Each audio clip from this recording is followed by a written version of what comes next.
Chapter 1 She Will Not Marry. Within the intricately carved palace, Wergeblitz Glinkit and Melody Azord, a celebratory banquet continued in honor of fourth prince's successful campaign against bandits, each Palabori Avivid like Oila Golden Dragon, a testament of the Grand and Magus Joved Imperial family.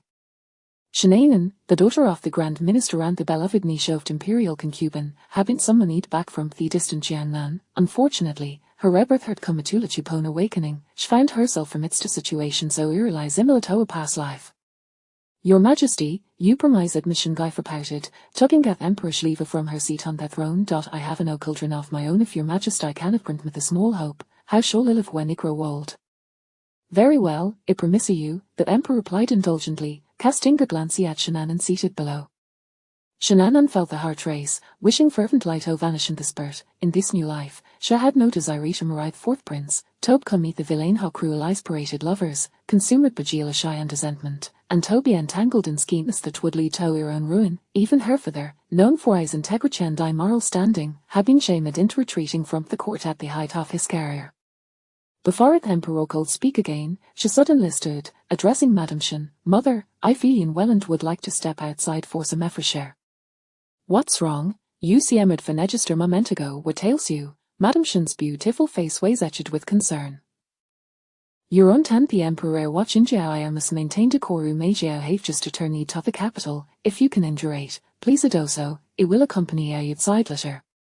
Shananan pressed her lips together tightly, fully aware of what the untent Emperor were about to say, which few led her urgency to escape. Yet fortune did not favor her under the persistent urging of the concubine. The Emperor spoke lightly. Shaniching, how could I not know you have Sir K. beautiful daughter hidden away? Where Alfred Sir Medoman would commit a quarther? At this, Shinwen immediately rose. Your Majesty just. It is not that I have hidden her away, but rather that my daughter has spent their childhood in Jiangnan with a mother, only just returning to the capital. Eyes, now under Shisogent lend love lie indeed, the locale culture nurtures it so kind. Tell how old is Miss Shantisiar and what skills does she possess? To marry into the royal family, one cannot merely be pretty especially when it comes to his fourth son, who was not in talented beautiful so strikingly handsome, drawing the attention of many nobilities in the capital. Shananan clenched her fist tightly within her sleeves, stealing gallantly the distinguished Edmund surrounded Bjard Myers across the hall, as indifferent Gusmithas briefly called into talked before he turned away, as if nothing in the old cow would capture his interest. In her previous life, it was this free aloofness that had captivated her, leaving her entranced and ultimately leading to a downfall. I'm Shananan, 60 years old, she said, kneeling in the hall with her gaze lowered. Jiannan is renowned for its beauty and charm, and I have indulged in its pleasures for years without learning any particular skills. A profound silence enveloped her hall. Everyone stared at her in disbelief. The noblelitis white-eyed dog cooled it by that mission was truly so foolish that Emperor elevated here in the midst of fourth princess banquet waste implication no clear in her, and yet, she claimed to have learned nothing. Theladis ho had earlier been envious no regarded Shananan of Shuria fool. Who was illustrious fourth prince, and event becoming our concubine you old be our dream come true, yet had squandered that opportunity. Anan, Wadman and Serio speaking, Shingai's expression shifted, for she hadn't just managed to secure this match with Emperor. Shananan remained kneeling, her head bowed low, silent. In this capital, there were indeed young women who do not wish to marry you. How curious, ifn't myself wanting to study this peculiar Shin girl, Li Huayan remarked, nudging Xiao Yuan beside him, his eyes gleaming with mischief. Xiao Yuan, expressionless, eyed light-eyed with or height jattering, not sparing a glance for Shananan. Indeed, considering your cold and humorless demeanor, if I were reality, I would certainly keep my distance from you. Xiao Yuan finally spoke, his voice a killing lie threatening. If you wish to be a lady, I can have Uncle An assist you. He's known for being decisive and deficient in the palace. Li Huarian donate his drinking and go, falling silent. Word shall become excessive and not a single word more was needed. The concubine agent lie interjected, and an Astilio agent has not yet encountered Emperor she speaks doubtlessly, Mimith away steam a stale and head woman in the capital, and she raised her granddaughter how called Shep was a bliby without skills. The Emperor's expressions often need some new at Dutch and Lara Fostale and Shad on sea dazzled the capital, and it would been reasonable to label her granddaughter as a simpleton.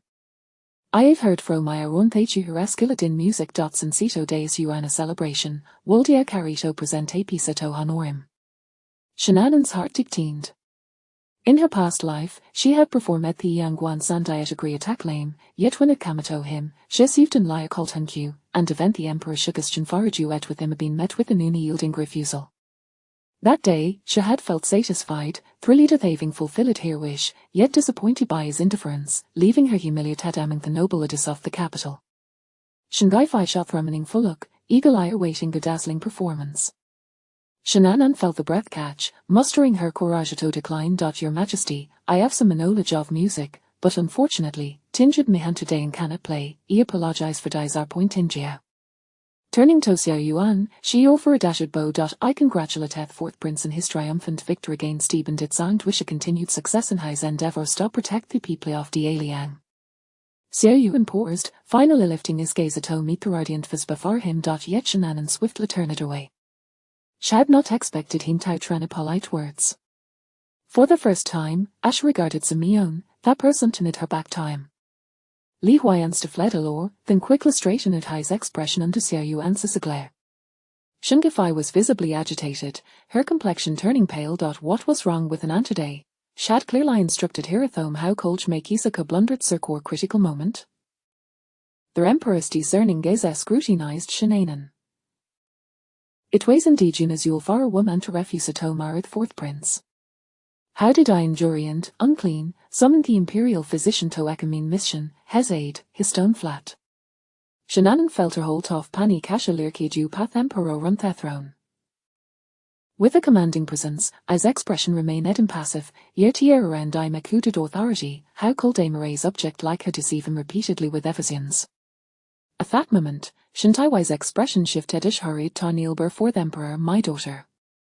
Before he could finish, a fine sound slicey through the air, like a blood cutting through flesh. Shenanan concealed her hand within her sleeve, gripping the handkerchief over her wound. Ash raised her sleeve, blood stained the fabric, she bowed her head, saying, I thank your majesty for your kindness. Shintaiwai stared at the blooded handkerchief, stunned.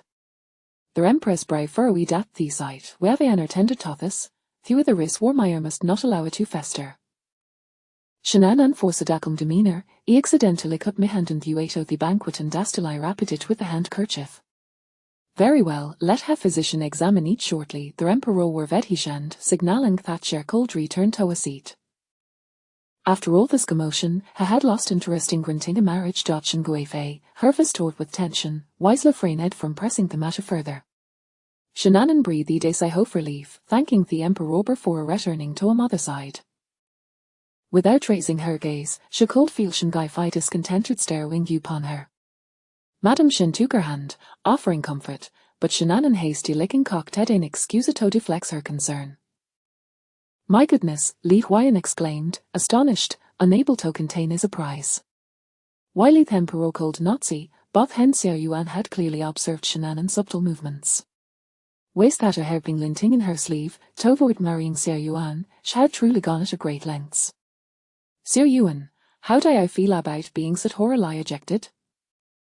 Xiao Yuan sat down the jadering, casting a cold glance at Li Huayan, who immediately shivered and turned to his companion, for singular, Thuani sky to good today and food to I should add more.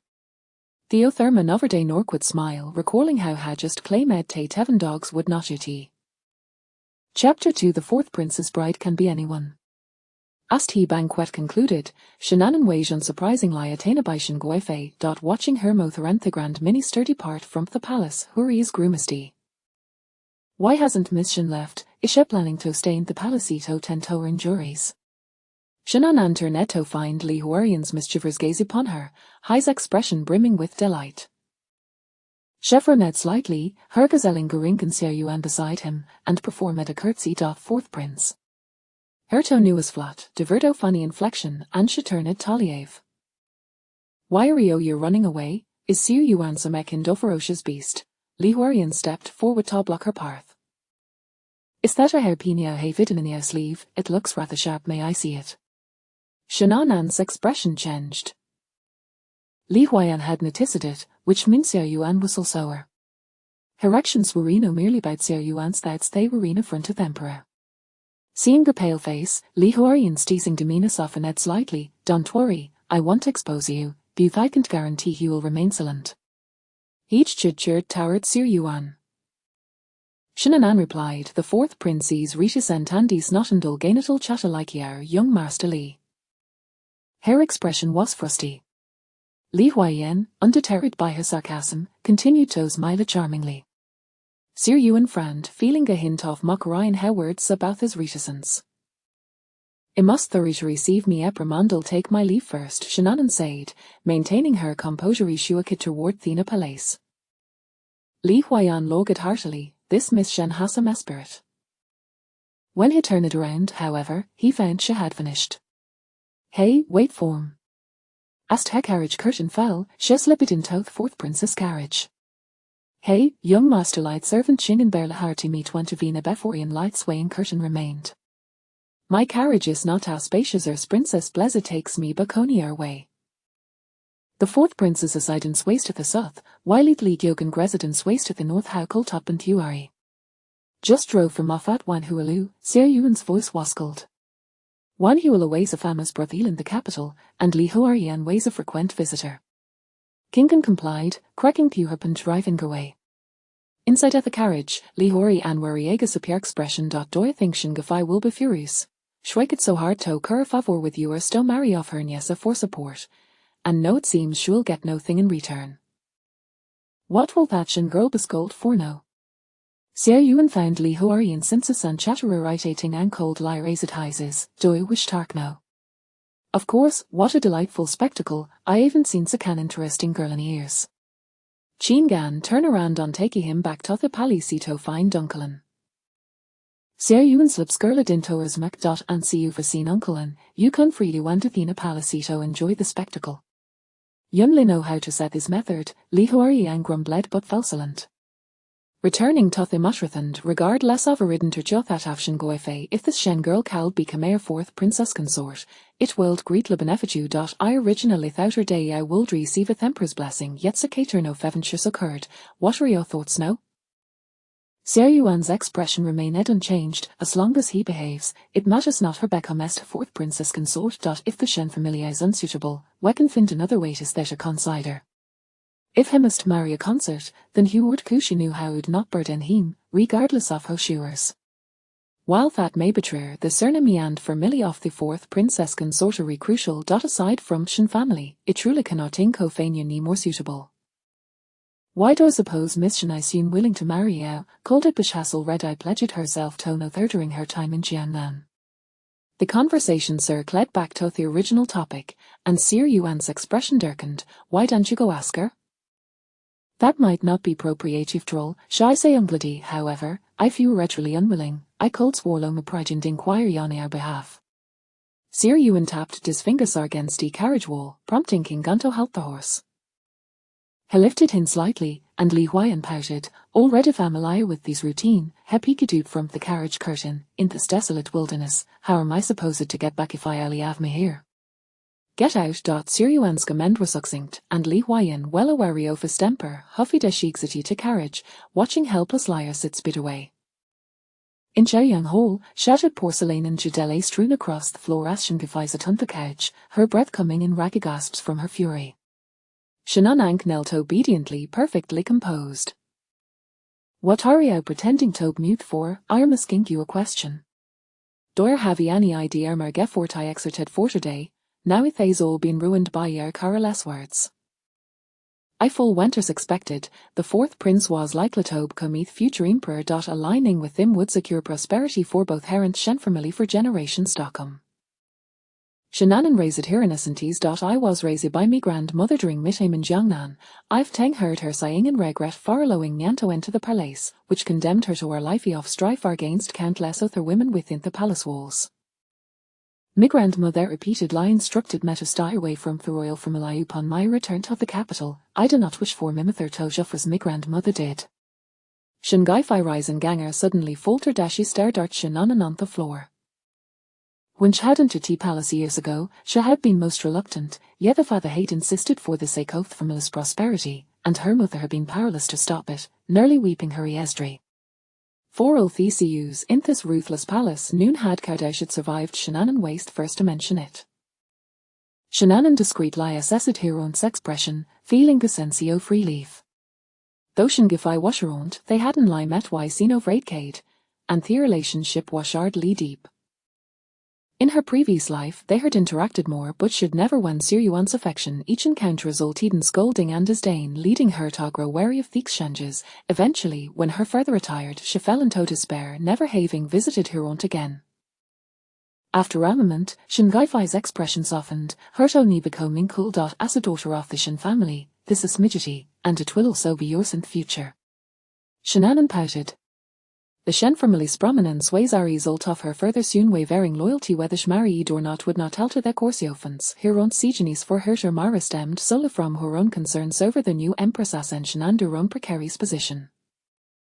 Unawary of her thoughts, Shingafe continued, a woman shall marry wealthy fourth prince has a bright future ahead. You do not wish to marry him, but do you hope to marry the Jade Emperor instead? Very well, it shall not hold today's events are against you. It will find another Witoproth Emperor, remain in the manor and await imperial decree. Shedded pointedly, Dorno ten gagin animare clever shems. Thisni seofers, thou did no fully understand her, boreer resemblance doth clever child should on chenon. Shinnanan felt a deep reluctance but, meeting Shingaifai's resolute gaze, swallowed her words. On this day in her previous life, Shard already been betrothed to Sir Yuan. Now, with her effort shaving turn at the tide, she was confident she could find her way to dissuade her aunt's intentions in the future. With this in mind, Shinnanan decided not to argue with Shingaifai for them a moment. After bowing respectfully, she was escorted out of the palace by the servants. Chapter 3, The Urgency of Death. Outside the gates of the palace, the Shin family's carriage had long been awaiting its occupant. Shinnanan, weary and worn, climbed aboard and languidly sank onto the soft cushions.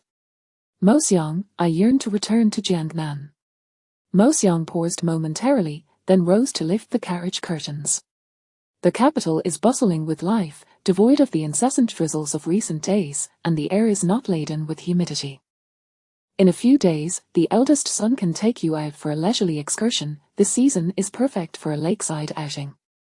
A faint smile played upon Shinnanan's lips as she closed her eyes and inhaled deeply.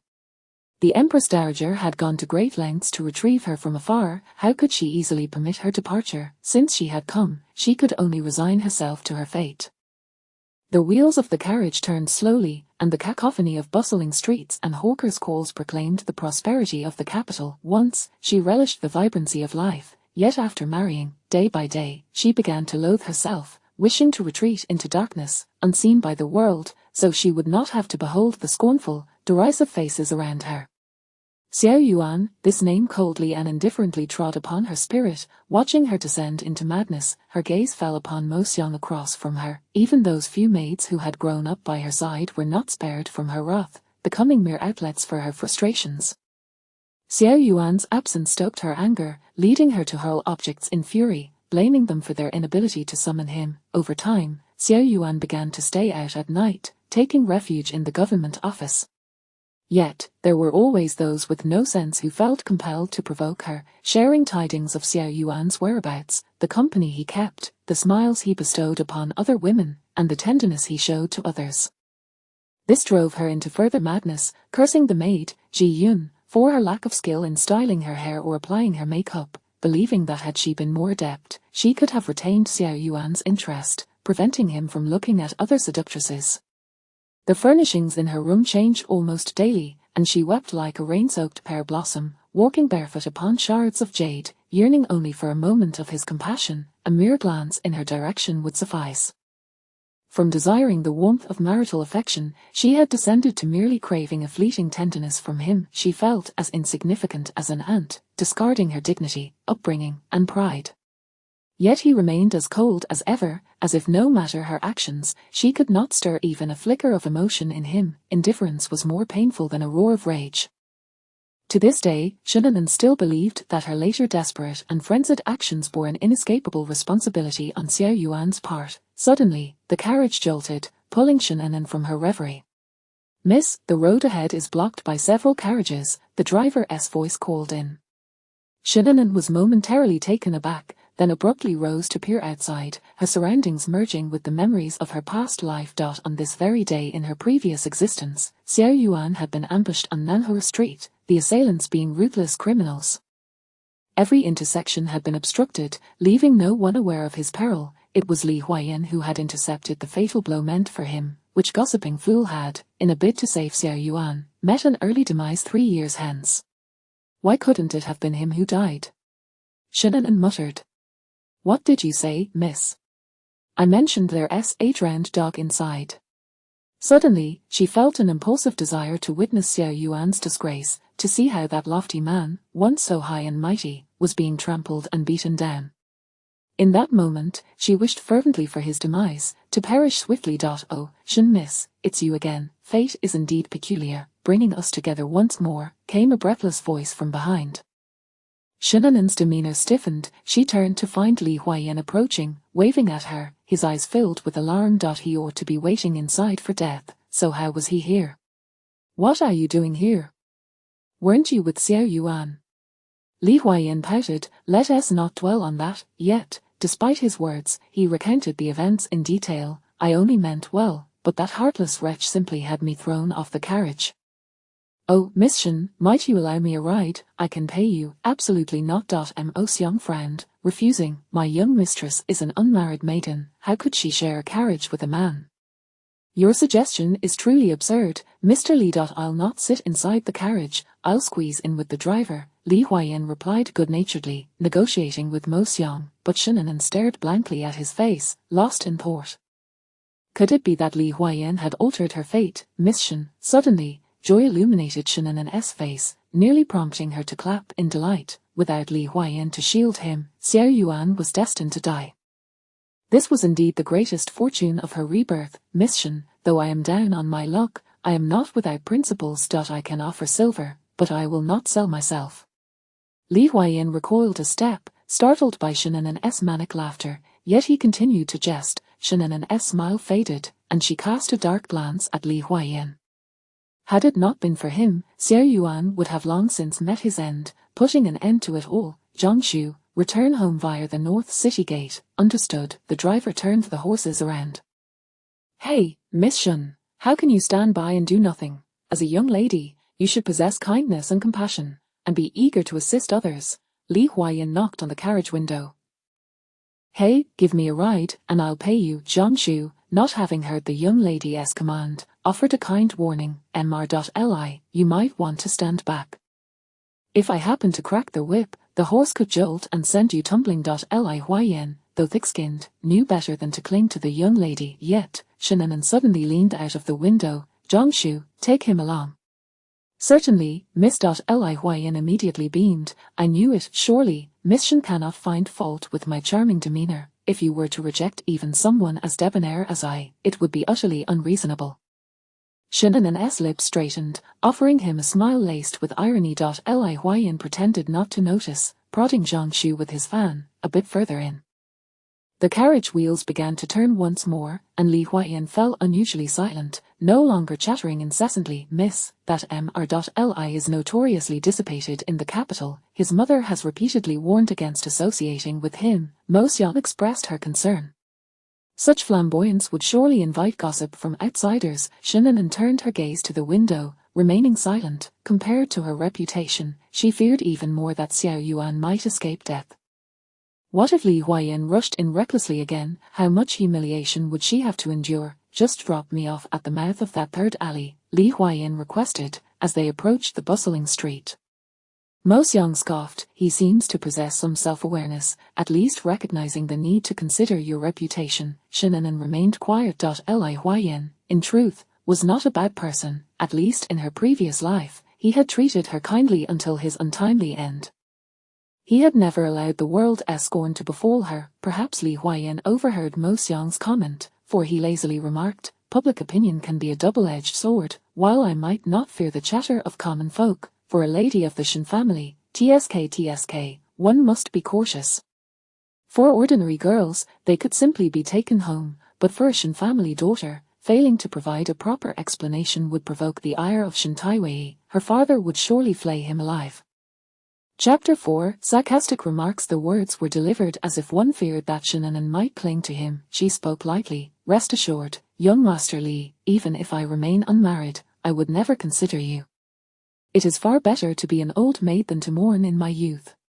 What do you mean by that? Li Huayan frowned, displeased.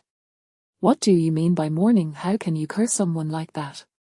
Shannon glanced at him, remaining silent. She merely spoke the truth, which hardly constituted a curse. Li Huayan furrowed his brow, about to say more when his ears suddenly perked up. Someone is coming. He clenched his fists, adopting a defensive stance.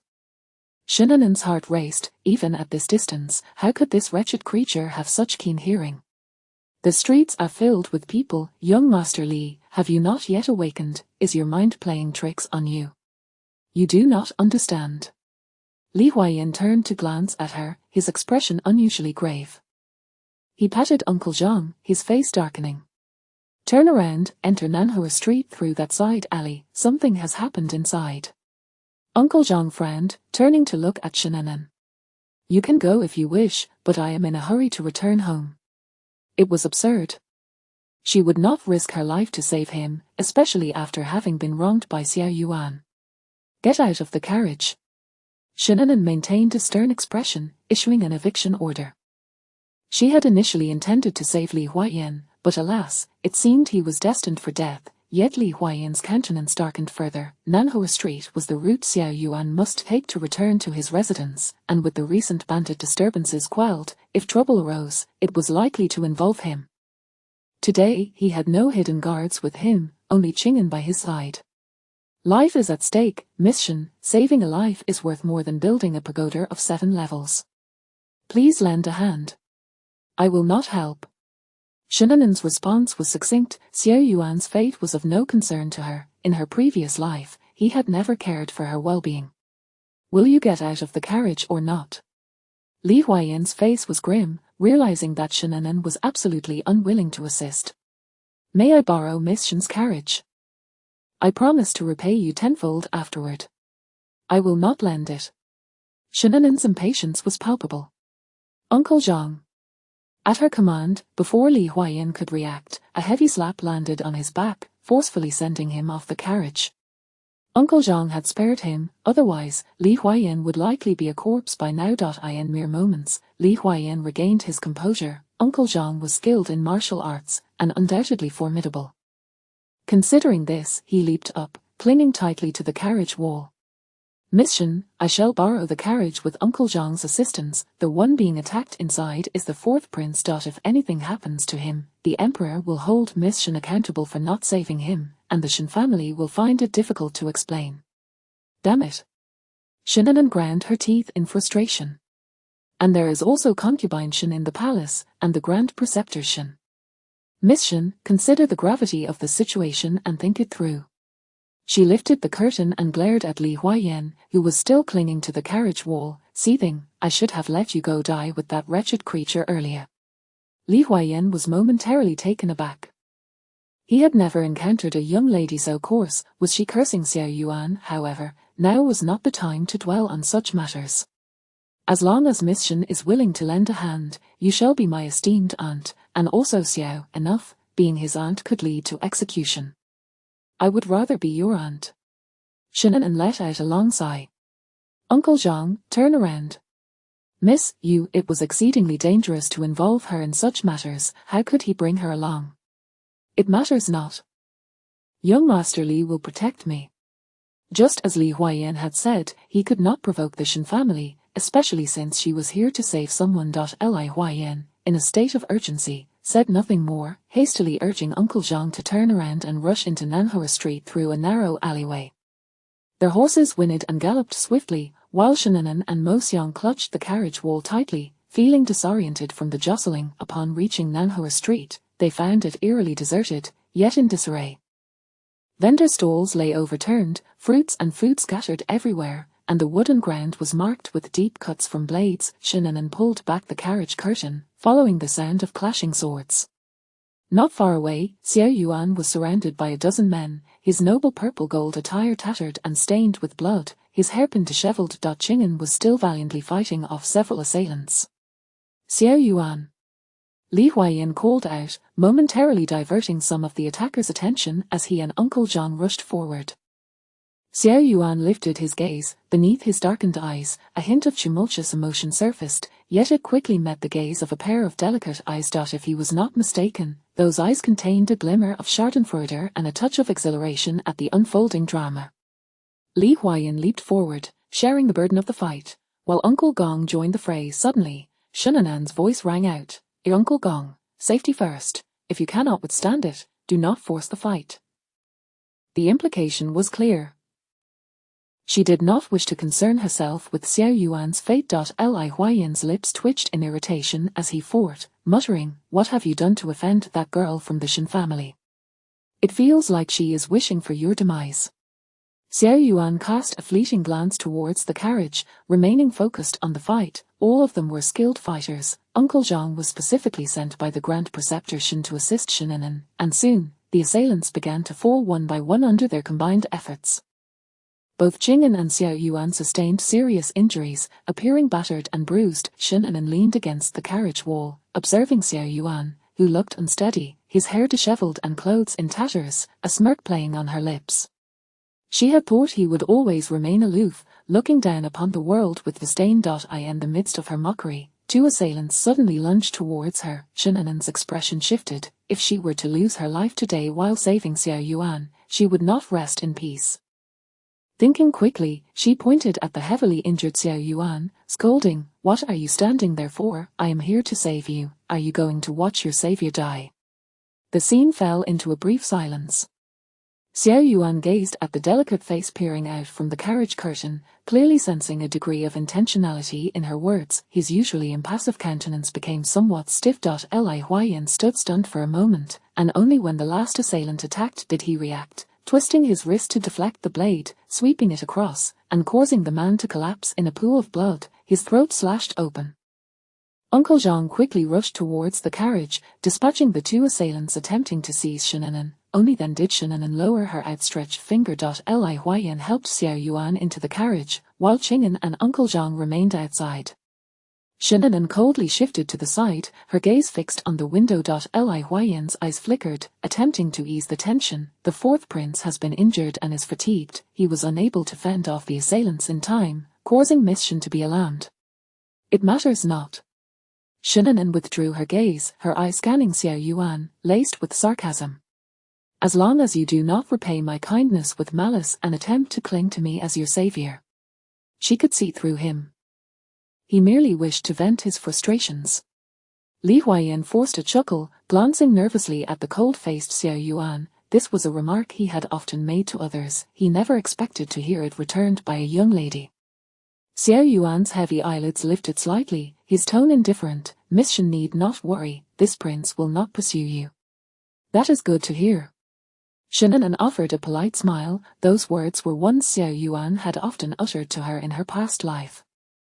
Now it was merely a matter of retribution. Xiao Yuan's eyes, deep as ancient pools, scrutinized Shinanan for a moment before he suddenly lost consciousness. As the carriage passed through the affluent Chang'an alley, Shinanan rapped her knuckles against the carriage wall. "Uncle Zhang, stop." Li Huayan felt a sense of foreboding. Sure enough, Shinanan spoke without expression. "I have saved the person. I must hurry home for dinner. Young Master Li, please escort your good brother out of the carriage. The Shen residence is merely a narrow alley away from the fourth prince's residence. Miss Shen, if you wish to save him, please ensure he reaches his destination." After all, he needed her assistance, and Li Huayan forced a smile. "I indeed wish to send him off." Shinanan's tone was chilling. Li Huayan tightened his grip on Xiao Yuan's arm, sensing an overwhelming impression that Shinanan wished to tear Xiao Yuan apart. "Miss Shen, I cannot manage two unconscious, severely injured men on my own. Good deeds deserve good rewards." Before he could finish, a thud sounded outside, and upon lifting the curtain, he saw Qing'an thrown to the ground. Perhaps feeling a tinge of remorse, Uncle Zhang dragged him by the arm and leaned him against the wall. "Thank you for today, Miss Shen. When the opportunity arises, I assure you that Xiao Yuan will repay you." "There is no need, I simply wish not to see him often." Li Huayan pressed his lips together, carrying Xiao Yuan down from the carriage. The Shen family's carriage sped past him without pause. Li Huayan sighed skyward. "Xiao Yuan, today you too face disdain and contempt.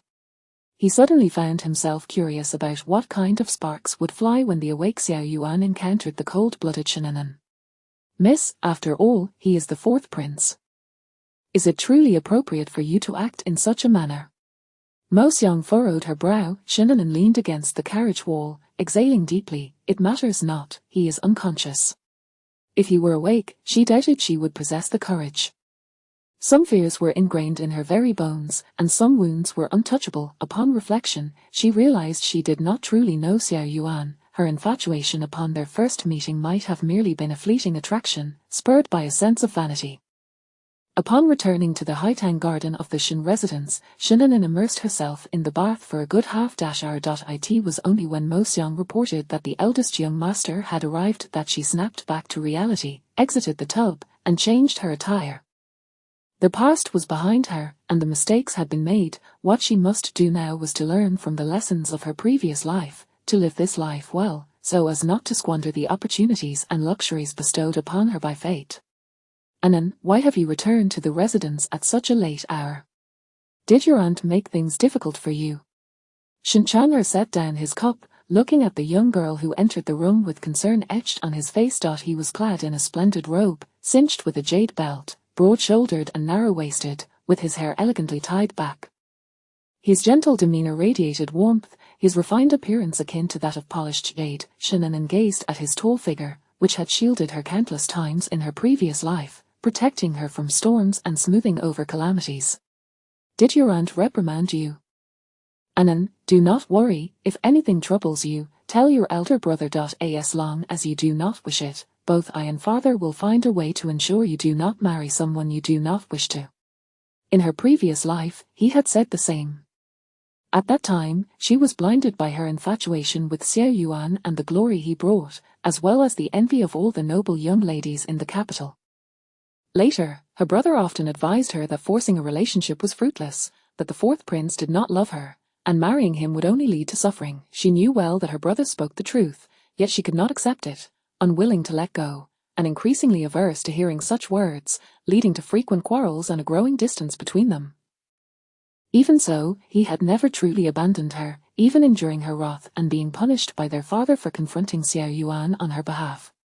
Rest assured, elder brother, my aunt did not make things difficult for me. Yet Shen Chang'er remained unconvinced. Your aunt has plotted for a long time, going to great lengths to bring you back from Jiangnan. How could she possibly treat you lightly? Anan, you need not hide the truth from me. Shun Anan smiled. Mo Xiang, please brew another pot of tea. Mo Xiang took the teapot and exited. I returned late today due to an unexpected incident. The fourth prince was attacked on Nanhua Street, and I happened to pass by and brought him along. Are you all right? Were you injured? Shen Chang'er's face paled. I'm perfectly fine. As if fearing he would not believe her, Shun Anan stood and spun around to show him. Shen Chang'er's expression remained grave. You are but a young lady, why involve yourself in such matters? What if something were to happen?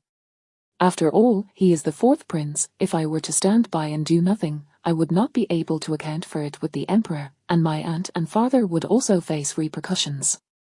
If it were not for this, she would not soften her heart even if Xiao Yuan were to die before her eyes. Shen Chang'er's face was stern. Life and death are matters of fate. Shannon wholeheartedly agreed. In her previous life, there had been Li Huayan, and in this life, there was her. That wretched creature was indeed fated to survive. Shannon had other concerns. If Xiao Yuan encounters danger in the capital, as the commander of the Imperial Guard, you will surely face inquiries. Do you have a plan to respond? Shen Chang'er's gaze darkened. Such a significant scheme in the capital cannot merely be attributed to bandits. There may very well be others supporting them from the shadows. Shannon nodded. She thought the same. As a prince, Xiao Yuan is favored by the emperor. This recent suppression of bandits has brought him much acclaim, which likely has made certain individuals envious. The siblings fell into a brief silence. Royal conflicts, once entangled, were exceedingly difficult to extricate oneself from. Take care of yourself, leave matters outside to your elder brother and father.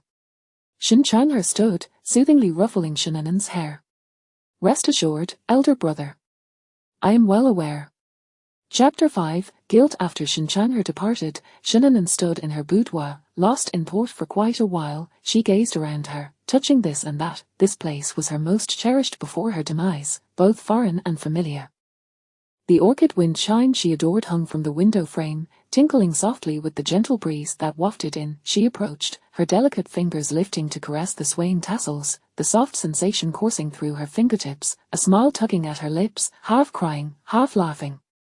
The moonlight danced across the ground, the birch trees swayed gracefully. After much difficulty, Shinanen finally fell asleep, only to be besieged by nightmares throughout the night. She curled up beneath the covers, clutching her arms tightly, her forehead damp with cold sweat, her body trembling faintly. Her mind felt as if it would explode. A cacophony of insults and disdain encircled her, piercing her ears with their sharp, caustic words. No, I am not mad, I am not. She merely loved Xiao Yuan too deeply, which drove her to madness. Miss. It was Mo Xiang's voice. Anan struggled to awaken, gasping for air, panic still etched on her face. Miss, did you have another nightmare? Mo Xiang poured a cup of tea and offered it to Anan. Shinanen drank it down, forcing herself to calm her restless heart, leaning against the soft pillow, lost in thought. The painful memories of the past tormented her anew every time they resurfaced. She despised her past self for being blind and foolish, and loathed the instigator who had driven her to madness. The image of that cold, indifferent face, one that seemed impervious to the world's dust, rose in her mind, and she gritted her teeth in hatred. Xiao Yuan. The following day, Shinanen stood before the copper mirror, scrutinizing the dark circles beneath her eyes. She turned to Mo Xiang, saying, apply more powder, so mother doesn't worry. Her skin was naturally fair, and with the thick layer of powder, it added a touch of delicate beauty, reminiscent of a willow swaying in the breeze. Along their way, many servants stole glances at her. Shinanen smiled graciously at them, exuding warmth and elegance. The friendly and astonished gazes of the servants bestowed upon her a sense of reality. Everything now felt genuine. She had been granted a second chance, free from the disdain and ridicule of others. In this life, no man was worthy of her losing herself and becoming a despised madwoman. Anan. Shin Chanher emerged from the corridor, calling out to her. Elder brother. Shinanen responded with a respectful bow. Is this attire for leaving the residence? Yes, we have made some progress on the identities of those assassins. I must visit the fourth prince's residence. Oh. Shinanen replied nonchalantly before changing the subject. I am going to see mother. Shin Chanher appeared somewhat taken aback. His sister was not an unfeeling person, yet having been raised in Jiangnan, her feelings for family members within the residence were not particularly strong. They were merely obedient. Now, she was taking the initiative to approach their mother.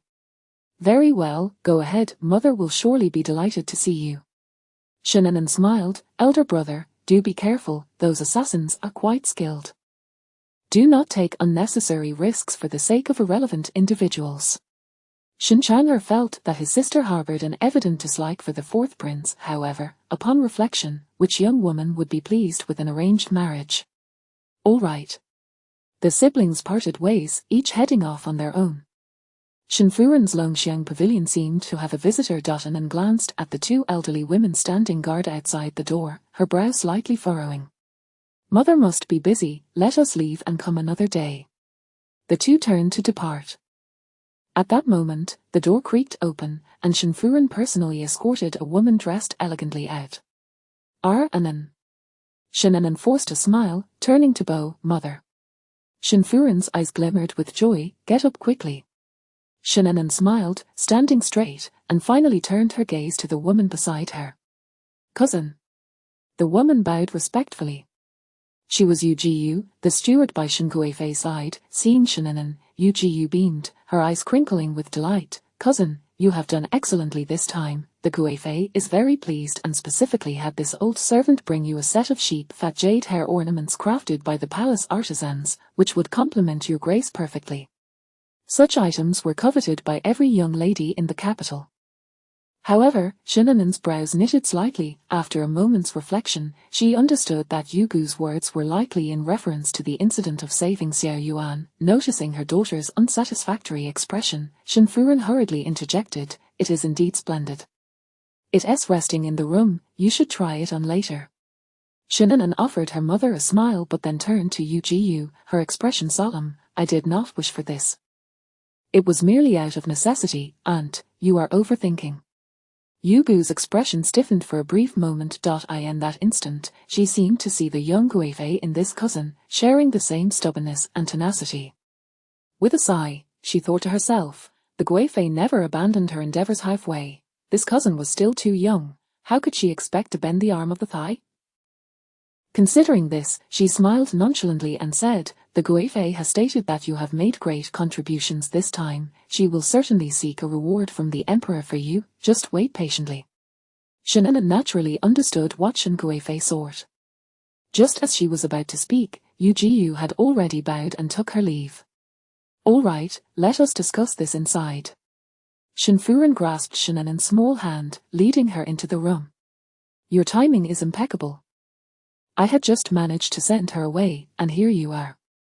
Shinanen was pulled down into a seat, her gaze lingering on Shenfuren's soft, warm hand for a moment before slowly shifting away. Until the very end, it remains uncertain who will win or lose.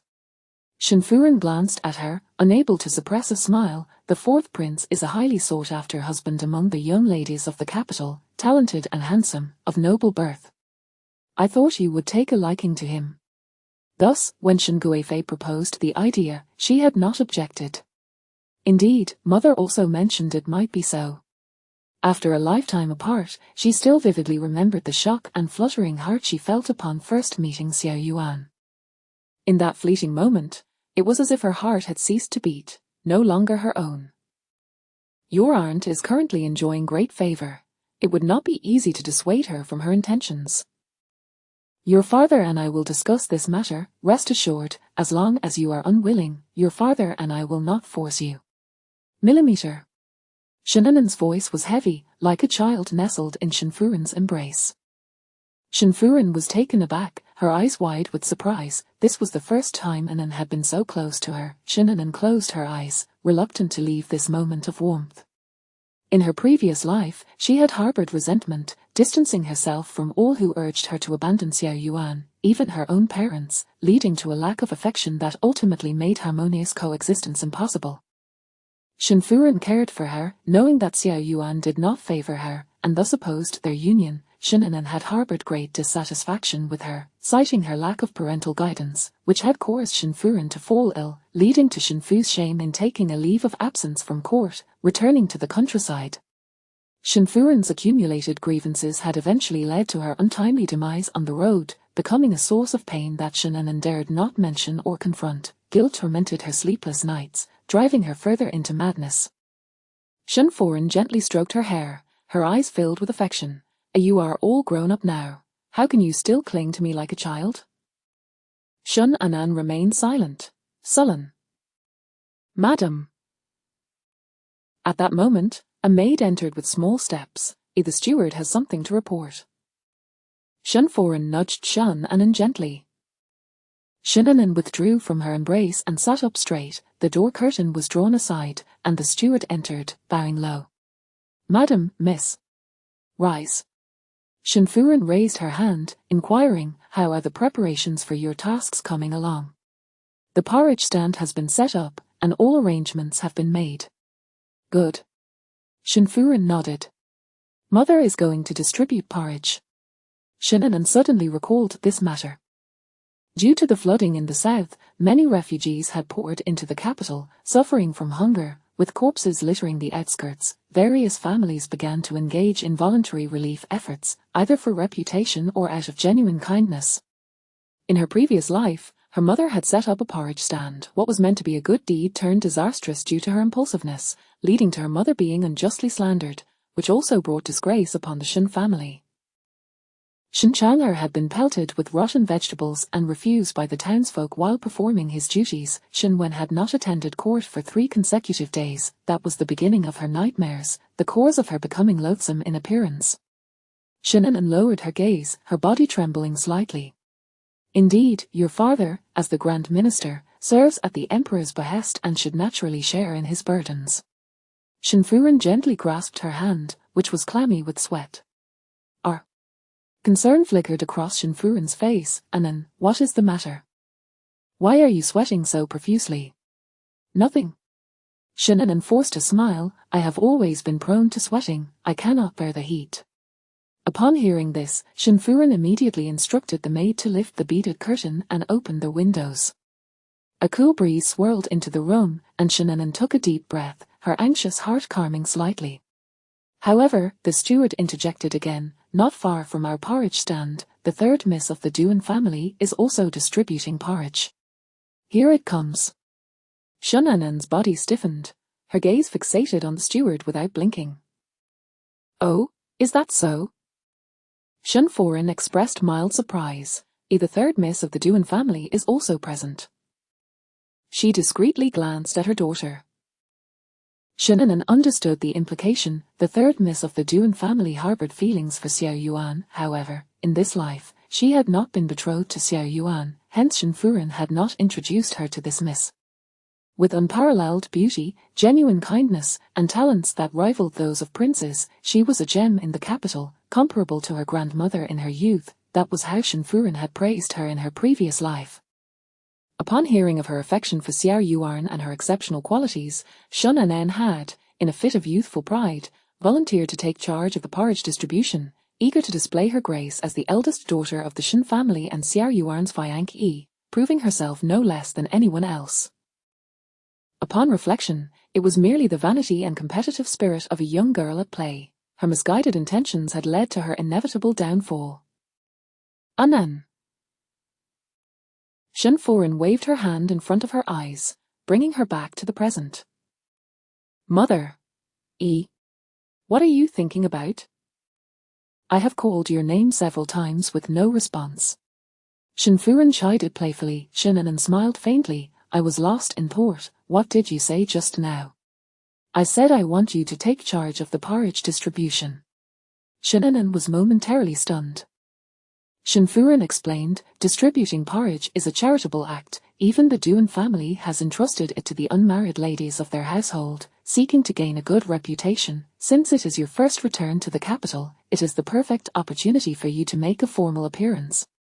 A reputation for kindness greatly aids a young woman's prospects for marriage. Shannon lowered her gaze, softly replying, yes. Thank you, Mother, for considering me. Though the process differed, the outcome remained the same. Shannon thought to herself that she would not repeat the mistakes of her previous life. I am your mother. Who else should I be concerned for if not you, silly girl? Shinfuren affectionately brushed her hair, her eyes brimming with love. Shannon nestled into Shinfuren's embrace, her beautiful eyes fluttering. In this life, she desired both reputation and romance. She wished for the world to shower her with all the beautiful and laudatory words, shining brightly in her esteemed glory. Chapter 6.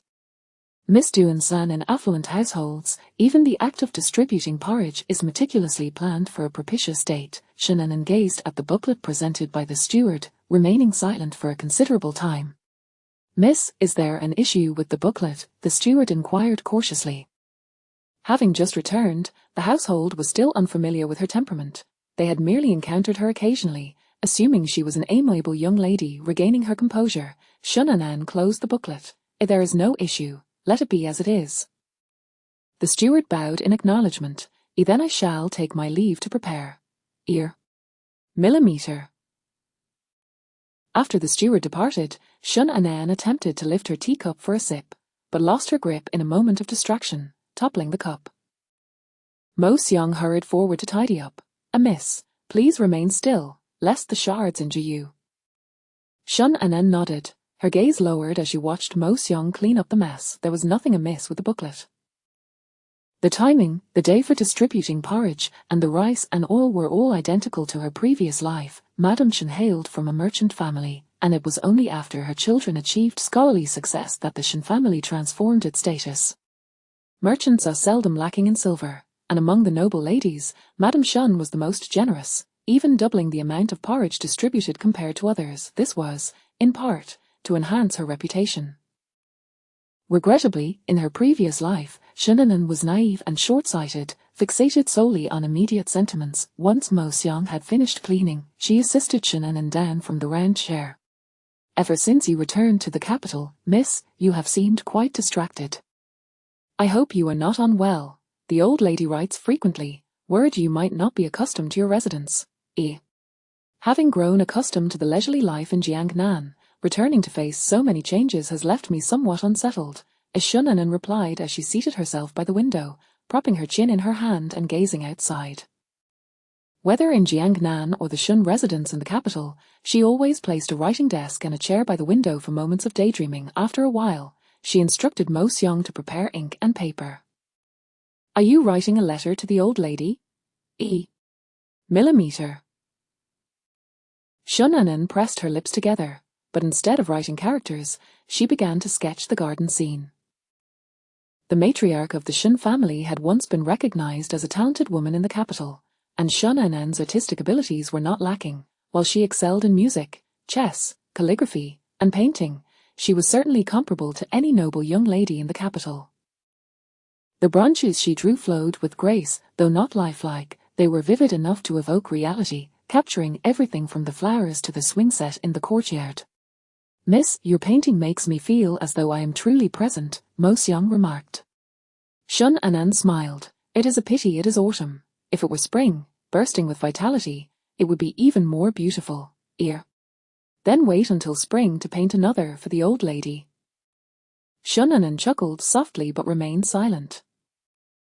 Spring was too far away. She did not wish to wait. "Miss." The newly promoted head maid, Mo Ran, gently knocked on the door. Mo Seong stepped forward to open it. "The miss is currently painting. What is it?" "The eldest son has returned. It seems he has been punished and was brought back." Hearing this, Mo Seong glanced back at Shinnanan. Shinnanan quickly approached. "Where is he?" "He has been carried back to the courtyard," Mo Ran replied. Shinnanan hurried out, descending the steps briskly while asking, "Has a doctor been summoned? Who brought him back?" It was the guards from the fourth prince's residence. Shinnanan paused, her almond eyes darkening slightly. Arriving at Shun Changher's pine and bamboo courtyard, the maids and servants were in disarray, bustling about. "Miss," they greeted her in unison. Shinnanan nodded, ascending the steps, while Mo Seong knocked on the door. "Eldest son, the miss has come to see you." "Come in," Shun Changher's hoarse, restrained voice called out. Entering, Shinnanan immediately saw the man lying on the bed. His complexion was pale, lips cracked, and on the floor lay a heap of blooded bandages, while a maid was attempting to feed him water. Shinnanan's eyes reddened instantly. This scene resonated eerily with her previous life when her elder brother had fought with Xiao Yuan for her sake and faced punishment. "Where is the doctor?"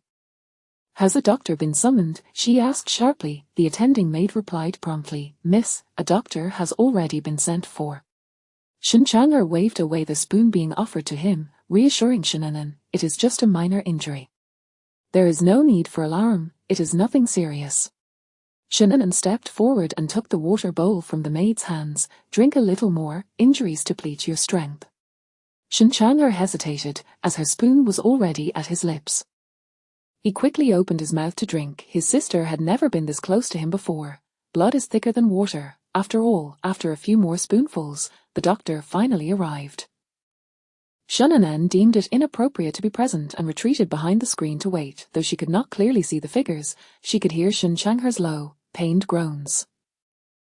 After a quarter of an hour, the doctor finished treating his wounds and wrote a prescription for medicine. Shun Changher glanced at the silhouette behind the screen, forcing a smile, his voice raspy. "Oh, why don't you come out?"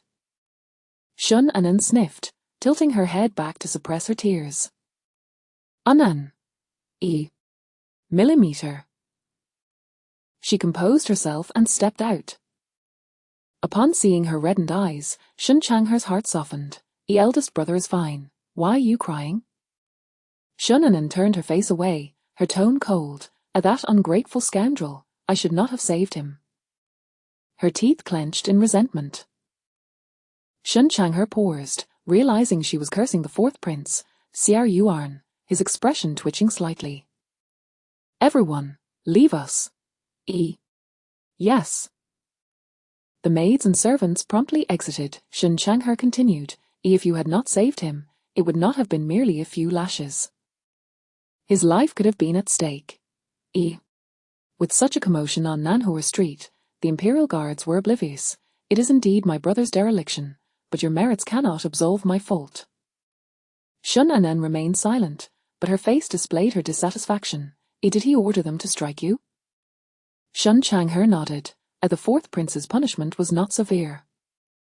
It was merely to appease public opinion. If the emperor had intervened, the consequences would have been far more dire. Shun Anen responded with a nasal sound. Mother has entrusted me with the porridge distribution. I may not have time to visit you in the days to come. You should focus on recuperating at home. Very well. Shun Changhe gently stroked her head. Shun Anen lowered her head obediently, waiting for him to finish before rising to leave.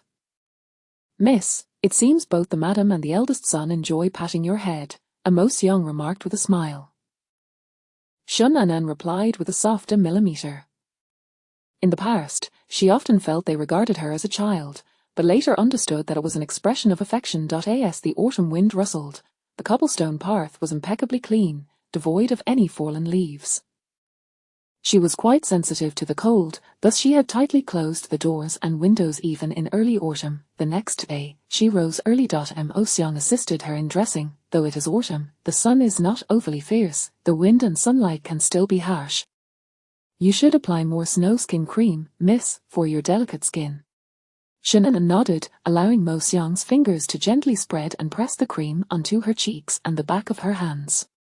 The snow skin cream bore a faint fragrance and felt incredibly soft, glistening with sheen. Shun Anen had always been diligent about her skincare. She scrutinized her reflection in the bronze mirror, a lotus-like face smiling back at her. How had she failed to notice such beauty in her previous life, being so consumed with Xiao Yuan, TSK? That scoundrel did not deserve her. Mo Xiang retrieved a set of ruby hairpins from the jewelry box to adorn her, but Shun Anen turned her head and selected a modest jade hairpin instead, handing it to her. Use this. Mo Xiang was taken aback. Miss. This jade pin was the least exquisite of all her adornments, its dull texture unappealing even to the daughters of minor officials. Today's porridge distribution is for the relief of the needy, not a lavish banquet. Overly extravagant adornments serve no purpose. One should never test humanity under extreme circumstances. Mo Xiang affixed the jade hairpin into her hair and took a box of rouge from the case. She dabbed a bit with her fingertip and applied it to Shun Anen's lips. As pure as water from a lotus, this phrase suited Shun Anen perfectly today. Miss? Along the way, the servants greeted her in unison. Shun Anen smiled and nodded at them, garnering much goodwill. Outside the estate, the steward had everything prepared and was waiting. Miss, the rice and flour have already been delivered. You can begin as soon as you arrive. Millimeter. Shun Anen lifted her skirts and climbed into the carriage. The steward, followed closely by a throng of maids and servants, trailed behind. Though it was said she was responsible for the porridge distribution, her involvement was hardly necessary. The steward personally oversaw all arrangements, and Shun Anen merely needed to make an appearance. This was a common practice not only for the Shen family but for others as well, the only distinction being Miss Duan-san of the Duan family, with a kind heart and refined character. She could not bear to see the common people suffer, thus personally assisting. In her previous life, she had gained considerable fame for this. Of course, half of it was due to Shun Anen's self-sacrifice, bringing her into the limelight. At the intersection of East Street and Nanhua Street, the carriage came to a halt once more. Shun Anen understood that they had encountered Miss Duan-san's carriage. However, in this life, she had not been betrothed to Xiao Yuan, so why was Miss Duan-san still so persistent? TSK, it must be because the emperor intended to match-make them, causing that petty Duan-san to feel displeased. Miss. As the steward began to speak, Shun Anen's languid voice interjected, have someone measure the distance. Whoever is closer to the intersection should yield. The steward was taken aback, glancing around at the carriage window with a puzzled expression, wondering how the miss knew what was happening outside. On the other side, a delicate finger lifted the carriage curtain, revealing a soft, gentle face. What is the matter? Replying to Miss San, our carriage has run into that of Miss Shen. The intersection is crowded, and we cannot allow both parties to pass simultaneously. Miss Duan-san replied with a soft millimeter, leaning forward to glance ahead, her gaze landing on the carriage not far away. Inside sat none other than the eldest daughter of the Shen family, yet, with such a commotion outside, she had not even shown her face. "Miss Shen," she gently called out. The curtain remained still, as if the occupant had not heard her voice. Miss Duan-meng's brows furrowed slightly, and she called again, "Miss Shen, the road is congested, I am in a hurry, could you kindly make way?" After a while, the curtain finally lifted, revealing the face of a maid, who stated, "My lady is also in a hurry. Why can't Miss Duan make way?" Miss Duan-meng bit her lip, her complexion flushed. "Miss Shen, you misunderstand, that is not my intention, the people on East Street are waiting for me. The longer I delay, the hungrier they become. I am merely anxious." After speaking, she noticed that the maid had retreated, her brows slightly furrowed. In the next moment, a lotus-like face emerged, leaning against the window, calm and composed. What did I misunderstand?" "You are not implying anything, are you? Miss Duan-san is going to do good deeds. I am not out for pleasure. Could it be that in your eyes, the people of East Street are human, while those of Nanhua Street are not?" I did not mean it that way." Miss Duan-meng's expression soured. "Those who know you, Miss Duan-san, are aware of your kind heart. Those who do not might think you use the common people as stepping stones to enhance your own reputation." Miss Duan-meng's expression shifted, and she quickly glanced around at the crowd. Shenanen's gaze darkened, her eyes icy as she regarded her. "There is no need for Miss San to be anxious. My people have already gone ahead to assess the situation. It will be resolved shortly." Miss Duan-meng gritted her teeth, but with so many people present, she had to maintain her noble demeanor and could not speak freely. Shenanen reclined against the soft cushions, occasionally glancing at Miss Duan-meng's expression, the corners of her lips curling coldly. This place was the origin of her notorious reputation in her previous life. Miss Duan-meng was a refined young lady raised in a prominent family. Her words were laced with hidden barbs, and she spoke with impeccable poise, yet Shenanen had grown up in Jiangnan, unfamiliar with such intricacies. She only knew that Miss Duan-meng spoke sweetly and appeared quite amiable, but for some reason, every word ignited her ire. Eventually, she was enraged, blocking the intersection and arguing vehemently with Miss Duan-meng. Throughout the entire ordeal, it was she who seemed to lose control, tearing at the seams, while Miss Duan-meng feigned a worried yet aggrieved expression, on the verge of tears. In the end, even those from the Shen family deemed her, the eldest daughter, as excessive. As Shenanen pondered, a smile crept across her lips. It must be said that Miss Duan-meng was quite a character. At the very least, she could not match her skill in feigning vulnerability and subtle insinuations. Due to their quarrel, the time for distributing porridge was delayed. The common people gathered here, realizing she had blocked the road preventing Miss Duan-meng from passing, began to hurl insults at her. From being perceived as spoiled and domineering, she was now viewed as petty and jealous of Miss Duan-meng's talents, harboring resentment due to Xiao Yuan's connection with Miss Duan-meng and deliberately making things difficult for her.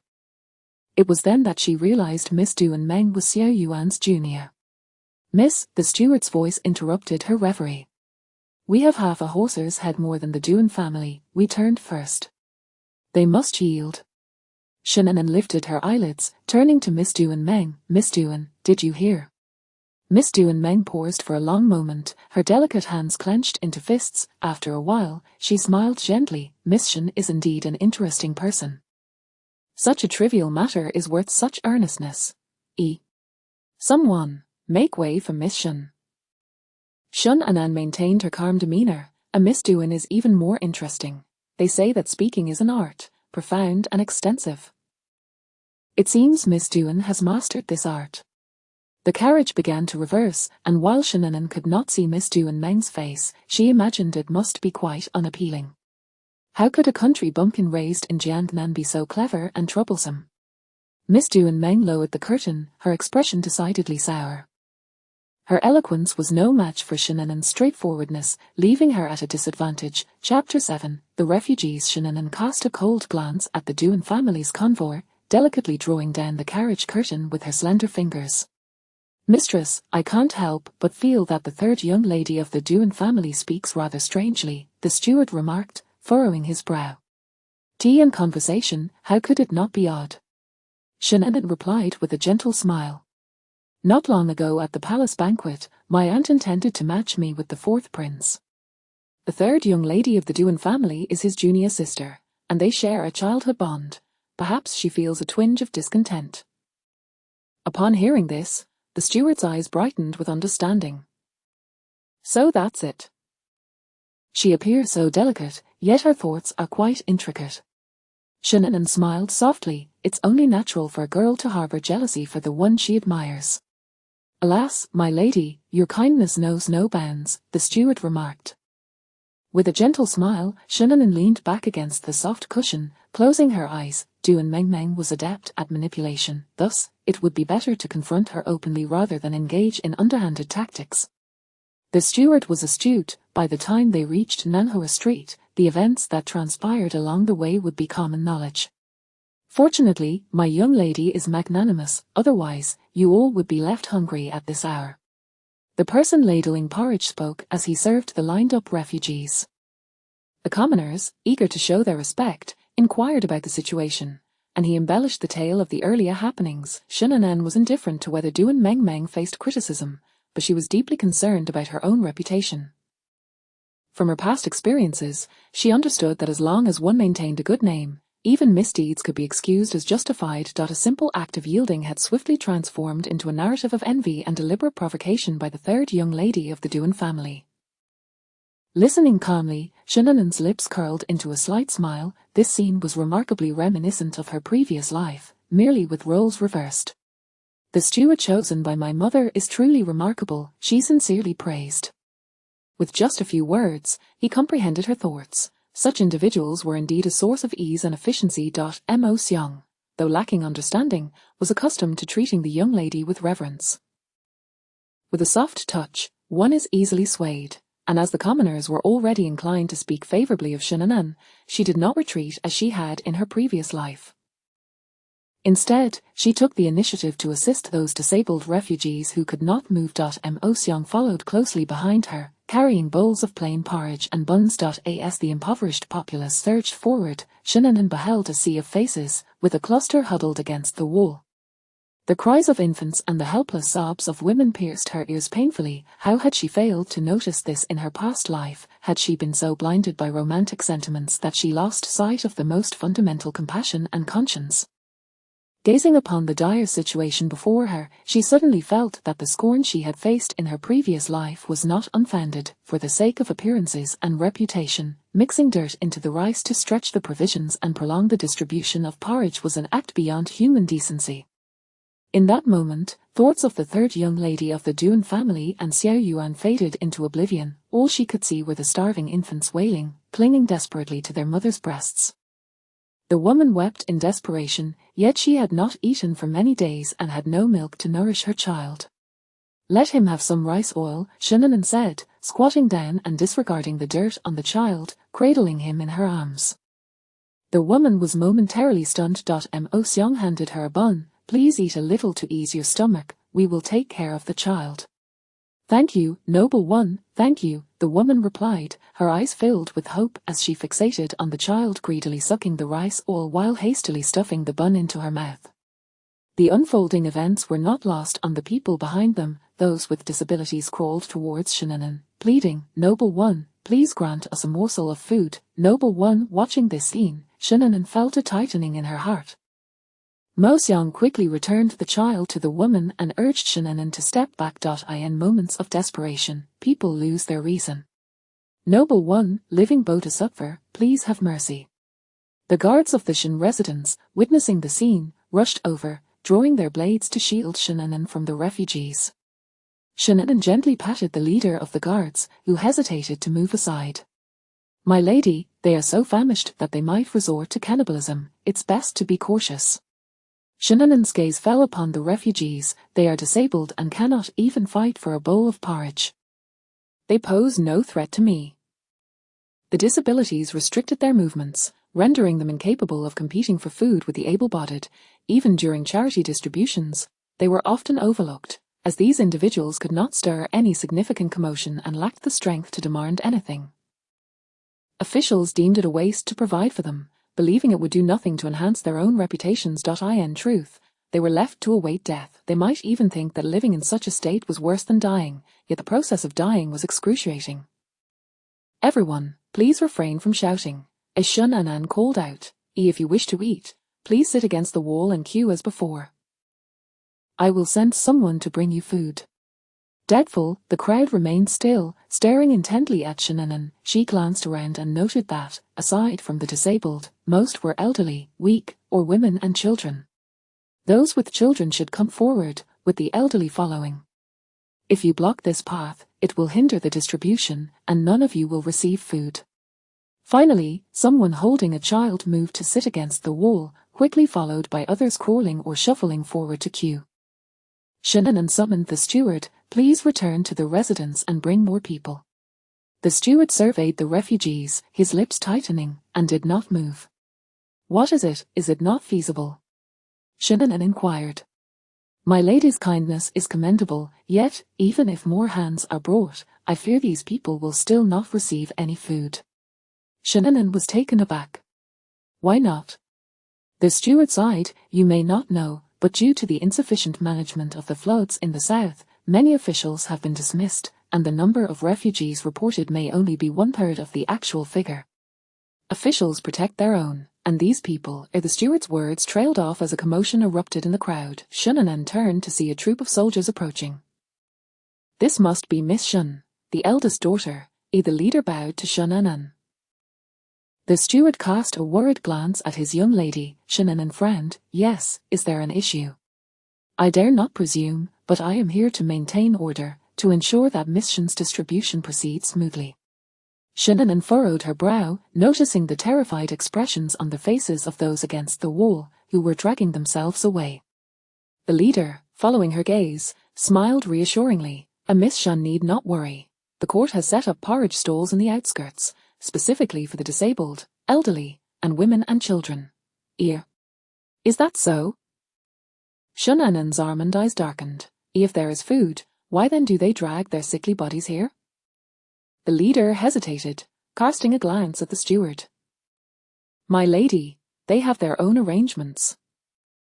"Perhaps it is best we do not interfere," the steward cautiously suggested. "Indeed, we have personnel overseeing them. Miss Shun need not concern herself," the leader replied politely. Shunanan stated, "Since they are here, it is unreasonable for them to leave empty-handed. Once their food is distributed, they will surely depart."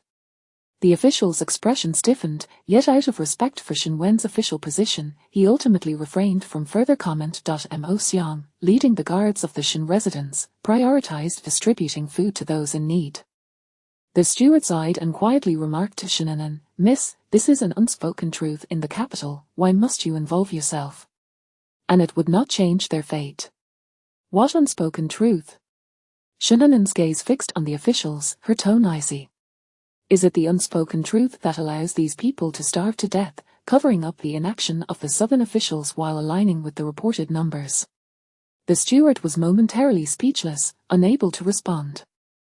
He had not anticipated that the young lady would grasp the crux of the matter so swiftly. Shunanan fell silent, watching the refugees receive food and depart ravenously, while noting the officials' grim expressions.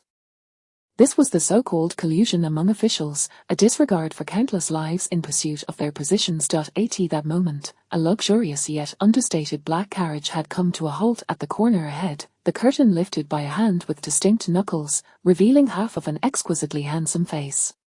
The man's eyes were pale as he observed the slender figure of the young lady, his thin lips pressed together slightly. "She is not to be trifled with. Are you certain you wish to defend the third young lady of the Duan family?" The man said nothing, lowering the curtain and stepping down from the carriage. Tall and broad-shouldered, with a straight back standing like a pine, every movement exuded nobility. Li Huayin frowned. "It is only natural for a young lady to raise her voice now and then. You need not take it to heart, especially since she has saved your life." The woman, though her words were harsh and her temper unappealing, was not inherently malicious. Xiao Yuan turned back with a cold glance at Li Huayan. Was he so idle as to concern himself with such matters? Shannon was half squatting, helping to rinse rice, her pink gown trailing in the dirt, yet she seemed unperturbed, her profile illuminated by the sun, fair and delicate as if cloaked in a radiant glow. Suddenly, a tall figure overshadowed her, casting a large shadow. Xiao Yuan's heavy gaze inadvertently fell upon the exposed, fair neck of the young lady, beautiful as fine jade, with skin as smooth as ice. These 8 words suddenly flashed through his mind. Shannon instinctively looked up, unexpectedly meeting his deep, dark eyes. For a moment, her striking features swiftly turned cold. Xiao Yuan, for the first time, was looked upon with disdain by a woman, her almond eyes brimming with displeasure, even a hint of resentment. Resentment he could not recall when he had offended her, yet it seemed that from their first encounter at the palace banquet, she harbored an inexplicable animosity toward him. Shannon gradually stood up. Indeed, on this very day in her past life, he had come to confront her about the unpleasantness with the 3rd young lady of the Duan family. Before everyone, he had chastised her for being spoiled and petty, for delaying the livelihoods of the people over trivial matters, consumed by jealousy and lacking a sense of generosity. At that time, she had been overjoyed at her engagement, only to receive a barrage of scolding, leaving her feeling humiliated and wronged as she ran back home in tears. It was likely that today he was also standing up for Duan Mengmeng. She wondered what identity he would assume to reprimand her this time. Is the 4th prince here for something? Xiao Yuan's expression, already devoid of warmth, grew even colder as he was scrutinized by her contemptuous gaze. No, we merely happened to pass by and thought to take a look, Li Huaiyan interjected with an awkward laugh from behind. My dear grandson, you have arrived as well. Li Huaiyan's face visibly reddened, and he sheepishly closed his mouth. It was a jest, yet how had this young lady taken it to heart? Xiao Yuan's gaze flicked between the two, his dark eyes narrowing. Li Huaiyan, feeling the awkwardness, said, "Not long ago, I rashly agreed to a jest in my eagerness to save you." "Indeed," Shannon replied, taking the handkerchief Mo Xiang offered to dry her hands. "At that time, you included him in your bargain." "I did not," Li Huaiyan exclaimed, his eyes wide. "Miss Shan, you must not speak recklessly. Such words could cost lives." "Did you not?" Shannon raised an eyebrow. Who was it that said, "As long as I agree to save him, I would be their noble aunt"? Xiao Yuan's cold gaze turned toward Li Huaiyan. The grandson felt the weight of the situation. What was he even gaining from this? "I was merely anxious to save you, I spoke without thinking," Li Huaiyan protested. "Miss Shan, did I not mention that whether he was to be executed or if I was to be the one?" Shannon nodded. "Indeed, you did." "See?" Li Huaiyan gestured helplessly at Xiao Yuan. "Fool," Xiao Yuan coldly uttered, stepping back to distance himself from Li Huaiyan, as if fearing to be tainted by his foolishness. Li Huaiyan, taken aback, met Shannon's playful gaze. "Shannon, you are playing with me. Who taught you to speak to your noble aunt in such a manner? Is this the upbringing of the Li family?" Li Huaiyan could only remain silent. "4th prince, I sacrificed for you. Will you not say a word in my defense?" Xiao Yuan pursed his lips, casting a glance at the blooming Shannon, choosing silence. This woman was fierce, unless necessary. It was best to avoid conflict, especially since she could rightfully be considered a savior. Shannon's frosty gaze settled on Xiao Yuan, and the playful smile in her eyes transformed into icy indifference. "You came all this way for the 3rd young lady of the Duan family, did you not?" "Not at all." "Is that so?" Shannon raised an eyebrow in surprise. "That day, I failed to express my gratitude for saving my life. Today, I merely passed by to say thank you." Shannon scrutinized Xiao Yuan's face, attempting to discern any hint of sincerity. Xiao Yuan remained composed. "There is no need. Had it not been for Li Huaiyan's shamelessness, I had no intention of saving you." Beside them, Li Huaiyan clutched his chest in frustration. "I see, is Xiao Yuan acknowledged. However, I truly owe you a debt of gratitude for your assistance." Shannon scoffed. The 4th prince is indeed a paragon of virtue. It remains to be seen whether this is mere pretense or genuine sentiment. Chapter 8. Who has lost their conscience? Xiao Yuan's eyes narrowed dangerously. Miss Shen, what kind of sincerity do you desire? Shen averted her gaze, her eye sweeping over the bustling servants of the Shen residence, a smirk playing at the corners of her lips. I find myself in need of assistance. If the fourth prince truly wishes to express his gratitude, why not stay and lend a hand? That simply won't do, it won't do at all. Li Huayan interjected, hastily waving his hands. He has a multitude of official matters to attend to.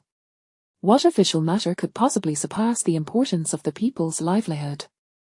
Wouldn't you agree, fourth prince? The sarcasm dripped from Shunanen's words. Xiao Yuan felt a sinking sensation in his mind, a sense of disquieting familiarity washing over him, as though this scene and these words had occurred before. Miss Shen is indeed correct. The welfare of the people is paramount. Shunanen's lips curled into a smile. So, does that mean the fourth prince has agreed? Xiao Yuan nodded. However, fear not, in 7 days, the debt of gratitude shall be settled, and we shall go our separate ways. With that, Shunanen turned and left the scene, as if she could hardly bear to linger for another moment. Yet, he could only manage simple tasks. That was not his intention. 7 days, are you out of your mind? Li Huayan exclaimed in shock. Silence! Silence! 2 dark, brooding gazes shot toward him simultaneously, causing Li Huayan to immediately close his mouth. The illustrious fourth prince personally descending to assist had left the Shen residence's steward in a state of shock. Who would dare assign him any tasks? The moment Xiao Yuan made a move, someone would rush forward to take over. Even a speck of dust on the ground would be meticulously attended to. Shunanen watched coldly for a moment before speaking in a flat voice. Steward Shen, are you particularly idle? And no, not at all. Steward Shen turned to meet the ominous gaze of his young mistress, caught between a smile and tears. Then go and get to work. The fourth prince is of great importance, and you ought to be cautious not to sully him with your mundane chores. Yes. The steward turned back, glancing over his shoulder repeatedly, retreating under the oppressive scrutiny of Shunanen. The remaining servants dared not approach to help, merely stealing glances with their eyes. Li Huayan tugged at Xiao Yuan's sleeve. What exactly did you do to offend her? It was evident that no ordinary resentment could produce such biting sarcasm. I do not know. Xiao Yuan's strong hand plunged into the water, washing the rice that Shunanen had not yet finished cleaning. With Xiao Yuan already involved, Li Huayan could hardly stand by idly, begrudgingly joining in to assist. The early autumn air had taken on a chill in the evening breeze. Shunanen, accustomed to a pampered life, felt dizzy and weak from a day of labor as she sat in a chair. Miss, you should eat something to replenish your strength. Shunanen accepted it, taking small bites of the pastry while her gaze remained cold and distant. Strange, though you may be rather headstrong, your upbringing is quite commendable. Shunanen lifted her eyes to regard Li Huayan. Are you complimenting me or insulting me? Of course, it is a compliment. Look at you, a true testament to the Shen family's upbringing. Even your manner of eating is so elegant and refined. At that, Shunanen felt the pastry in her mouth lose its flavor. She raised her hand and tossed it into the dish. The entire capital knows I was raised in the impoverished countryside of Jiangnan. Are you intentionally mocking me? It seemed every word was a misstep. Li Huayan responded, what impoverished countryside? Those people must be blind. Jiangnan is a place of lush willows and blooming flowers, where women are as graceful as the willows and as picturesque as a painting, their laughter like a spring breeze. Be quiet. What are you trying to say? Ear. Can we avoid having him come tomorrow? Li Huayan leaned over the table, negotiating. I'll send you 20 maids and servants. You can command them as you wish, even to fetch dung for your family. Ear. Did he send you? Shunanen's tone rose as her gaze flicked towards Xiao Yuan's location. Hush, keep your voice down. Li Huayan wore a pained expression. He is still injured. If you make him do these tasks and something happens, neither of us can bear the consequences. Please, allow me to handle it. Does my Shen residence lack 20 idle hands? Shunanen raised an eyebrow. If you regret it and cannot manage, then depart at once. I do not compel anyone against their will. Do not speak as if I have forced someone into servitude. Li Huayan fell silent, at a loss for words. Indeed, she had not said he could not leave, but he was stubborn. Xiao Yuan turned, his cold gaze landing on the fidgeting Li Huayan, his tone icy. If you do not wish to stay, then leave. I want to stay, I want to stay. Li Huayan hurriedly rose, rushing to help. They were both nobles. He could not afford to offend them. Speak out of turn again, and you may return to your duke's residence. A gentleman's word is as good as a promise. Xiao Yuan was not one to go back on his word. Having fought many battles, he had endured hardships. How could he fear doing a bit of work? One sleeve of his garment was soaked as he rolled it up, revealing his strong, muscular arm. Shin'an regarded him coldly. It seemed even a deity, when brought down from the pedestal, was no different from an ordinary person. Perhaps her gaze was too piercing, as Xiao Yuan turned to look at her, prompting Shin'an to quickly avert her eyes. Mo Xiang, do you understand the meaning of biting the hand that feeds you?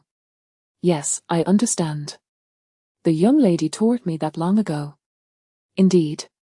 Shin'an nodded, her fingers lightly tapping the table as she lazily leaned back in her chair. In life, the first lesson one must learn is to be honest and upright. Repaying kindness with malice is the most unconscionable act. You must not become a person devoid of conscience. Yes, I shall remember that. Li Huayan stretched his neck, curiously asking, who are you accusing of being ungrateful and devoid of conscience? Surely, he could not be referring to them, as the two were quickly becoming little more than errand runners. Shin'an shot him a cold glance, remaining silent as she lowered her head to dust off her clothing. It is getting late, let us return home. I wonder if elder brother's injury has improved. The steward had already prepared the carriage, and Shin'an climbed aboard with efficiency, leaving without a word. As the carriage departed, Steward Shan hurried toward the porridge stall. A fourth prince, young Master Li, it is getting late. Leave the remaining tasks to this old servant. My young lady is in a bad mood due to your punishment. Please do not take offense, Your Highness. If memory serves, it seems Shen Chang'er was punished at Xiao Yuan's command, thus the accusation of being devoid of conscience was a rebuke aimed at Xiao Yuan. Li Huayan's lips twitched in a forced smile as he looked up. Xiao Yuan had already turned to leave the porridge stall. Xiao Yuan, I absolutely did not do it on purpose. That girl was a master of traps.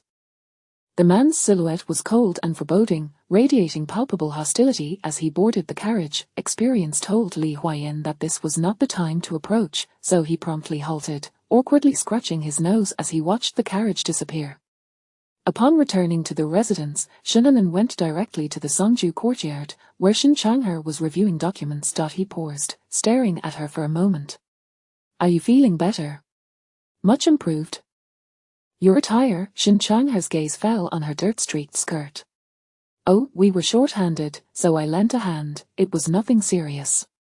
Why not send someone back to fetch assistance? Shen Chang'er frowned. How could you handle such tasks? It was quite simple, just some washing and such. Shin'an took a seat opposite him, glancing at the documents in his hands and casually remarking, today, many vagrants gathered on Nanhua Street, including some disabled individuals, the elderly, women, and children. Millimeter. Then suddenly, a group of officials arrived, claiming to maintain order, and drove those vagrants away. Shen Chang'er paused, closing the documents and looking at Shin'an. I had someone distribute food to them. The officials were not pleased. Anan. Shen Chang'er opened his mouth, but was interrupted by Shin'an. Elder brother, is this what you often refer to as being astute, aligning with the prevailing winds and mingling with the light? Shen Chang'er lowered his gaze, remaining silent. It is getting late. Elder brother should rest early. I shall return in a few days to visit you. Take care of your injuries. Anan. Shen Chang'er called after her, what you have seen is merely the tip of the iceberg in the world of officials and the myriad of human conditions. There are countless injustices that are far more brutal. When one lacks the ability, one must learn to safeguard oneself. Rest assured, elder brother, Anan understands. She turned back, flashing a radiant smile, as bright as a peach blossom. Upon returning to Haitang Garden, Mo Ran had prepared a bath, the scent of rose petals mingling with the steam. easing the body and mind into relaxation, inducing drowsiness. Her skin, smooth and delicate as jade, sank into the water, revealing only her porcelain white shoulders and slender arms. Shannon leaned half her body over the edge of the tub, her lovely, radiant face resting on her arms, her eyes half-closed. Mo Seong wiped the moisture from her hair. "Miss, you have yet to dine. Bear with it a little longer, eat first before sleeping." "I do not wish to eat," Shannon murmured. Mo Seong quickly arranged her dark tresses, draping a blanket over her shoulders and guiding her to the bed. Shannon rolled herself into the bedding, instinctively clutching the soft pillow and burying her face into it. "Miss, you still need to apply the snow skin cream." Shannon frowned, turning onto her back and lying still, as the cool, subtly fragrant snow skin cream was applied to her skin. Combined with Mo Seong's gentle touch, it felt refreshing and quite comfortable. "Miss, I will fetch you some soup. You must drink a bit to replenish your energy. It is unacceptable to work without eating. Millimeter." She nodded with her eyes still closed. Mo Seong cleaned her hands after applying the snow skin cream, then poured a bowl of chicken soup, skimming off the oil, and spoon-fed it to Shannon, coaxing her gently until she managed to consume nearly half the bowl. Shannon sank deeper into the quilt. "If my mother comes, tell her I am exhausted and just fell asleep." "Yes." After extinguishing the candle and drawing the curtains, Mo Seong quietly exited the room. No sooner had she closed the door than Lady Shan entered with a maid in tow. "Madam." Lady Shan glanced around the dimly lit room. "Has the young lady gone to sleep?" "Yes, she has been quite exhausted today and hardly touched her food." Upon hearing this, Lady Shan felt reluctant to disturb her, asking a few cursory questions before leaving. The following day, Shannon rose early, yet Lady Shan was already awake. Just as she was about to dine, a little maid came to announce Lady Shan's arrival, causing Shannon to sigh, her youthful face instantly clouding with weariness. As Lady Shan entered, she immediately asked with concern, "Why do you look so dispirited? Did you not rest well last night? If so, let the steward handle it today. You should stay home and recuperate. Since it is a good deed, how can I abandon it halfway? You child." Lady Shan sat beside her. "I heard from the steward that you even lent a hand personally." "Millimeter, just a bit of assistance. Anan is kind-hearted." Lady Shan smiled with pride as she affectionately stroked her head. Shannon set down her spoon and stood. "It is getting late, I must leave. We can converse more when I return." "Wait a moment." Lady Shan held her back. The steward would not report only the good news without mentioning the bad. He would provide details of every matter. "I heard you had the fourth prince stay at the porridge stall to help." Shannon replied expressionlessly. "The fourth prince values the welfare of the people and willingly assists the vagrants, doing his part. I lack the audacity to keep him here." Lady Shan tilted her head, scrutinizing her daughter in an attempt to detect any signs of deceit. A dignified prince would willingly do menial tasks. "I cannot believe that. What does mother think I possess that could compel a prince above all others?" That was a valid point. Lady Shan released her grip, earnestly admonishing, "If you dislike it, do not become too entangled with him, lest you find it difficult to extricate yourself in the end. The royal family is not so easily placated. Do not worry, mother, I have my own plans." After exchanging a few reassuring words, Shannon swiftly left the residence. Chapter 9. Have we met before? Upon reaching Nanhua Street, the common folk had already formed an orderly queue of their own accord. The servants from the Shan residence had arrived early, and by this time, they had prepared congee. The old woman brought out the steamed buns made with white flour and distributed them one by one. Shannon glanced around and noticed that the vagrants from yesterday were absent from the corner. "Those people are unlikely to return," Steward Shan murmured softly. After yesterday's unfortunate incident, the authorities would certainly not permit their presence again. After all, with each passing day, a dreadful number of lives would dwindle. Had it not been for the food provided by the young lady, at least 1/3 of those people would have perished overnight. Hearing this, Shannon felt a chill settle in her heart.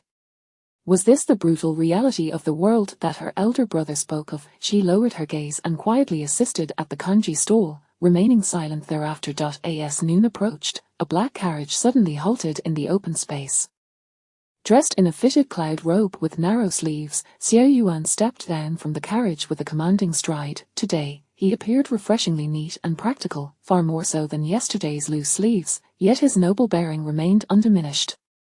Shannon cast a sidelong glance at his resolute and handsome face, momentarily taken aback, concealing her astonishment in her eyes. Did he truly intend to endure this for 7 days? Li Huaiyan, looking weary and disheveled, trailed behind him. At this hour, Your Highness is here to scrounge a meal. Xiao Yuan paused for a brief moment, then pretended not to hear Shannon, bending down to begin his tasks. Shannon scoffed derisively. Why was she so inclined to engage with him? She resumed her work, though it was evident that a pampered young master like him could hardly manage the rough labor. Miss Shan, do you have any idea how hard we've been working to help out? We were up before dawn to deal with official documents, and in our haste to get here, we barely had time for breakfast. I'm on the verge of exhaustion. Shannon, feeling irritable from the incessant chatter, raised her eyes coolly to Li Huaiyan. If you don't wish to work, then feel free to stand aside and keep your comments to yourself. Li Huaiyan rubbed his nose sheepishly. Was it that obvious? There were numerous tasks to attend to while distributing the congee, and Shannon took personal responsibility for inspecting the rice and flour, meticulously checking to prevent any mistakes akin to those of her past life. Xiao Yuan, you are a prince. Must you really stoop to doing such menial work for her? Precisely because I am a prince, I must cherish the people as my own children and ensure their welfare. It has nothing to do with her. Li Huaiyan scoffed. Who would believe such a thing? There are countless noble young ladies capable of distributing congee. Why not assist the third miss instead? Xiao Yuan paused in his rice washing, casting a cold glare at Li Huaiyan, who immediately fell silent. He shifted his gaze to a slender woman standing among the common folk not far off. Today, she donned a dark-colored dress that wouldn't reveal much dust, her slim waist accentuated, and her porcelain white face, devoid of makeup, glowed like the morning sky reflecting off the snow, so pure and unpretentious, unlike a woman of the court. His dark eyes narrowed slightly. He could not fathom why he felt so unusually drawn to her. An inexplicable emotion tugged at his heart, occasionally evoking a sense of familiarity, as if they had encountered each other long ago. It was such a peculiar feeling that it compelled him to delve deeper, to trace its origins. If she, a delicate young lady, can manage this, why should a prince not be able to? He returned to washing the rice, but his peripheral vision caught sight of Li Huaiyan, who appeared entranced. I never noticed before how remarkably beautiful this Miss Shan is. Suddenly, the basin in Xiao Yuan's hand slipped, splashing water all over Li Huaiyan's face. Par? Li Huaiyan quickly grabbed a cloth to wipe his face. I didn't hold it properly, Xiao Yuan said expressionlessly, tossing the washed rice to Li Huaiyan. Put it in the pot. Oh. Li Huaiyan complied and stood up, but did not return for quite some time. Xiao Yuan waited for the rice to be served, turning to see Li Huaiyan engaged in conversation with the woman who was cooking the congee. The woman appeared to be quite young, likely newly married, and as they chatted, a faint blush crept onto her face. She seemed shy. Li Huaiyan. His voice turned icy, the tone slipping from his control, drawing the attention of numerous onlookers. Hey, I'm coming. Hehe. Li Huaiyan hurried back, somewhat awkwardly. Shannon glanced at the two tall men huddled in a corner. Both exuded an air of nobility that starkly contrasted with the cramped space. She found herself momentarily entranced, unable to reconcile the man before her with the aloof Xiao Yuan from her memories. Hey. Xiao Yuan's arm was jostled, his patience already thin, his gaze towards Li Huaiyan now frosty and menacing. Hehe. Li Huaiyan straightened his lips, exchanging knowing glances with him. Xiao Yuan, maintaining his cold demeanor, followed Li Huaiyan's gaze and suddenly locked eyes with the woman's unfocused apricot orbs. In that instant, Shannon jolted back to reality, frowning in displeasure as she turned to leave. Xiao Yuan also withdrew his gaze.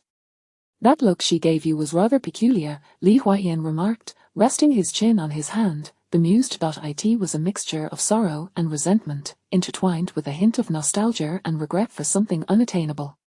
Do you think she knows of your dark heart and ruthless nature? thus feigning a strategy of allure and retreat. Xiao Yuan remained silent, his expression detached as he regarded Li Huayan. The latter felt a chill run down his spine under the prince's unwavering gaze and scratched his head nervously. What I meant to say was not directed at you, I merely wished to convey my genuine feelings. That Miss Shun looked at you as though you had lost your parents. It certainly wasn't a ploy. Yet, the more he explained, the darker Xiao Yuan's expression became. Li Huayan quickly bowed his head to work, a shiver creeping down his spine.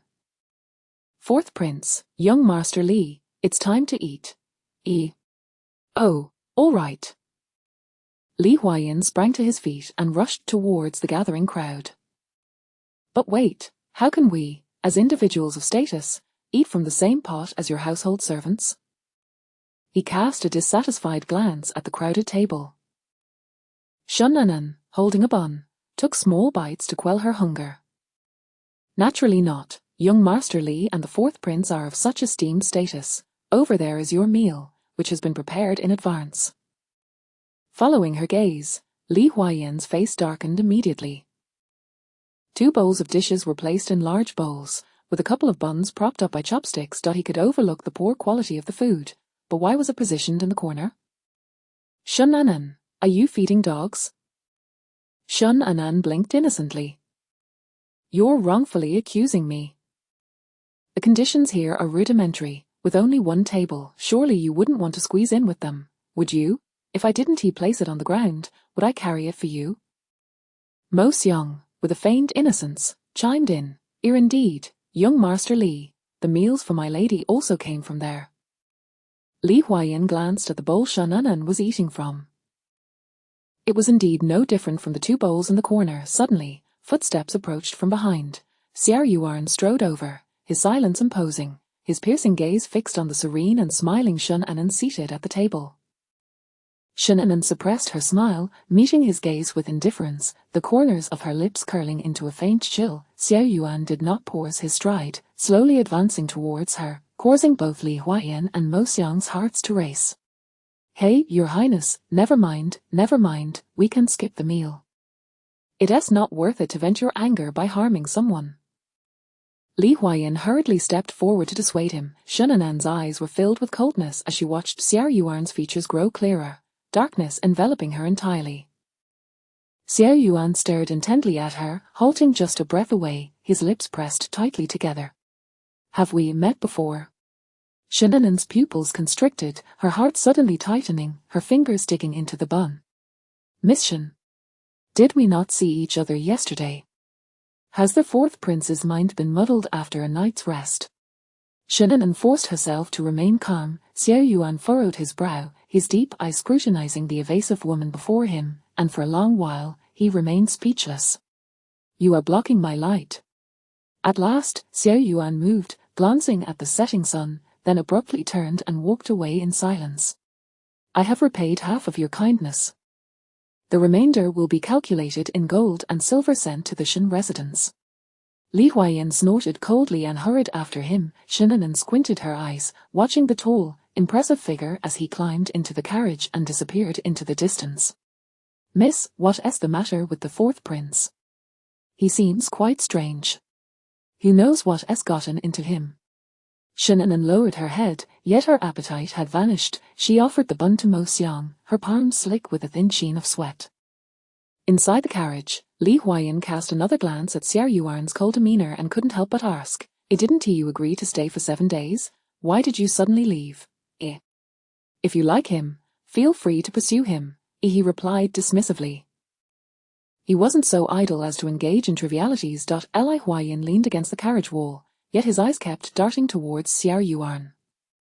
I can't shake the feeling that you've been acting a bit out of character these past few days. Xiao Yuan lazily lifted his eyelids, prompting Li Huayan to lean in closer. Given your temperament, the gratitude for saving your life should not compel you to lower yourself and tolerate indignities. And about what you mentioned earlier, be honest, is there something going on between you and that Miss Shun? He brought his thumbs together, grinning lewdly. Chapter 10 Gift of Gratitude. Suddenly, a bony hand appeared, gripping his right thumb tightly. Ouch, no, that hurts. It's going to snap. He twisted his body, grimacing in pain. Sier Yuan shot him a cold glare and only released his grip after several pleas for mercy, leisurely wiping his palm with a handkerchief. Li Huayan observed his actions, the corner of his mouth twitching. I haven't complained about your rudeness, yet you find my hands filthy? Sier Yuan maintained his silence, his face expressionless.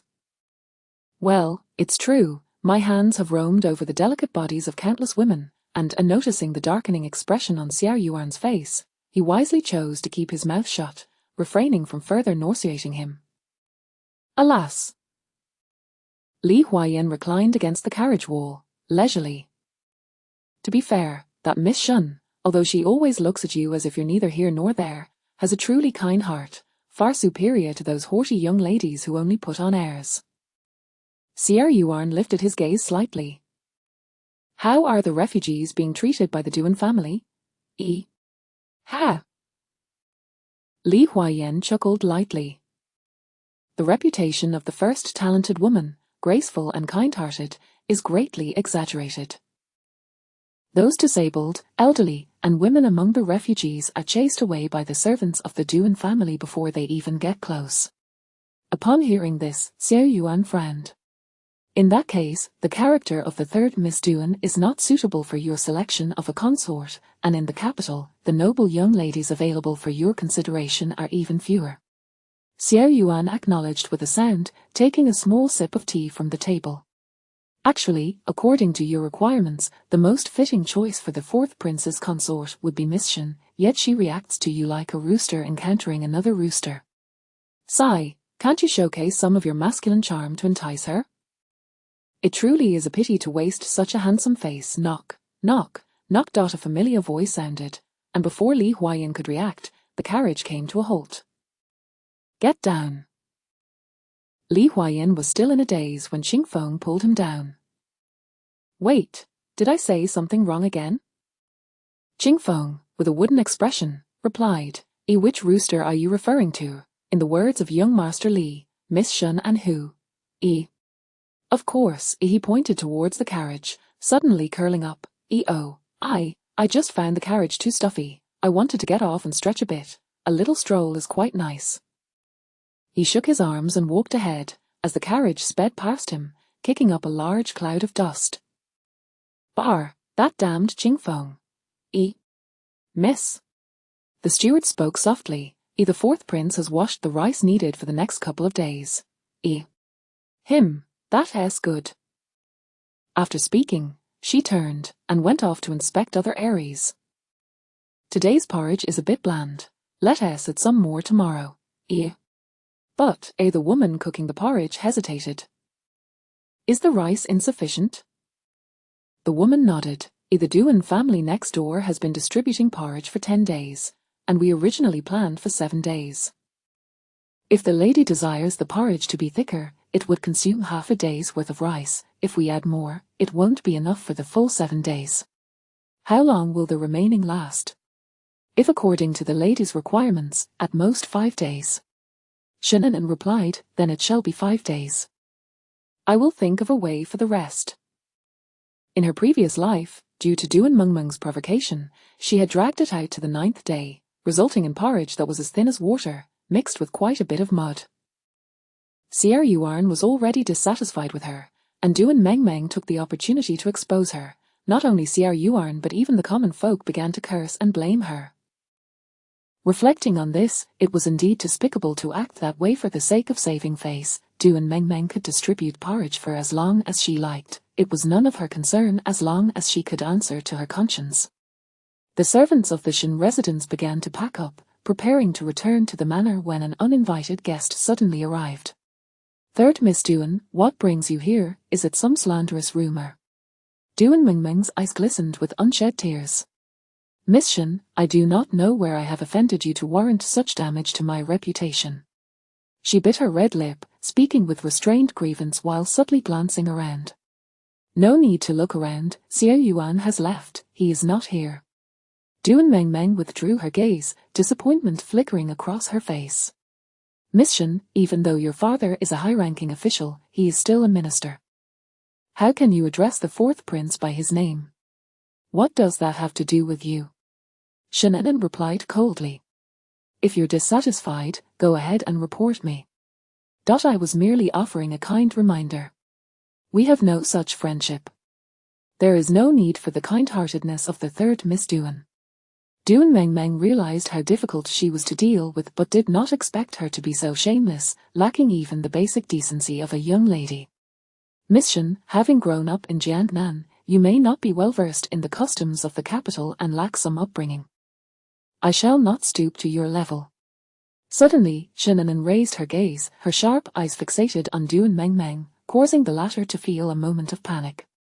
Is this how the Duan family raises their daughters, to come here and bark at me? Miss Shen, as a young lady, how can you use such filthy language? Duan Mengmeng trembled slightly in anger. Has no one in your family ever taught you the meaning of humility and courtesy, Miss Duan? Duan Mengmeng's chest heaved with suppressed rage. The servants from both the Shun and Duan households turned to look at them, forcing her to suppress her anger and coldly question, if what happened the other day was merely an accident. I later indeed yielded to you, yet why do you spread rumors outside, tarnishing my reputation, Miss Shen? Is such a small-minded act not a disgrace to the Shen family's reputation?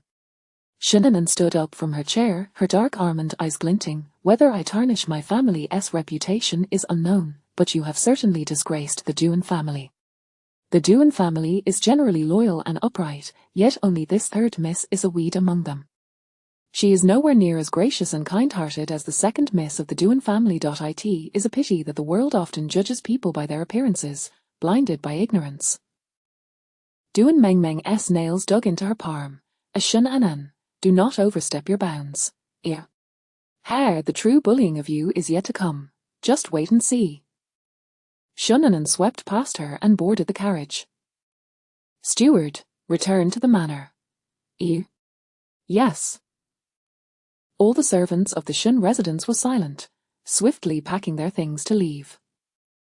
Shennan lifted the carriage curtain, watching Duan Mengmeng, who was nearly hopping in anger, her face twisted in fury. She couldn't help but smile. The first talented woman, gentle and kind-hearted, how quickly her facade crumbled.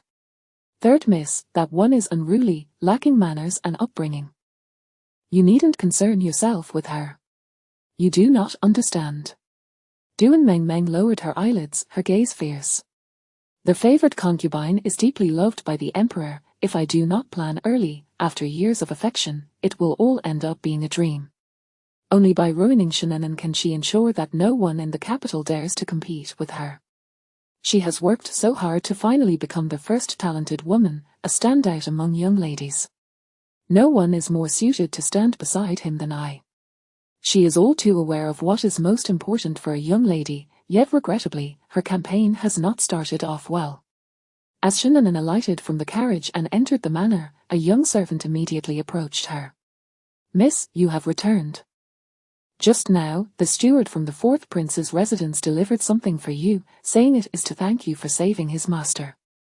Shennan paused, glancing at the boxes piled on the ground. Take them to my Haitang garden. Yes. As before, Mo Ran had already prepared the bath water. Shennan, exhausted, closed her eyes as two maidservants helped her remove her garments and hair ornaments. Completely unclothed, she stepped onto the soft carpet and into the bath. Today, the lady sent over the most fashionable floral essence from the capital, said to refine the skin. Even the court ladies are using it. I will apply it for you. Shennan responded, leaning her head against the edge of the tub. The cool sensation was quite pleasant, and she unknowingly drifted off to sleep. As the water cooled, Mo Xiang gently woke her. Miss, you should go to bed, be careful not to catch a chill. Shennan squinted her sleepy eyes and stood up from the tub, a thin blanket draped over her fair, jade-like figure, droplets cascading down her long legs. Regardless of the time, she always took great care of her body and face, maintaining them well. Clad in undergarments, her slender waist was cinched, her dark hair cascading loosely behind her, exuding the fragrance of dew. Bring in the items sent from the fourth prince's residence. Mo Xiang and Mo Ran opened the door, beckoning a few rough servants. There were 2 boxes in total, each heavy with contents. His life must be quite valuable. Shennan approached and began to open each box. They were not large, yet filled to the brim. She picked up a brocade box and examined it briefly. These seemed to be medicinal herbs for tonics, and Mo Xiang remarked, while not particularly precious, the accumulated amount was not insignificant. Keep half, and send the rest to Songzhu courtyard for my elder brother's health. That scoundrel still had some faint conscience. The herbs was separated, revealing a layer of silver underneath, amounting to roughly over 1,000 taels. Miss, the fourth prince is indeed quite generous.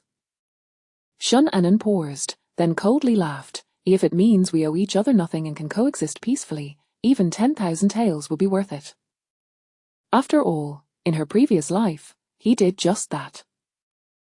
If he could use silver to sever their ties, he would undoubtedly welcome it. Moran opened the other box. Miss, these seem to be paintings and porcelain. Shun Anan's gaze fixed on a painting bound with silk at the very top, and she stood still for a long moment, her almond eyes gradually darkening. Miss, what is wrong? Mo Xiang gently shook her sleeve. Shun Anan remained silent, stepping forward to pick up the painting, tearing off the silk binding, and the paper spread open, revealing the scene depicted. Oh my, how beautiful!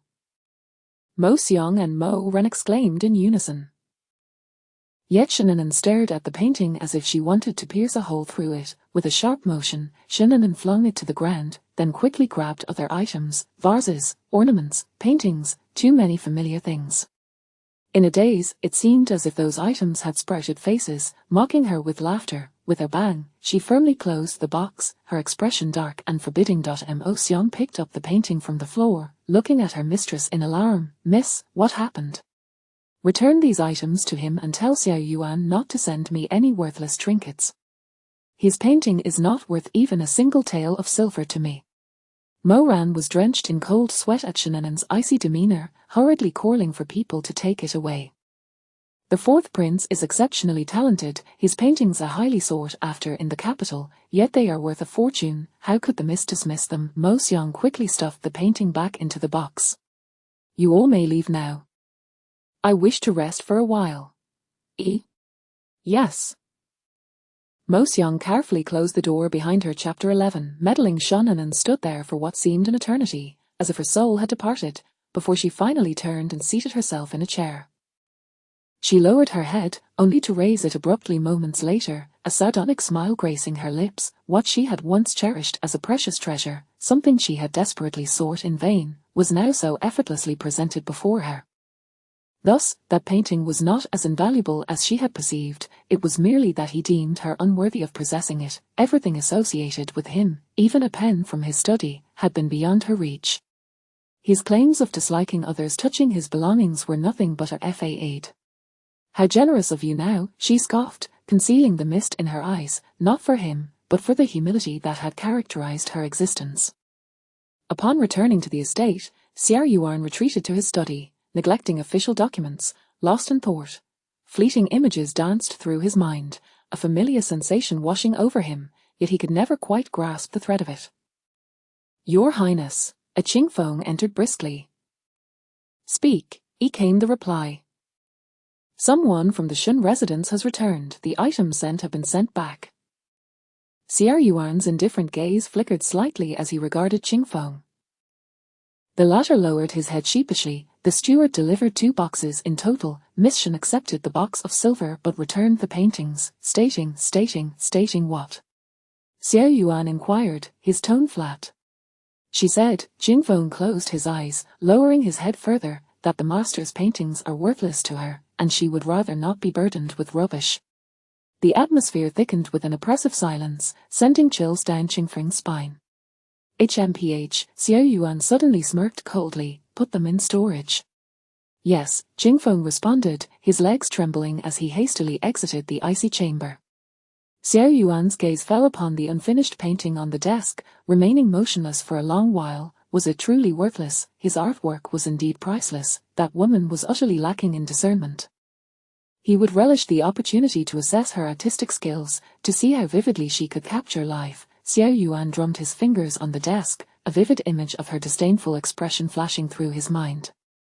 Had he ever wronged her? The malice seemed to arise from nowhere. My lord, news from the outskirts, over 100 refugees perished yesterday. Xiao Yuan snapped back to reality, rising to leave the study. Why should he expend such energy on inconsequential matters? Perhaps it was just a figment of his imagination. The following morning, Shinanan was ready to depart when Madame Shen arrived. Anan, have you been tired these past few days? Not particularly. Shinanan assisted her mother to a seat and poured her a cup of tea. Her mother had come for a reason.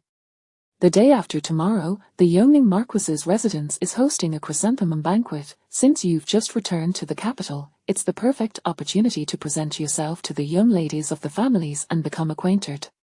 But it's only the third day of the charity rice distribution.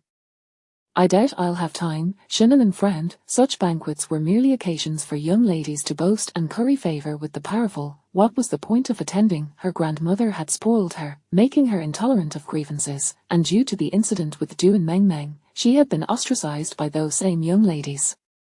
Reflecting on it, she realized she had missed out on the beauty of the chrysanthemums and had instead engaged in a war of words. After all, during her previous life, when the Yongning Marquis held the chrysanthemum banquet, her reputation had been far from stellar.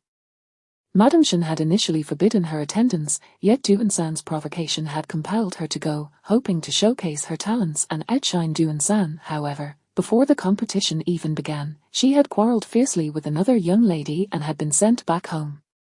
Recalling those moments, Shun Anan leaned one hand on the table, obscuring half her face. Such trivial matters as the charity rice distribution can be overseen by the steward. You need not be present every day. The Yongning Marquis's wife is the elder sister of the Empress. Her gatherings are sought after by all young ladies, held but once a year, drawing together many talented youths. Upon hearing this, Shun Anan glanced at her mother, realizing that she was likely arranging for her to find a suitor. With this thought, she nodded in agreement. All right, then I shall leave it to you, mother. Rest assured, I have already prepared your garments and jewelry. Stay home tomorrow and do not venture out. Your complexion has lost its youthful radiance after a couple of days in the wind. Very well, I shall heed your advice. After bidding farewell to her mother, Shinanan departed the estate. Seated in the carriage, she lifted the curtain slightly, gazing out at the bustling street. Vendors with shoulder poles weaved through the throngs, calling out their wares, while cheerful innkeepers beckoned passers-by to sample their delicacies. It has been ages since I've witnessed such liveliness, Amo Seong remarked, following her gaze. Are you perhaps longing for a shopping spree again? You were quite busy every day in Jiangnan, and now that you've returned to the capital, you've grown bored after just a few days. Shinanan smiled, not responding. It was not merely a matter of a few days, it felt as though a lifetime had passed. How had she forgotten these simple joys in her previous life, allowing herself to wallow in despair, becoming a bitter, scheming woman? To claim that she harbored no resentment towards Xiao Yuan would be a lie, yet seeking revenge seemed unwarranted. He merely did not love her, found her distasteful. Where lay the fault in that? She mused that if she were a man, she too would find it impossible to love a woman like Shinanan, who was so troubled. Thus, despising him now felt justified. To distance herself from that wretched man, seek a worthy spouse, and live as a gentle and virtuous woman would render her life complete. Shinanan curled her lips into a smile, lowering the curtain. Her earlier life had indeed been fulfilling, merely marred by poor choices in companionship. Suddenly, a sharp commotion approached, growing louder. You are trampling on lives, release them at once, or I shall report you.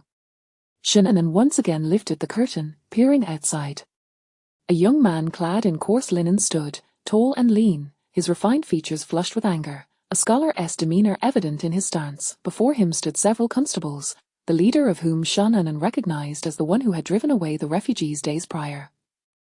What do you mean by trampling on lives?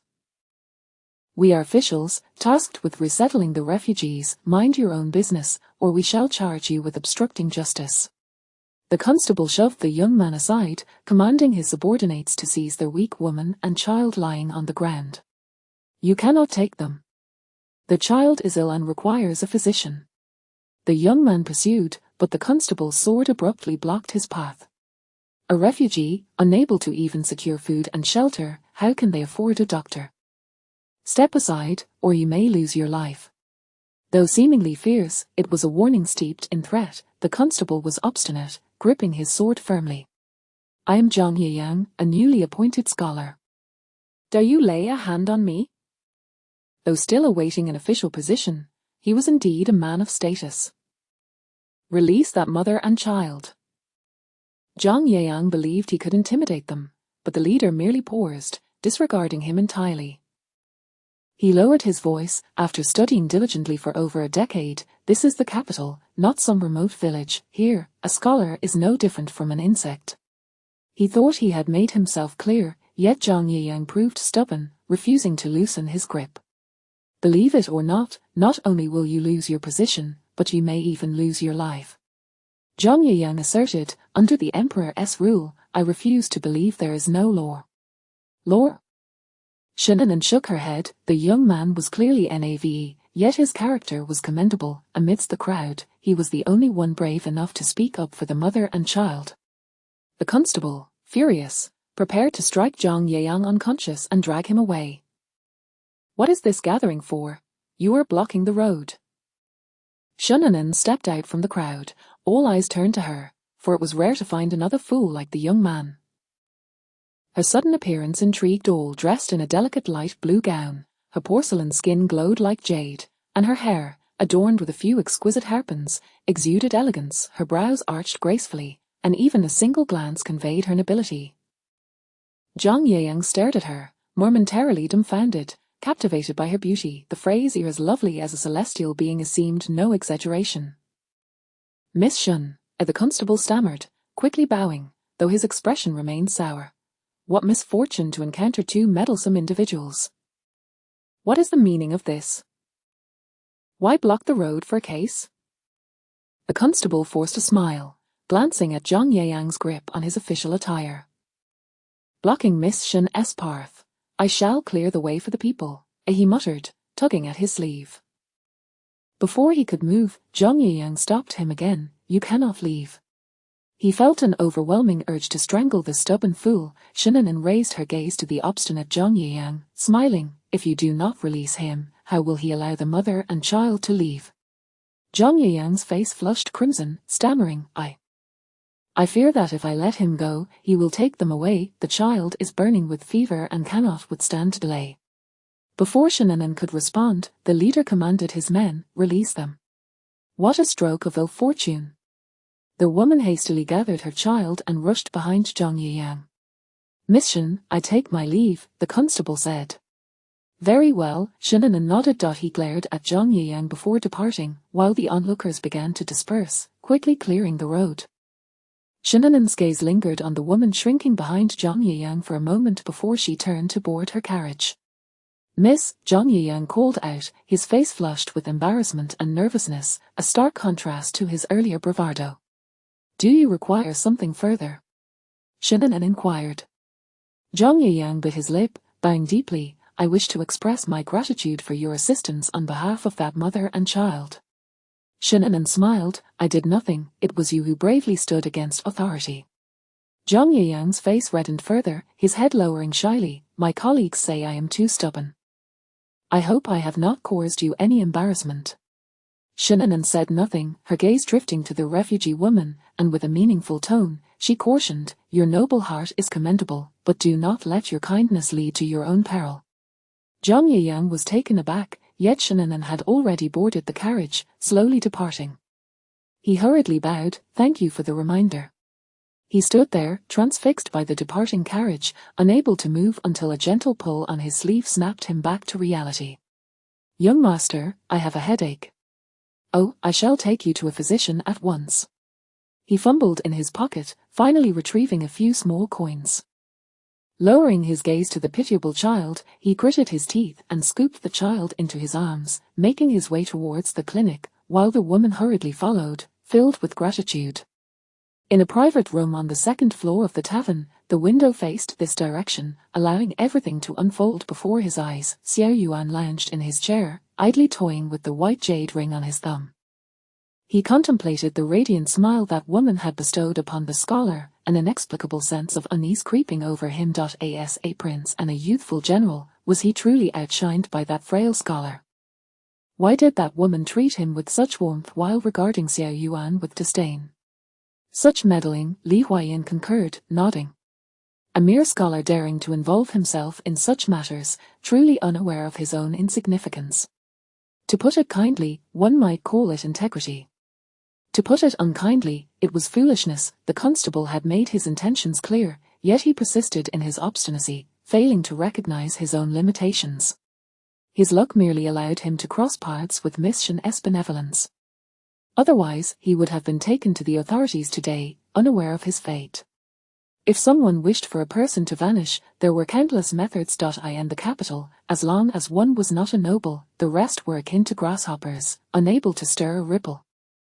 She was kind-hearted. Xiao Yuan raised his gaze to Li Huaiyan, thinking that she was merely well-fed and idle. Now the second prince seems to be increasingly reckless, brazenly overstepping bounds in broad daylight. It appears that the official in the south holds significant sway over him. Xiao Yuan scoffed, let him act with impunity, the real concern lies not in his arrogance but in his inaction. Wasn't he that scholar just exhibiting resilience and integrity? Li Huaiyan's eyes sparkled. Indeed, such a person would be perfect for dealing with the princes. Commoners lacked the power to contend with the nobility. However, if they had someone backing them, the dynamics would shift entirely. Chapter 12. The art of pursuit and retreat is futile for me. By the way, are you attending the chrysanthemum banquet at the Yongning Duke's residence the day after tomorrow? No, as Xiao Yuan replied languidly. Can the Grand Princess truly agree to this? Li Huaiyan questioned with evident skepticism. She has summoned all the noble ladies in the capital, presumably to arrange a match for you. At this, Xiao Yuan merely curled his lips. Who wouldn't want to be matched? That is indeed the case. It is rather amusing that the Grand Princess, who shows little interest in the cosmetics and silks favored by women, is utterly fascinated by matchmaking. Curiously, anyone she sets her sights on invariably ends up together. I have heard that this time, the banquet will also host this year's top new scholars for a talent competition, Xiao Yuan stated coolly. Princess Huosheng is now of age and it is time for her to select a suitor and discuss marriage. Is the princess truly considering marrying the young lady to a scholar of humble origin? Li Huaiyan furrowed his brow. Indeed, Xiao Yuan said, taking a sip of tea. The Yongning Duke's household has already drawn enough attention due to his aunt's marriage. Should they further entangle themselves with the powerful, it might not bode well with the emperor, who is perpetually wary of even his own son. Thus, choosing a man with no noble lineage but possessing some talent and upright character for Huosheng would be the most prudent outcome. Alas, do you think there will also be a talent competition for the ladies? Li Huaiyan's eye sparkled with excitement. Xiao Yuan cast him a sidelong glance but remained silent. TSK, I have no interest in women, the courtesans are far superior to these noble ladies. One can simply pay for their services without any strings attached. He was a carefree individual but loathed the idea of being bound by marriage.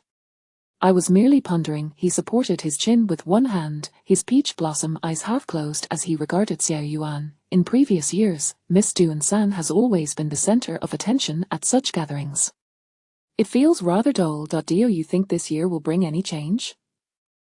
Xiao Yuan's hand, which was holding the teacup, paused as he regarded Li Huaiyan with a faint expression.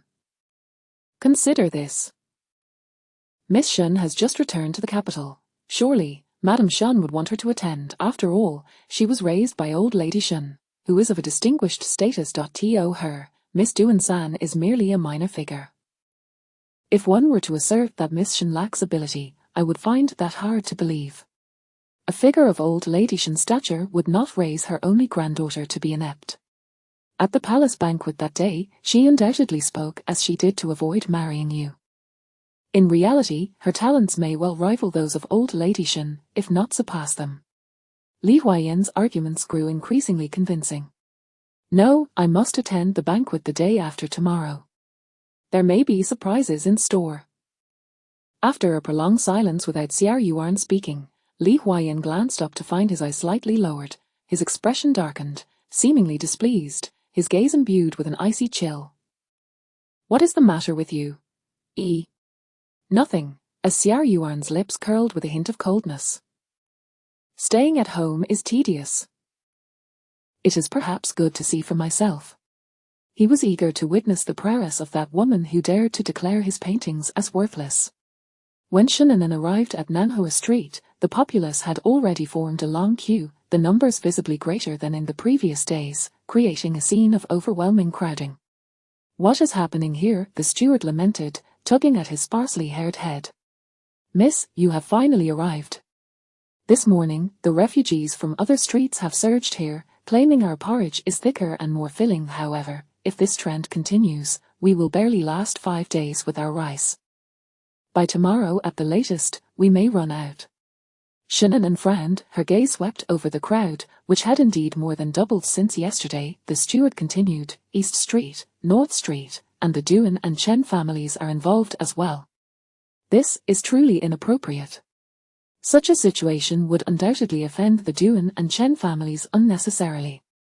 Shunanan replied, offering no further comment.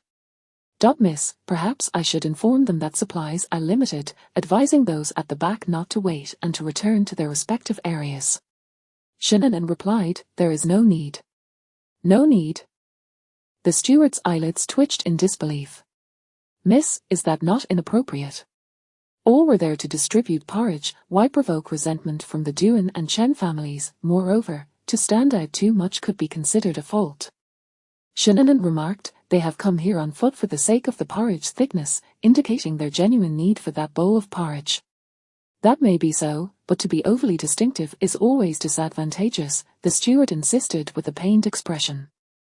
The miss was kind-hearted, yet kindness must be exercised with discretion and should not place others in an awkward position. Shunanan turned to him and suddenly smiled. "You are merely worried that the Shen family will attract too much attention and offend the Duan and Chen families."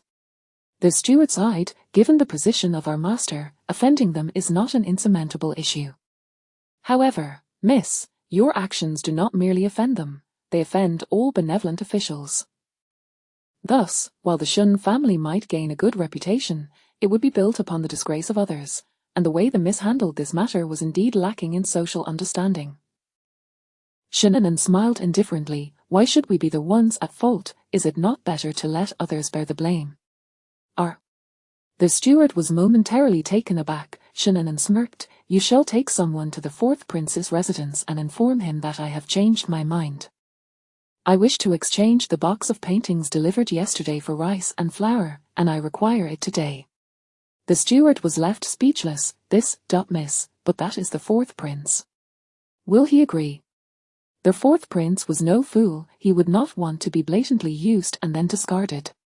"Just tell him that from today onward, we will clear the books on our past favors, and in order to distance himself from me, he will surely agree," Shunanan replied with a mocking smile. "Understood," the steward nodded stiffly. Given how matters had developed, they had to at least give it a try. The steward approached the gates of the 4th prince's residence with trepidation, unable to muster the courage to dismount.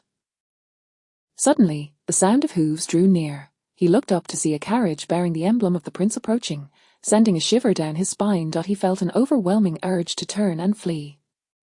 "Master, it seems to be the steward of the Shun family," a Qingfeng reported in a low voice.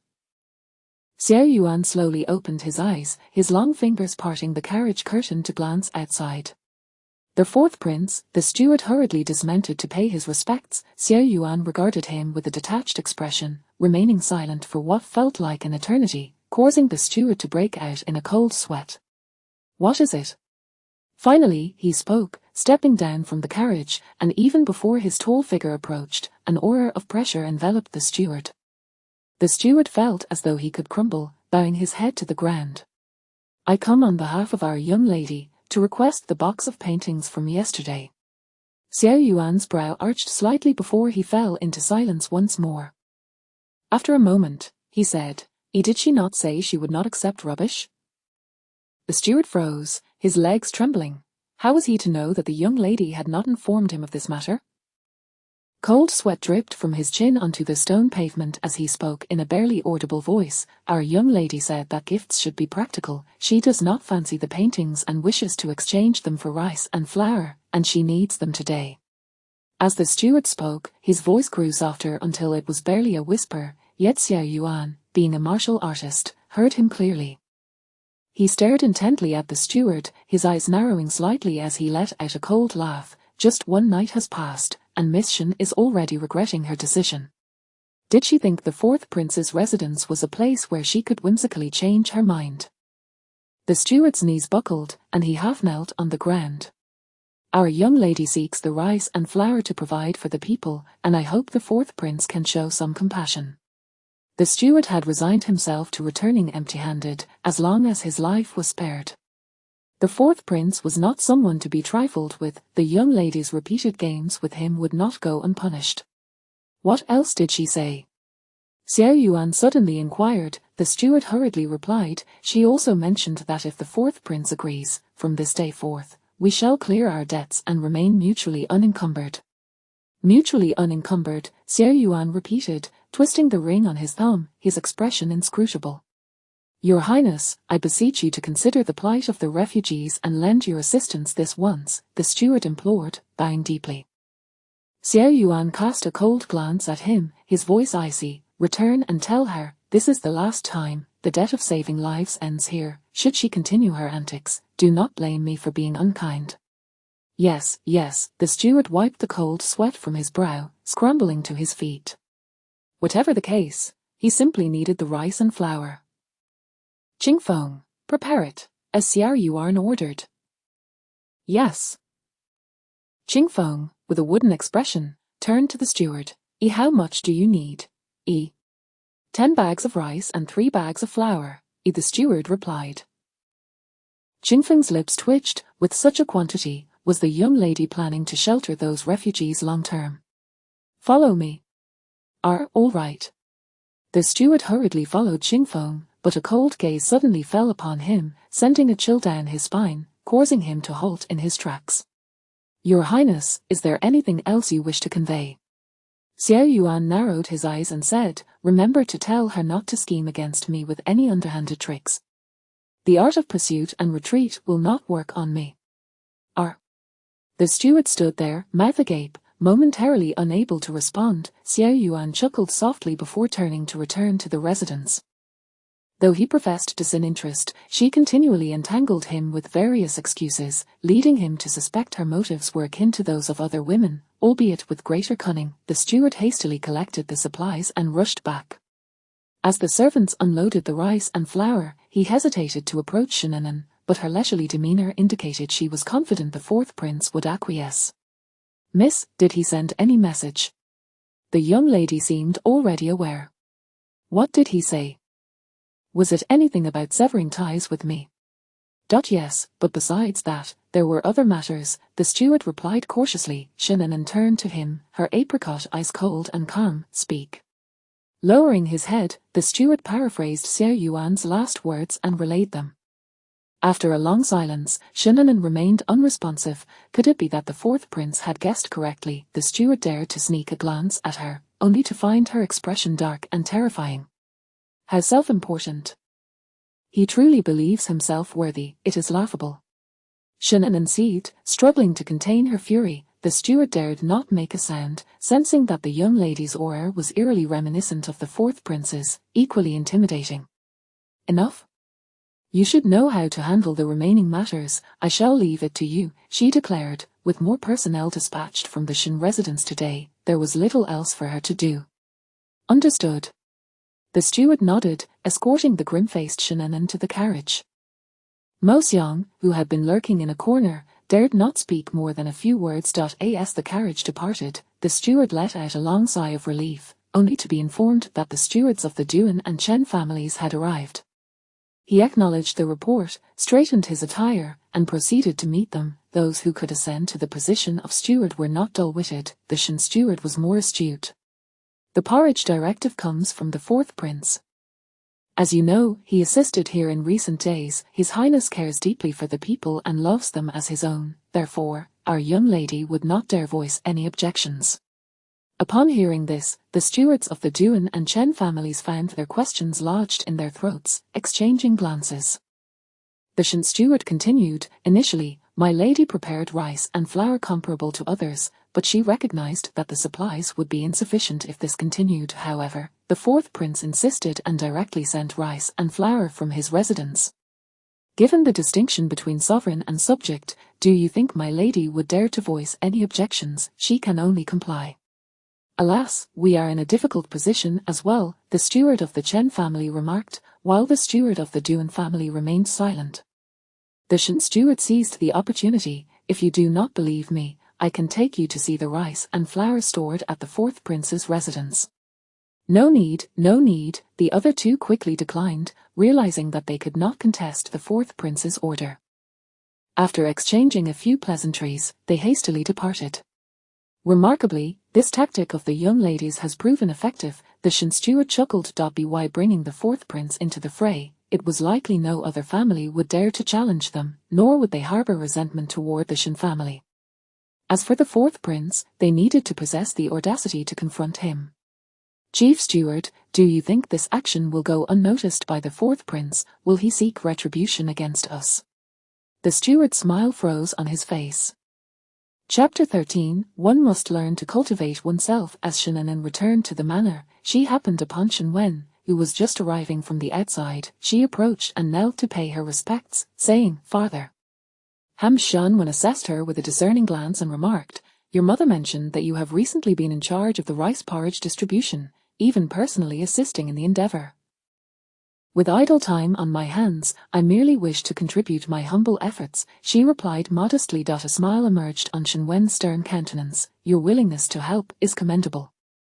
It is only fitting for the sons and daughters of the Shen family to act thus. Indeed, father speaks wisely." Shen smiled in response. Having served under two different reigns, Shen Wen's position as Grand Minister was not merely a product of political allegiance but rather a testament to his intellect and unwavering loyalty.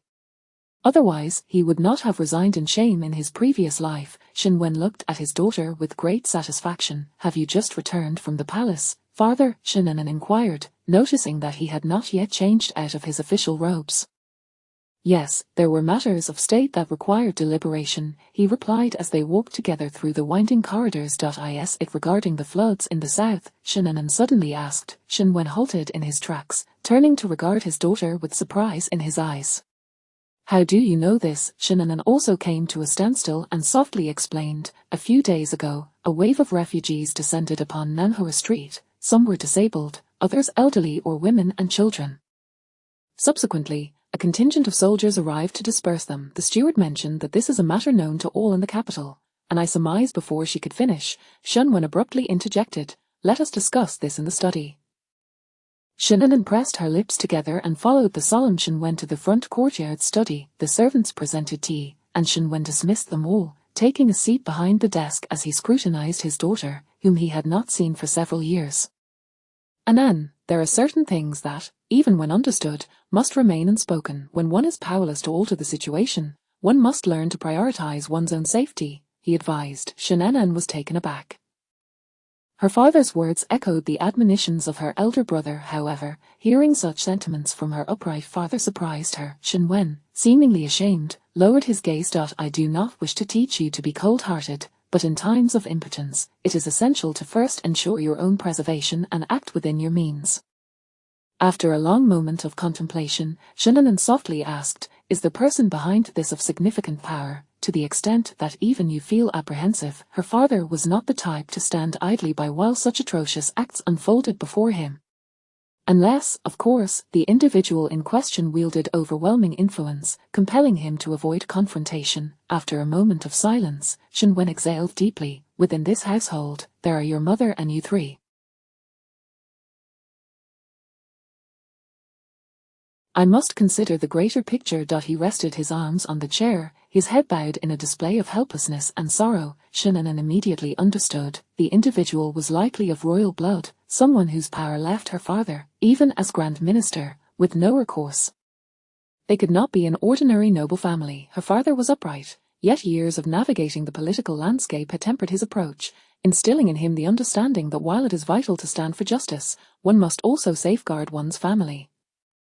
"Is it that even the prince cannot intervene?" Shen spoke with a serious tone. "The fourth prince, though cold-hearted, is still somewhat benevolent towards the common folk, could he truly remain indifferent? Though reluctant to admit it, Xiao Yuan was undeniably an admirable prince, born into royalty and enjoying the privileges that came with it. He at least fulfilled his responsibilities. Shen Wen opened his mouth, then sighed softly, and then, the royal family is complex. It is not as simple as you perceive. Though the emperor dotes on the fourth prince, he is equally concerned about the empire's stability. There is no ruler who is not suspicious. The emperor despises fraternal discord. The fourth prince cannot intervene and ignite this conflict. Thus, the individual behind the scenes must indeed be of royal lineage. A cold sweat broke out on Shen Nun's palms.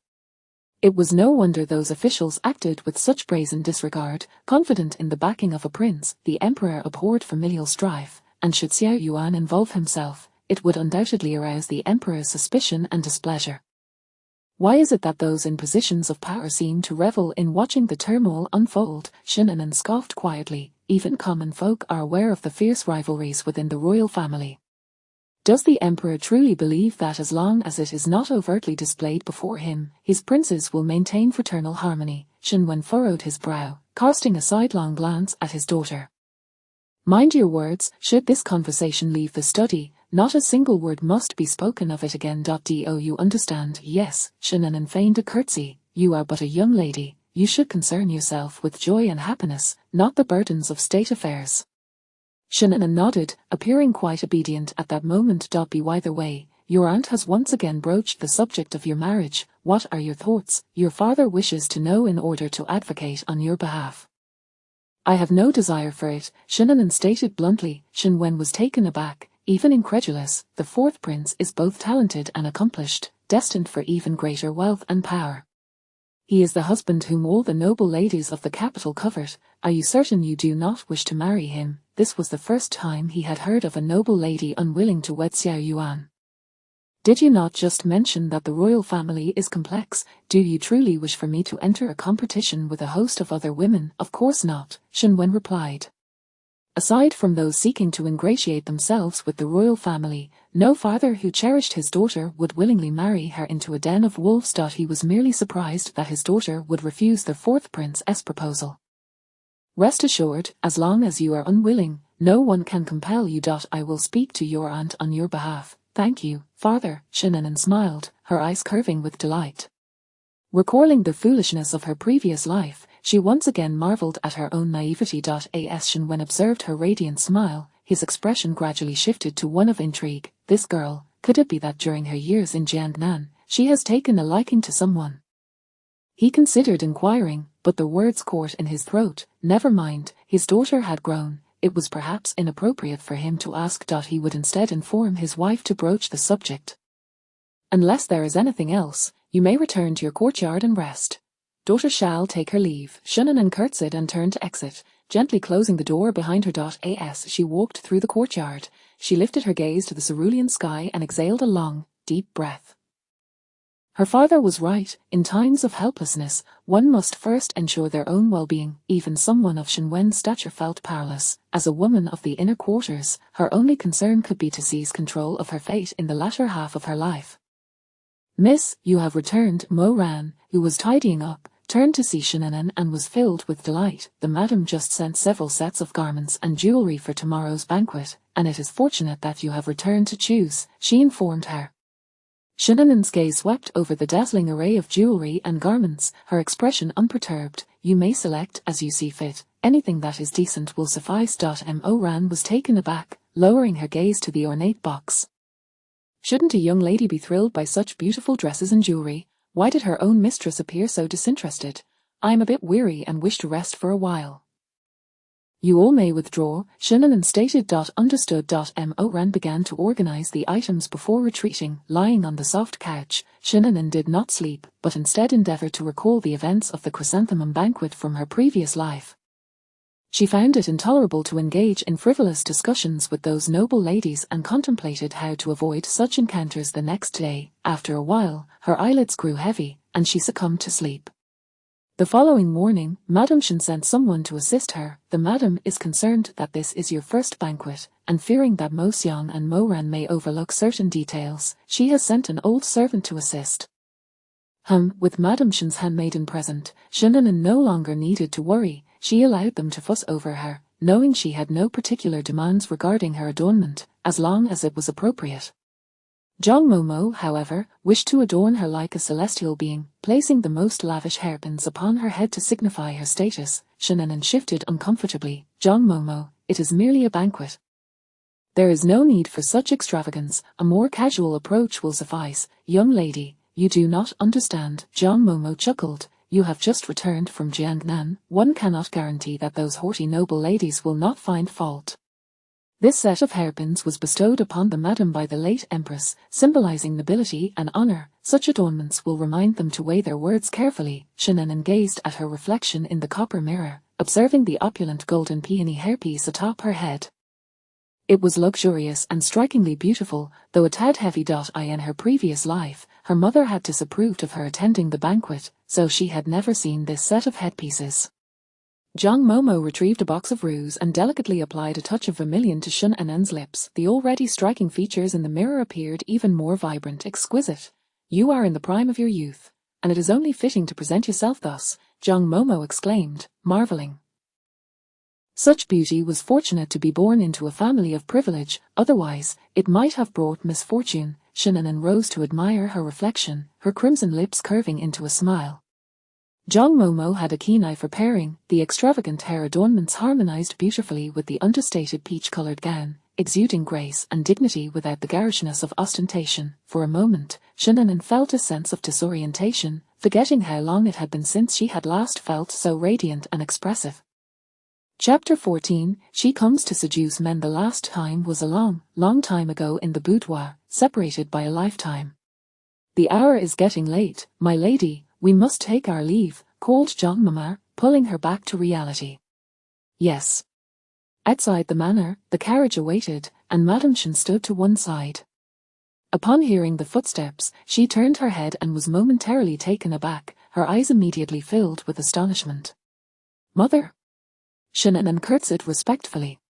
Well done. Madame Shen grasped her hand. Anan is truly beautiful. Resplendent yet dignified, radiant without being harsh, gentle yet exuding brightness, everything was perfectly balanced. Upon your return, Zhang Momo will reward you. Thank you, madam. It is all due to the young lady's natural beauty. She looks stunning no matter how she is adorned. The group boarded the carriage, their faces lit with smiles as they made their way to the residence of the Duke of Yongning. On the road, Madame Shen briefly recounted the circumstances of the Yongning Duke's household. Shunanan was already aware, yet she listened attentively. The heir of Yongning Duke is also a handsome young man, exceptionally talented. Though he cannot compare to the fourth prince, he is still one of the most sought-after young gentlemen in the capital. Shunanan nodded with a smile. He was, like Li Huayan, a loyal follower of Xiao Yuan, yet he fell far short of Li Huayan, who was blind to the truth and infatuated with Duan Mengmeng. In her past life, he had frequently ridiculed and scorned her, finding fault at every turn. She understood her mother's intentions, but Ling Chini was absolutely not a suitable match for her. Contemplating this, she suddenly arched an eyebrow. If memory served her correctly, Ling Chini had taken a liking to Duan Mengmeng at the chrysanthemum banquet, all due to a painting. It was said that on that day, the princess had organized a talent competition, and the first-ranked talent, Duan Mengmeng, had unsurprisingly claimed the top spot, garnering applause and capturing the hearts of many young men, including Ling Chini. In this lifetime, should she stir the pot a bit? Anan, we have arrived. What are you thinking about? Madame Shen's voice broke her reverie, and she realized they had reached the Yongning Duke's residence. The entrance was bustling with carriages, and the servants of the Duke's household respectfully greeted every esteemed guest arriving for the banquet, ushering them into the courtyard. The ladies encountered familiar faces, engaging in light-hearted banter and laughter. As soon as Madame Shen alighted from the carriage, she began conversing with a fellow lady, while Shunanan stood quietly behind her. At that moment, a sudden commotion arose. She turned her head to see a swift horse emerging from around the corner, followed closely by a carriage. The man atop the horse was tall and commanding, broad-shouldered with a narrow waist, clad in dark attire that perfectly accentuated his muscular physique. His jade crown was tied high, and his expression was austere, every contour exuding a sharp chill. His mere presence caused many young ladies to stand dazed, their gazes fixated. Shenanen's indifferent eyes swept over Xiao Yuan, landing on the carriage behind him. Was it Du and Meng Meng inside? Xiao Yuan ignored the soft, longing glances cast by the ladies and suddenly focused on a slender figure in the crowd, adorned in pearls and jade that did not overshadow her beauty. Her plain long dress accentuated her delicate face, which shone like a peach blossom, dazzling to behold. He narrowed his eyes, pondering whether she was there to attend the banquet or to entice men. Anan. Millimeter? Shun Anan turned back, momentarily locking eyes with Xiao Yuan's deep, dark gaze before she calmly averted her own, treating it as if it were merely air. As he approached, Xiao Yuan tossed the reins to a servant and dismounted. He was close enough to overhear the conversation between Shennan and her mother. Madame Liu is praising you. What are you thinking about? Madame Shun laughed. Shun Anan lowered her gaze, feigning the modesty of a young lady being complimented. I was momentarily lost in thought. My apologies. It is of no consequence at all. Madame Liu's eyes were almost glued to Shun Anan. I have often heard your mother speak of you, but having not met you until now, I must say, you are indeed a vision of beauty, like snow gathering in the moonlight, a fairy-like grace. Oh, Madame Liu, you are too kind. You are quite lovely yourself, Shennan responded humbly, though pride radiated from Madame Shun's face. If only my daughter possessed half of Shennan's beauty, I would wake from dreams with a smile. They all laughed in unison. Xiao Yuan smirked sarcastically, remaining stationary. Du and Meng Meng lifted the carriage curtain, basking in the envious glances directed her way, shyly expecting Xiao Yuan to assist her down, but to her surprise, he turned his back to her, his head slightly bowed, seemingly lost in thought. Senior brother, she called out weakly. Xiao Yuan seemed to hear, or perhaps not, merely tilting his head slightly without turning around. Miss, allow me to assist you. A maid offered her hand to Du and Meng Meng, providing her an escape route, and she could only bite her red lips and descend the carriage slowly. Shennan paid no heed to them, for at that moment, Madame Liu was subtly inquiring about her marital prospects. Anan has just returned. I thought it best to let her remain for 2 years before discussing marriage. Such a well-behaved and beautiful daughter, if I had one, I would wish to keep her for 2 more years as well. However, finding a suitable husband does not conflict with that. If there is a good match, it would be wise to settle it early, Madame Shen replied with a smile. Madame Liu continued, my son, that good-for-nothing, has also passed the imperial examination this year. Though not at the top, he has gained a title. His temperament is good. He is not the kind to loaf around. Madame Shen glanced at Shennan, politely saying, Madame Liu is too modest. Your son is indeed among the best of the official offspring. You flatter me. When the opportunity arises, I shall certainly bring him to visit you. Madame Liu beamed, and they began to set a date as if eager to finalize arrangements. Shennan obediently followed the 2 ladies inside, moving gracefully with measured steps, embodying the demeanor of a noble woman. Xiao Yuan's heavy gaze fixated on that hint of peachy pink. This woman surely knew how to put on a show. Just the other day, she had rejected his marriage proposal, and now she adorned herself like a flamboyant rooster to attract men. Was she truly so afraid of being unmarried? Senior brother. Du and Meng Meng followed his gaze, her red lips nearly drawing blood as she bit them. Do you like the Shen family girl? Upon hearing this, Xiao Yuan drew back his gaze, coolly glancing at Du and Meng Meng. I do not appreciate others speculating about my affairs. His words, calm yet laced with sharpness, left Du and Meng Meng's face paling. I apologize for speaking out of turn. However, my grandfather has not been well lately. If you have the time, could you visit him? The old master of the Duan family had once taught Xiao Yuan, their bond not shallow. Millimeter. Xiao Yuan replied indifferently, I need to find the princess. You may go in by yourself. With that, he strode purposefully into the estate. But I am not going to see the Duke of Yongning, Du and Meng Meng mumbled, biting her lip. They were clearly headed in the same direction. As soon as Xiao Yuan left, a group of young ladies approached Du and Meng Meng. How is it that Miss Duan arrived with the 4th prince today? My senior brother went to see my grandfather and happened to come along, Duan Mengmeng replied, maintaining a semblance of modesty. I see how the fourth prince treats you. Perhaps Miss Duan can gain the upper hand, one girl teased, knowing well of her esteemed family background and her status as the first talent. Marriage requires the consent of parents and the matchmaker's words. It is not for us to discuss, Duan Mengmeng responded, her face flushed with shyness. The girls exchanged glances, wondering if perhaps the Duan family was already negotiating a marriage with the fourth prince. Duan Mengmeng smiled bashfully as she stepped into the Duke's residence. Shannon followed Madame Shen to pay respects to the Duchess of Yongning. She kept her head lowered, following the others in bowing, doing her utmost to minimize her presence. The princess was not one to maintain a lofty demeanor, rather, she was approachable and easy to converse with, her character lively and straightforward. However, in her past life, due to various actions, Shannon had developed a dislike for her, even bordering on hatred. Thus, she aimed to avoid any interaction, fearing a clash of energies. This must be the young lady who has just returned from Jiangnan, the princess's warm voice suddenly remarked. Indeed, it is my daughter. Madame Shen adjusted her position, allowing the princess to see Shannon.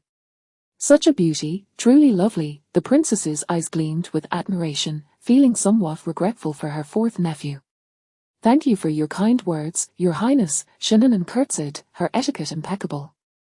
The princess nodded, suddenly pondering whether this demeanor was perhaps too gentle. If she were to be paired with that taciturn fellow, she might find herself at a disadvantage, that rascal, or to be matched with someone bolder to thrive. Your Highness, a young maid hurriedly entered, the fourth prince has come to see you. Delight blossomed on the princess's face as she addressed the noble ladies in the room. Please continue your conversation. I will return shortly. Of course. With the princess's departure, the previously subdued conversations grew lively, and Shannon found the exchange of compliments among the ladies somewhat tedious. Suddenly, someone proposed that the young ladies visit the back garden to admire the chrysanthemums. Naturally, the young maidens, unable to sit still, eagerly rose at the prospect of leaving. Shannon took the opportunity to inform Madame Shen and followed the crowd outside. In both this life and her past, she had few friends, trailing behind the young ladies as they made their way to the back garden, entirely oblivious to the fact that someone lingered even further behind her. Shannon listened as the group ahead flattered Duan Mengmeng, her lips curling in derision. She pondered whether she should also participate in the talent competition to undermine Duan Mengmeng's reputation as the first talent. Suddenly, in a moment of distraction, her right ankle was kicked hard, sending her body lurching forward. Losing balance, the people ahead turned at the sound, and in a fleeting moment, Shannon caught a glimpse of the fleeting smirk in Duan Mengmeng's eyes.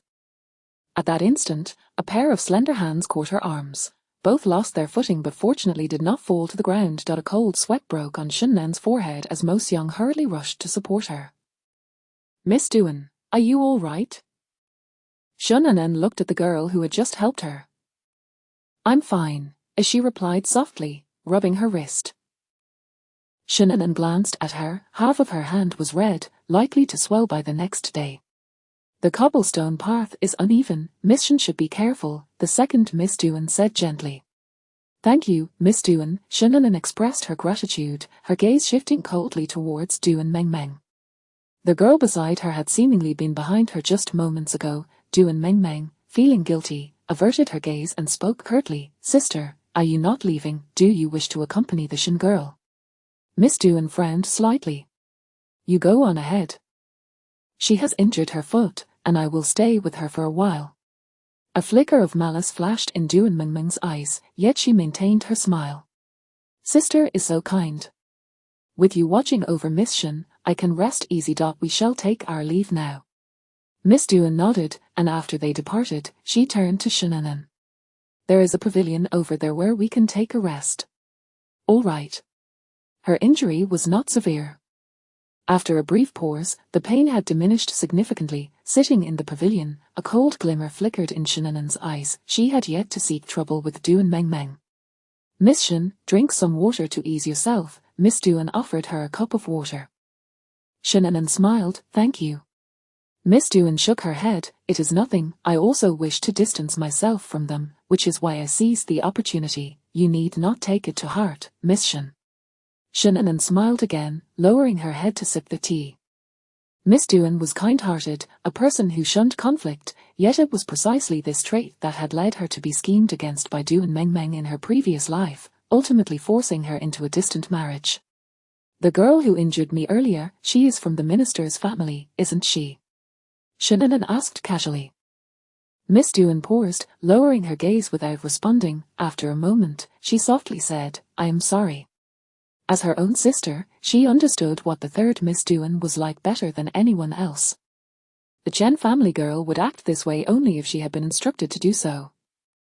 My third sister is deeply infatuated with the fourth prince. Perhaps she misunderstood Miss Shun. I will persuade her to apologize. If you could persuade her, she would not have chosen to distance herself, as Shannon replied with a smile. Miss Dewan choked, at a loss for words for a while. The two sat in silence, listening to the laughter and chatter of the other young ladies. It turned out that Miss Dewan had always been aware of Dewan Mengmeng's true nature, yet she remained silent, even when schemed against. Shannon was uncertain whether to deem her too kind or foolish, or if it was simply the bond of blood. It was a pity that she cared for her sister, yet Dewan Mengmeng did not regard her as an elder sister. Chapter 15, The Triumph of Success and the Nuptial Chamber. After sitting in silence for a while, Dewan Ying found an excuse to take her leave. Mo Xiang procured some ice, wrapped it in a cloth, and applied it to Shannon's ankle to reduce the swelling. In truth, it was merely a slight strain. There was no significant swelling, just a subtle burning pain. Miss, that Miss Chen is most likely acting with intent. A proper daughter of a minister's household should not lack such decorum. Indeed. Shannon responded faintly, her gaze falling upon several scholars in rough robes approaching in the distance. Their attire was likely the best they could muster, yet in the opulent world of officials, it appeared rather shabby. Brother Yi Yang, now that you have a beauty by your side, it is truly a day of success and the nuptial chamber. Enough, please refrain from teasing me. The young man, surrounded by his friends, sighed wearily. What is the matter with that woman? Is she truly clinging to you? Zhang Yiyang exchanged a wry smile with his classmates. I know not. She claims to have nowhere to go and refuses to leave, otherwise, she threatens to take her own life. You are aware of my circumstances. My dwelling is but a single room that barely shields against the elements. I cannot simply watch as she and her child sleep on the streets. But she is a refugee. Did she not sleep on the streets before encountering you? Remarked one of the scholars who had previously jested with him. Zhang Yiyang was taken aback. You, my friend, may have been ensnared in a trap. I have long warned you that excessive kindness may lead to trouble. Now that you have achieved success, why must you be burdened by a woman with a child? How will you extricate yourself from this predicament? Brother Li speaks wisely. Another voice chimed in. Yiyang, kindness must be measured. Do not harm yourself. I suggest you resolutely send that mother and child away. Even offering them some silver would be preferable to jeopardizing your future. Indeed, if this continues, you may find it difficult to rid yourself of them. It will not be easy. That woman, with her child, has grasped onto you as her lifeline. She will not relinquish it easily. True enough, any sensible person would understand that following you, even if she cannot become a legitimate wife, she could at least be a concubine, which is a far better fate than her previous life. The group furrowed their brows, each offering their own convoluted advice for Zhang Yiyang. What do you think, Yiyang? After a prolonged silence, none heard Zhang Yiyang's response. Turning his head, they found he had unknowingly fallen behind, staring blankly at a certain spot, his face flushed with embarrassment. They followed his gaze to a pavilion in the garden and were momentarily stunned. In that instant, everyone strained to recall descriptions of celestial beauty from their books. The woman's noble bearing and graceful manners rendered them speechless. Shannon took a delicate sip of tea, and suddenly the murmurs around her ceased. She lifted her gaze to the group of scholars, inadvertently locking eyes with Zhang Yiyang, who was gazing intently at her. Out of politeness, she offered a smile, radiant as a blooming peony, dazzling to behold. Unbeknownst to them, someone inhaled sharply and murmured, "The beauty surpasses even the famed lotus, with fragrances wafting from the water pavilion." I always thought the sages exaggerated, yet here stands such a beauty. Zhang Yiyang abruptly snapped back to reality from that enchanting smile, hastily nudging his friends. Do not stare. Do not offend the lady. Reluctantly, they averted their gazes. This was the residence of the Duke of Yongning. That young lady's dignified demeanor was certainly not of common upbringing, far beyond what they mere scholars could aspire to. Zhang Yiyang urged his dazed companions forward. One of them inquired, Brother Yiyang, do you know that lady from earlier? Zhang Yiyang paused, lowering his head slightly. I cannot say we are acquainted. We merely met by chance. Oh. Curiosity piqued, they pressed further. Zhang Yiyang, however, remained solemn. That is the daughter of Grand Commander Shen. She is not someone we should discuss. I have no standing to be acquainted with her. Indeed, the daughter of Grand Commander Shen. They were all taken aback, realizing her noble status was even more impressive than they had assumed. The questions they had posed fell silent. A daughter of the illustrious Shen family could not possibly know someone like Yiyang. Such a lineage was beyond their discussion. They departed the garden, taking a different path back to the front courtyard, while Zhang Yiyang, troubled, turned back several times to glance behind. I feel a bit unwell. You all go ahead, I shall return shortly. His companions, glancing at him, offered no suspicion and parted ways. Once they were out of sight, Zhang Yiyang wrestled with his thoughts before retracing his steps. Meanwhile, Xiao Yuan exited a conversation with the princess, encountering the heir of the Duke of Yongning, Ling Chenyu. I have been waiting for you for ages. At last, you have emerged. Unlike Xiao Yuan's cold demeanor, Ling Chenyu exuded a gentle scholarly charm. Where is Li Huaiyan? It is rare not to see him following you today. Xiao Yuan replied, my aunt has invited half the noble ladies from the capital. How could he possibly still be by my side?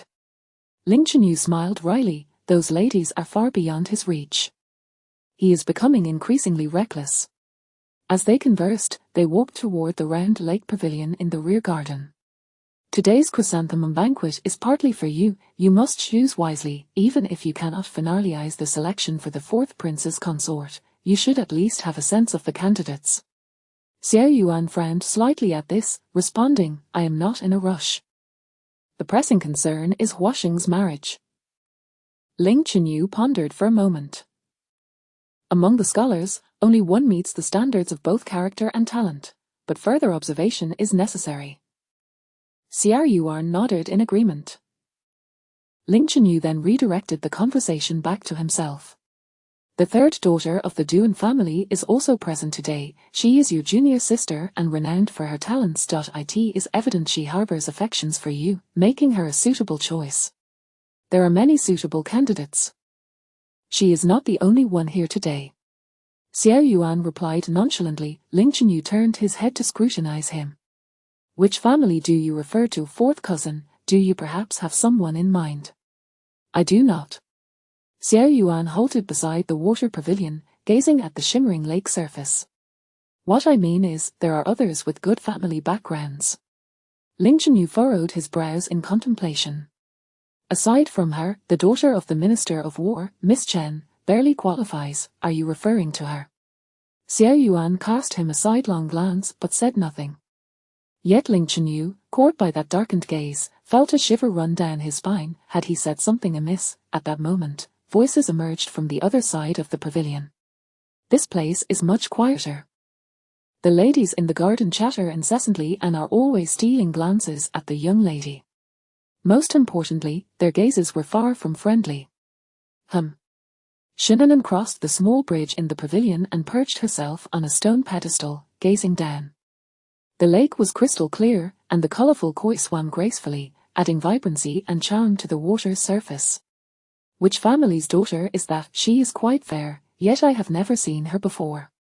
Ling Chenyu's gaze settled on the young woman atop the stone pedestal. She is from the Shen family. Xiao Yuan replied softly. Ling Chenyu was taken aback, his initial admiration giving way to astonishment. Is she not the eldest daughter of the Shen family who refused your marriage proposal at the palace banquet? He had not attended that banquet but had heard much about it. Xiao Yuan frowned. That was merely Shen Guifei's unilateral wish. She never made it explicit, so how could it be termed a refusal? You have a point. Ling Chenyu chuckled awkwardly, yet his eyes remained fixated on the slender figure of the young woman.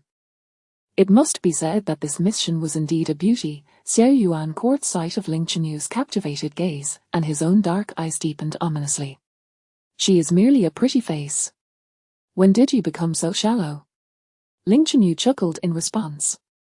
Beauty is a delight to the senses, lovely things bring joy and are hard to look away from. Moreover, without knowing her, how can you assume she is merely a pretty face and not someone with both talent and beauty?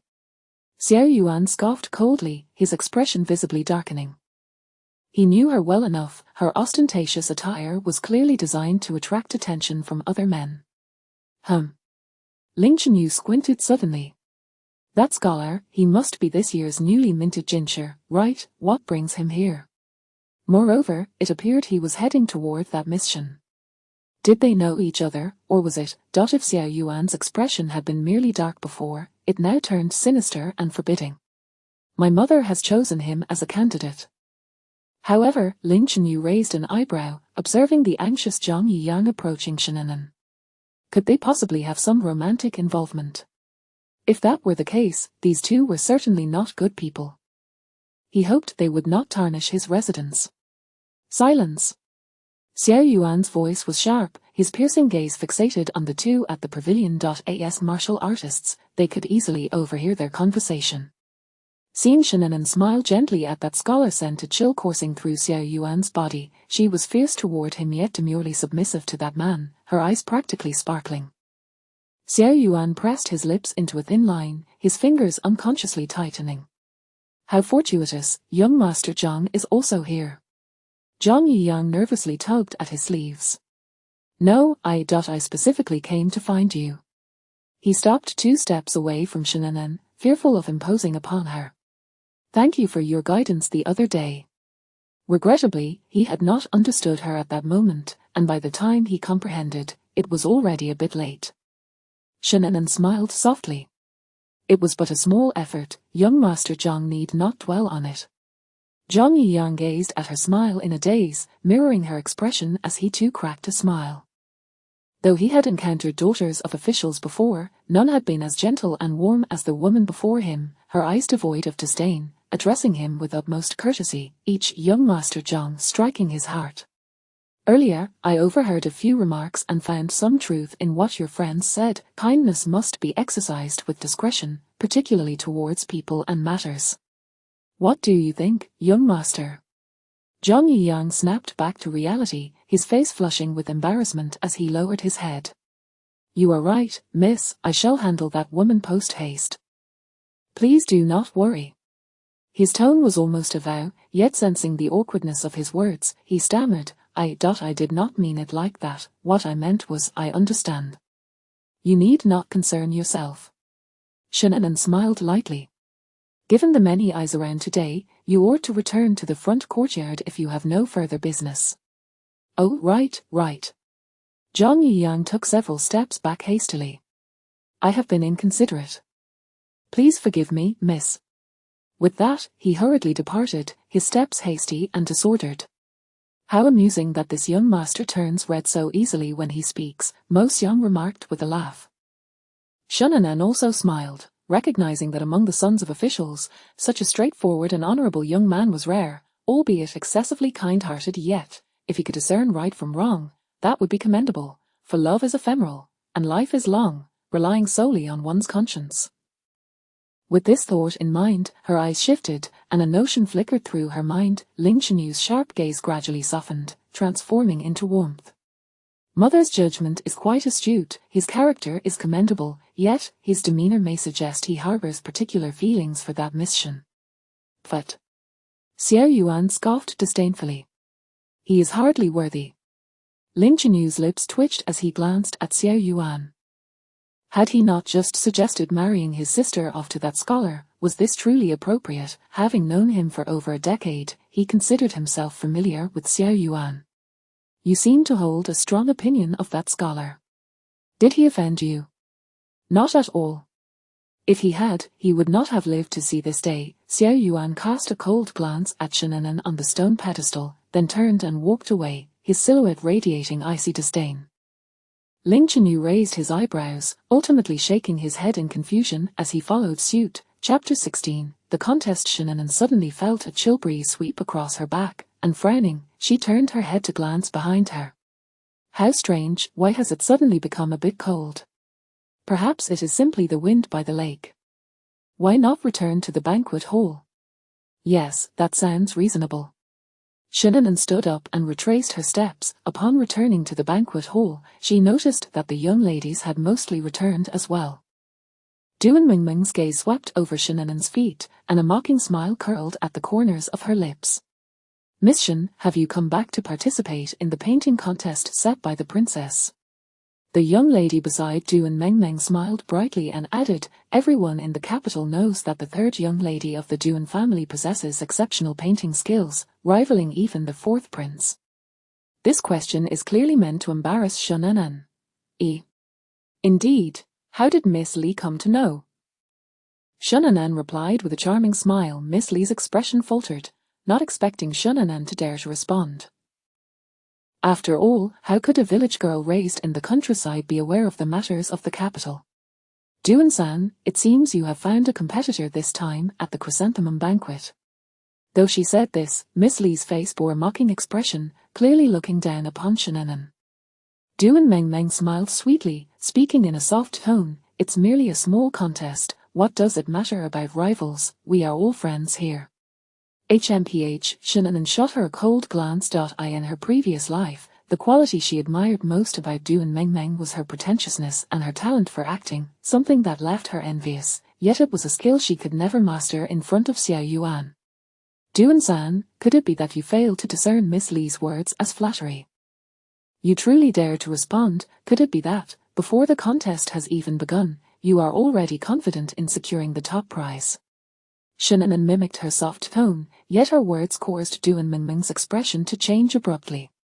Was she implying that Duan Mengmeng had an inflated sense of self-worth? Duan Mengmeng raised her gaze to meet the smiling Shannon, her narrow eyes harboring a cold fury. At that moment, Miss Li spoke up, is there anyone in the capital who does not know that Mengmeng is the first talent, with exceptional painting skills? Only you, this bumpkin, would be unaware and speak so sarcastically. Enough? Duan Mengmeng gently interrupted Miss Li. Miss Shan is right, the contest has yet to begin, so there is no need for you to speak nonsense. What if, Miss Shan is simply biding her time, my little tricks would only serve to humiliate myself. But a few of them scoffed, as if they had heard a joke. Has the third young lady forgotten about that day at the palace banquet? Miss Shan could not even showcase a single talent. Biding her time was nearly equivalent to being utterly talentless. Duan Mengmeng smiled but remained silent. She too believed that if Shannon had any ability, how could she not have showcased her talents at the palace banquet, ultimately losing the marriage decree with the fourth prince?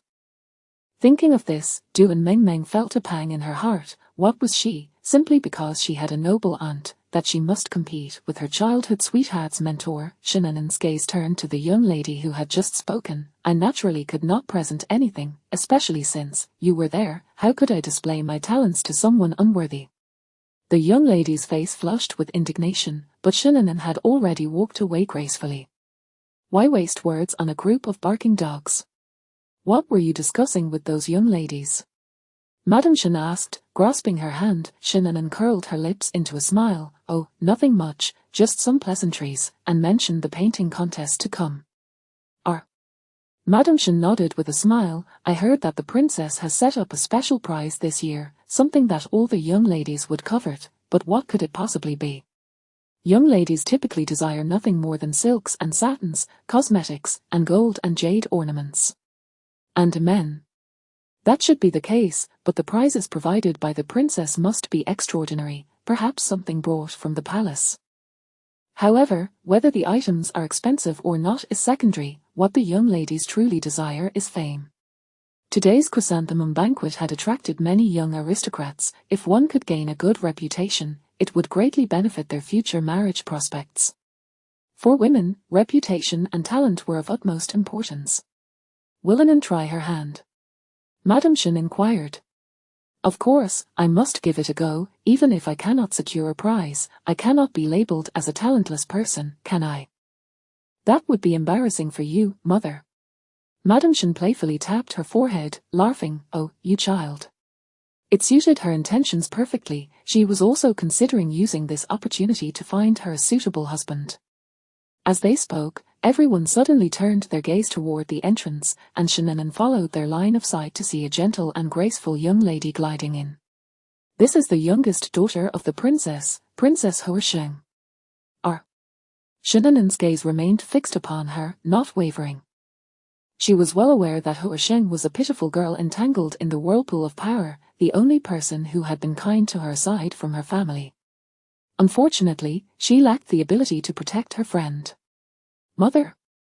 Huisheng greeted the princess with a graceful bow, each movement exuding an extraordinary tenderness. Rise, my dear, the young ladies have been waiting for you. Huisheng smiled shyly. I was delayed by some matters, and I apologize for keeping everyone waiting.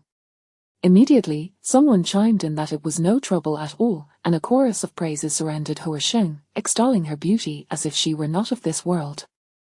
Huisheng smiled, her lips barely curving upward. Shannon knew that this was a sign of her impatience. All right, please take your seat, the banquet is about to commence, and there will also be a talent competition later. I am sure the young ladies are eager. Yes. Huisheng gave a slight bow and took her seat at the princess's side. Her gaze swept across the room, and when it landed on Shannon, she unexpectedly met her friendly smile, returning it with one of her own. That girl, she felt a certain fondness for, though this was clearly their first meeting. Shaking off her thoughts, the maidservants began to file in with dishes, and the ladies spontaneously ceased their conversations to begin dining. It is said that men love to indulge in songs and dances. Today, let us ladies enjoy ourselves as well. How can there be fine food and wine without beautiful companions? The princess jested, clapping her hands, and soon a troop of singing maidens entered, adding a touch of liveliness to the previously quiet banquet. The ladies observed closely, pondering why their men were so enamored with singing and dancing, or rather, with the women who danced. The banquet had prepared fruit wine, yet the young ladies did not partake, saving their energy for the upcoming talent contest. After all, the prizes offered by the princess symbolized status and honor. As for Shannon, she truly indulged in the music and dance. The fruit wine, infused with a refreshing fruity aroma, slipped down her throat smoothly, perfectly complemented by the graceful movements of the maidens, creating a delightful experience. Huisheng also enjoyed the fruit wine, but just as she poured her second cup, she was stopped by an elderly woman beside the princess. Feeling disheartened, she set down the wine jug, her gaze drifting towards Shannon. That girl, she found her rather endearing. She beckoned a maidservant to her side and quietly inquired, which family does that young lady belong to? The maidservant followed her gaze. She is the eldest daughter of the Shen family, just returned from Jiangnan. Oh! Huisheng exclaimed in surprise, thinking she might be some cousin of the Shen family. Wasn't it said that the Shen daughters were talentless and unattractive? This young lady, however, was in stark contrast to those rumors. Shannon's eyes gradually darkened, as if sensing the gaze behind her. She turned her head, smiling at the noble Huisheng. Huisheng was momentarily taken aback. Not only the men, but even she felt her heart flutter at that moment, nearly enchanted by Shannon's smile. What a pity, if only she would take a liking to my fourth cousin. Or perhaps marrying her brother would suffice. The maidservant's eyelids twitched slightly. What was their noble lady saying? The fourth prince was of such high status. When had it come to the point where a young lady could be so picky? Huisheng's fixation on appearances was becoming increasingly pronounced. Yet, she thought to herself, having such a beautiful sister-in-law at home would surely brighten her days. At that moment, an elderly woman made her way through the crowd toward the princess, lowering her voice to say, "Your Highness, the competition among the male guests has concluded." The princess diverted her attention from the dancers, asking, who secured the top prize. Your Highness, neither the fourth prince nor the young master participated. The standout was a scholar from a humble background, named Zhang Yiyang. A satisfied smile graced the princess's lips as she cast a glance at Huisheng. Understood, you may leave. Yes. The maidservant departed quietly. Huisheng, however, lost her interest in admiring the songs and dances. She lowered her head as if studying the dishes on the table, lost in thought, remaining motionless for quite some time. After a little more than half an hour, the banquet finally came to an end. The princess led everyone to the back garden, where tables, chairs, and painting materials had already been prepared. Shinanen's cheeks were flushed, yet her eyes remained clear. Madame Shin, concerned, said, "I told you not to drink so much. Look at your rosy cheeks. If you feel unwell, we can inform the princess and leave early." "It's nothing, mother, don't worry." Shinanen smiled. At that moment, a maidservant approached her with a tray. "Miss Shin, this is a hangover remedy prepared by my young lady for you. Please drink some, it will refresh you." Shinanen was taken aback, scanning the crowd but not spotting Hua Sheng. "Where is your young lady?" "My young lady is unwell and has gone to rest." Shinanen nodded in understanding. In her previous life, she had not participated in the talent contest, and none of this had occurred. "Please extend my gratitude to your young lady." She took the bowl of soup, drank it in one go, and returned it to the tray.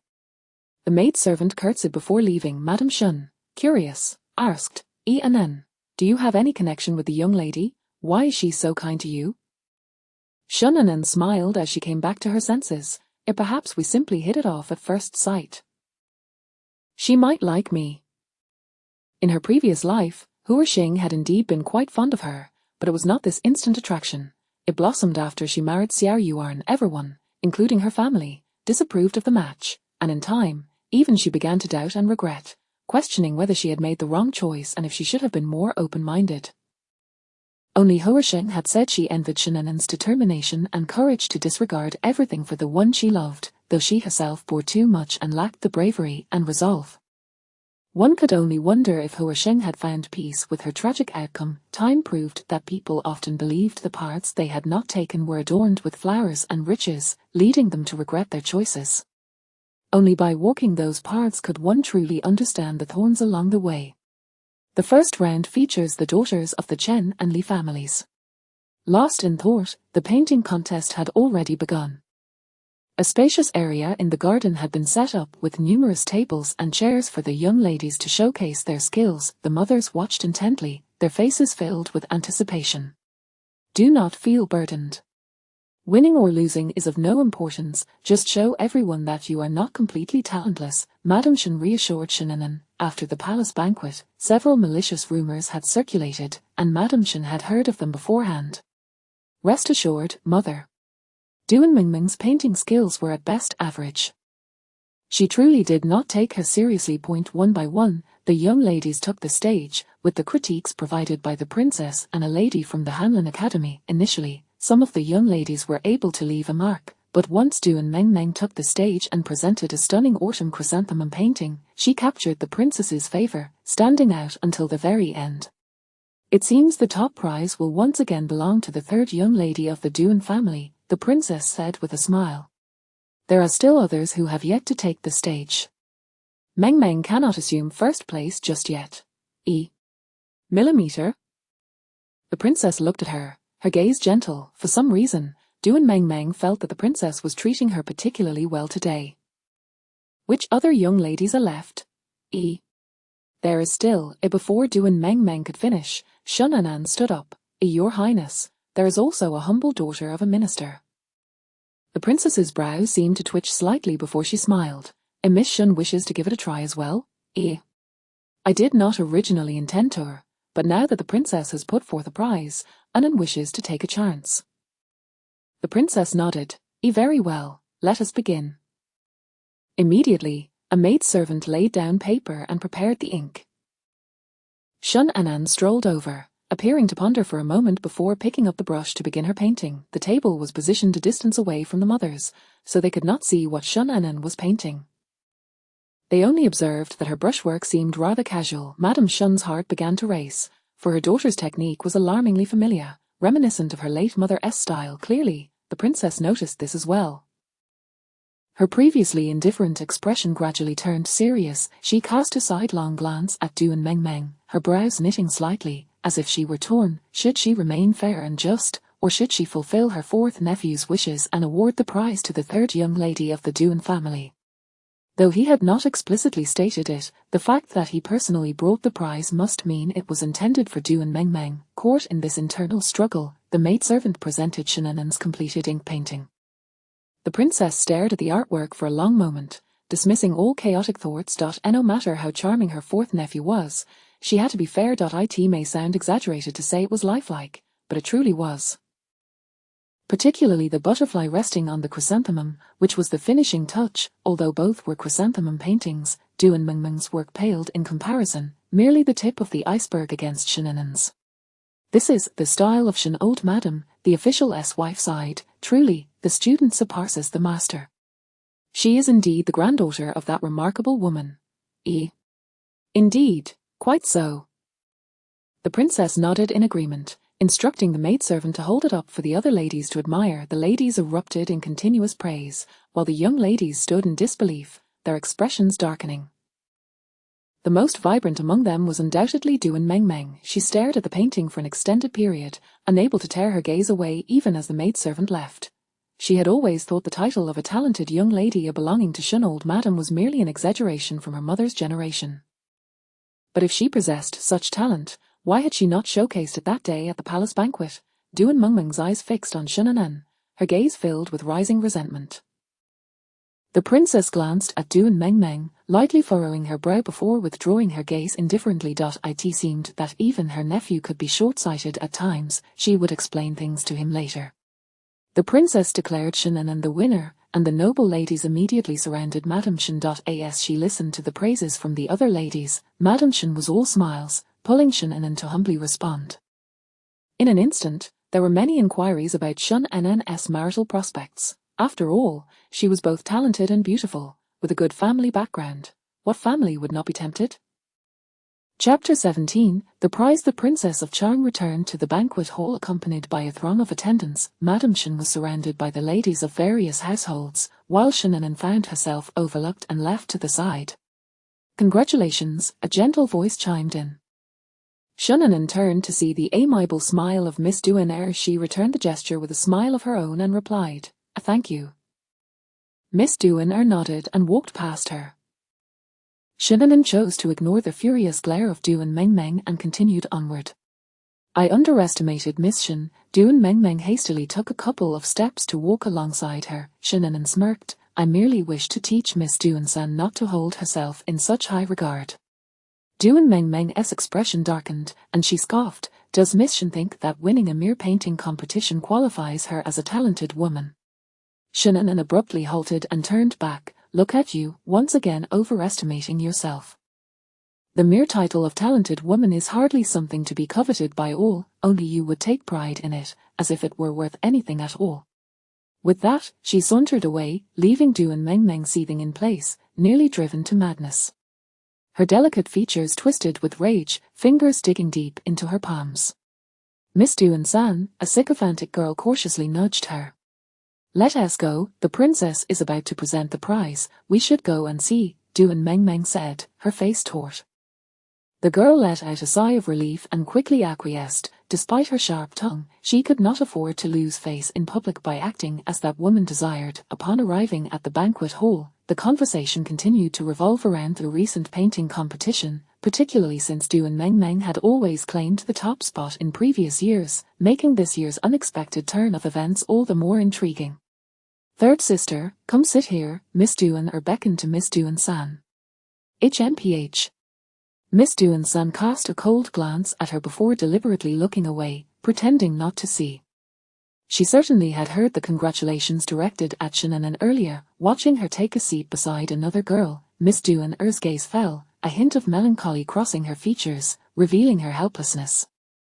At that moment, the matron beside the princess brought forth the prize from the competition, and everyone turned their attention to the tray draped in red cloth, speculating about its contents.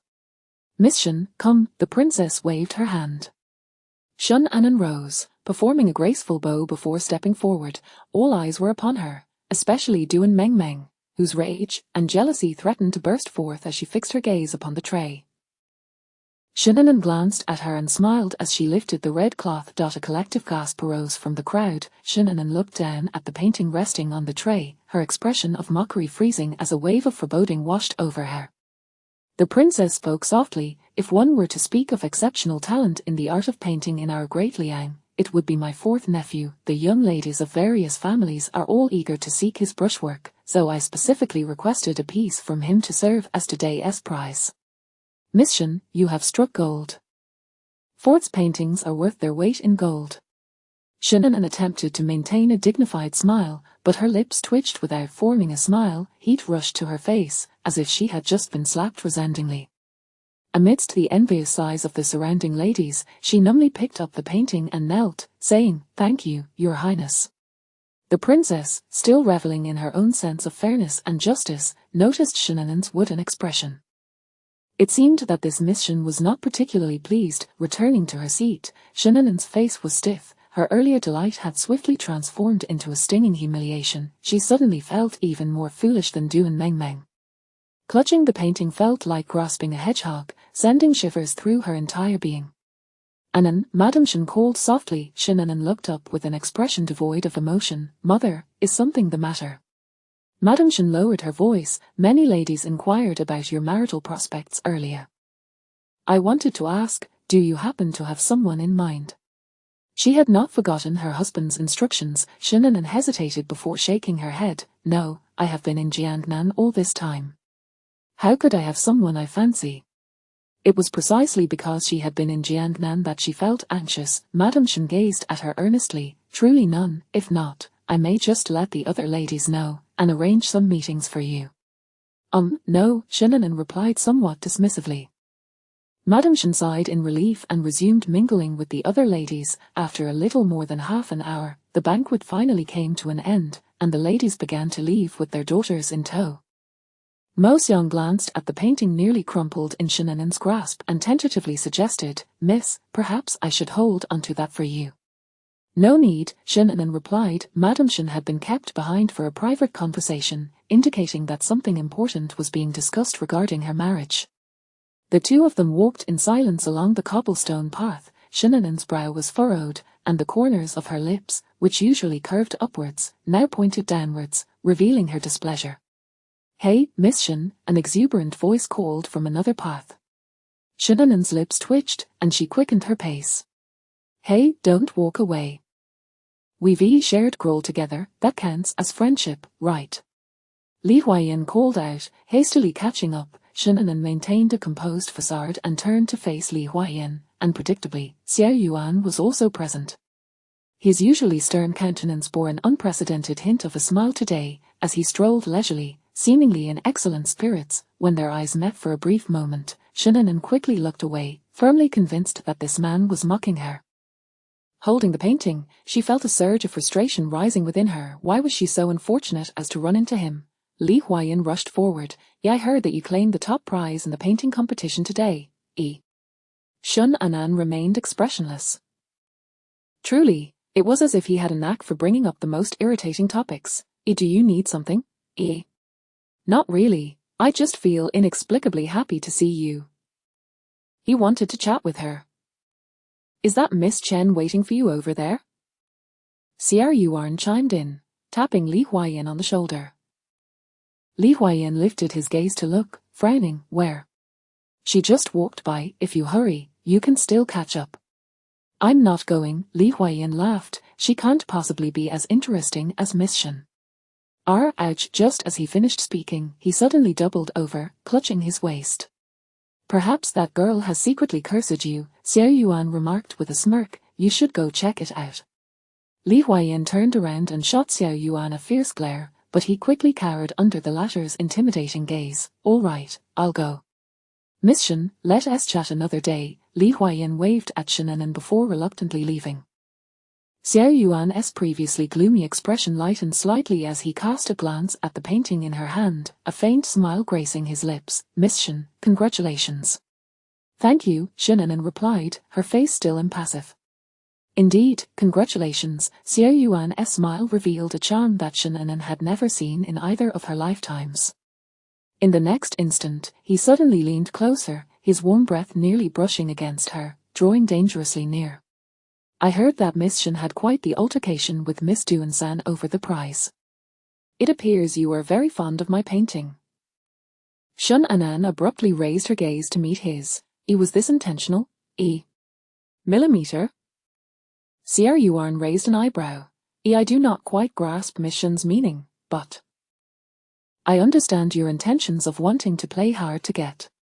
She exhaled deeply, inhaled again, and then suddenly unleashed her frustration upon that exquisite face before her. Now I understand why you resemble Duan-san.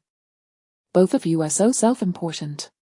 Had she known the prize was this insufferable man's painting, she would have deemed it an insult to even touch a brush. Xiao Yuan furrowed his brows, stepping back in disdain, his teasing demeanor shifting to something more somber. Not long ago, you deemed it worthless, yet today you go to great lengths to claim the top spot. Miss Shun, it seems you are consistently contradictory, saying one thing while meaning another. Holding the painting felt utterly absurd, as if any explanation would be laughable. Shunanan said nothing and abruptly turned to leave. Seething with indignation, she felt as though she might trample the cobblestone path beneath her feet. As she suddenly stumbled, Xiao Yuan instinctively stepped forward, but halted when Mo Xiang steadied her. Shunanan was in such a foul mood that she had completely forgotten about her strained ankle amidst her anger.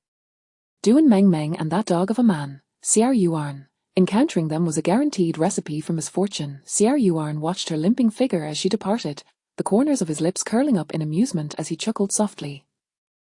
Your Highness, the princess wishes to see you. Millimeter. As Xiao Yuan replied dismissively as he turned and walked toward the inner courtyard. In the front hall, as he ascended the steps, he encountered Madame Shun, who was emerging from within, her face beaming with joy. Your Highness, Madame Shun greeted with a respectful bow. Xiao Yuan cast her a glance, his eyes narrowing slightly. Millimeter. He stepped into the hall, while Madame Shun shook off her surprise and hurried away with a smile. You've arrived, the princess said upon seeing him enter, rolling up a small painting in her hands and handing it to a nearby matron. Xiao Yuan's gaze lingered on the small painting for a fleeting moment, his expression darkening. The princess had collected many small paintings from the offspring of officials for matchmaking purposes.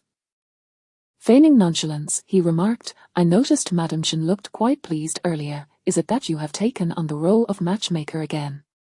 Indeed, I find that girl quite charming, and coincidentally, I have a few suitable young men in mind, so I spoke with Madame Shun about it. And then? Xiao Yuan took a sip from the tea the maid had offered him. And then? The matter of marriage is of utmost importance to a young lady and must be approached with caution, the princess replied, momentarily taken aback by his curiosity. Xiao Yuan answered coolly, yet he was unaware that his expression had softened. Chapter 18. A heart belonging. I called you over for that painting. The Grand Princess gestured for her maid to present the chrysanthemum painting on the table to Xiao Yuan. Take a look. It was painted by a Miss Shun. Xiao Yuan's indifferent gaze flickered momentarily before he reached out to take it, glancing at it briefly. I initially intended to give that painting to Miss Duan-san, but I find Miss Shun's work to be far superior. Indeed, Xiao Yuan replied, his eyes remaining fixed on the scroll, his tone nonchalant. The Grand Princess was taken aback, not expecting him to be so agreeable. How about, if you have any personal belongings, I could deliver them to Miss Duan-san on your behalf. Xiao Yuan paused, lifting his gaze to the Grand Princess with a hint of confusion. Why would I send her anything? You were going to give her that painting, weren't you? I hadn't anticipated that Miss Shun would intervene. Her artistry truly leaves me unable to show favoritism. Who said I was sending it to Miss Duan-san? A subtle smile curved Xiao Yuan's lips. This time it was the Grand Princess who was perplexed, if not to Miss Duan-san, then to whom? He had never engaged in such trivial matters before, assuming his mention of it was aimed at Miss Duan-san, especially since, had it not been for Miss Shun's sudden appearance, she would have undoubtedly been the first choice. Since it is a token of appreciation, it is only fitting to present it to the one who stands out above the rest. Xiao Yuan rose, holding the painting. I have matters to attend to in my residence, so I shall take my leave now. Very well, the Grand Princess nodded, suddenly feeling something amiss. You honor my painting. Yet he had already walked away, perhaps feigning deafness. Ling Chunyi leaned against the corridor, noticing him emerge with the painting in hand, raising an eyebrow. Is this the work of Miss Shun? Xiao Yuan nodded lightly, stepping outside. Ling Chunyi swiftly snatched it from his grasp. Let me have a look. Like his mother, he was an admirer of talent. Goodness, this skill is hardly inferior to yours, Ling Qianni exclaimed, his gaze fixated on the butterfly perched on the chrysanthemum, marveling for a long while without averting his eyes. Miss Shun possesses such talent, truly a gem hidden beneath the surface. Just as he was entranced, the scroll was abruptly taken from him. Xiao Yuan lowered his gaze, rolling up the painting and handing it to Qingfeng for safekeeping. Hey, I haven't had enough of it yet. This is, after all, from my Yongning Marquis residence. You can take it, but at least let me see it. Xiao Yuan cast a sidelong glance at Ling Qianni. This was exchanged on equal terms. When did it become a possession of your Yongning Marquis residence? Ling Qianni fell silent, his eyes lingering longingly on Qingfeng, making him noticeably uncomfortable. Have there been any messages from Jiaguan lately? Xiao Yuan asked in a low voice. Ling Qianni shook his head. None for now. I sent someone to expedite the matter, but they have yet to return. Millimeter. Ling Qianni sighed again, worry etched on his face. And now that everything is stable, I wonder when Jinping can return to the capital. Stability means there is no one to guard. The inability to return merely indicates that someone does not wish for him to come back. Xiao Yuan's voice was cold. Xi Jinping was his uncle, the last remaining bloodline of his maternal family. Ling Qianni furrowed his brow, and as the two entered a narrow stone path, with no one around, he spoke in a hushed tone. The emperor is suspicious, not only you, but even the second and third princes are no exception. He fears that turmoil may arise within the palace. The other two princes were also constrained by their own factions, and given Xi Jinping's military power, his gathering with Xiao Yuan would pose a significant threat to the emperor.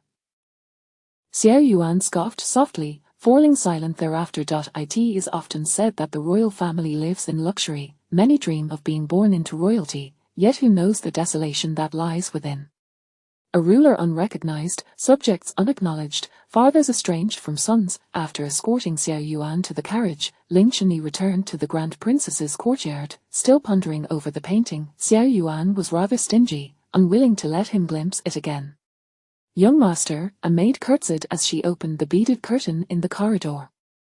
Before Ling Qianni stepped inside, he overheard the Grand Princess discussing her daughter's marriage with Huasheng, evidently quite pleased with the scholar. Huasheng's eyes were cast down, her complexion pale. A daughter must heed her mother. Whatever is decided is fine. What do you mean by whatever is fine? This is your lifelong affair. It must be to your liking. The Grand Princess's expression was tinged with concern. Even if she had to settle for a lower marriage, she did not wish to unduly burden her daughter. Huasheng forced a smile, though it was tinged with reluctance. Ultimately, she could not marry the one she desired. What did it matter who else? As long as the gentleman possesses noble character and the family is modest, I am not choosy, Huasheng replied, her mother observing her with a pang of sadness. This Mr. Zhang comes from a family not even worthy of being called humble, merely an ordinary peasant household. However, he is kind-hearted, and with your father and elder brother's support in his career, life should be manageable. All is well, Huasheng nodded lightly. Ling Qianni, witnessing the hasty agreement, furrowed his brow and interjected, that scholar is not suitable. The Grand Princess turned to her son, surprised. Why not? Did you not previously say he was quite commendable? That was then. He took a sip of the tea offered by the maid before continuing, I encountered that scholar today at the waterside, and the remainder of his words circled in his mouth, ultimately left unspoken. Regardless, he is unsuitable. That scholar already has a heart set elsewhere. Huasheng is already low in marrying. How can she endure such indignity? The Grand Princess was momentarily taken aback, regarding her son, a heart set elsewhere. Are you saying that scholar has someone he fancies? Has he become betrothed, and to which family? Ling Qianni's brow furrowed slightly. Whenever his mother broached matters of romance, her energy seemed to surge. He is the daughter of an official family. I only overheard a snippet. It is unclear whether she has any intentions, but her family would likely disapprove. The Grand Princess nodded. That is certain. Unless compelled by fate, which family would wish to marry lowly? It would be a hardship for my Huasheng. She grasped her daughter's hand, a sigh of guilt escaping her lips. Which official family? How do you know this? The Grand Princess inquired again. Ling Qianyi opened his mouth, yet ultimately remained silent. I only heard a fragment. The specifics are unclear. The Grand Princess nodded, her disappointment evident. If there is indeed someone else in his heart, then so be it. I shall seek another suitor, what a pity. That scholar's character and talent were exceptional among his peers, finding another of his caliber would be a daunting task. No need, Hua Xing interjected gently, did not brother say that the girl's family would surely disapprove? If that is the case, there is no need to pursue it. We can inquire about Mr. Zhang's feelings, and if he truly does not wish for it, then we shall abandon the idea. Her words caused both the Grand Princess and Ling Qianyi to frown in unison, looking at her askance. Sister, are you saying you have taken a liking to that scholar? Ling Qianyi asked. Hua Xing froze, a bittersweet smile gracing her lips as she lowered her head, offering no response. Did it truly matter whether she found him appealing? For her, simply cherishing the thought of him in solitude for the rest of her life will be the best outcome. She could not match the deep affections of others, merely maintaining mutual respect would be a great fortune. With such emotional incompleteness, she did not wish to burden anyone else, that Mr. Zhang had someone he cared for. So did she. After marriage, they would each live their lives, reminiscing in their own ways, and neither would feel wronged. Her silence led the Grand Princess and Ling Qianyi to misconstrue her intentions. Soon, it will be the Mid-Autumn Festival. I shall choose a time to inquire about that scholar, Ling Qianyi said, his tone not particularly pleasant, yet unwilling to let his sister down. Millimeter, thank you, brother, Hua Xing replied softly, her gaze fixated on the faded pouch at her waist, lost in thought.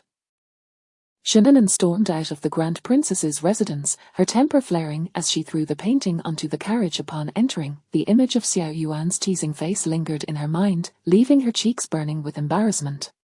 Miss, perhaps you should have some tea to calm down, the maid suggested, though she remained unaware of the cause of her mistress's anger. Shannon accepted the tea with a stern expression, drinking it in one go, feeling the fire within her subside somewhat after a while, when she climbed into the carriage with a smile, sensing the unusual atmosphere and asking, what is the matter? Are you feeling unwell? No, I am merely a little fatigued and lack the energy, Shannon replied. Hearing this, Madame Shan chuckled. It is only natural to feel exhausted after attending such a gathering for the first time. You will get used to it. Millimeter.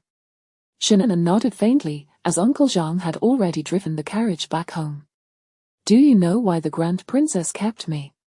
Shannon lifted her eyelids and shook her head in feigned ignorance. Madame Shan laughed. Today, you were the center of attention, captivating many ladies. The Grand Princess is quite adept at matchmaking. She has numerous eligible young men in mind and asked me which one I fancied, intending to introduce you. Millimeter. Shannon smiled shyly in response. Madame Shan continued, I found those families commendable, the mothers are gentle, their households tidy, and the young men are talented and not reckless. I will seek out some portraits for you to choose from. Mother, there is no need to rush my marriage. It seems as if you fear I might not find someone, Shannon laughed, but Madame Shan's smile faded. Mother would never wish for you to marry early, but your aunt has been keeping a close watch on your marriage. Even if the fourth prince isn't interested, your aunt may still whisper in the emperor's ear, Since you are unwilling, it is better to settle early, thereby extinguishing your aunt's ambitions. Shannon's lips curled slightly. Knowing her aunt's nature, even if she were to be engaged, as long as the wedding had not occurred, she feared her aunt would not relent. Madame Shan sighed heavily, a hint of worry crossing her face. You are the younger sister, and your brother's marriage is still unresolved. Mentioning Shan Chang'er, a hint of guilt surfaced in Shannon's eyes. Her brother, exceptionally gifted and ambitious, had resigned from his official post and returned home due to her, and she had heard he eventually married a peasant girl. At that time, her thoughts had been solely focused on winning Xiao Yuan's heart, leaving her ignorant of her new sister-in-law's appearance or name. Chapter 19 Shopping. By the way, during your interactions with those young ladies today, did you find any that you particularly fancy? Lady Shan suddenly inquired. Shin pondered for a moment. There is one, the second daughter of the Duan family, Duan Inying. She possesses admirable character, though she tends to be somewhat indecisive and overly kind-hearted. Duan Inying is indeed a good person, yet her kindness is excessively soft, lacking in the necessary sharpness, making her prone to self-harm. The Duan family, you say? Lady Shan pursed her lips, choosing not to elaborate further.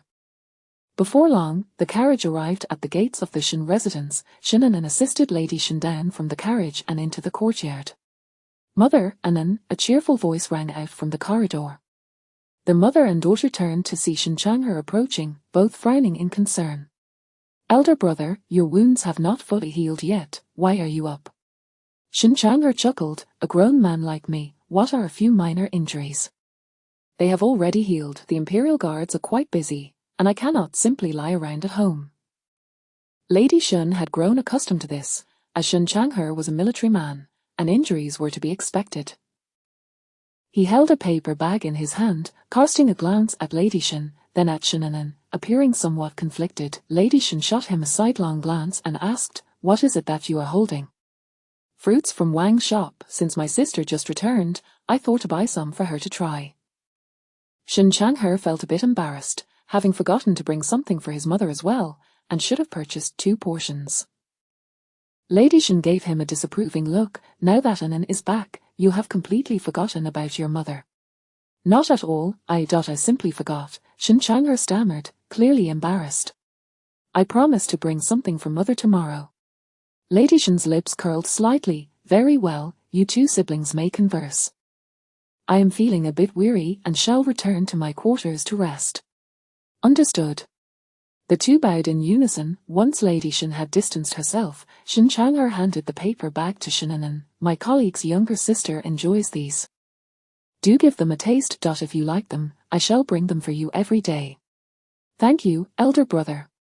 Shin eyes sparkled with delight as she smiled broadly. The siblings then strolled together along the corridor.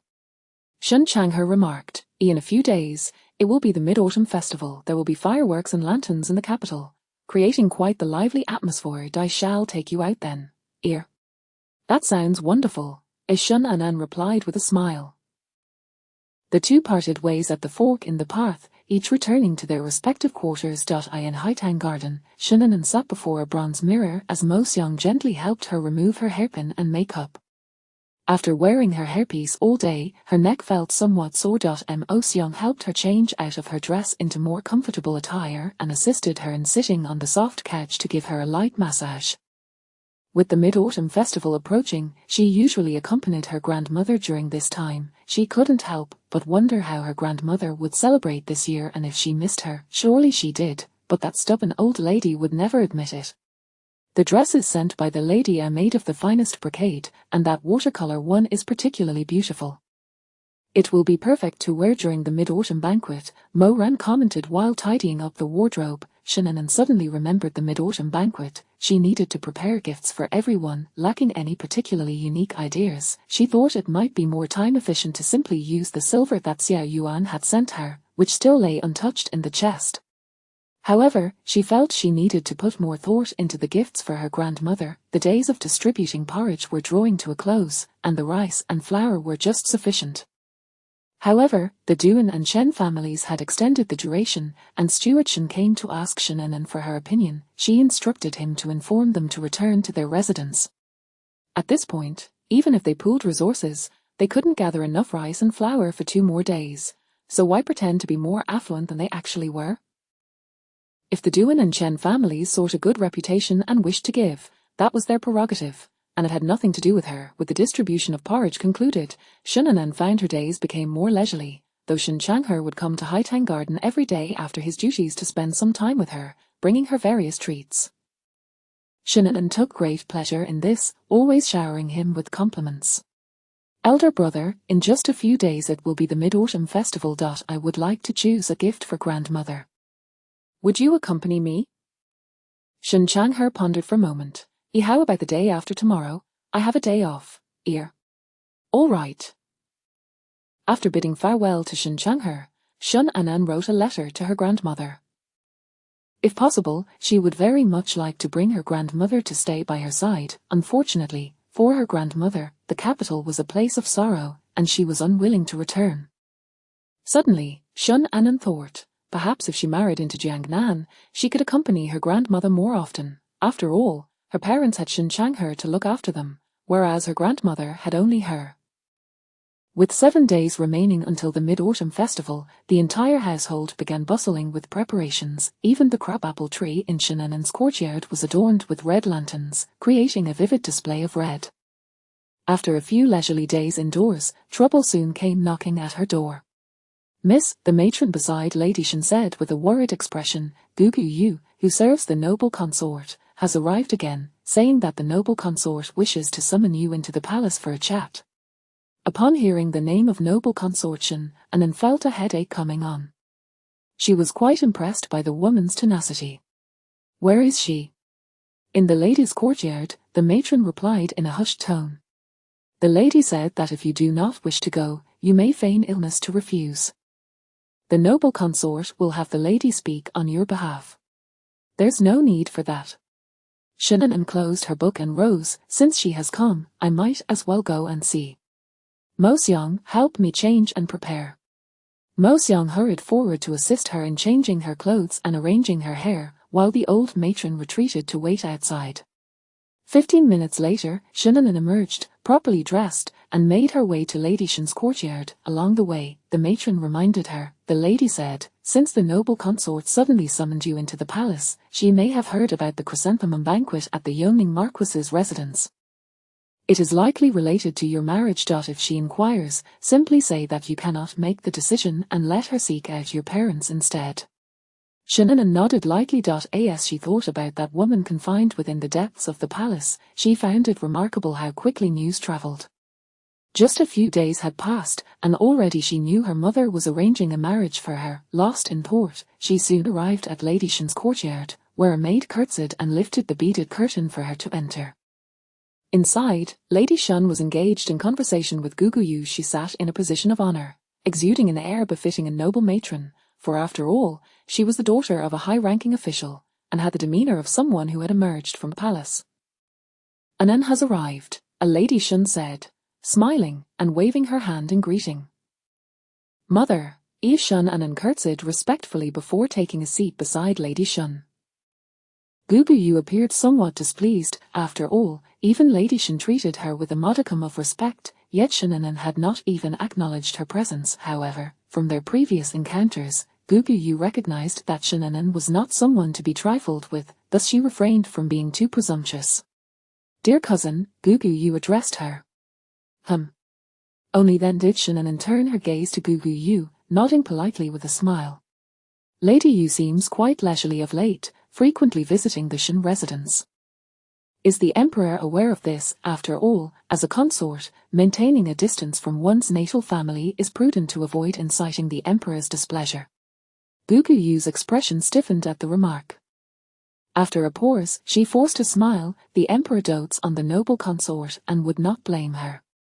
"Indeed," Shennan nodded, "being favored is indeed a good thing. However, my grandmother often advised me against relying on favoritism to indulge in caprice. I am certain that had my grandmother been present, she would have imparted the same wisdom to you, dear aunt." With a slight pout, she seemed to express dissatisfaction with Lady Shen, yet the innuendo in her words was clear to all in the room. Gugu Yu, despite her irritation, found it difficult to voice any objections as Shennan was invoking the authority of the venerable Lady Shen. "Mother," Shennan suddenly nudged Lady Shen, pointing towards the courtyard, "your peony has wilted." Lady Shen was momentarily taken aback by her daughter's unexpected comment, but nodded. "It is already late autumn. It is no longer its season." "Indeed." Shennan nodded solemnly, but with a hint of wistfulness, "Yet the chrysanthemums at the Yongning Marquis's residence are blooming splendidly." Not only Lady Shen and Gugu Yu, even Mo Xiang understood the implication. The young lady was using flowers as a metaphor, suggesting that the emperor's affections were like the seasons, fleeting and ephemeral. Gugu Yu's hands trembled slightly as she held the teacup. She was aware of her cousin's sharp tongue, yet she did not expect her to be so audacious, daring to speak such words so openly. Gugu Yu's expression darkened, her eyes glinting with coldness.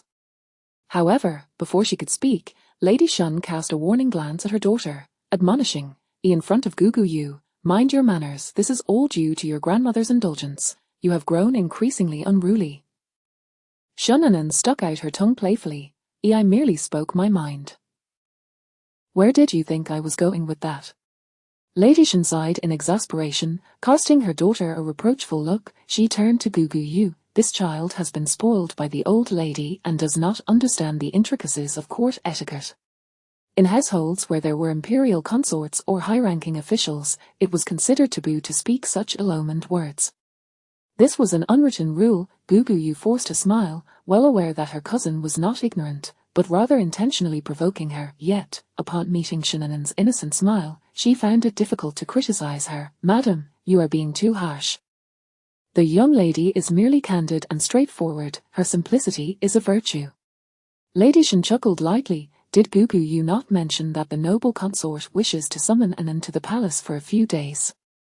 Gugu Yu pursed her lips, reluctant to nod and engage with Shunanan, yet bound by the noble consort's instructions, she could only smile and nod. "Indeed, the noble consort has taken quite a liking to the young lady and has been mentioning her daily." "Is that so? My aunt truly enjoys my company," as Shunanan interjected. Lady Shun's brow furrowed with concern as she cast a discreet glance at her daughter, but Shunanan feigned ignorance, continuing to converse with Gugu Yu cheerfully. "The young lady and the noble consort are relatives, sharing the same bloodline. How could the consort not favor her?" Shunanan smiled. "I too hold great affection for my aunt and wish to accompany her in the palace for a few days." Just as Gugu Yu breathed a sigh of relief, grateful that nothing untoward had occurred, Shunanan abruptly shifted her tone. "However, I fear I may not have the time." Gugu Yu's expression darkened slowly at her words. Though the young lady and the noble consort share blood ties, there are still distinctions in rank. It would be wise not to defy her wishes. After all, the boundaries between ruler and subject must be clearly understood. Chapter 20. The Little Beggar. Yugu. Shunanan remained silent, but Mrs. Shun's countenance darkened first. "If the noble consort commands Anan to enter the palace in her capacity as a royal consort, please convey this through His Majesty's hand." This Yugu's expression shifted. "The Shun residence is the noble consort's maternal home. There is no need for such formalities. Since it is a maternal home, there should be no talk of hierarchy between ruler and subject." Mrs. Shun's gaze turned icy. "Even the noble consort has never spoken in such a manner. Yugu, after all these years in the palace, you have grown quite haughty." Yugu had once been a servant in the Shun household, and it was only after following the noble consort that she had risen in status. Her complexion gradually paled, yet she dared not retort, for the noble consort's favor was genuine, but she also relied on the formidable Shun family as her support. It was the fault of this old servant for speaking without thinking. "Please do not take offense, madam." Mrs. Shun huffed, remaining silent. Shunanan smiled faintly, finally interjecting, "It is not that Anan refuses to accompany Yugu, but rather that grandmother has instructed me to select some interesting items from the capital to send to Jiangnan.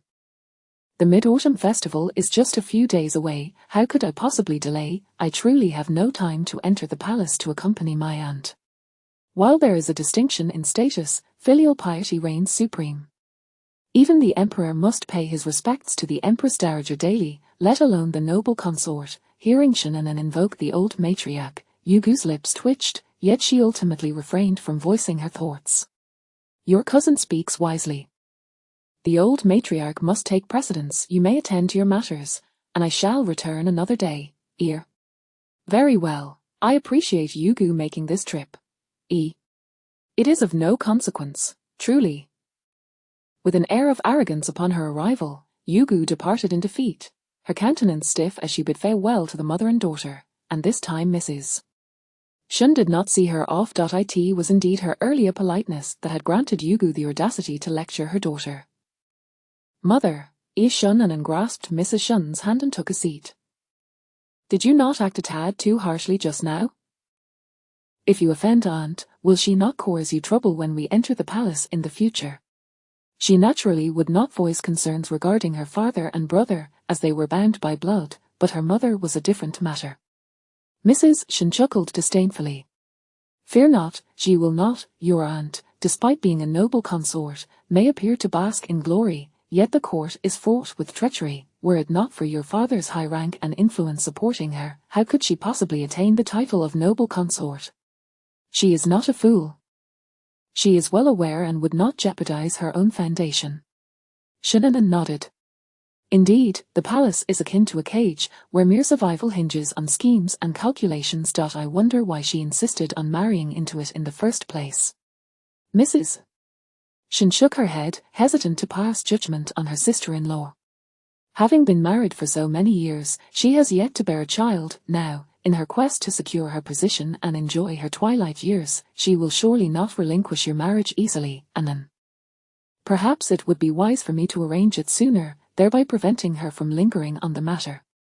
She and her husband had long made clear their disapproval of their daughter marrying into the royal family, yet the sister-in-law was obstinate, fearing not what they might do but rather what she might request of the emperor. After all, the current situation hinted at the emperor's intention to unite the Shin family with the princes. Shinnon exhaled deeply, somewhat resigned. I shall heed mother's arrangements. Good. Mrs. Shin smiled. I shall send someone to convey a hint to the Grand Princess.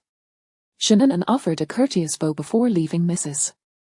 Shin's courtyard. She pondered her thoughts, and just as she stepped into the corridor, a voice filled with concern called out to her. Elder brother, what brings you here? Shin Changha's expression was less than favorable. I have a day off tomorrow, so I returned early today. I heard that aunt sent Yugu to summon you to the palace? Yes, Shun Annan nodded, then continued, but mother declined on my behalf.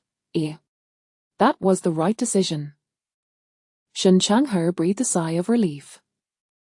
Annan, the royal gates are not easily crossed, and being a royal wife is no simple task. You must not acquiesce to aunt. Yes, I understand. You need not worry, elder brother. A hint of a smile finally appeared on Shin Changhe's face as he walked back alongside Shun Annan. Tomorrow, I shall accompany you out of the manor. Very well. Shin Changhe glanced at his sister's profile, thinking such beauty as Annan's would be wasted on anyone, especially Xiao Yuan. Your time in the capital has not been long. You may not grasp many matters. My reluctance for you to marry the fourth prince is not solely due to his status, but also because the circumstances surrounding him are overly intricate. Shannon raised her eyes. She was aware of Xiao Yuan's ambitions but lacked specific understanding, and in her previous life, her brother had never mentioned such matters. What complexities are there? Shin Changhe halted, gazing intently at Shannon, his voice lowered significantly. For instance, the death of his mother and his maternal family. Shannon was taken aback. She heard Shin Changhe continue, he is destined not to be a mundane, idle prince, being with him means a life of constant anxiety and bloodshed. By the time Shannon returned to Haitang Garden, she was still contemplating Shin Changhe's words. She recalled how, in the small Buddhist hall of the fourth prince's residence, there had once been a tablet honoring the late consort Shu. At the time, she had not understood, thinking he merely missed his mother. Yet, she later discovered he often lingered in that small hall, sitting for hours, and during particularly dark moods, he would not emerge for an entire day. When he disappeared from her sight, she would fret, and the most significant incident leading to their eventual separation occurred in that very hall. One day, he returned home intoxicated and went to the small hall. She had waited for him with a feast she had prepared for a long time, but when she finally sent someone to summon him, she learned that a slender, alluring maid had already delivered food to him and remained inside for half an hour without coming out. In an instant, her fury erupted, enveloping her like a serpent of fire, and all reason fled. In the dead of night, disregarding her image, she stormed into the small hall, hurling a torrent of harsh words. To this day, she could still vividly recall the look of disarray on Xiao Yuan's face as he emerged, his gaze towards her sharp and piercing. But if the death of Consort Shu were indeed suspicious, then all of his prior actions would have a traceable logic. Miss, be careful of the steps, Mo Xiang's voice jolted her from her reverie. Shinnon lifted her skirt and ascended the steps, while Moran assisted her in removing her makeup and changing clothes. She gently closed her eyes, concluding that it was all in the past. What was there to dwell upon? His affairs would no longer concern her. The following morning, after exchanging pleasantries with Mrs. Shin Chang'e accompanied her out. "Elder brother, do you know which shops offer items that ladies favor?" Shin Chang'e paused, somewhat taken aback. "Aren't you purchasing for grandmother?" "Indeed," Shinnon smiled, a light chuckle escaping her lips. "Our grandmother possesses a youthful heart, even younger than that of a maiden." Shin Chang'e, having never interacted with their grandmother, smiled at her words. "Food items cannot be taken, so we can only select some interesting trinkets or clothing and jewelry. Grandmother favors gold. Let us search for some fine gold adornments, the heavier, the better." Shin Chang'e gazed at his sister's bright almond eyes, momentarily stunned. In the capital, it was customary for noble women to favor jade hairpins for their elegance and refinement, and even if some ladies preferred gold, they would secretly hide it, never daring to display it openly for fear of being labeled as crass, akin to merchants. If his sister spoke so boldly, she would surely invite ridicule from others, but it mattered not. He was her brother, and whatever she liked was good. There are many shops on West Street selling gold and silver wares. We can go there.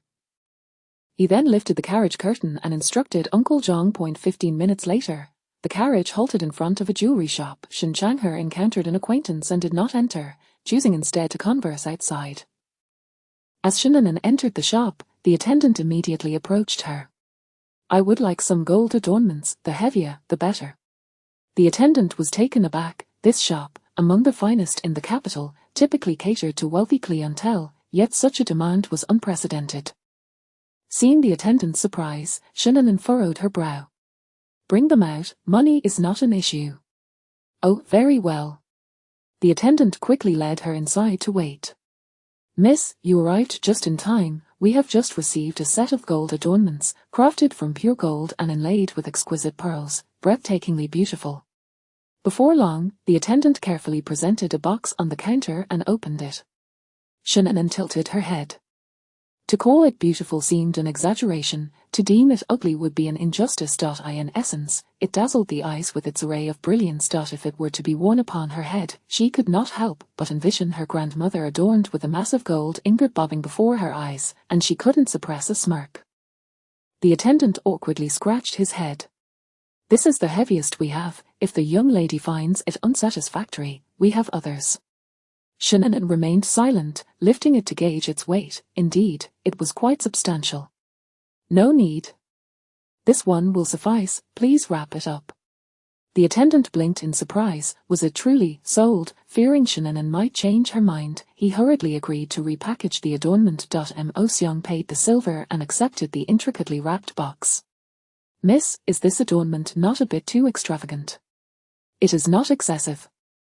Grandmother would love this. Besides, she does not wear it, merely taking it out occasionally to admire and caress." As the pair exited the shop, they found Shin Chang'e was nowhere to be seen. Where is the eldest master?" Shinnon furrowed her brow, scanning the bustling street until her gaze landed on a tall figure emerging from a dried fruit shop. "Elder brother, what are you buying so many dried fruits for?" Mo Seong wondered aloud. The two observed Shin Chang'e approaching two disheveled beggars, or rather, a mother and child. Shinnon felt an inexplicable sense of familiarity with the pair. "Elder brother, what are you doing?" Shin Chang'e knelt down, gently ruffling the hair of the little beggar. Upon hearing her voice, he looked up, sunlight illuminating his handsome, resolute features, his smile as warm as a spring breeze. Shinnon felt no concern, but the filthy beggar beside him stared in astonishment. "This child has not eaten for several days. I bought him some dried fruits." Shinnon lowered her gaze, glancing at the little beggar. "With so many vagrants in the capital, how can you possibly care for them all, elder brother?" Shin Chang'e chuckled. "If one is in front of me, how can I turn a blind eye? Brother speaks true." Shinnon smiled. "It is getting late. We should be on our way." "Very well." Shin Chandler stood up, but before he could take a step, the little beggar clutched his leg tightly. Chapter 21, The Insatiable Greed. Kind sir, would you be so gracious as to take me in? I am capable of many tasks, particularly obedient, and I require very little food. Shin Chandler lowered his gaze, observing the small beggar's pleading eyes, seemingly moved by a hint of compassion. For the Shin residents, the addition or subtraction of a servant was inconsequential, yet for this young beggar, it might be a chance for survival. Please, noble sir, have pity on me, the little beggar implored, grasping at his robe and beginning to bow her head in reverence. We, a mother and child, are bullied even while begging. I beseech you, kind sir, grant us a place to stay. Shun Changhe frowned and glanced at Shun Anan. Sister, what do you think?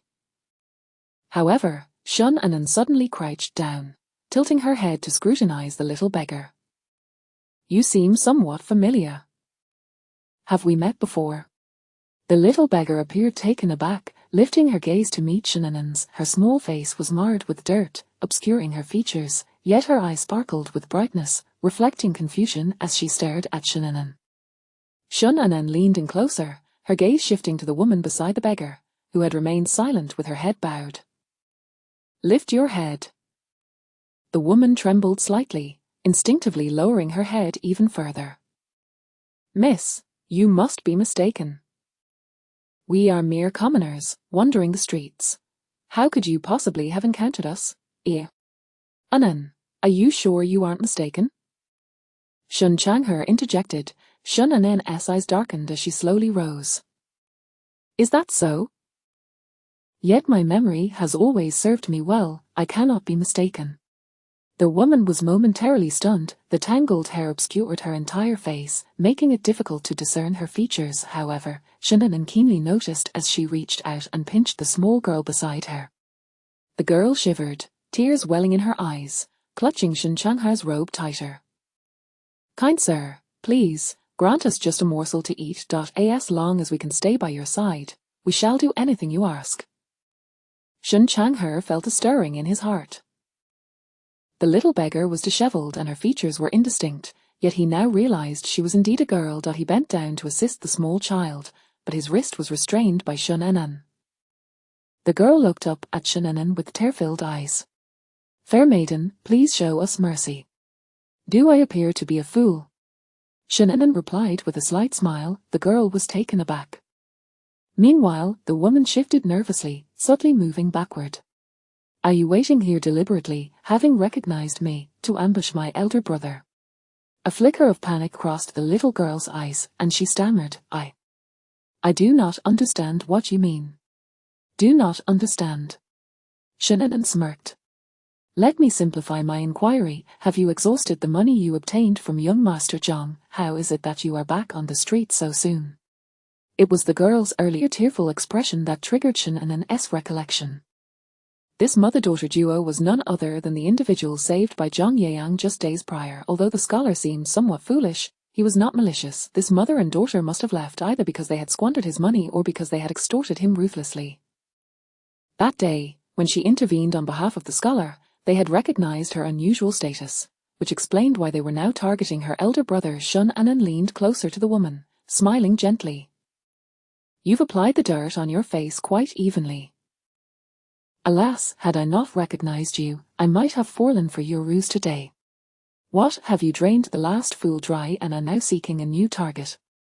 The woman trembled subtly, never expecting Shun Anan would see through them. And no, young Master Zhang, his circumstances are dire, and we did not wish to burden him, which is why we left. Shun Anan let out a light scoff. Had she not overheard his conversation with his classmates, she might have been swayed by the woman's deceitful words. Miss Shun. An incredulous voice rang out, filled with surprise. Shun Anan turned to see Zhang Yeyang crossing the street, his face alight with joy as he nodded and smiled at her.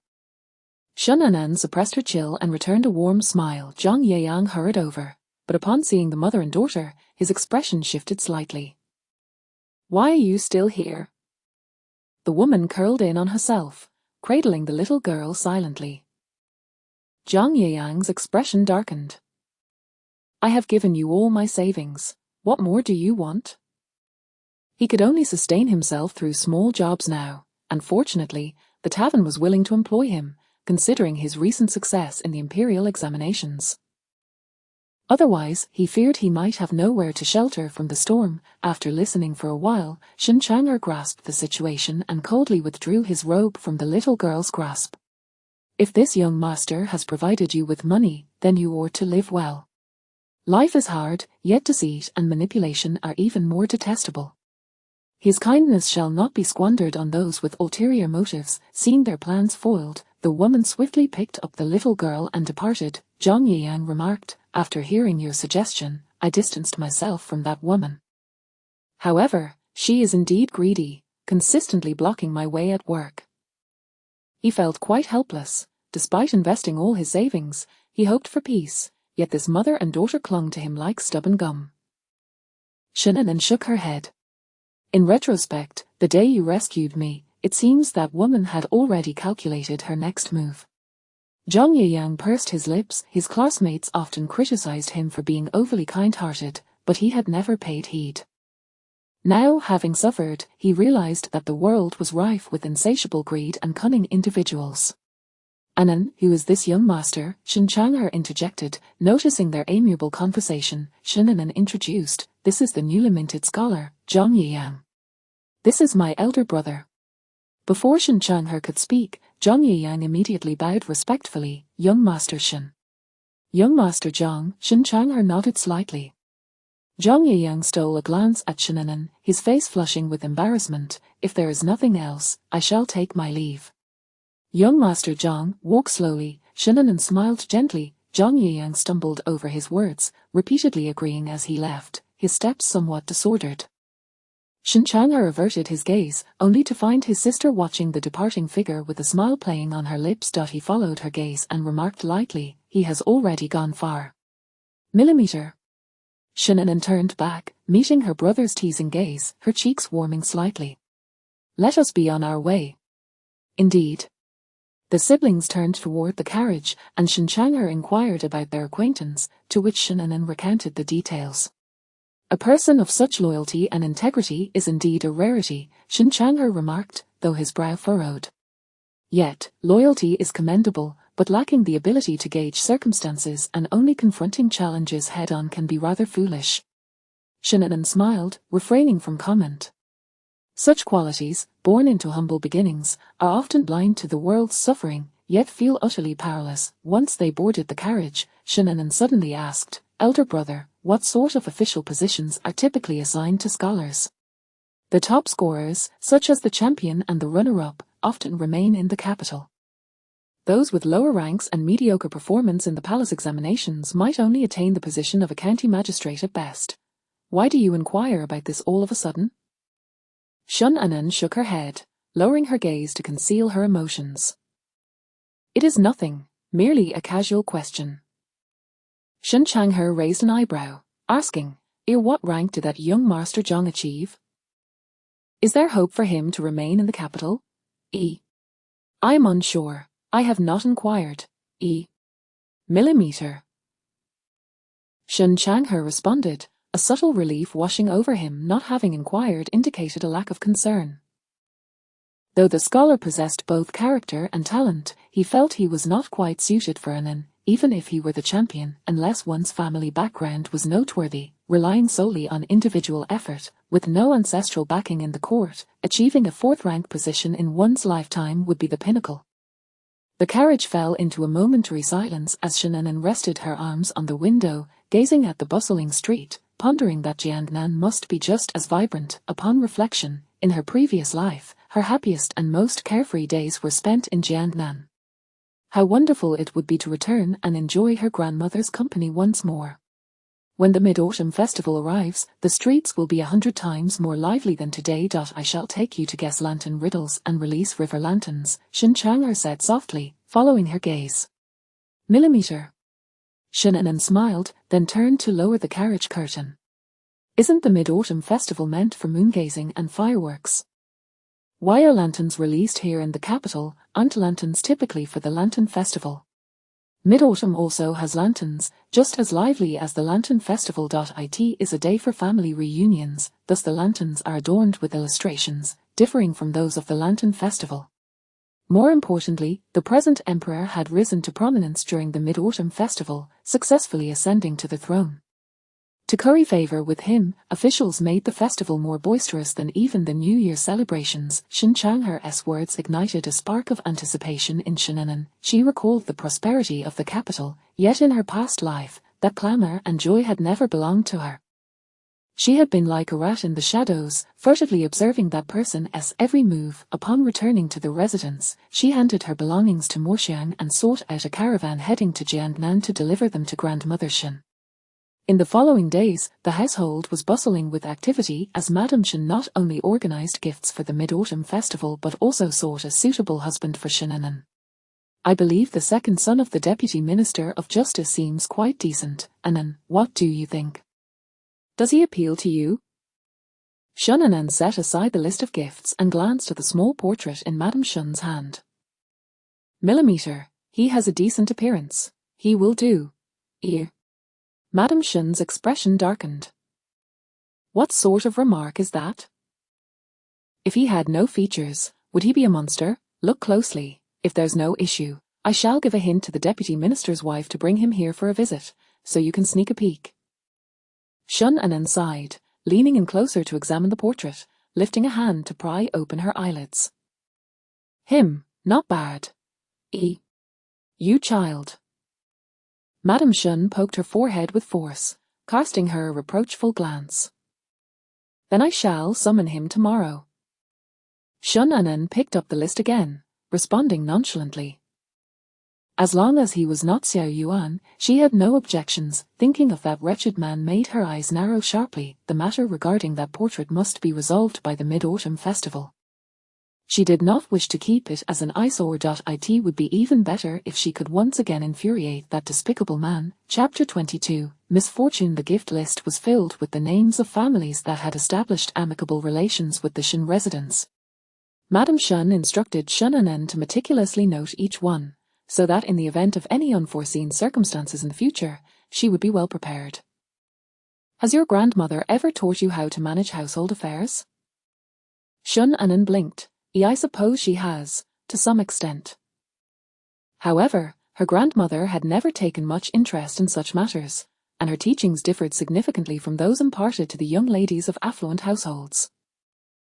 Madame Shin, understanding her mother-in-law's disposition to a degree, chuckled lightly. Starting tomorrow, you shall accompany me to learn a bit more. That way, when you enter your husband's family, managing household duties will not prove too burdensome. Very well, Shunanan replied.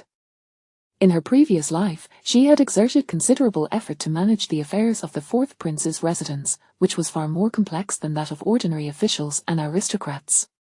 Although she eventually became adept at it, she still felt somewhat inferior compared to those who had been taught from a young age. Of course, it was not that her grandmother's teachings were lacking.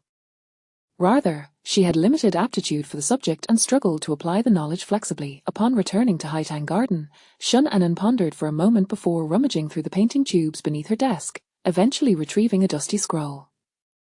Mo Xiang looked on in perplexity. Hadn't the young lady been rather dismissive of this painting, she had clearly discarded it to the corner of the honor room to be used as scrap paper.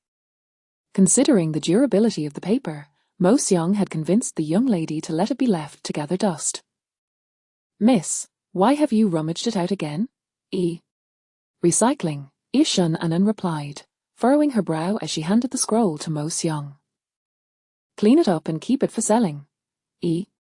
Oh? Mo Xiang took it into her arms. Shunanan gazed at her and suddenly broke into a smile. What are you laughing at, miss? Mo Xiang asked, her face a picture of confusion. I laugh at the unpredictability of life. In this vast world, there is nothing that does not astonish.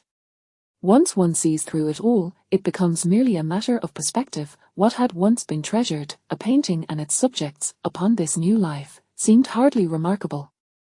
The following day, while Shunanan was still lost in slumber, a matron sent by Madame Shun roused her from her bed. Good girl, the wife of the Vice Minister will be arriving shortly. You must rise to wash and adorn yourself. The Vice Minister's wife? Who is she? Shun Anan murmured, her eyes still half closed. Oh dear, it is the family your mother spoke of yesterday. How could you forget after just one nap? Him? Shun Anan finally opened her drowsy eyes, taking a moment to recollect. Oh, it's that notable young gentleman from the Vice Minister's family. The matron was both amused and exasperated by her forgetfulness. Indeed, that young man is not just notable. I have seen him once, and though he may not be exceptionally handsome, he is certainly refined and possesses a dignified demeanour. While she felt he might not be quite worthy of her young lady, Madame Shun had deemed him suitable, and thus he was deemed commendable. Is that so? Shun Anan replied, a slight smirk playing on her lips as she allowed the 3 attendants to fuss over her. The Vice Minister's family was neither overly grand nor insignificant. Their son was likely among the most presentable of the civil officials. Madame Shun was a woman of considerable social acumen, well aware that the emperor disapproved of further military alliances for the Shun family. Thus, the list of potential suitors comprised entirely of civil officials, ensuring her daughter would neither be unduly compromised nor attract excessive attention. The son of the Vice Minister, she recalled, appeared to be rather conventional, possessing a modicum of talent and a family legacy that kept him favourably afloat. Marrying into such a family would allow for a tranquil life, residing in the inner chambers, serving her elders, and leading the life of an ordinary woman. Mo Xiang selected a gown of cloud satin adorned with butterflies for her, the soft pink white sleeves embroidered with lavish gold thread, while the hem featured butterflies intricately stitched in gold and silver, appearing almost lifelike. The waist was delicately cinched, complemented by a headpiece of pastel-hued pearls and flowing tassels on either side, exuding a charming yet graceful aura that radiated the youthful vitality unique to her age. With her snow-white complexion and graceful figure, she appeared as ethereal as a celestial being. The trio was quite satisfied with her appearance that day. They had always known her to be beautiful, yet they were astonished by how resplendently striking she appeared now. Shun Anan gazed at her youthful, tender face in the bronze mirror, feeling a momentary reverie. Perhaps it was the weight of her heart that made her feel a tinge of guilt for attempting to appear youthful. Gently swaying the tassels, she turned her gaze toward the matron. Matron, is it not a bit excessive to be so adorned for a first meeting? Not excessive at all, you look extraordinarily lovely, the matron replied enthusiastically. Mo Xiang and Mo Ran nodded in agreement. Ultimately, upon Shun Anan's insistence, they removed one side of the tassels, as she still felt it was somewhat ostentatious, yet she could not bear to dismiss the efforts of those who had worked diligently. Not long after finishing breakfast, Madame Shun sent someone to call. Miss, the Vice Minister's wife is nearly here. Madame requests that you accompany her to the entrance to extend a warm welcome. Very well. Shun Anan stood, adjusting her gown as she stepped outside. With every step, she felt akin to a delicate butterfly, fluttering with unease. Upon reaching the end of the corridor, Madame Shun appeared from a side path, momentarily taken aback upon seeing her, her eyes lighting up. My dear. Shun Anan lowered her brows. What is it? Did you not sleep well last night? Not that, Shun Anan replied, pursing her lips, her expression slightly taut, considering her mother's eager demeanour, as if she wished to embrace her and shower her with affection. Shun Anan chose to remain silent, not wishing to dampen her spirits. Indeed, Madame Shun continued to gaze at her daughter, seemingly unable to take her eyes off her. Anan looks exceptionally beautiful today. At your age, one ought to adorn oneself splendidly. Yes, mother is right. The mother-daughter duo conversed as they arrived at the entrance of the estate. Before long, several carriages emerged from the alley, making their way toward them. They've arrived, Madame Shun beamed.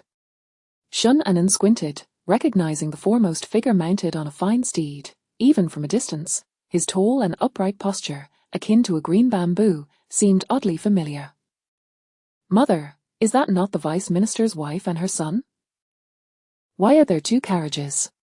As the procession drew nearer, Madame Shun, too, discerned the figure's outline, her expression darkening. It seems both the Vice Minister's wife and the eldest princess have come. Had it not been for the princess's visit, she would not have brought Anan to welcome them.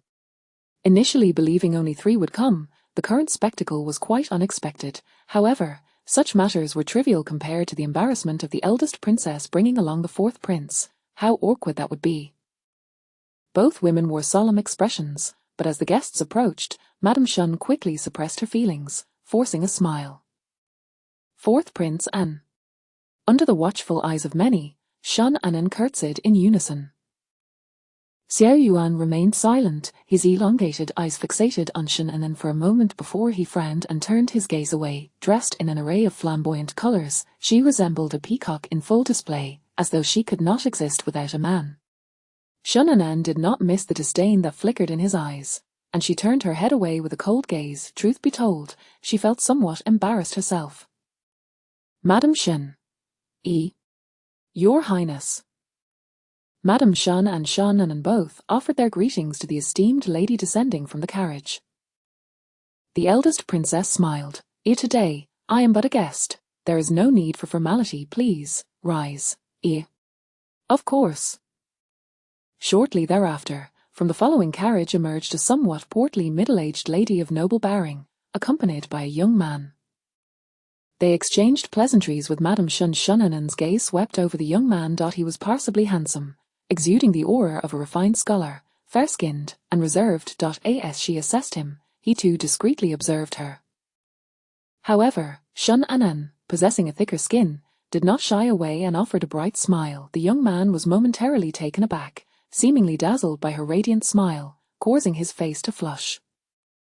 Chenga, why you not greeting Miss Shun? Urged the young man's mother. He finally snapped back to reality, lowering his head in embarrassment as he clasped his hands together. Greetings, Miss Shun. Greetings, young Master Meng. Meng Cheng's lips pressed together, his face as red as a blooming flower.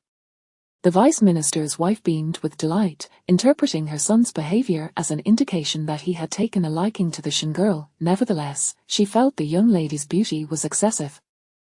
It was said that one should marry for virtue rather than mere looks. A wife too beautiful could distract her husband from his studies, which was not ideal. However, the Shun family's respectable lineage made the situation more palatable, and such concerns could be addressed once the match was secured.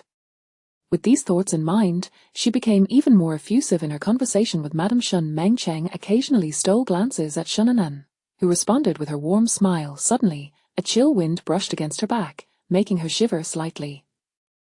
The day was not particularly cold. Whence came this gust? She touched the back of her neck and turned to look behind her, only to meet the piercing gaze of Xiao Yuan. Seated high upon his steed, he regarded her with an icy expression, his dark eyes betraying a hint of scornful mockery. This woman, who could not resist flirting with men, was supposed to be a young lady of virtue yet displayed such shamelessness. Having been entangled with him for several years, Shun Anan easily deciphered the derision in his gaze, causing her own expression to darken. Her lips moved silently. Xiao Yuan was momentarily taken aback, his eyelids twitching uncontrollably. He understood. This woman was cursing him, and her words were far from clean. Shun Anan shot him a fierce glare before turning her head away. What was it to him whom she chose to entice? She was certainly not under his jurisdiction. At that moment, Madame Shun and Lady Meng had ceased their conversation. The eldest princess smiled. Warner, are you and Chen Yi not to go to the West Camp for military drills? You should hurry along. Indeed.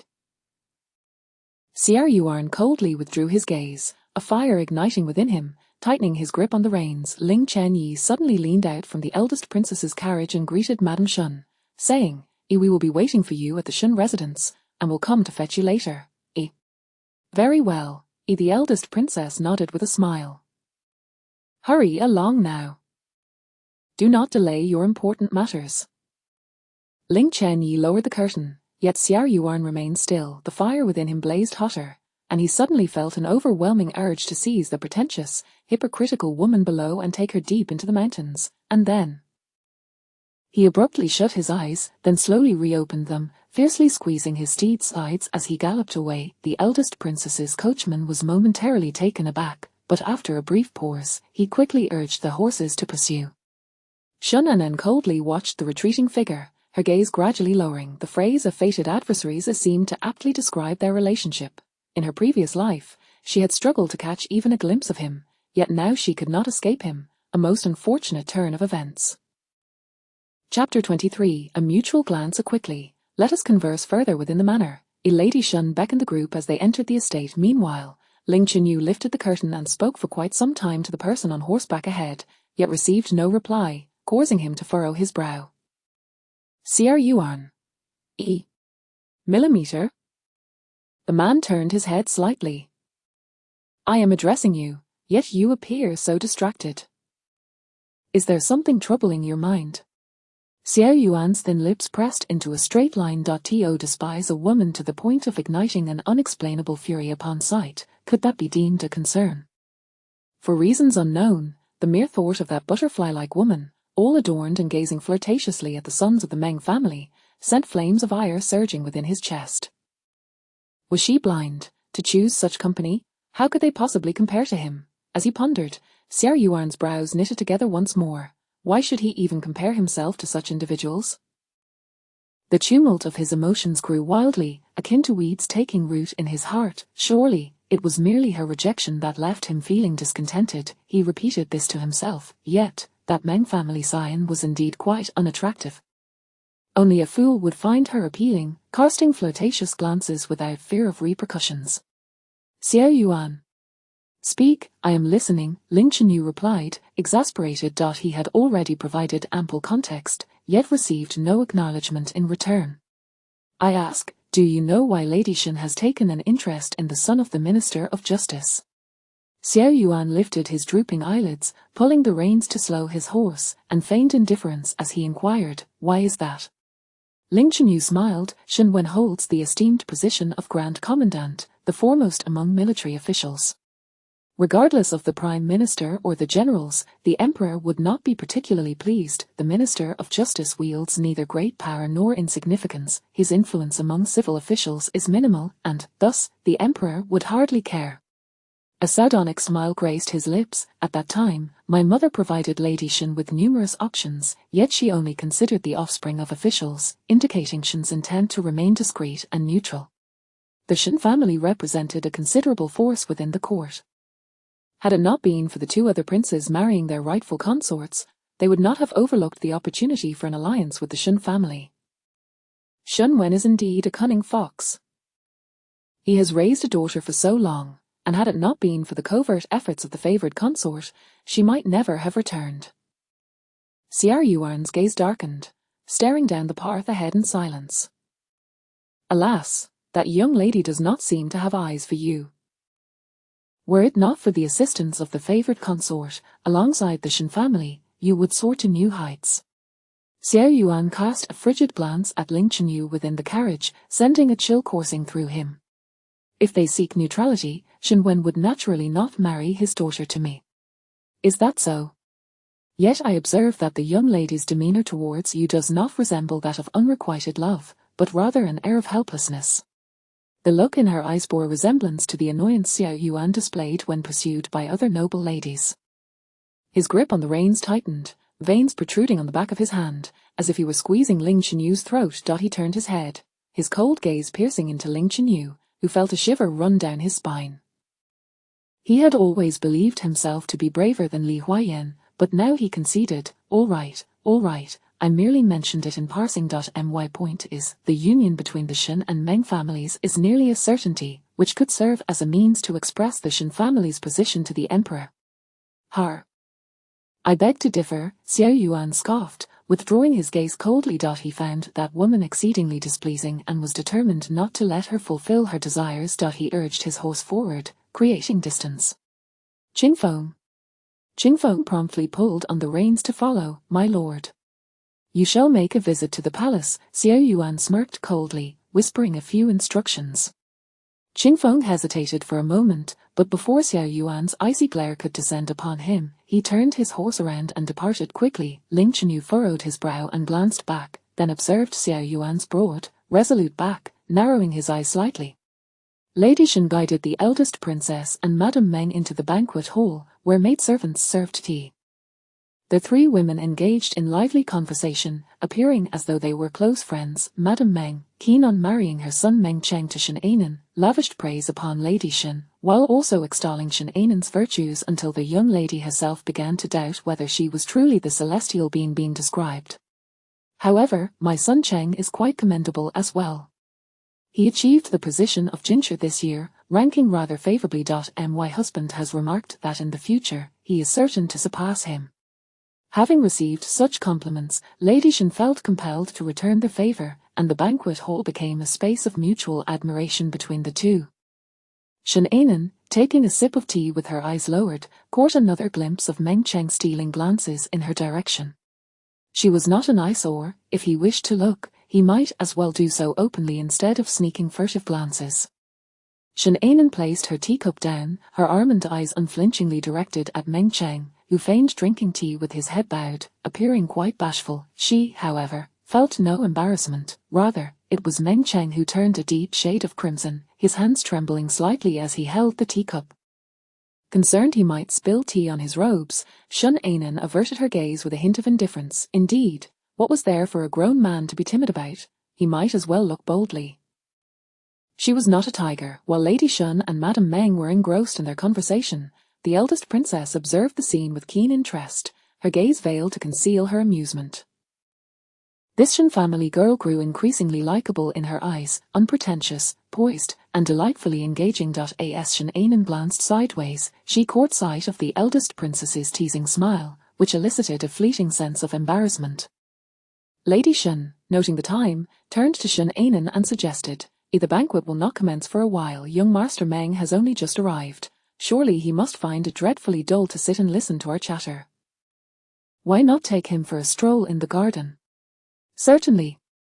Shen Anan rose and offered respectful bows to Madame Meng and the eldest princess. Meng Cheng's delight was evident, though he quickly stifled it, standing to return the gesture. "Thank you, Lady Shen." "Very well, go ahead," Lady Shen remarked, casting a somewhat satisfied glance at Meng Cheng. "Young Master Meng, please." "Thank you, Miss Shen." His bow was somewhat awkward, reflecting his nervousness. Shen Anan led the way into the garden, pondering whether it was only men like Li Huaiyan, seasoned by life's trials, who remained composed, while others were more timid than an unwed maiden.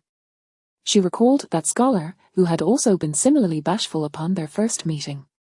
"What brings a smile to your face, Miss Shen?"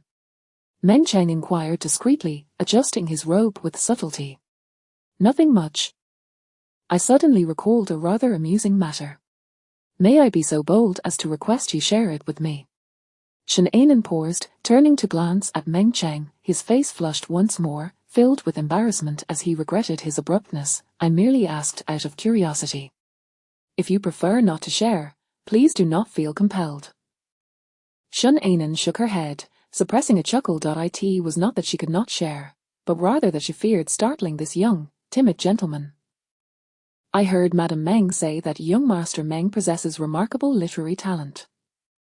Meng Cheng appeared flustered, his speech becoming disjointed. No, it's merely the title of Jincher, a modest rank. Do not heed my mother's exaggerations." Shen Anan smiled, finding such self-deprecation rare. "A mother dotes on her son. In Madame Meng's eyes, you are undoubtedly exceptional, and thus her words cannot be dismissed as mere flattery. Indeed, few scions of official families could attain the rank of Jincher through sheer merit. Most either relied on family influence to secure positions or were pampered, indifferent to their studies. After all, with familial support, the pursuit of knowledge seemed trivial when wealth ensured a comfortable life. Which privileged son would willingly endure the hardships of academic endeavor? Miss Shen speaks wisely. Meng Cheng's heart raced, nearly bursting from his chest. It was said that a good wife should be gentle, understanding, and kind. He felt that this Shen girl embodied all such traits, beautiful, dignified, articulate, and exceptionally clever. She had even outshone the renowned talents at the chrysanthemum banquet, truly a paragon of both intellect and beauty.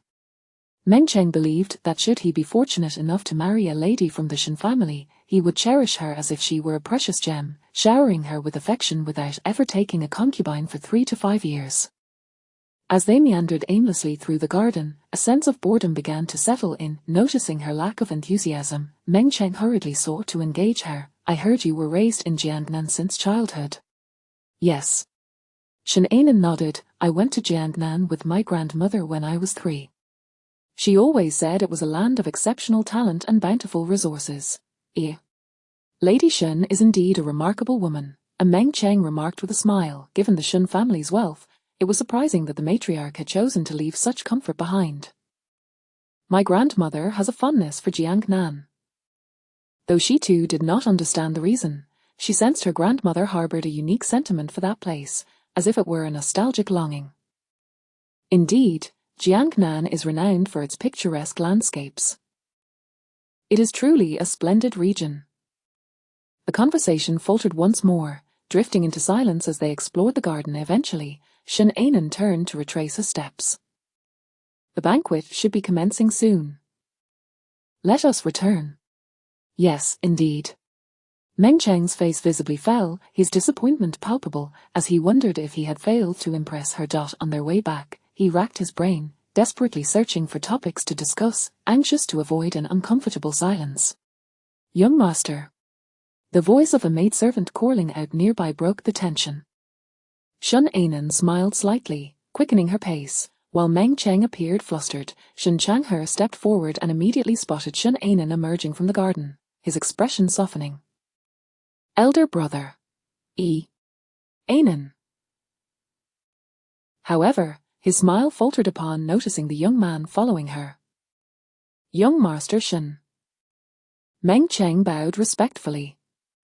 Shen Changhe pursed his lips, remaining silent. Elder brother, this gentleman is the son of the Minister of Justice, visiting alongside the eldest princess and Madame Zhang. Upon hearing this, Shen Changhe's brow furrowed, responding with a curt nod. As a military officer, he was naturally reserved, his stern demeanor often intimidating. Given the young man's connection to Shen Anan, Meng Cheng could not help but feel uneasy. Why have you returned so early today? With the Mid-Autumn Festival approaching, the court has granted a few days' leave, Shen Changhe replied, his gaze intermittently drifting towards Meng Cheng. Perfect timing. Mother has prepared a banquet in the reception hall, why not join us? That won't be necessary. Shen Changhe averted his gaze, wishing to ruffle Shen Anan's hair but refraining due to the presence of others. I have matters to attend to. You may go ahead. Chapter 24, Self-Righteousness. Very well. Shen Anan nodded. Shen Changhe took a step forward, yet paused to cast a lingering gaze at Meng Cheng, which was decidedly unfriendly. Shall we go? Shen Anan addressed Meng Cheng, and the two of them proceeded along the corridor. Meng Cheng opened his mouth several times before finally articulating, Miss Shen Xiong, do you perhaps dislike me? Shen Anan offered a gentle smile, having perceived the sentiment. Well, you need not take it to heart. Anyone associated with me is unlikely to be favored by him. Meng Cheng was momentarily taken aback by her words, then bit his lip and managed a faint smile. As they approached the banquet hall, he suddenly halted and stammered, Miss Shen, wait a moment. Yes. Shen Anan turned, her expression one of confusion. What is it? Meng Cheng's face flushed crimson, and he finally whispered, on the evening of the Mid-Autumn Festival, there will be lanterns. May I invite you to join me for a stroll? Before Shen Anan could respond, he hurriedly added, my sister will be there as well, so you need not worry about your reputation. Shen Anan paused in silence for a moment, while Meng Cheng's palms grew clammy with nervousness. That would be acceptable, but my elder brother will also attend. If it does not trouble young Master Meng, or not at all, not at all. We shall go as a group of 4, he interjected eagerly. Very well. Shen Anan nodded in agreement, prompting a visible sigh of relief from Meng Cheng, his face immediately brightening with a smile. The continuation of their conversation suggested a glimmer of hope, indicating that the young lady of the Shen family harbored some semblance of fondness for him. Upon entering the banquet hall, the trio turned to regard them, all wearing expressions of affection and meaning. Back already? Mother. Shen Anan greeted each of them in turn before taking her seat beside Madame Shen.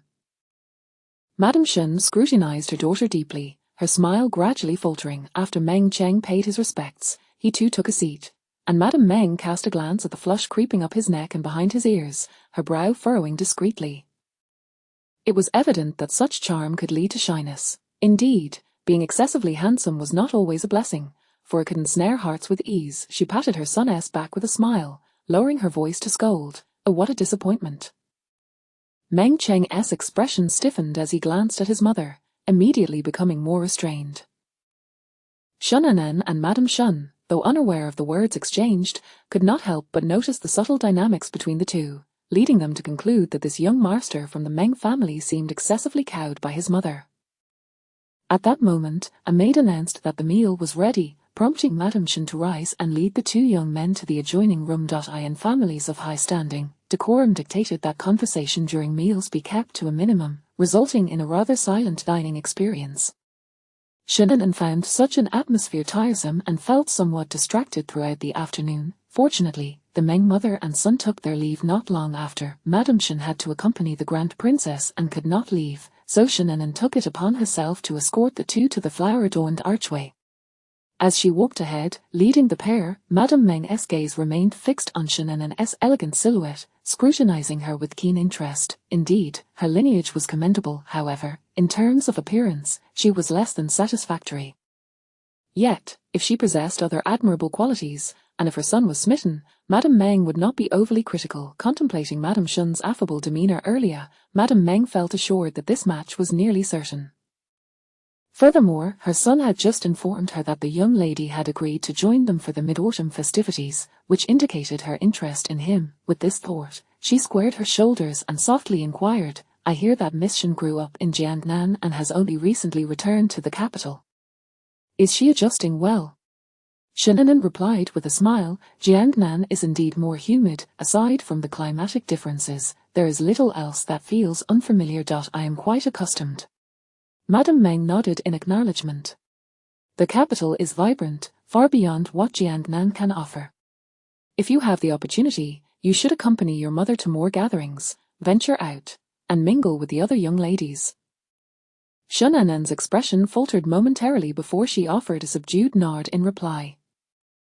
"I have heard that you were raised by the old Madame Shun? Indeed." At this moment, Shun Anen's demeanor had grown notably cooler. In her day, the old madam was renowned throughout the capital. "Surely, she must have imparted her wisdom to you? Naturally." Madame Meng's smile widened upon hearing this. "Mother," Meng Cheng said, lowering his head and gently tugging at Madame Meng's sleeve, signaling her to cease the inquiries. Madame Meng shot him a reproachful glare, exasperated that her son was already defending the girl before she was even wed into their family. It was evident that beauty could lead to trouble. Marrying her off to a man who indulged in such frivolities would only result in further complications. She brusquely swatted Meng Cheng's hand away and continued, "With the old madam's guidance, Miss Shun must be exceptionally talented. However, considering the old madam has not managed a household in Jiangnan for so long, I wonder if she has forgotten some of her teachings. It might be a challenge for her to instruct Miss Shun." Shun Anen's expression darkened slightly. This was clearly an attempt to probe whether she had learned the domestic arts. "Madame Meng, you jest. I am the legitimate daughter of the Shun family, not a mere illegitimate child from a minor household.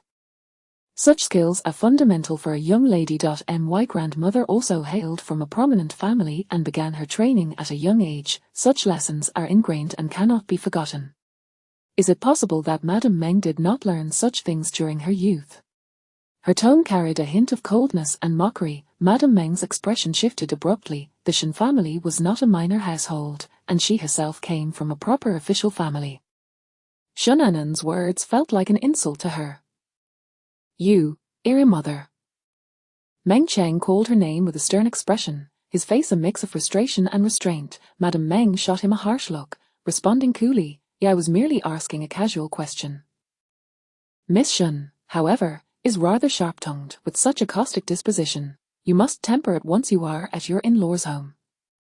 As a wife, one must possess the awareness of her role, serving her elders in-law and not opposing her husband, always remaining humble. After all, every woman navigated such trials, patience would ultimately reward her with status. Did you see how she spoke to me just now, that haughty and disrespectful attitude? Meng Cheng turned his head in annoyance, gazing out the window. He too felt that Shenanen's words had been somewhat excessive, inappropriate for addressing an elder, yet, given her status and family background, she had the right to be proud, unlike those lesser families whom his mother could easily reprimand. Madame Meng continued to mutter under her breath. The guards accompanying the fourth prince mentioned that Miss Shen has returned from Jiangnan, so her manners and etiquette may not be particularly refined. A match in social standing might not even favor her. If that were the case, why should she not carry herself with dignity? On the other side, Meng Cheng climbed into the carriage, dejected. Madame Meng hurriedly asked, "So, what did she say?" Meng Cheng glanced at his mother before turning his gaze towards the window, remaining silent. "Speak up. Have you lost your voice?" Meng Cheng forcefully shrugged off her hand as she attempted to nudge him, responding angrily, "What should I say? Are you not aware of what you just said?" Madame Meng was taken aback. "Chenger, you've grown bold, daring to speak to me in such a manner. That I do all this for your own good. Have you forgotten how your father treated his concubines? If it weren't for my support, you, as their legitimate son, might have been cast aside long ago. Please stop." Meng Cheng lowered his head, cradling it in his hands, feeling utterly helpless. He mentally braced himself for the litany of grievances that would follow, only releasing his arms to gaze down at the carriage floor after she had finished her tirade. "She did not refuse to join us for the lantern viewing. She merely requested that I not come to fetch her." Madame Meng sighed in relief upon hearing this. "I told you, this match is backed by the Grand Princess, surely it cannot fail. That young lady from the Shen family must be fond of you, she would not be dissuaded by a few words." "Mother," Meng Cheng replied, exasperated, "that is the Shen residence. Her father is a high-ranking military official, not one of those lesser families. If you continue like this, how can I ever hope to marry?" Madame Meng fell silent, mumbling, "He understood." She had become a bit carried away, seeing the situation as favorable without considering the consequences. "But you too," she shot a discontented glance at her son, "after just one meeting, you have already been bewitched by her beauty and dare to be angry with me. Once she is truly married into our family, who knows how you will dote on her, ignoring your mother." Reflecting on the hardships his mother had endured over the years, Meng Cheng softened his expression, replying, "What are you saying, mother? A wife can never compare to you, you are the one I cherish most." Madame Meng snorted, her mood visibly lifting. "They say one should marry a virtuous wife to support a husband's rise to prominence. Look at how that young lady from the Shen family is. Her beauty is striking, and even her smile is captivating. If you become infatuated with her to the point of neglecting your ambitions, what then? Mother is only considering my future," Meng Cheng replied. "If it were not for the Shen family's stature, I would never have been interested in such an alluring visage." He furrowed his brow but chose not to argue further. "Even if she is married into our family, you cannot spend every day with her.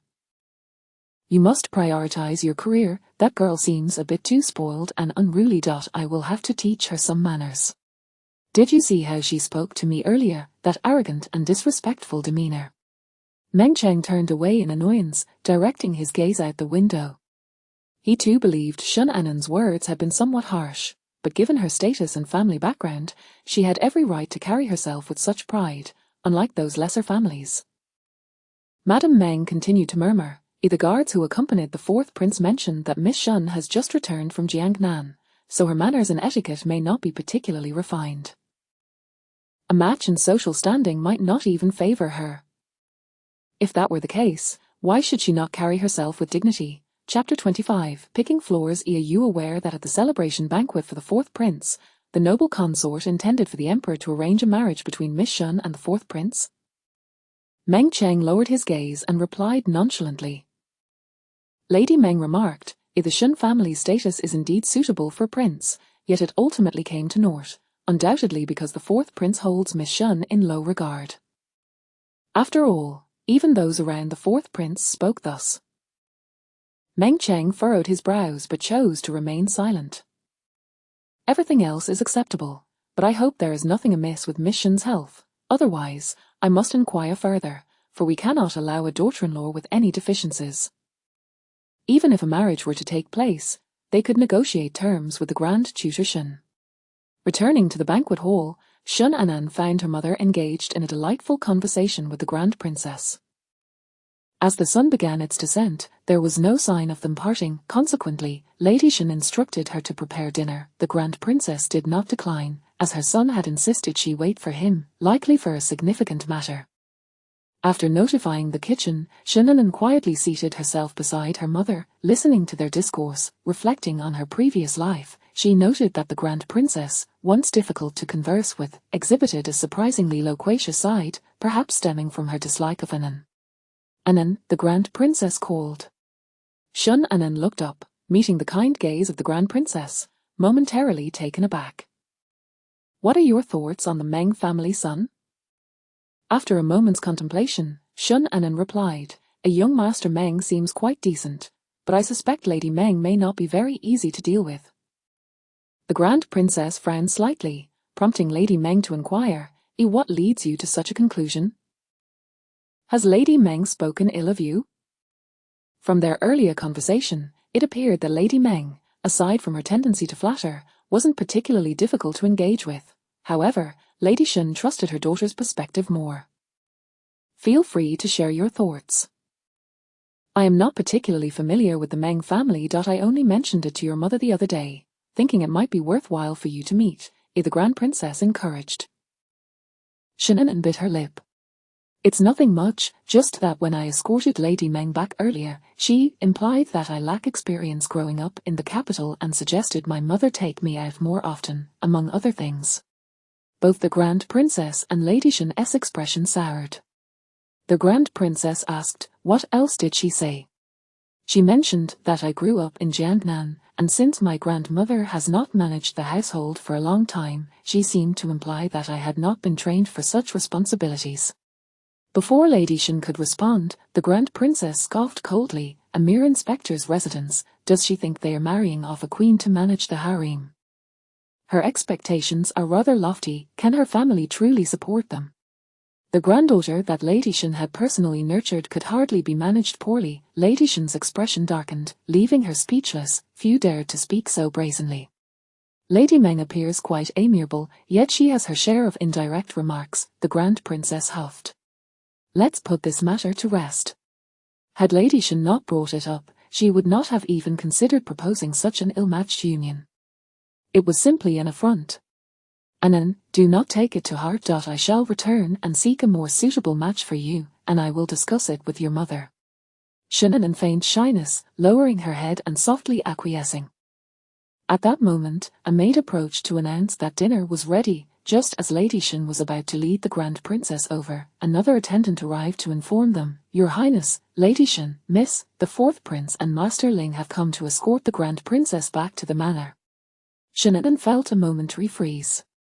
Why did that insufferable man choose such an inconvenient time? Lady Shun hesitated, feeling it was inappropriate to send them away, and finally suggested, the banquet has been prepared. Why not allow the fourth Prince and Master Ling to join us for dinner before returning? The Grand Princess, not giving it much thought, instructed the attendant. He asked them if they wished to come in. If not, they can wait outside. It would be somewhat rude to leave now when dinner had been prepared. Understood, the attendant replied before departing. Lady Shun frowned slightly. After all, they were a prince and a marquis, and sending merely an attendant might seem dismissive. After some deliberation, she said, Anan, go greet the fourth Prince and Master Ling, and instruct someone to summon your brother. Allowing only her daughter to greet them while her son remained behind should pose no issue. At least it would be under her watchful eye, Lady Shun reasoned. Yes, Shun Anan replied, bowing slightly as she exited. Once out of the courtyard, she exhaled heavily. Had she offended some deity? Why did every troublesome matter seem to find her? Outside the manor, Ling Chenyu looked up at Xiao Yuan after hearing the attendant's message. Are you hungry? I am. Recalling the vivid autumn chrysanthemum painting, he felt an urge to meet the bold lady who dared to jest with Xiao Yuan. Xiao Yuan cast him a sidelong glance, his expression inscrutable. Let us wait a moment. Wait for what? Dinner is about to be served. Such impatience. Ling Chenyu pursed his lips. Was that even a matter of impatience? Aren't you curious about her impression? Xiao Yuan paused, then replied coolly, what does it matter to me? Is that so? Ling Chenyu's lips curled into a knowing smirk. Just then, Xiao Yuan's indifferent gaze flicked toward the dimly lit stone path leading into the Shen residence. The sun had completely disappeared, and lanterns had been lit within the manor, casting a warm glow throughout the courtyard. A slender figure was approaching slowly from the shadows, her silhouette elongated by the light. Following Xiao Yuan's gaze, Ling Chenyu sensed a subtle shift beneath the surface of his calm demeanor. In the next moment, he shifted his attention back to Xiao Yuan, a knowing smile playing on his lips. Xiao Yuan's expression remained inscrutable. As the figure drew near, he abruptly averted his gaze. Shen Anen took a deep breath, striving to suppress her rising ire as she approached, curtsying. Fourth Prince, Master Ling, my mother invites you both to dine at our manor. Miss Shen is too kind, Ling Chenyu replied, returning the gesture and nudging the taciturn Xiao Yuan. It would be quite rude not to accept the invitation since the host had come to summon them. Xiao Yuan shot Ling Chenyu a cold glance, who promptly retracted his hand. Well, the fourth prince is likely not hungry, so Lady Shen's hospitality is too generous to decline, as Xiao Yuan interjected. Ling Chenyu stared blankly at the suddenly agreeable Xiao Yuan, bewildered by his swift change of heart. Indeed, Shen Anen replied perfunctorily, taking the lead as she walked toward the manor. Xiao Yuan's gaze lingered on the retreating figure of the girl, his lips curving slightly. He had noticed the fleeting impatience on Shen Anen's face. If she did not wish him to attend, he would insist on going. Miss Shen walks so swiftly. Do you not wish to guide us? Ling Chenyu hesitated, his foot poised to step forward before retracting it, his lips twitching in frustration. They were guests here, yet this woman was being overly particular. However, under Xiao Yuan's penetrating gaze, he felt compelled to comply. Shen Anen halted and turned coldly. Does the fourth prince not have eyes to see the way? Are they merely for decoration? Xiao Yuan swallowed hard, his brows knitting together. This woman certainly had a knack for vexing him. After all, he was a prince. With a dismissive snort, Xiao Yuan retorted, Miss Shen did not exhibit such an attitude when welcoming young Master Meng. What is this? Are you taking out your frustration on me because the marriage did not materialize? None of your business. Shen Anen turned to face Xiao Yuan, glaring at him. Young Master Meng came to visit me. Since he is here to court me, it is only fitting I welcome him. But you, fourth prince, on what grounds do you compare yourself to him? What is your relation to me? In a previous life, she had been his wife and had no claim over his choices. In this life, what right did he have to impose upon her? The silence between them thickened, causing the air around them to chill. Why should he be so indignant? A surge of unaccountable anger coursed through Xiao Yuan. He was a prince, a young general. Why should he compare himself to that man? The fury threatened to erupt from his chest, accompanied by a creeping chill that seeped into his heart. Cough, cough, cough, the banquet should be starting.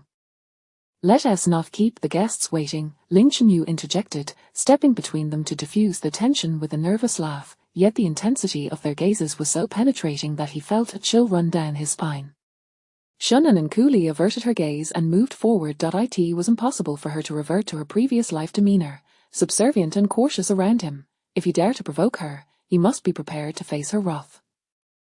After a few paces, noticing the silence behind her, she turned back. Fourth prince, will you be dining with us? If not, I must return to my meal. Xiao Yuan had already turned to leave, intending to return to the carriage, when he caught Shen Anen's provocative gaze. In an instant, he pivoted and pushed Ling Chenyu into the manor.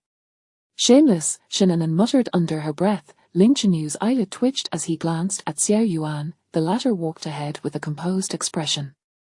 He had heard her insult. There was no way he could pretend he had not. Ling Chenyu was not like Li Huayan, who might foolishly ask, did you hear her insult you?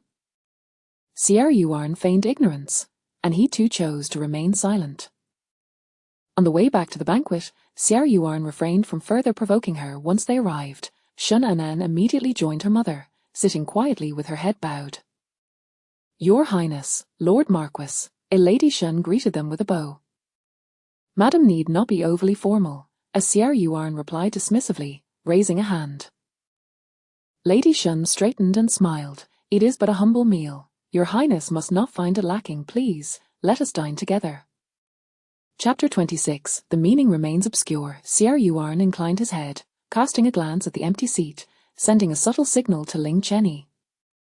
Ling Chenyi looked at the vacant spot beside his mother, then glanced at the space next to Shun Anan, his eyelids twitching slightly. What was he implying about where to sit? He raised his gaze, his expression blank as he regarded Xiao Yuan, confusion swirling in his eyes. Xiao Yuan's demeanor darkened, the smile at the corners of his lips tinged with a hint of chill. Ling Chenyi sensed the threat in his gaze and, steeling his resolve, stepped forward. After a moment's hesitation, he took a seat beside Shun Anan. This must be the meaning behind his unsatisfactory relationship with the young lady from the Shun family. However, why did the gaze behind him feel even more piercing? Was it too late for him to stand up now? "Yuaner, why are you still dawdling? Sit down quickly," he urged the Grand Princess. With a composed expression, Xiao Yuan took his seat. He was unaware of the sudden impulse that had surged within him, almost as if a powerful desire had overwhelmed his thoughts. Narrowing his eyes, he wondered if he had been driven to folly by that woman. Ling Chenyi turned his head, offering an apologetic smile, but Xiao Yuan remained expressionless, feigning ignorance. Ling Chenyi sighed, pursing his lips. Having grown up alongside Xiao Yuan, they shared an unspoken understanding, yet recently, this fellow had become increasingly difficult to manage. The two sat upright, an empty seat between them, creating an unmistakable air of awkwardness. The Grand Princess shot a sidelong glance at her son, questioning why he sat so close to the young lady. Although she held a fondness for Shun Anan, a union between the Yongning Marquisate and the Shun family was utterly impossible. Shenmu also felt a twinge of embarrassment, glancing at her daughter and contemplating whether to have the extra chair removed when Shen Chang'er strode in unexpectedly. He surveyed the room, lowering his eyelids to mask his surprise, and clasped his hands. "I pay my respects to the fourth prince. Today, young Master Shen is the host." "There is no need for formality," replied Xiao Yuan in a flat tone. Shen Chang'er nodded, exchanging pleasantries with the Grand Princess and Ling Chenyi. "We've been waiting for you," Shenmu said with a smile, inwardly relieved that her eldest son had arrived, bringing her a sense of security. However, silence once again enveloped the room, presenting a new dilemma. Where should Shen Chang'er sit? Logically, he ought to take his place beside Shun Anan, as they were siblings and family. Hence, Ling Chenyi's position seemed rather inappropriate. Ling Chenyi felt a wave of awkwardness, but before he could speak, he received yet another signal from Xiao Yuan. What could it mean? Ling Chenyi stared blankly at Xiao Yuan for a moment before gesturing. "Do you want to sit here?" That seemed inappropriate, considering her elder brother was still standing. Xiao Yuan shot a cold stare at Ling Chenyi. At that moment, the Grand Princess interjected. "Chenyi, why are you dawdling? You should yield your seat to young Master Shen and come sit beside Yuana. You lack discernment." Ling Chenyi's expression fluctuated between pale and flushed for a moment before he stood, glancing at the silent Shun Anan. It was truly a pity that he had yet to engage her in conversation. This action did not go unnoticed by Xiao Yuan and Shen Chang'er, both of whom darkened their gazes, observing Ling Chenyi's movements with a hint of coldness. As Ling Chenyi took his place beside Xiao Yuan, Shen Chang'er finally moved forward and settled himself, lifting his robes. At that moment, the maidservants entered in succession, serving the dishes, while Shenmu beckoned everyone to dine. Coming from noble families, they adhered to etiquette and propriety, and the meal was consumed in utter silence. Not even the sound of chopsticks clattering against bowls and plates could be heard. After the meal, Shenmu ordered some desserts to be brought out, and only then did conversation gradually begin to flow. Shun Anan tugged at Shen Chang'er's sleeve, murmuring softly, "What time is it? Why haven't they mentioned returning home? Do they intend to linger here indefinitely?" Shen Chang'er comfortingly patted his sister's hand. "Enjoy some pastries. We'll be leaving soon." Shun Anan nodded, Somewhat impatiently, the interaction between the siblings caught Xiao Yuan's eye. The young lady's delicate and radiant face was filled with discontent as she complained and pouted at her elder brother, exhibiting a charming demeanor. It occurred to him that this woman seemed to smile warmly and kindly at every man except him. Whenever they met, she would act as if bitten by a rabid dog, barking the moment she opened her mouth. Ling Chenyi leaned closer and whispered, "You and Miss Shen seem to be at odds. I thought you were reluctant to sit with her, which is why you— When did I ever express such reluctance?" Xiao Yuan retorted coldly. Ling Chenyi straightened his lips. "It was my misunderstanding. Next time have I ever said I wanted to sit?" Why was it that no divine being had taken this calamity away from him? Ling Chenyi could not help but curse inwardly. He finally understood the difficulties faced by Li Huayan. Sitting stiffly, he turned his head toward Shen Changhe, forcing a strained smile. "Xiao Yuan, you are ungrateful. Do not blame me for putting you in a predicament. Has young Master Shen's health improved?" The room fell silent as Shen Mu and the Grand Princess turned their attention toward them, only to quickly return to their previous conversation. Shen Changhe hesitated. "My health has always been good. No extra care is needed." Ling Chenyi smiled warmly. "But I heard that you recently faced a rather severe punishment, and it was said you were carried back. How are you faring now?" Shen Changhe's smile momentarily faltered as he discreetly glanced at Xiao Yuan, whose face had taken on a faint tinge of green. "Just a minor injury, nothing to worry about." Is that so? Then young Master Shen is indeed diligent in his duties, and Miss Shen, who bravely risked herself to save the fourth prince, deserves great admiration." Silence enveloped the four of them. Ling Chenyi, his eyes glimmering with mirth, lowered his head to sip his tea. Yet the chilling aura beside him was nearly impossible to ignore, requiring immense courage and fortitude to overlook. Suddenly, Shun Anan spoke up. "What young Master Ling says is true. However, there are too few in this world who are as clear-cut and grateful as you, young Master Ling. Most are ungrateful and morally blind." The implication of her words was painfully obvious. Shen Changhe's lips twitched as he glanced at his sister, wondering why she still harbored a grudge after all this time. Meanwhile, Xiao Yuan's expression had darkened to a near pitch-black hue. Hadn't they already settled matters with silver and grain? Why did this woman keep resurrecting old grievances? Ling Chenyi felt a surge of delight but suddenly found himself at a loss for words, his face paling as he struggled to contain his emotions. He leaned his elbow against the table, partially obscuring his face with his palm, revealing an expression of anguish directed at Xiao Yuan. Was it too late to admit his mistake? Xiao Yuan shot him a cold, piercing glance, silently retracting the boot that had been pressing down on his foot. Ling Chenyi withdrew his hand, leaning over the table, staring at his now flattened dark-patterned short boots. "Chenyi, what is the matter? Are you feeling tired?" The Grand Princess inquired suddenly. "Yes, I am a bit weary," Ling Chenyi replied, forcing a smile. He resolved never to take on such a task again. Let Li Huayan handle it. He had had enough of this in-between dilemma. "Then let us take our leave. We wouldn't want to disturb Madame Shen's rest." Chapter 27, The Mid-Autumn Festival. Very well. Ling Chenyin rose to his feet, wincing as pain shot through his legs, causing him to stagger slightly to the side. "Take care," the Grand Princess chided him with a disapproving glance. "Every time you return from the military camp, you exhaust yourself.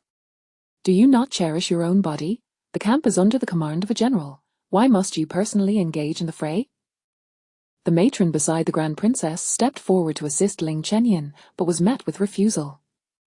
"I am fine, merely momentarily flustered." The Grand Princess said no more, and accompanied by Madame Shen, they exited together, the others trailing behind. Shun Anan and Ling Chenyin walked at the rear, while Shen Changhe and the fourth prince led a few paces ahead, seemingly engrossed in serious discussion. Once they had seen their companions off in the carriage, Madame Shen exhaled a sigh of relief. At last, they are on their way. We should return as well. Indeed. Shen Anan replied, and as the mother and daughter turned, they found Shen Changhe staring intently at Shen Anan, his expression one of contemplation. Madame Meng is quite particular, and our family simply does not measure up. Shen Changhe let out a sigh of relief. That is good to hear. What is it? Why the sudden inquiry? Shun Anan asked, perplexed. Earlier, while discussing matters with the fourth prince, the topic of the inspector's residence came up. According to the fourth prince, the young men of the Meng family are not of reputable character. Really? Madame Shun turned back. Curious, Shun Changhe explained, and not long ago, the fourth prince's subordinates apprehended a courtesan at a flower house, who was discovered to be a woman maintained by the inspector. Though he presents himself as upright, he is avaricious and lecherous behind closed doors. While his legitimate wives and concubines adhere to regulations, he secretly harbors numerous mistresses and courtesans, resulting in countless illegitimate offspring. His sons have clearly emulated his indulgent tendencies. That so-called young Master Meng is unlikely to be any better, as it is rare in this world for someone to emerge untainted from the mire. Upon hearing this, Madame Shun felt a chill run through her. Thank goodness we did not agree, such a family, and Madame Meng dares to come to our Shun residence to pick and choose. Truly a den of wolves. In the future, we must be more cautious. Mother. We must ascertain all details before proceeding, and we cannot afford to be as reckless as today, nearly putting Anan in jeopardy. On the silent, desolate road, the carriage rumbled forward, the sound echoing in the stillness of the night. Ling Chenyin glanced at the imposing figure of Xiao Yuan riding alongside and asked, "Why did you speak to the young master of the Shen family in that manner?"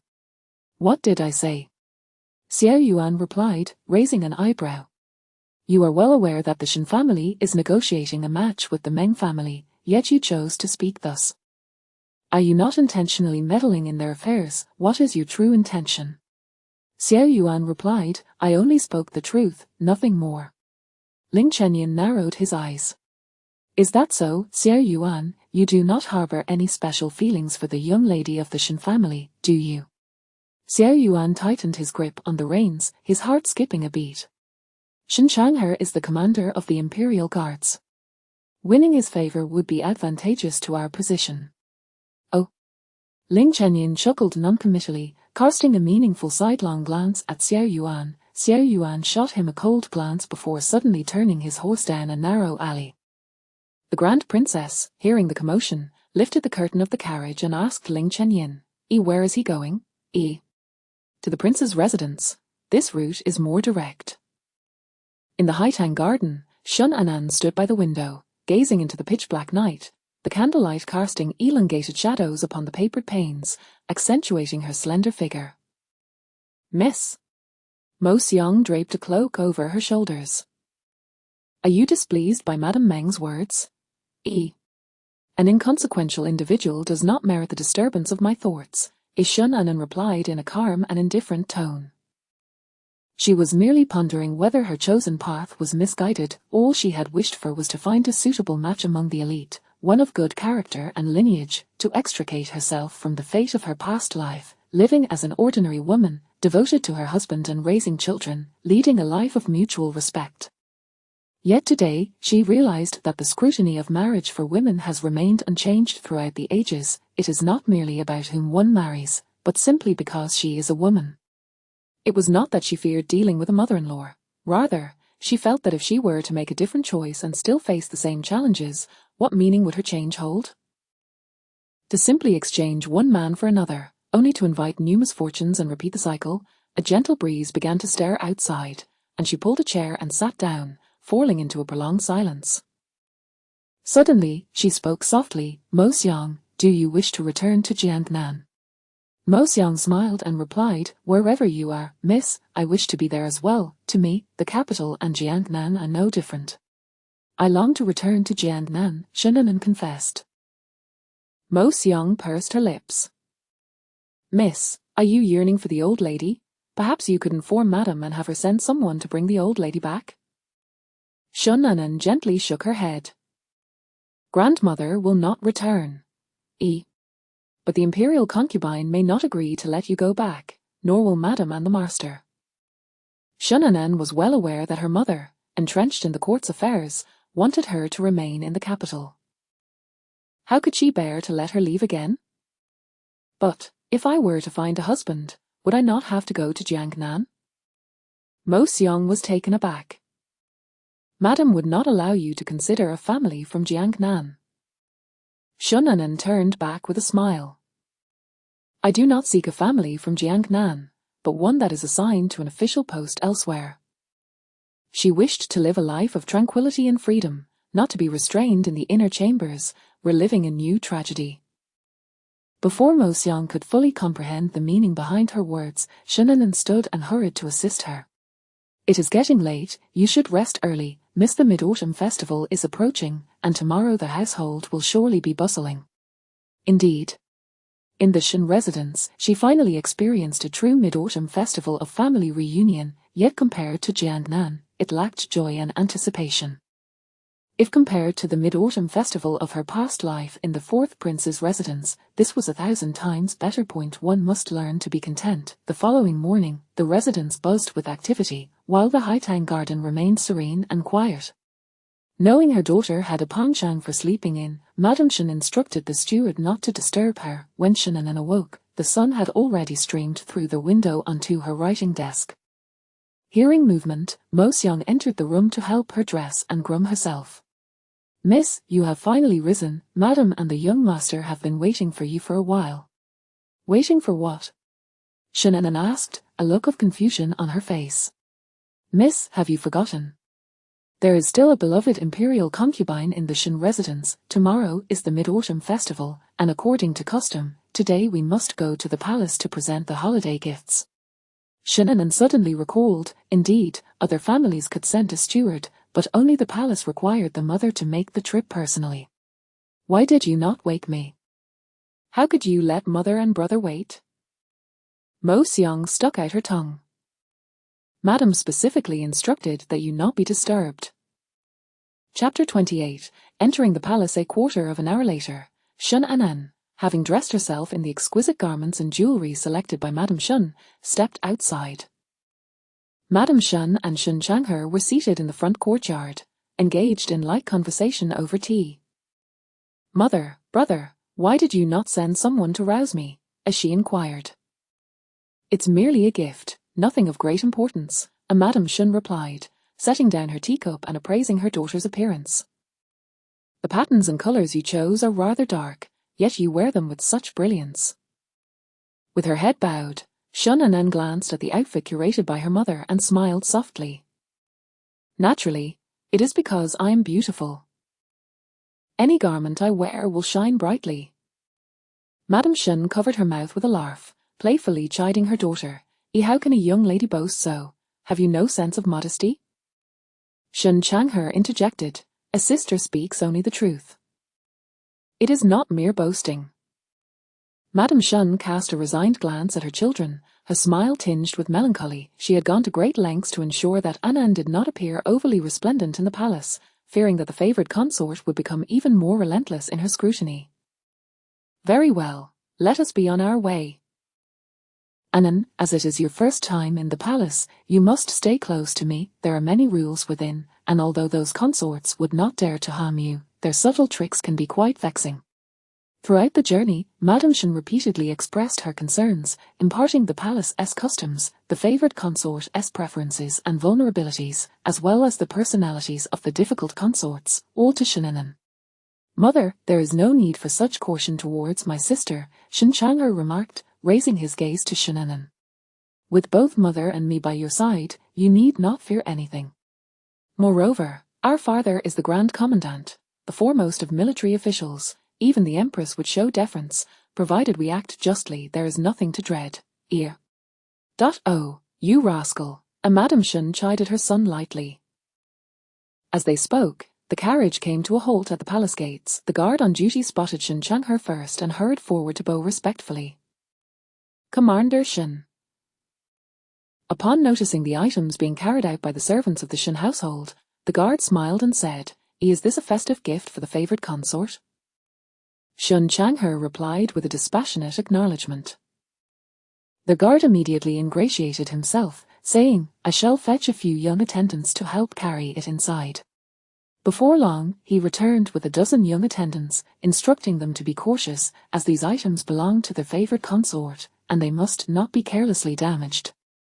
The group collectively responded and formed a line, taking the items from the Shun household servants and proceeding into the palace. Shun Changhe patted the guard on the shoulder, expressing his gratitude. "It is merely what I ought to do. Commander Shun, Madam Shun, Miss Shun, do take care." As he slipped a gold ingot into the guard's hand, he led Madam Shun and Shunanan through the palace gates. Once the guard had moved away, he gleefully took a bite of the ingot he had received, tucking it into his sleeve with a grin, igniting envy among the others. As a member of the Imperial Guard, Shun Changhe frequently traversed the palace, and Madam Shun often accompanied the favored consort, making their presence well known among the palace maids and eunuchs, who bowed respectfully as they passed. It was in this moment that Shunanan truly grasped the power and prominence of the Shun family. After a quarter of an hour, they finally arrived at Jiaoyang Hall, where palace maids awaited them. Upon spotting Madam Shun and her party, they quickly approached and performed a curtsy, cheerfully announcing, Madam, Master, Miss, you have finally arrived. The favored consort has been awaiting you for quite some time." Madam Shun responded with a casual acknowledgement and followed the maid into the palace. Considering the previous incident with Aunt Yu, she did not expect her somewhat petty sister-in-law to be unperturbed or to wait for them without bearing a grudge. As Shun Changhe was a male, he was not ordinarily permitted into the inner palace. However, due to the occasion of the Mid-Autumn Festival, each consort had the opportunity to visit their maternal families. As anticipated, the maids led the trio into the hall, where the favored consort was conspicuously absent. The consort must be weary from waiting and has likely retired to rest within. "Please wait a moment while I report this," one of the maids suggested. "Very well, go ahead," Madam Shun replied dismissively, pulling Shunanan closer as Shun Changhe took a seat in the hall, aware that the favored consort would not be emerging anytime soon. He leisurely began to sip tea. The two maids stationed at the entrance exchanged glances, their expressions conveying an unspoken discomfort, yet they dared not voice their thoughts. "The tea has gone cold. Fetch a fresh pot," Madam Shun instructed. The young maid nodded in acknowledgement and hurried off. Inside the inner chamber, the favored consort, adorned in resplendent palace attire, her makeup vivid and striking, her ruby lips and pearly teeth gleaming, observed the figures in the hall with a heavy gaze. "Your Highness, do not let your displeasure towards Madam Shun linger. It is the Mid-Autumn Festival today, and we must not give the other consorts cause to mock us," Aunt Yu urged. The favored consort's darkened expression softened as she focused on the ground for some time. It was not merely because of Aunt Yu. The Shun family clearly disregarded her status as favored consort, even allowing a mere young girl to display such insolence toward her. Aunt Yu had merely provided her a way to save face, yet life in the palace was fraught with peril.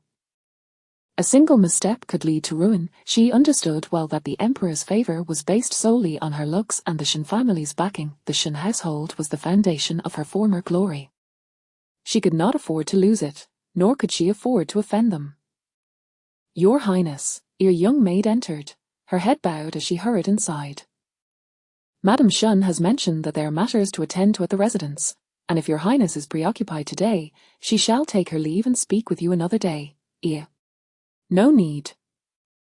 Simply inform her that I am awake and will rise shortly," the favored consort replied coldly. With the order given, the young maid quickly exited. The favored consort gazed into the bronze mirror, suddenly asking, "Her, do you think I have aged?" "Your Highness is in the prime of her youth." "You are not old at all," came the reassuring reply. The favored consort tugged at the corners of her lips.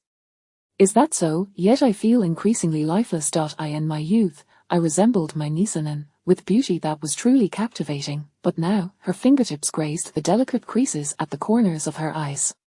This is how my life will be. Whether the Shun family can advance further rests on the next generation."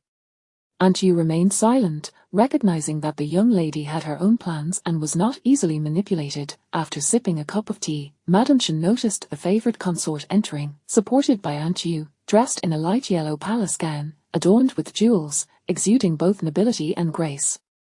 It was undeniable that power indeed enhances one's allure.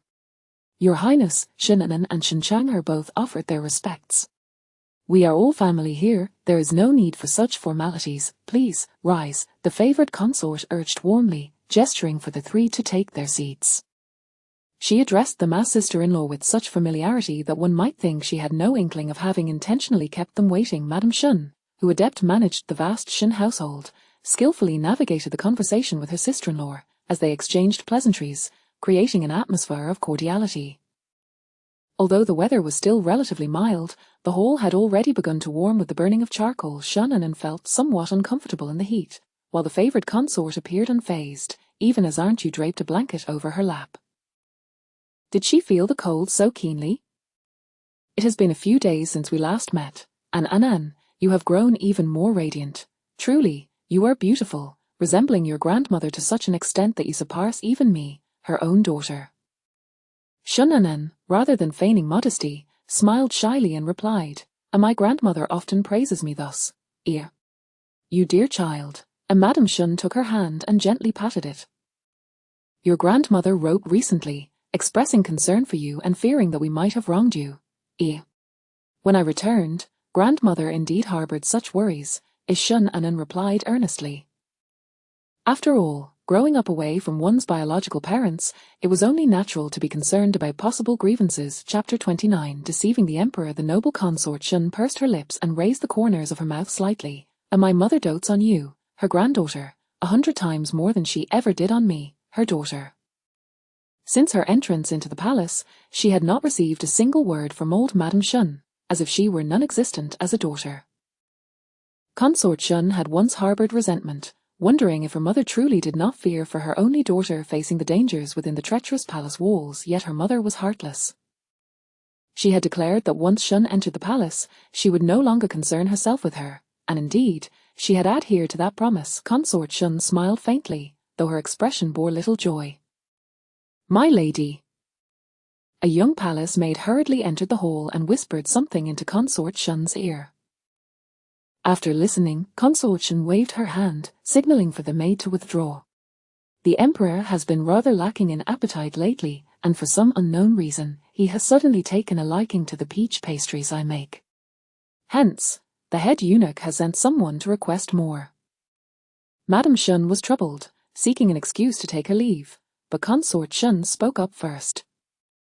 I have been feeling unwell these past few days, with a pounding headache. I suspect I may have caught a chill and fear I cannot travel very far. Anan, could you go on my behalf? Shun Anan was taken aback. You can't go, so I am expected to. Instinctively, she wanted to refuse, but Madame Shun had already spoken. My lady, Anan is entering the palace for the first time and is unfamiliar with the rules and etiquette. How can she go before His Majesty? If you are unwell, it would be better to send Charnhi instead. It would indeed be inappropriate for someone beneath the Emperor's notice to deliver his requests. After all, the Emperor was aware of the Shun family's presence in Jiaoyang Hall, and failing to send someone personally could be seen as a slight to imperial authority.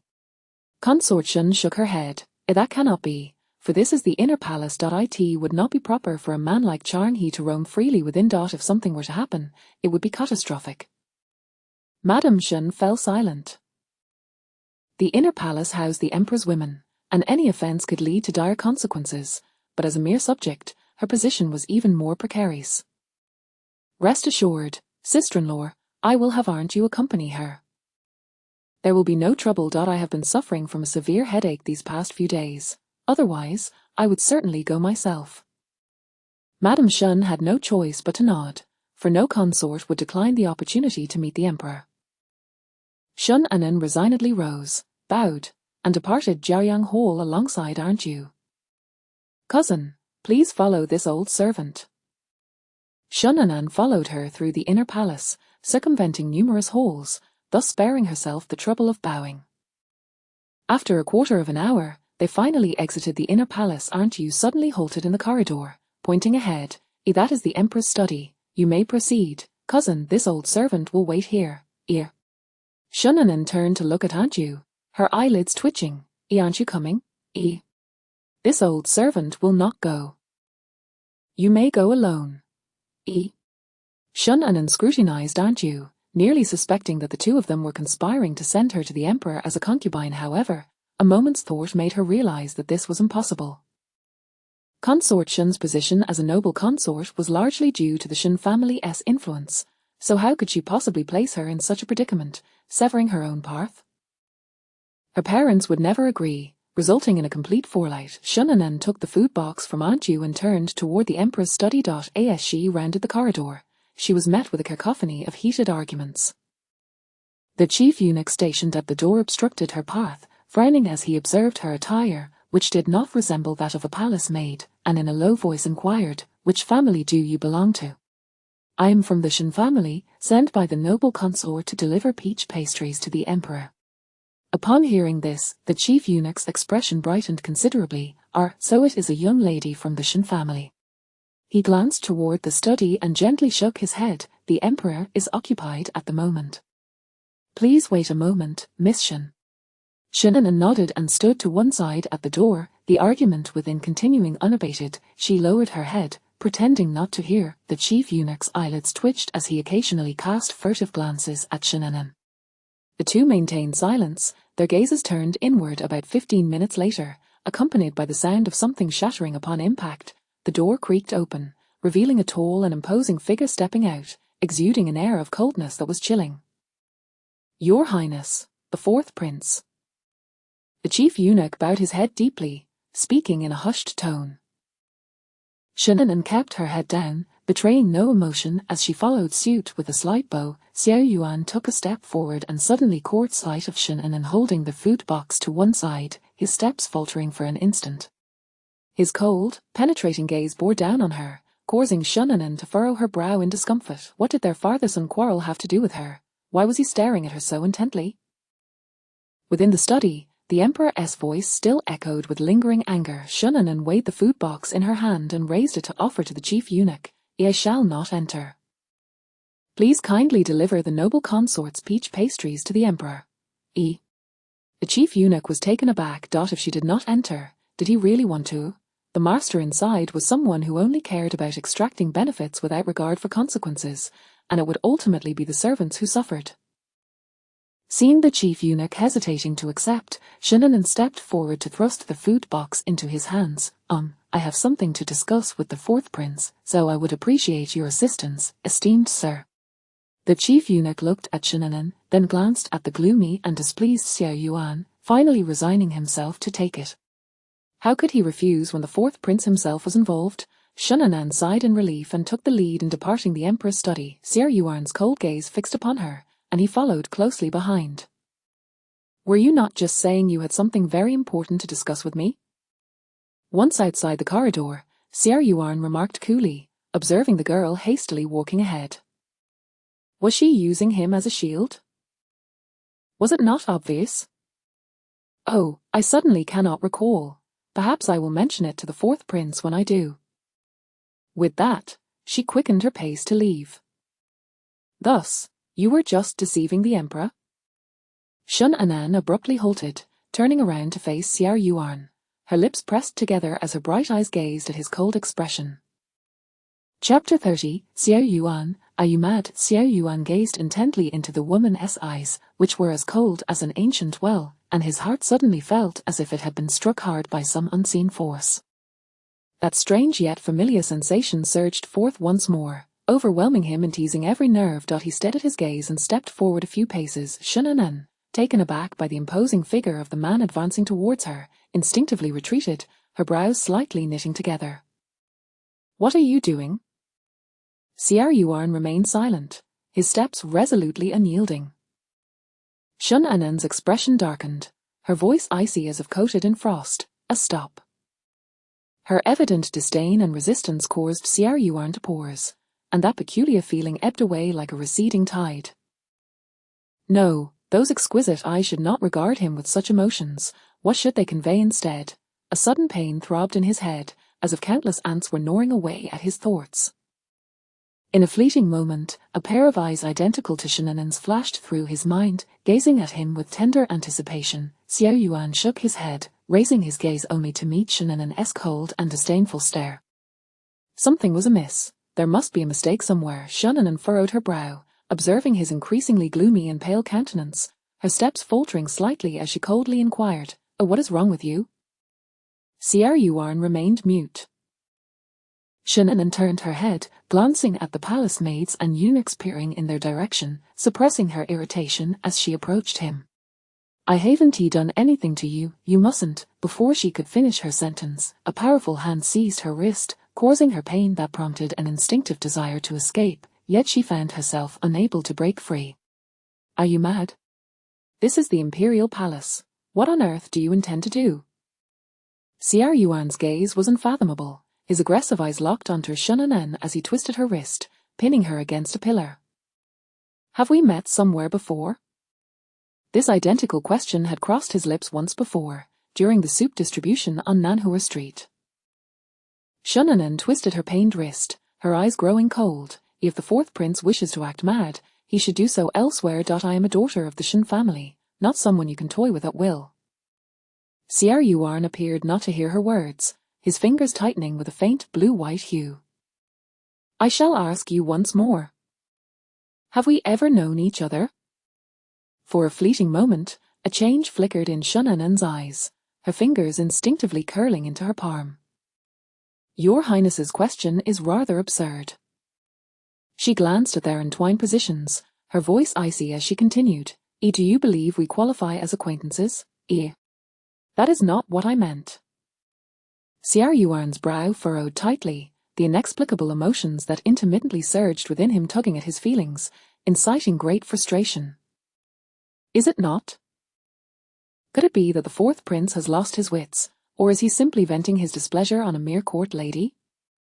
Xiao Yuan leaned closer, staring into the woman's furious almond-shaped eyes. The distance between them was so slight that a mere inclination of his head could brush against her lips, their breaths intertwining in a delicate dance. An impulsive urge surged within him to press his lips against hers, to shatter her annoyance and replace it with the gentle clarity that had once filled his mind. In a moment of reckless abandon, he turned his gaze towards her trembling lips, flushed from anger, and began to lean in. Shunanan's eyes widened in disbelief, the handsome visage before her loomed larger, a breath cold yet tinged with an icy chill merging with the air surrounding them. A thunderous explosion resonated in her mind, a deafening clarity. Xiao Yuan's eyes were half-closed, desperately seeking that familiar sensation. Shunanan, summoning an unexpected strength, bit down fiercely on his wandering lips, her knee thrusting upward forcefully. Xiao Yuan, sensing her intent, quickly recoiled to evade her assault, but before he could regain his balance, a sharp slap resounded against his face. With a crisp crack, the corridor fell into an eerie silence, as if a pin could be heard dropping. Xiao Yuan narrowed his eyes, a tempest of fury surging within him, his gaze turning towards Shunanan, cold and piercing. In that instant, Shunanan seemed to glimpse the Xiao Yuan of her past life, the exalted prince who looked down upon the world with disdain. Her fingers curled slightly, suppressing the chill that crept into her heart. Should the fourth prince lack the company of women, there are plenty within the palace and beyond. Do not come here and act mad. Her lips, stained crimson, bore witness to his transgression, evidence of Xiao Yuan's reckless actions. His gaze lingered on her lips, his rationality gradually returning as his anger swiftly receded, leaving only a chilling disdain. Shunanan wiped her lips fiercely, her hands trembling with anxiety as she hastened to depart. "Miss Shun." Xiao Yuan called out softly, then added, "I lost composure earlier. If you wish, I can take responsibility." "That will not be necessary." Shunanan did not look back, her only desire being to escape swiftly, preferably never to encounter Xiao Yuan again. Xiao Yuan watched her hurriedly retreating figure, his brows knitted tightly. He himself could not fathom why he had uttered those words, fully aware she would refuse, yet unable to restrain himself from doing so. A dull ache throbbed on his lips, tinged with a metallic taste of blood, as he cast his gaze downwards, fixating on the pillar where they had been so closely pressed together, lost in contemplation. Shunanan turned the corner of the corridor, walking a considerable distance before finally spotting Aunt Yu, who claimed she would wait for her. She raised her hand, instinctively wiping her mouth, her expression cold as she approached. "Cousin, how fortunate to find you here. I was growing quite anxious."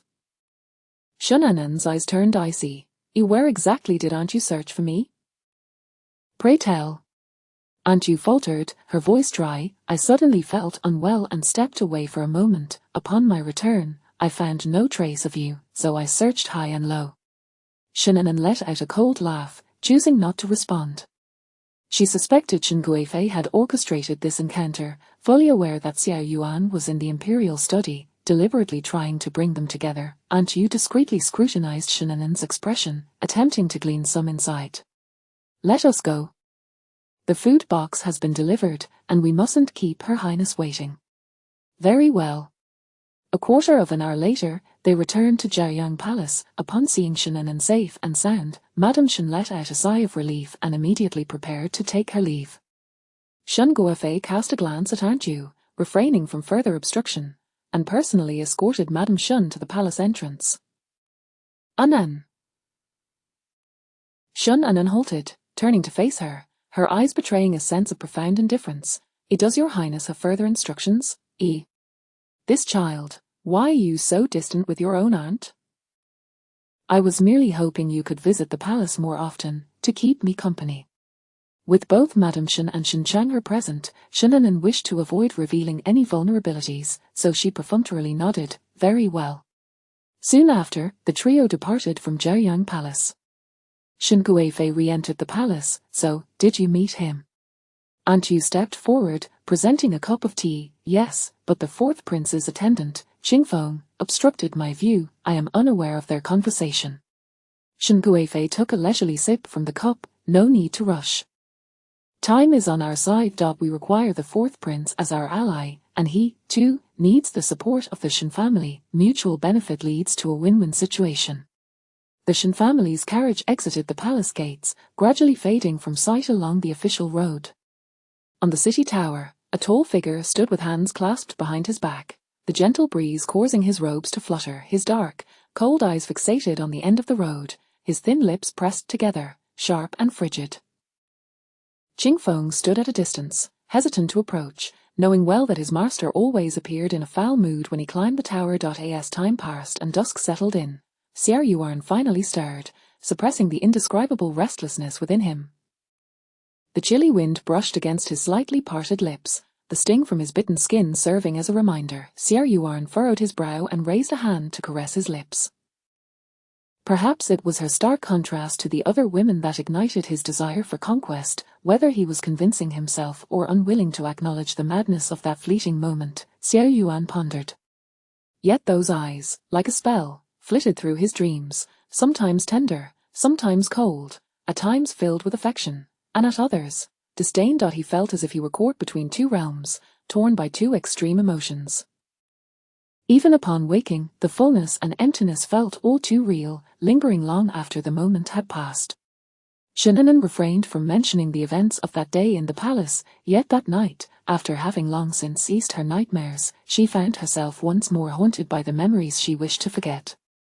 From the joyous anticipation of marriage to the desolate solitude of widowhood, the profound despair swept over her as if she were reliving it all over again. Upon awakening, she was drenched in cold sweat, trembling slightly. She lifted her gaze, sunlight streaming through the window, dispelling the shadows that had clouded her heart. Today was the Mid-Autumn Festival, and the household servants had all received their rewards, their faces brimming with joy. The civil and military officials were on holiday, spending time with their families, and Shen Wen was no exception. Though he was accompanied solely by Madame Shen, typically burdened with official duties, he left early and returned late, often only managing to see Madame Shen briefly in the evenings, sometimes even disappearing for 10 days or more. Seizing this rare opportunity, the couple naturally sought to share their hearts. Shen Anan, understanding the moment, remained in Haitang Garden, refraining from interrupting until the evening when a matron beside Madame Shen came to summon her for the reunion dinner. Dressed simply, her hair loosely tied with a silk ribbon for convenience during the evening's festivities, Shannon entered the courtyard, where the sky had darkened, sporadic fireworks bursting in the air, scattering sparks in all directions. She wondered if her grandmother was also in the courtyard, listening to the resounding firecrackers and the blooming fireworks. Alone, she would surely feel quite bored. She detested boredom and pondered whether her grandmother might scold her for being ungrateful. As she stepped into the main hall, she saw the ground adorned with crisscrossed firecrackers, with Shen Wen and Shen Chang'er holding fire sticks, evidently waiting for her. Anan, come quickly. Shen Wen called from the steps of the corridor. Mother. Shin approached. Shin Changhe and Shun Wen bent down to ignite the firecrackers, while at the same moment, Madame Shun gently covered Shinanen's ears with her warm palm, shielding her from some of the noise. Shinanen mused on why she had been so foolish in her past life, allowing herself to destroy such a joyful and harmonious family step by step. Amidst the crackling sounds, Madame Shun led Shinanen by the hand to the table that had been set. "Why are you dressed so simply today, Anan? Are you planning to go out?" Shinanen raised her head and exchanged a glance with Shin Changhe. Shin Changhe interjected, "I thought this is Anan's first mid-autumn festival in the capital. Coincidentally, I have the day off and can take her out for a stroll." Madame Shun hesitated. Although the Mid-Autumn Festival is lively, it can be crowded and chaotic. Before she could finish her sentence, Shunwen took her hand, interrupting, with Changhe, the commander of the Imperial Guards, accompanying her. "What is there to worry about?" "Nothing will happen," Madame Shun replied. "I am not forbidding her from going. I merely thought since we are also going out, why not, madam, your favorite salt and crispy chicken, try it and see how it tastes." Shun Wen hurriedly picked up a piece of chicken, cutting off Madame Shun's train of thought. After decades of marriage, Madame Shun was well aware of his intentions. She shot him a reproachful glance, her cheeks flushing as she lowered her head and quietly ate. Shin Changhe and Shun Anen exchanged knowing smiles, refraining from exposing their parents' subtle intentions, and after finishing their meal, they bid farewell and left the residence. Madame Shun expressed some frustration. "Since we are going out, wouldn't it be better for the family to go together? Anan is just a girl. What if Changhe carelessly loses sight of her in the crowd?" Shun Wen gently soothed his wife. "Anan is already of age. She is no longer a child. She can ask for help if she gets lost. Changhe cares for his sister. He will not let her out of his sight. Going out together would be so much more fun. Once they marry, they will not have the time to include you. In the end, it is only you and I who are truly close." In the carriage, Shin Changhe glanced at the scroll of paintings clutched in Shinanen's hand, puzzled. "What do you have that painting for?" Shunanen lifted her eyelids, her grip on the scroll tightening. "To exchange for silver." "Then you should put it down. If you break it, it will fetch a poor price." Shunanen lowered her gaze, loosening her grip. Shin Changhe recognized the painting. It was a depiction of the chrysanthemum banquet, personally drawn by the fourth prince. However, he merely cast a fleeting glance before withdrawing his gaze, saying nothing. The streets were bustling with activity. Vendors carrying baskets filled with colorful lanterns added to the vibrant atmosphere. Children, accompanied by their parents, each held a lantern, their faces radiating joy. The lanterns adorned the taverns and tea houses, creating a particularly bright spectacle. Some open spaces had been set up for high platforms, where riddles were being played. Shin Changhe instructed Zhang Shu to stop the carriage in an alley, leading Shunanen on foot into the lively crowd. The scent of ink clung tightly to the scroll as she followed closely behind him. On the high platform, a loquacious elder explained the rules of the game. Shunanen stood at the foot of the platform for a while before continuing deeper with Shin Changhe. "Later, there will be fireworks in the direction of the palace. Many officials have reserved the best private rooms in the taverns for viewing." Shunanen raised her gaze, scanning the brightly lit taverns on either side, predicting they would be packed tonight. As they spoke, they arrived at the entrance of a tavern. "This is the largest tavern in the capital. From the third floor, you can see the entire street. Let me take you up to see." "All right," Shin Anan agreed, following Shin Changhe up to the third floor. Suddenly, a voice of surprise rang out from the right. "Miss Shin, you finally made it." After sending so many letters without a response, he had thought she might not come at all. Chapter 31, An Unexpected Encounter. Shunanen lifted her gaze, following the sound, and beheld Meng Cheng, adorned in an exquisitely luxurious deep blue brocade robe, joyfully approaching her. It suddenly dawned on her that he had sent several letters to the residents over the past few days, seemingly to arrange a meeting at this very tavern. However, she had thought that if he did not receive a response, he would understand the implication. "Miss Shin," Meng Cheng attempted to step forward but was halted by Shin Changhe's long arm. "Brother Shin." Shin Changhe positioned Shunanen entirely behind him, his gaze fixed coldly upon Meng Cheng. "Does young Master Meng have business with us?" Meng Cheng glanced at Shen, then at Shen Chang'er, and stammered, "I have an appointment with Miss Shen. We agreed to come and admire the lanterns together." The moment the words left his lips, Shen Chang'er's expression darkened, his eyes freezing as they bore into Meng Cheng. "When did my sister of the Shen family become associated with young Master Meng?" Meng Cheng's heart jolted, and he quickly backtracked, "Brother Shen, please do not be angry. It was a slip of the tongue on my part. What I meant was, Meng Cheng." Shen stepped out from behind Shen Chang'er, her demeanor as gentle as ever.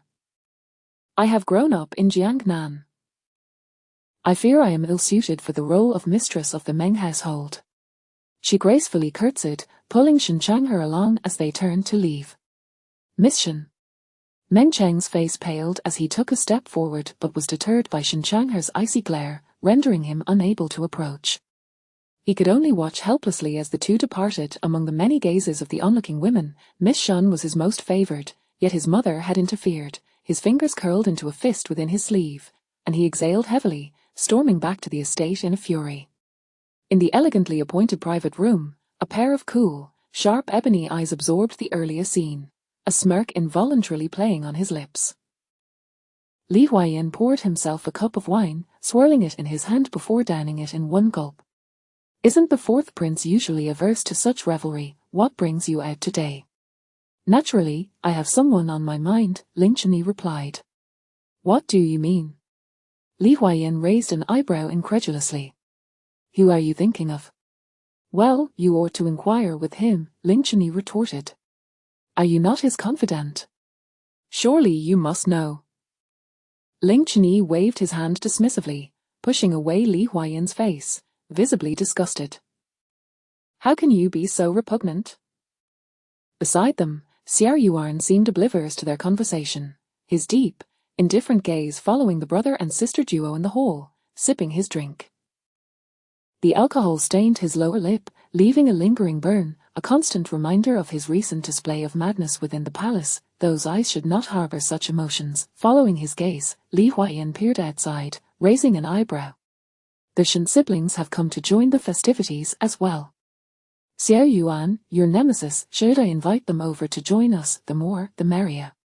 Xiao Yuan lowered his gaze, remaining silent, while Ling Chunyi grasped Li Huayan's arm as he attempted to leave. "Wait a moment."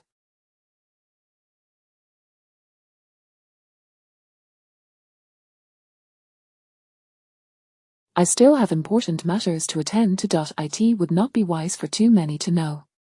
Reluctantly, Li Huayan returned to his seat, his eyes brimming with gossiping curiosity. "Young master, the guest has arrived," a servant whispered as he entered the private room. "Show him in." Ling Chunyi straightened his posture, gesturing for Li Huayan to refill another cup with wine. Just as the cup was filled, a young man clad in coarse linen entered, led by the servant. Upon seeing the few individuals in the room, the young man nervously clenched his hands and bowed awkwardly.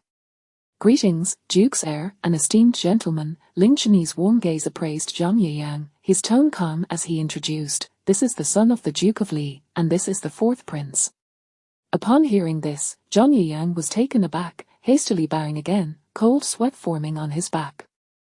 Xiao Yuan, who had been observing the scene, finally turned his gaze, his heavy eyes landing on the bowing Zhang Yiyang, depths of emotion hidden within. Neither Xiao Yuan nor Li Huayan dared to speak, the atmosphere in the room growing tense and awkward.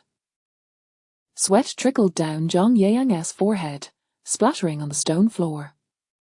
"We have urgent matters to discuss today, so please do not feel constrained. Zhang young master, take a seat." A Ling Chunyi broke the silence.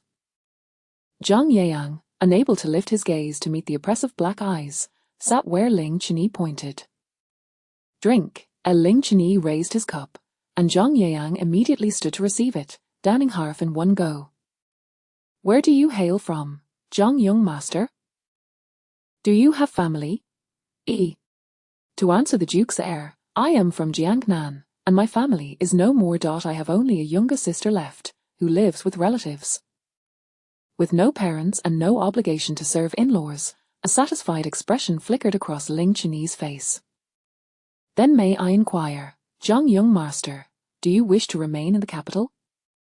Zhang Yiyang was taken aback. "I am but a mediocre talent," barely making the list. I fear I lack the qualifications to stay. Ling Qianyi remained silent, reclining in his chair, his wrist casually resting on the table's edge, his gaze fixed on Zhang Yiyang. Though they were of similar age, the calm resolve and confidence Ling Qianyi exuded was something the humble Zhang Yiyang could scarcely aspire to. Zhang Yiyang lowered his gaze, his shoulders slumped, his hand trembling slightly as it gripped the wine cup. What if I could secure your position in the capital, would you accept? Of course, I would. Zhang Yiyang's voice trembled faintly. The prospect of remaining in the capital was an unattainable height for those of his station. A vivid image of a beautiful face flashed in his mind, a warm rush flooding his heart, knowing that even if there were no outcome, simply being able to see her often would suffice. The room fell into a heavy silence, Zhang Yiyang feeling as though he were surrounded by wolves and tigers, hardly daring to breathe. He swallowed hard and asked softly, "May I ask, why does the Duke's heir wish to assist someone like me? There are no free lunches in this world." He understood that principle well enough. Ling Qianyi did not respond but instead inquired, "Are you married?" Zhang Yiyang seemed to recall something, his face flushing slightly. "I am not yet married." "Do you have any betrothal agreements?" Zhang Yiyang sensed something amiss and quickly glanced at Ling Qianyi. "No, I do not. But I do have someone I admire." As soon as the words left his lips, a piercing, chilling gaze shot towards him, filled with intensity, causing Zhang Yiyang to feel a chill run down his spine. He did not turn around but could vaguely guess that the penetrating gaze belonged to the fourth prince, his back instinctively hunched, unsure where he had gone wrong, wondering if it was because of his admiration for someone. Ling Qianyi's smile was devoid of warmth. "Which do you believe is more important, the one you admire or your future?" Zhang Yiyang choked on his words. "Furthermore, do you believe your beloved can be yours as a wife?" Zhang Yiyang felt as though a lump of cotton had lodged in his throat, rendering him speechless, as if he were submerged in frigid water. "Zhang young master, it is better to be pragmatic in life. When a splendid opportunity presents itself, one must cherish it." Zhang Yiyang fully recognized the value of the three individuals in the room, knowing he could not afford to offend them. He lowered his head and spoke softly, "I do not comprehend the Duke's heir's intentions. I kindly ask for clarity." Shun Changhe had reserved a window-side table in advance for Shunanan to enjoy the view. Shunanan leaned forward, peering down at the vibrant lanterns and bustling crowd below. After a while, her interest waned, and she rested her arms on the windowsill, her head tilting to the side. "Shall we go down and guess the lantern riddles, perhaps win a few rabbit lanterns?" Shunanan felt little enthusiasm, but suddenly, a thought crossed her mind, and her eyes sparkled. "That sounds good." She glanced at the scroll tucked under Mo Xiang's arm and walked out with Shun Changhe. As she lifted her gaze, she momentarily caught sight of a familiar figure flitting past her. However, by the time they exited the tavern, the figure had vanished. Seeing her looking around, Shun Changhe asked, "What is it?" "I thought I caught a glimpse of an acquaintance just now, but I cannot find them now." "Perhaps I was mistaken." Shun Changhe surveyed the bustling street, filled with throngs of people. "It is quite crowded today. It is normal to see similar figures." "Indeed." The siblings walked closely together into the flow of the crowd. As they walked, Shun Changhe suddenly halted and turned back, his sharp gaze fixating on a window on the third floor. "Brother, what is it?"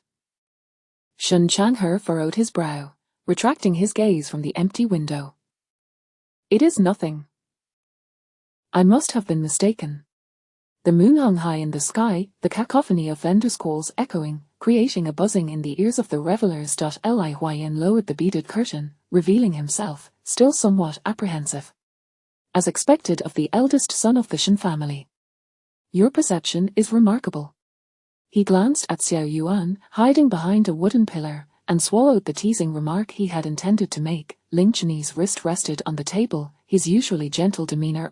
Li Huayan felt the oppressive atmosphere making him uncomfortable. "Well, there are plenty of talented scholars. If he is unwilling, we can simply choose another." That Zhang Yiyang indeed possessed a measure of integrity, rejecting such a bright future laid out before him. Ling Qianyi lifted his cup and downed it in one go, his gaze drifting towards Xiao Yuan. That scholar is of commendable character, willing to forsake a promising future for the one he admires. Such noble spirit will surely move that lady, making it quite possible for them to settle down together. I am somewhat curious, Li Huaiyan mused, stroking his chin.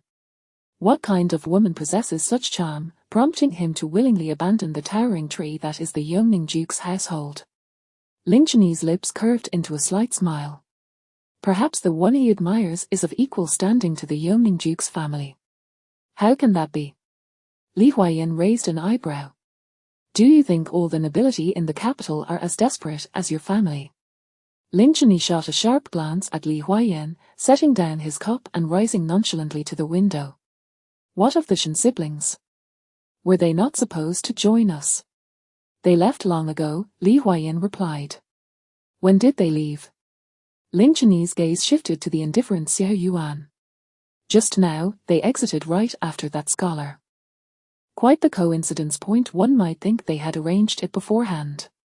The atmosphere in the room noticeably stagnated as Ling Qianyi cast a sidelong glance at the thoughtless Li Huaiyan. Staying here has lost its appeal. Let us depart. As they exited the tavern and stepped onto the lively street, Li Huaiyan could not help but ask, Xiao Yuan, why do you keep touching your mouth? Did a woman bite you? Xiao Yuan paused, his hand retracting as if caught in the act. Do you assume everyone is like you? Li Huaiyan shrugged nonchalantly. Youth is reckless. Having a fair lady in one's arms is a grand delight, is it not? You are merely helpless, aren't you? Li Huaiyan chose not to respond to Ling Qianyi's jibe. Shen Changhe closely followed Shen Anan, wary of being separated by the crowd.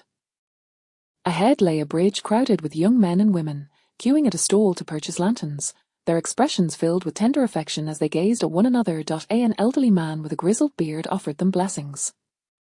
That elderly couple has been together for years. It is said that any lantern purchased from them, coupled with their blessings, ensures a lifetime of companionship, never to part, making it quite popular among the youth. Shen Anan lifted her gaze toward the old man with the white beard. They are merely selling peace of mind. If it were so simple to fulfill one's desires, there would be no unfulfilled wishes in this world. Indeed, yet those in love often believe such things. At that moment, the throng of young men and women around the elderly couple grew denser, blocking the entire bridge. More and more couples were pushing forward from both sides and behind. Shen Chang'e barely managed to grasp Shen Anan's wrist when a sudden surge of people swept through, the crowd moving forward as if possessed, oblivious to the situation around them. Anan.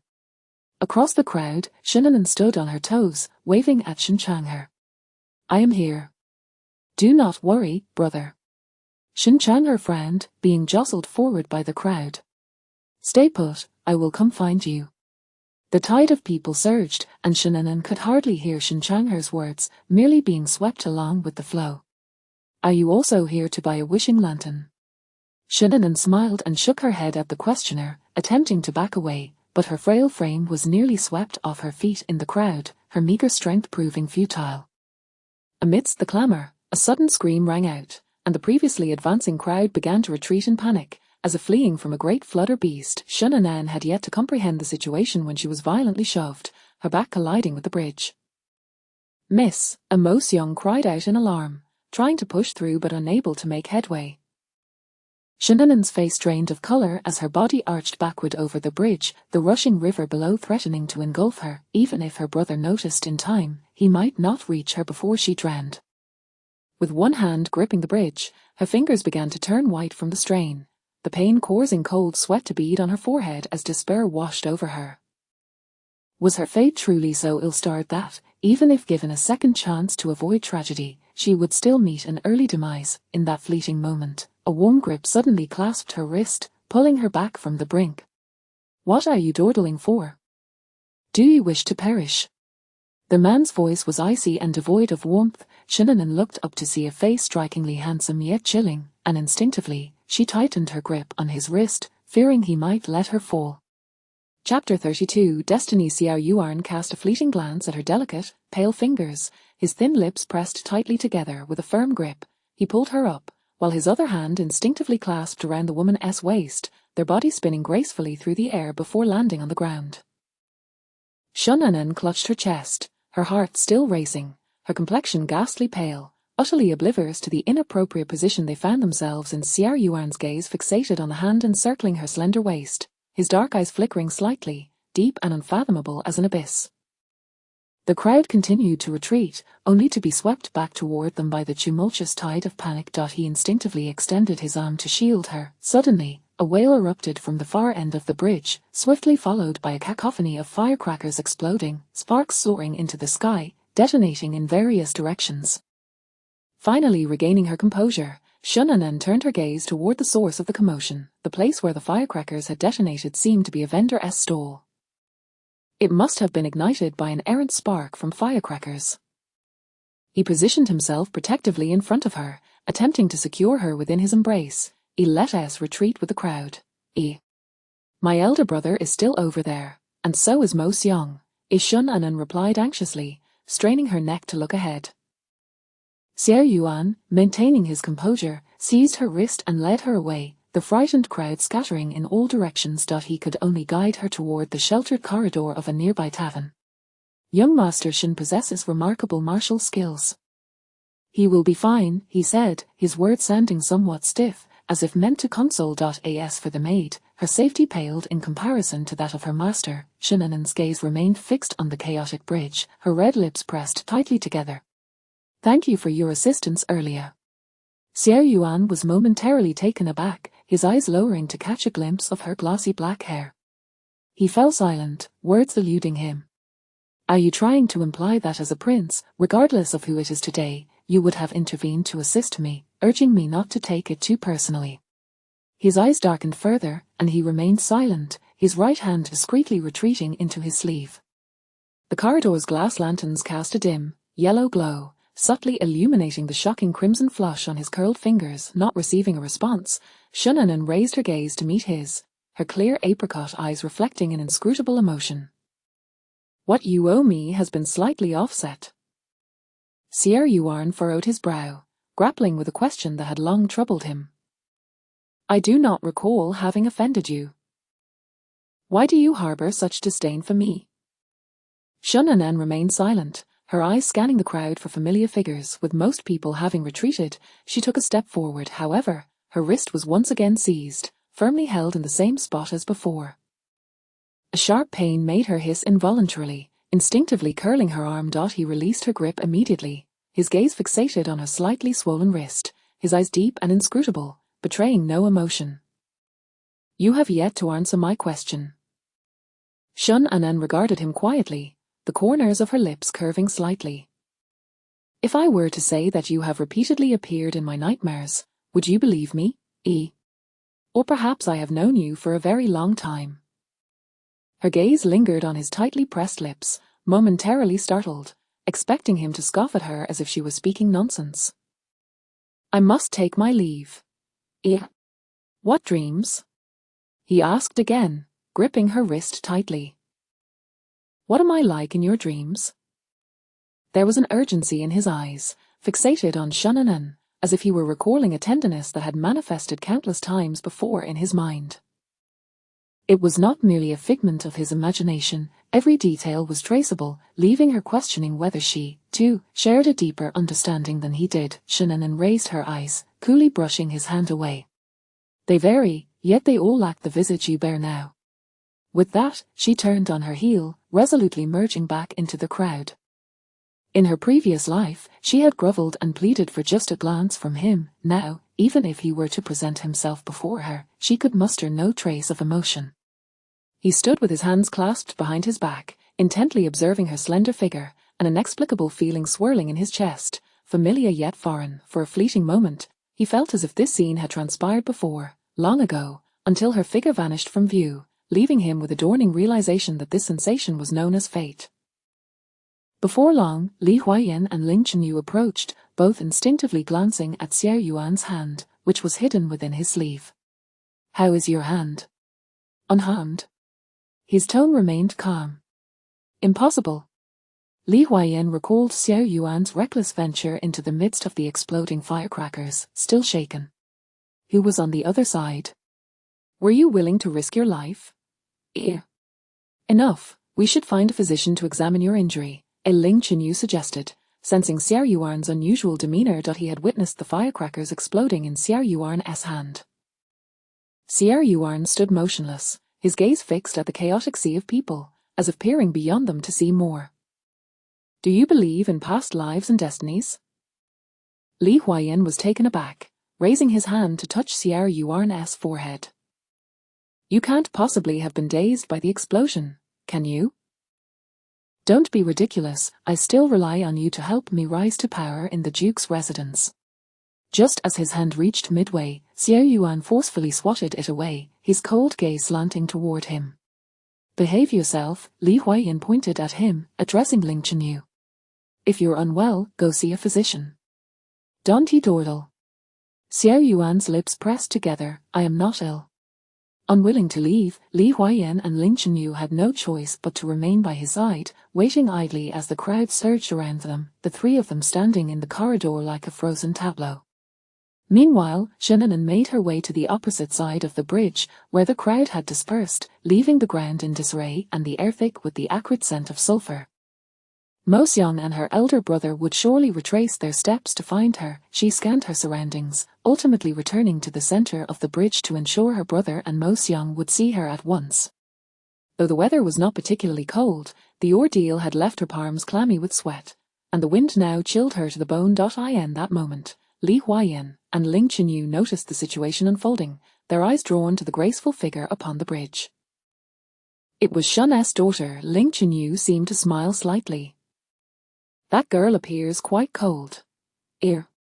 Indeed, she looks like she is shivering, Li Huaiyan added. Xiao Yuan remained silent, his gaze steady. He knew that even if he approached, she would not accept his goodwill. Frustration burgeoned within him. Be quiet.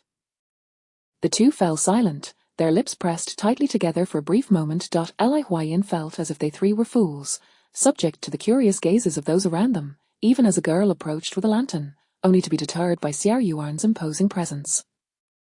Suddenly, his eyes caught sight of two figures wading through the crowd toward the bridge. In delight, he exclaimed, the hero comes to save the beauty. They could leave now. Ling Chenyu turned his gaze, recognizing the scholar who had previously dismissed him and Shun's maid, Mo Xiang. He instinctively glanced at Xiao Yuan beside him, acutely aware of the palpable drop in the atmosphere around them. The noise faded into the distance. They could not hear the conversations taking place on the bridge, but they witnessed Shun's daughter's gentle smile bloom for the scholar, illuminated by the cold moonlight, exuding warmth and elegance. Even Li Huaiyan sensed something amiss, standing silently behind them. Xiao Yuan's gaze remained fixed on the two figures, his cold, sharp eyes glinting like ice, dark shadows engulfing his pupils, as if he sought to imprint their silhouettes into his memory. A series of images flashed through his mind. Her demeanor and smile were strikingly similar to the present, and when directed at him, her feelings seemed to run deep. The disparity felt as though something that had belonged to him was being seized by another, an overwhelming jealousy flooding his being, tightening its grip around his heart. Li Huaiyan, has there been any progress regarding the issue with the second prince's refugees? Almost, it's almost done. Li Huaiyan found himself momentarily at a loss for words. Proceed as previously discussed. I want results within 3 days. After stating this, he descended the steps into the throng, his footsteps betraying a hint of disarray. Li Huaiyan and Ling Chenyu cast one last glance at the bridge before turning to follow. Thank you, young Master Zhang, for saving my maid. Zhang Yiyang offered a shy smile, his gaze captivated yet restrained as he admired Shannon's smile. It was merely a small act. Miss Shan need not be so courteous. Shannon nodded and inquired about her brother. Where is my elder brother? Have you seen him? The eldest young master went that way, in the opposite direction from the maid. They did not cross paths. In the midst of the earlier chaos, Shannon had felt a twinge of worry. Zhang Yiyang spoke first. A young Master Shan possesses martial prowess. He should be fine. Why don't we split up to search? Let us reconvene here in a quarter of an hour. Ear. Thank you, young Master Zhang. I appreciate your help. It's no trouble at all. After speaking, Zhang Yeyang took the lead in the direction Mo Xiang indicated, while Shan Anan guided Mo Xiang in another direction. As she turned, she instinctively glanced toward the now empty corridor not far away, then withdrew her gaze and began searching the crowd. Having crossed the street and searched for some time, about a quarter of an hour later, still no sign of Shen Chang'er appeared. Just as she was about to return to the designated meeting place, a person suddenly blocked her path. The newcomer bowed respectfully. A young Master Shen saved a girl who accidentally fell into the water. She should be at Beihu now. Before Shan Anan could ask further questions, the person vanished into the crowd. Mo Xiang, go to the bridge and inform young Master Zhang to return and rest. There's no need for him to worry anymore. I will go to Beihu to search for her. Miss, be cautious. If the eldest young master is not there, wait for me. I will come shortly. All right. Shan Anan nodded and turned toward Beihu.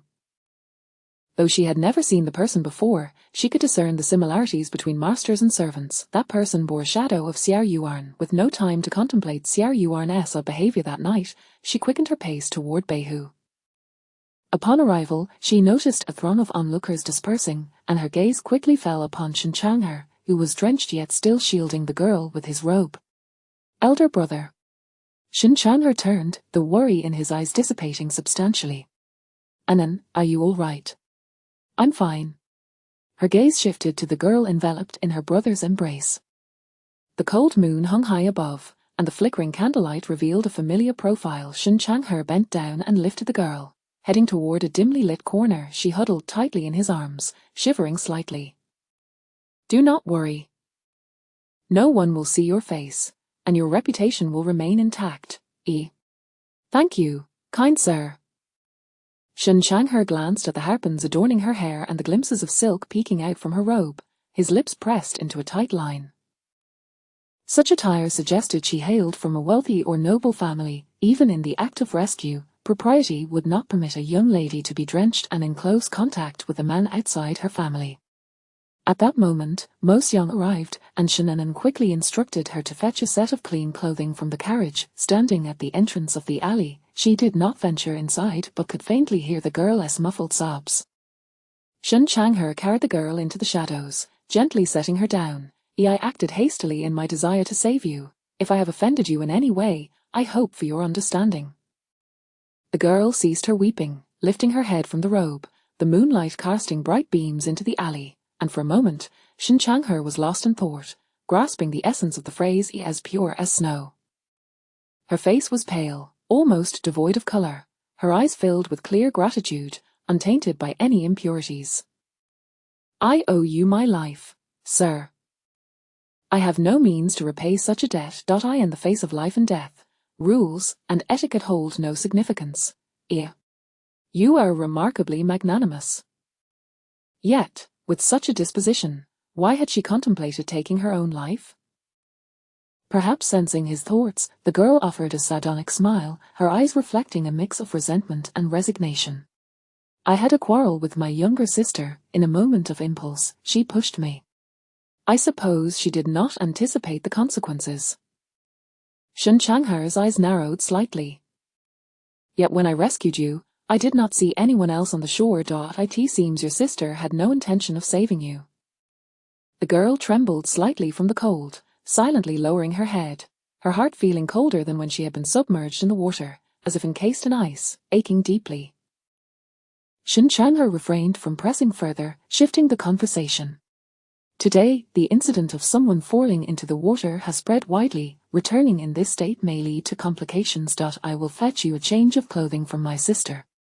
As long as you do not disclose this incident upon returning home, I believe your sister will not mention it in front of the family, thus preserving your reputation. The chill within her seemed to dissipate slightly, and she bowed deeply. Your consideration is thoughtful, and this great kindness shall remain etched in my heart. Shen Chang'er stepped out of the alley, and before he could speak, Mo Xiang had already handed him the clothing. I cannot enter. You should assist the young lady in changing. Understood.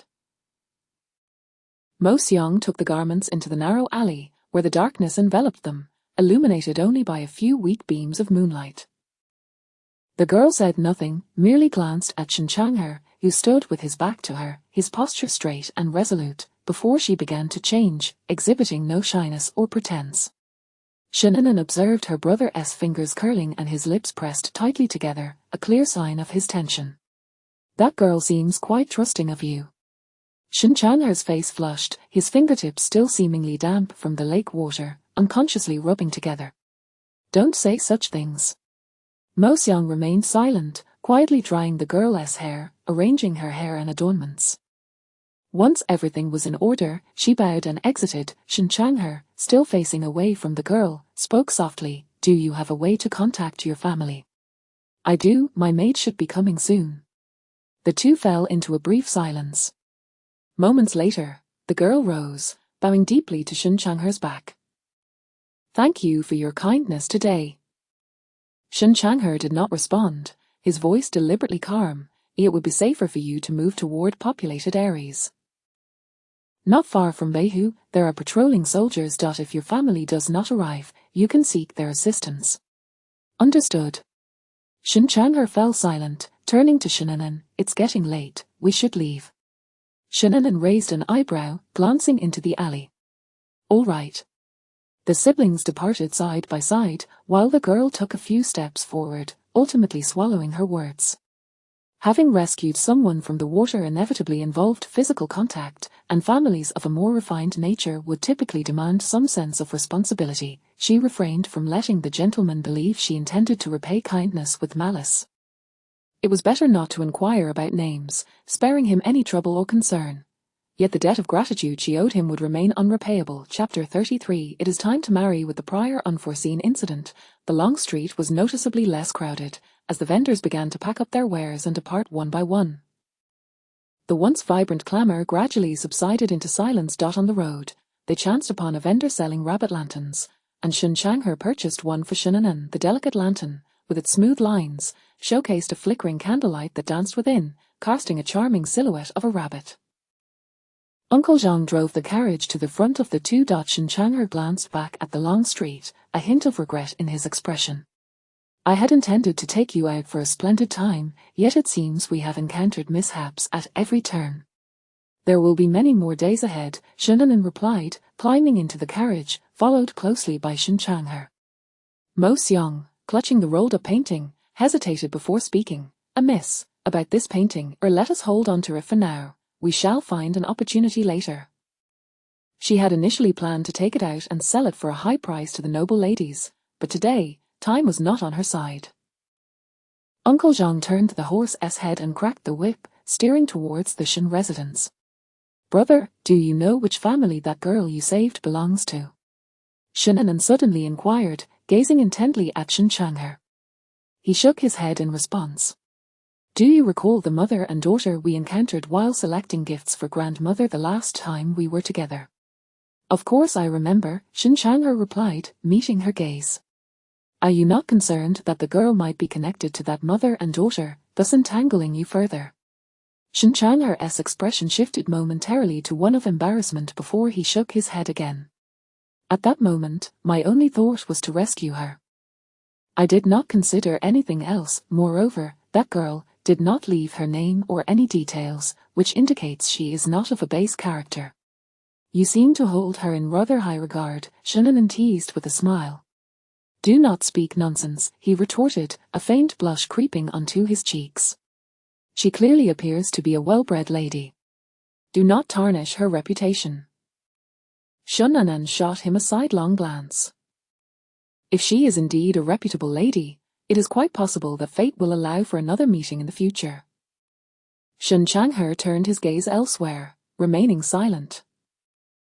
Inside the spacious carriage, only the faint flicker of the candle illuminated the dim yellow glow, casting shadows upon his lowered eyelids, as if he were lost in contemplation. Upon returning to the Shen residence, Shen Wen and Madame Shen had yet to arrive. Shen Nenen headed directly to Haitang Garden to change and freshen up. Mo Xiang carefully rolled up the painting and attended to Shen Nenen as she settled down to rest. "Leave a lamp lit." You may retire for the night, Shinnanan instructed. Yes, Mo Xiang replied, not probing further, and quietly exited after closing the door behind her. Shinnanan leaned against the soft pillow, her mind involuntarily drifting back to the events of the night, with Xiao Yuan's unusual behavior stirring an unease within her. Initially, she had suspected he might be like her, but if that were the case, he would have kept his distance and would not have come to her rescue as he had today. What had gone awry? Shinnanan pondered for a long time without finding clarity. Regardless, she resolved that in this lifetime, she would not allow her life to be ruined by him as it had been in her past. As a daughter of the Shin family, even if their relationship was strained, he had once benefited from her family background, which made his act of saving her a form of compensation. She need not feel burdened by it or indulge in unfounded thoughts. She pulled the quilt over her head, attempting to dispel the chaotic images swirling in her mind. The following day, when she went to pay her respects to Madame Shun, she found Shin Changjun being reprimanded. Madame Shun's exquisite features were marred by fury. As the commander of the Imperial Guard, how can you not even keep an eye on your own sister, and you still have the audacity to play the hero? Shin Changhe, if anything were to happen to Anan, how would you explain it to me or to your grandmother? Shin Changhe bowed his head, remaining silent as he endured his mother's ire. You are becoming increasingly reckless. Mother, lives are at stake. I cannot simply stand by and do nothing. And what of your sister? How could you leave her alone on the bustling street, surrounded by so many unknowns? If she were to be abducted or worse, what then? You a mother. Shinnanan parted the beaded curtain and stepped inside. Shin Changhe's eyes brightened upon seeing her, and he stood up immediately. Sister, you have arrived. Please converse with mother. I have urgent matters to attend to, so I shall take my leave. Without waiting for Madame Shin to respond, he hastily exited the courtyard. Hey, you! Madame Shin was furious, but her gaze softened as she turned to Shinnanan. Anan, how did you fare last night? Were you crowded or hurt? Your brother, if I had known he was so unreliable, I would never have allowed him to take you out. Suddenly recalling something, Shinnanan paused, then approached Madame Shun and took a seat before her, allowing her to scrutinize her. I'm perfectly well. That is good to hear. Last night, I was nearly terrified out of my wits. If your father had not stopped me, I would have gone to your brother's courtyard to reprimand him myself. Shinnanan lowered her gaze and smiled faintly. Look at the young men from other families. Many of them are already fathers, yet your brother remains so immature. I believe we must arrange a marriage for him soon. A man only grows up after he is married. Once he has a wife to manage him, perhaps he will become more mature. Brother's temperament is quite commendable among the eunuchs' families. He was undoubtedly superior to those like Li Huayan, excelling in both talent and appearance among his peers. However, Madame Shin was resolute in her decision to find a suitable match for Shin Changhe, her eagerness suggesting she would be delighted to see him married as soon as possible. Shinnanan felt as though she had inadvertently implicated her brother, yet Shin Changhe had been exceedingly busy since Madame Shin had mentioned arranging a marriage for him, leaving early and returning late every day. Madame Shun had gathered numerous portraits of young ladies, but they remained unutilized. In her frustration, Madame Shun went to his courtyard to confront him, only to discover that he was genuinely occupied. The recently settled refugees had inexplicably stirred unrest again, and the Imperial Guard was preoccupied with maintaining order, leaving no time for matchmaking. Thus, Madame Shun had no choice but to sift through the portraits of young ladies herself, selecting those who were both beautiful and virtuous, compiling them into a small booklet to present to Shin Changhe once he was free. Does mother prefer the daughter of the Hanlin Academy? Madame Shin put away the portraits and smiled approvingly. The Lin family girl possesses both beauty and grace, and is gentle and kind-hearted. I do indeed favor her. Our family has always been martial. It would be splendid if we could form an alliance with a scholarly family like the Lins. In times of peace, while she had previously fretted over her husband and son during the tumultuous times of war, she now hoped for the next generation to become civil officials. Yet matters of marriage cannot be forced. It ultimately depends on the eldest son's wishes.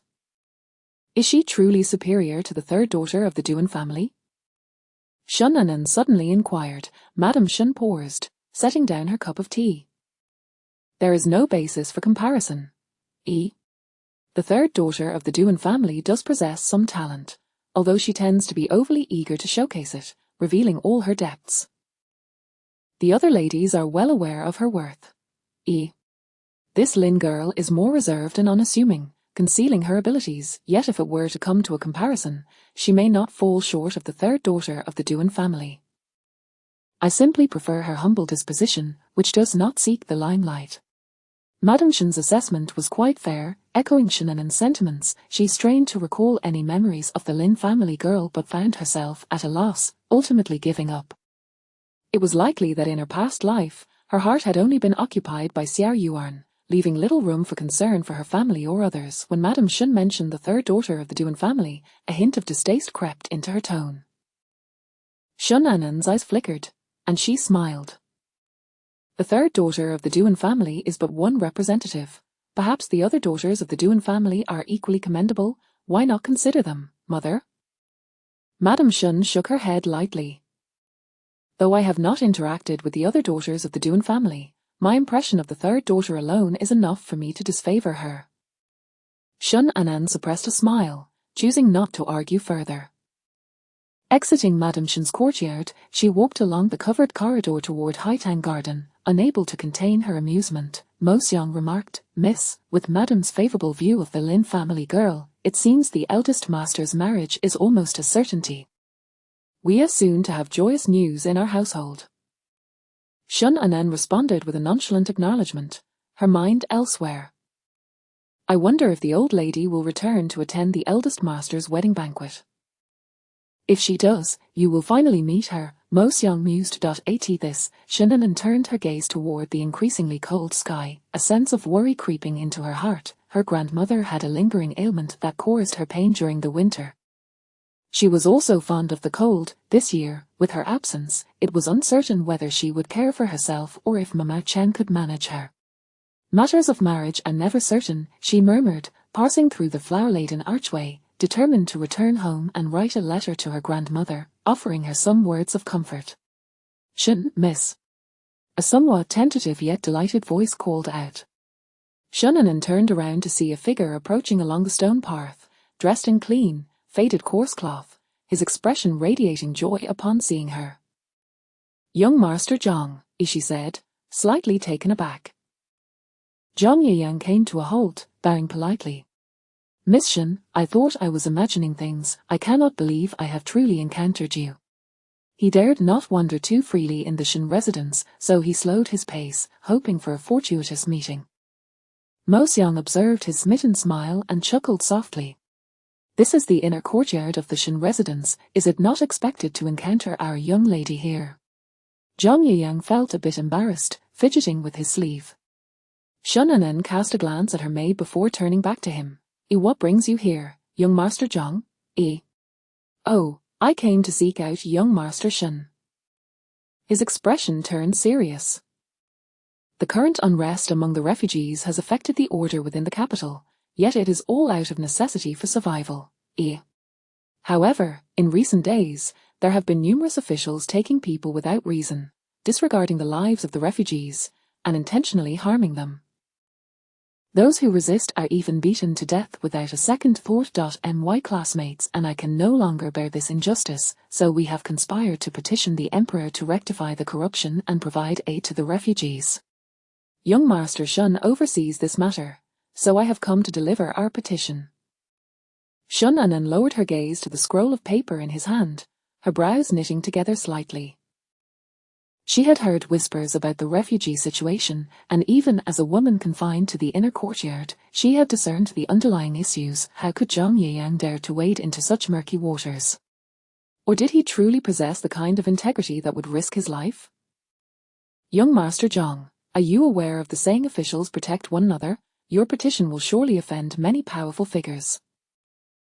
Do you not fear that your hard-earned reputation, after years of diligent study, will go to waste?"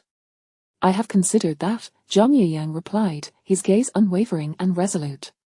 "But if we turn a blind eye to such injustice, then what worth is our status? I understand that we, the children of humble origins, are often overlooked, yet the imperial examinations are held every 3 years to inject fresh talent into the court. If we all cater to those in power, then what is the purpose of these examinations but to select sycophants for the influential? Shunanan suddenly recalled a saying, in the court, one stands unscathed amidst the snow and wind. However, whether clear or murky, a minister was still a minister. Without a powerful family or backing, being a good person was not so easily achieved, yet when faced with Zhang Yiyang's clear and determined eyes, she felt her own advice appeared somewhat petty in comparison to his fearless sacrifice. In the end, she merely stated, even a righteous official must be mindful of their methods, adapting to the times and discerning priorities. If one could not even safeguard their own life, that was not bravery but folly, an act of throwing oneself against a stone with an egg. Thank you for your kind advice, Miss Shen. For the first time, Shunanan encountered someone who could be so resolute, and she felt her own selfishness in the presence of such a gentleman seemed rather dark. Mo Xiang, take young Master Zhang to my brother's courtyard. Yes. Mo Xiang gestured for him to follow, and Zhang Yiyang bowed to Shunanan before departing. However, he paused a few steps later. Turning back, Shunanan blinked in surprise, a slight smile tugging at her lips. Zhang Yiyang's face flushed crimson, and he nearly stumbled in his step. If he could survive this ordeal and remain in the capital, he would surely express his feelings to Miss Shen, even if it were a foolish dream. It would be better than leaving without ever having said a word. Upon returning to Haitang Garden, Shunanan penned a letter to the old lady, filling 3 to 4 pages with her thoughts. Mo Xiang dried the ink and sealed the letter, commenting, the old lady is quite annoyed by your ramblings. Should she see this lengthy discourse, she will surely scoff and scold you. Shunanan chuckled at this, knowing that it would take about 10 days for the correspondence to reach her, and by the time she received a reply from the old lady, the weather would have turned much colder. The dampness of Jiangnan was undoubtedly chillier than the capital. As she stood by the window, she opened the large white sheet of paper to find only 5 characters written in bold strokes. I know, verbose. The word verbose was emphasized, and Shunanan's eyes sparkled with warmth. Has brother returned? He has. He should be in the courtyard now, having just paid his respects to mother. Shunanan lifted her gaze to the darkening sky before turning away from the window. Bring a plate of pastries. Let us go and pay him a visit. Mo Xiang promptly gathered the items and followed. When the two arrived at Shen Changhe's courtyard, the light in his study was still glowing. The flickering candlelight cast his silhouette against the papered window, suggesting he was busy with official matters. The servant bowed respectfully to her and opened the door, allowing her to enter. Upon hearing her approach, Shen Changhe lifted his head from his documents, glanced at her, and then returned to finish his writing before placing the brush down. What brings you here at this hour? He inquired. Shunanan took the food box from Mo Xiang and approached his desk. Opening it, out of the corner of her eye, she caught sight of the documents spread across the table, noting the words a refugees and a humble origins. Mother sent me to check on your progress. If you are done, it is time to prioritize the important matters. Shen Changhe took a bite of the pastry and gestured to the pile of documents nearby. I'm quite busy. There is no time for leisure. Shunanan's gaze lingered on the opened documents, and she feigned casual interest as she asked, is the matter of the refugees still unresolved? I have heard that many scholars from humble backgrounds have united to petition, urging the emperor to rectify the court and provide for the refugees. Indeed. Shen Changhe wiped the crumbs from his fingers with a handkerchief and cast a sidelong glance at Shunanan. If you bring food, at least do it with sincerity. It has all grown cold. I shall ensure to send freshly made pastries next time. That will not be necessary. I am not married, and therefore, I do not deserve such kindness. Shunanan smiled at his words, shifting the conversation back to the refugees. Do you know who initiated the idea of the scholars uniting to petition? Chapter 34. The betrothal. Shunanan lowered her gaze, her eyes fixated on the documents strewn across the table, her crimson lips pursed slightly. This year's successful candidate, Zhang Yiyang. How do you know? Shen Changhe looked at his sister in astonishment, a deep contemplation clouding his eyes. Given their familiarity, He couldn't help but begin to question the nature of Anand's relationship with that scholar. On that day, he came to the residence looking for you, and we happened to cross paths at the Hanging Flower Gate. I overheard him say a few words. Shen Chang'er let out a heavy sigh of relief. That scholar possesses a measure of courage, yet alas, he is naive and overly simplistic in his understanding of the court. Shen Anand's lips curled into a slight smile as she took a seat in the chair opposite the table. Brother's words are rather euphemistic. It would be more accurate to say he is foolish and overestimates his capabilities. Are you not friends? Brother's words are too blunt. Do they not leave you with some dignity? Shen Anand remained silent, her eyes downcast. Shen Chang'er studied her for a moment, a hint of inscrutable emotion flickering in his gaze. Those individuals who can so readily condemn thousands of impoverished souls will hardly regard a group of scholars with any seriousness. Such an act is akin to striking a rock with an egg. What fate awaits them? Shen Anand inquired promptly. Shen Chang'er raised his eyes to meet hers for a brief moment, then leisurely sipped his tea. Anand seems quite concerned for this friend of yours. Shen Anand paused, suppressing the peculiar feeling stirring within her, and half-jokingly remarked, in this day and age, it is rare to find a fool of such noble character. If he were to perish so easily, it would indeed be a source of regret. Shen Chang'er set down his teacup, lightly tapping the document with his fingertip as he addressed her previous question. As for the current situation, it remains uncertain who will emerge victorious. Shen Anand's heart fluttered, her gaze locking onto the spot where Shen Chang'er's finger had pointed, which seemed to record Zhang Yiyang's place of origin. I have also discussed this matter with father. Even the fourth prince dares not intervene lightly. What can a mere scholar do to alter the situation? Though unspoken, she understood that this affair undoubtedly pertained to the struggle among the princes. Each adult prince commanded his own faction, and stirring even a single strand would set the whole web in motion. If investigated, it was likely that a third of the officials in the court would be implicated. Moreover, since the incident had already transpired, and given the royal family's need to preserve face, she believed the emperor would prefer to turn a blind eye rather than incite turmoil within the court, thus maintaining a delicate balance among the prince's powers. Shen Chang'er gazed intently at the document, suddenly breaking into a light chuckle. I initially thought the same, yet half a month has passed, and those scholars remain quite unharmed. Perhaps the situation is not as we perceive. That young Master Zhang may not be as unconventional and open-minded as he appears.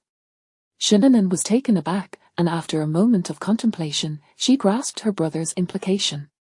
Brother suspects that someone is supporting Zhang Yiyang from behind, bolstering the scholars in an effort to expose the second prince's wrongdoing and thereby undermine his power. Shen Chang'er nodded. Otherwise, those scholars would have long since met their demise for various reasons. After all, the emperor shows no inclination to investigate, and those individuals would be emboldened to act without fear. Shen Anand's expression grew solemn as she began to piece together the implications. But the emperor has no intention of conducting a thorough investigation, does he? A lack of thorough investigation does not equate to indifference. Given that there has been a disturbance, it is to be expected that a few officials will be sacrificed to bear the blame. As it stands, none of those scholars have been assigned their positions yet. Shen Anand recalled Zhang Yiyang's impassioned words before the Hanging Flower Arch that day and fell silent. Shen Chang'er remarked, it is only natural, after all, that ambition and desire make one feel truly alive. After years of hard study, what man does not wish to showcase his talents? As long as his actions do not contravene his conscience, employing a few stratagems is not inherently wrong. Even he and their father, having achieved their current standing in the court and ensuring the prosperity of the Shen family, could not claim to have acted entirely upright, devoid of any moral compromises. Shen Anand smiled softly, her vibrant face adorned with a hint of mischief. Brother speaks wisely, such behavior aligns with human nature. If one were devoid of desires, it would indeed be quite terrifying. Desires, selfishness, and vulnerabilities are what constitute a flesh and blood individual, making interactions effortless. Kindness does not always imply foolishness. Shen Chang'er chuckled, closing the document and setting it aside, before picking up another unmarked book and casually commenting, "Staying in the capital offers far greater prospects than returning to Jiangnan as a county magistrate." Shannon raised her head, her fingertips pressed against the sleeve of her robe, turning pale from unconscious tension, her gaze unwavering as she observed Shen Chang'er, who was engrossed in reading the document. "Brother, where is he from?" "Jiangnan," he replied, and after a brief glance at Shannon, he added cryptically, "You grew up in Jiangnan. Did you know him before?" "No, I was unaware that he hailed from Jiangnan." As Shannon responded, Shen Chang'er nodded, his belief uncertain, and returned to perusing the document, continuing, "That scholar does possess some talent, though he is somewhat narrow-minded. However, if the matter of joint petitions proceeds as I suspect, he may yet achieve something significant."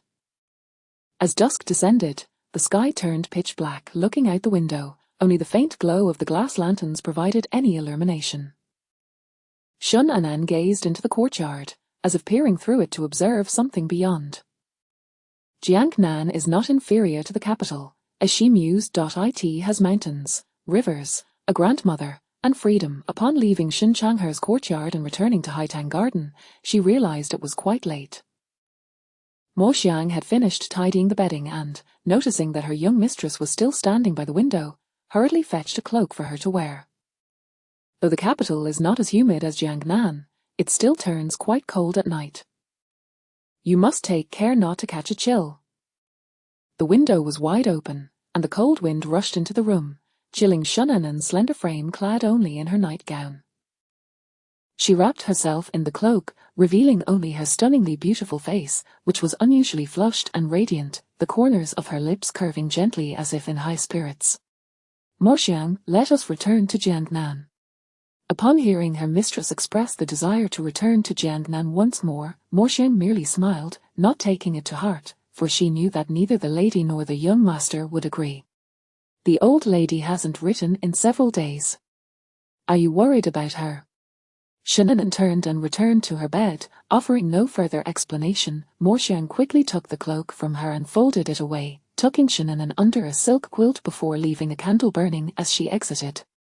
Shannon conveyed the news of Shen Chang'er's business to Lady Shen, which finally put her mind at ease, though not in the sense of preventing the marriage, but rather in acknowledging Shen Chang'er's dominance over the matter. She acted swiftly. Within a few days, she had entrusted a matchmaker to inform Madame Lin of the Hanlin Academy, and regardless of the Shen family's standing or Shen Chang'er's abilities, they were both preeminent among the officials in the capital, leaving little room for objection. According to the matchmaker, Madame Lin readily agreed to the union, expressing her eagerness. Now, they awaited the exchange of formal letters between the two families and the setting of a date for the betrothal. When Shannon learned of this news, she was momentarily taken aback. She had not visited Lady Shen's quarters for just a few days, and yet her brother was to marry so soon? Did he even know? "Mother, shouldn't you at least consult brother's opinion?" Parental orders and matchmaker's words. He is perpetually occupied with state affairs, devoid of leisure to concern himself with such matters. Lady Shen spoke nonchalantly, her expression a mirror of Shen Chang'er's habitual rhetoric. "Very well, when he returns this evening, you may inform him. Let it not be said that he met Lady Lin without any foreknowledge. The young lady herself is likely unaware of the situation." Upon hearing this, Shannon's lips twitched slightly. "If mother does not mention it, I too would be oblivious to the fact that she is to become my sister-in-law." This swift action was unfathomable. It was not akin to merely setting a marriage arrangement, but rather resembled the rapid purchase of vegetables. Lady Shen shot Shannon in a reproachful glance, letting out a deep sigh as she placed her teacup down. "Your brother's marriage cannot be delayed any longer. He is already 23. I have urged him year after year, day after day, yet he perpetually dismisses me with his state affairs. If this continues, where will he find a good young lady? Thus, I have taken it upon myself to arrange this. Once the Lin family girl enters our home, their feelings can be nurtured gradually." Shannon felt her mother was being overly optimistic. If feelings could simply be cultivated, then there would be far fewer mismatched couples in the world. But what if they cannot cultivate feelings, or if brother already has someone in his heart? That is impossible. Lady Shen waved her hand dismissively, her conviction unwavering. He spends all his time with the Imperial Guards, surrounded by rough men. How could he possibly have the opportunity to interact with young ladies? Your brother is taciturn and rigid. It is no wonder that no girl would take a liking to him. As for feelings, they are not always paramount. As long as they are married and have children, responsibilities will bind them. Your brother is not one to shirk his responsibilities, and the Lin girl possesses a gentle temperament. Their lives will not be lacking. Hearing her mother lay out every conceivable detail, Shannon could only remain silent. As she prepared to leave, a suddenly resolute Lady Shan called her back, hesitating for a moment before saying, alternatively, you might casually inquire about your brother's thoughts. Inquire about what? You, child.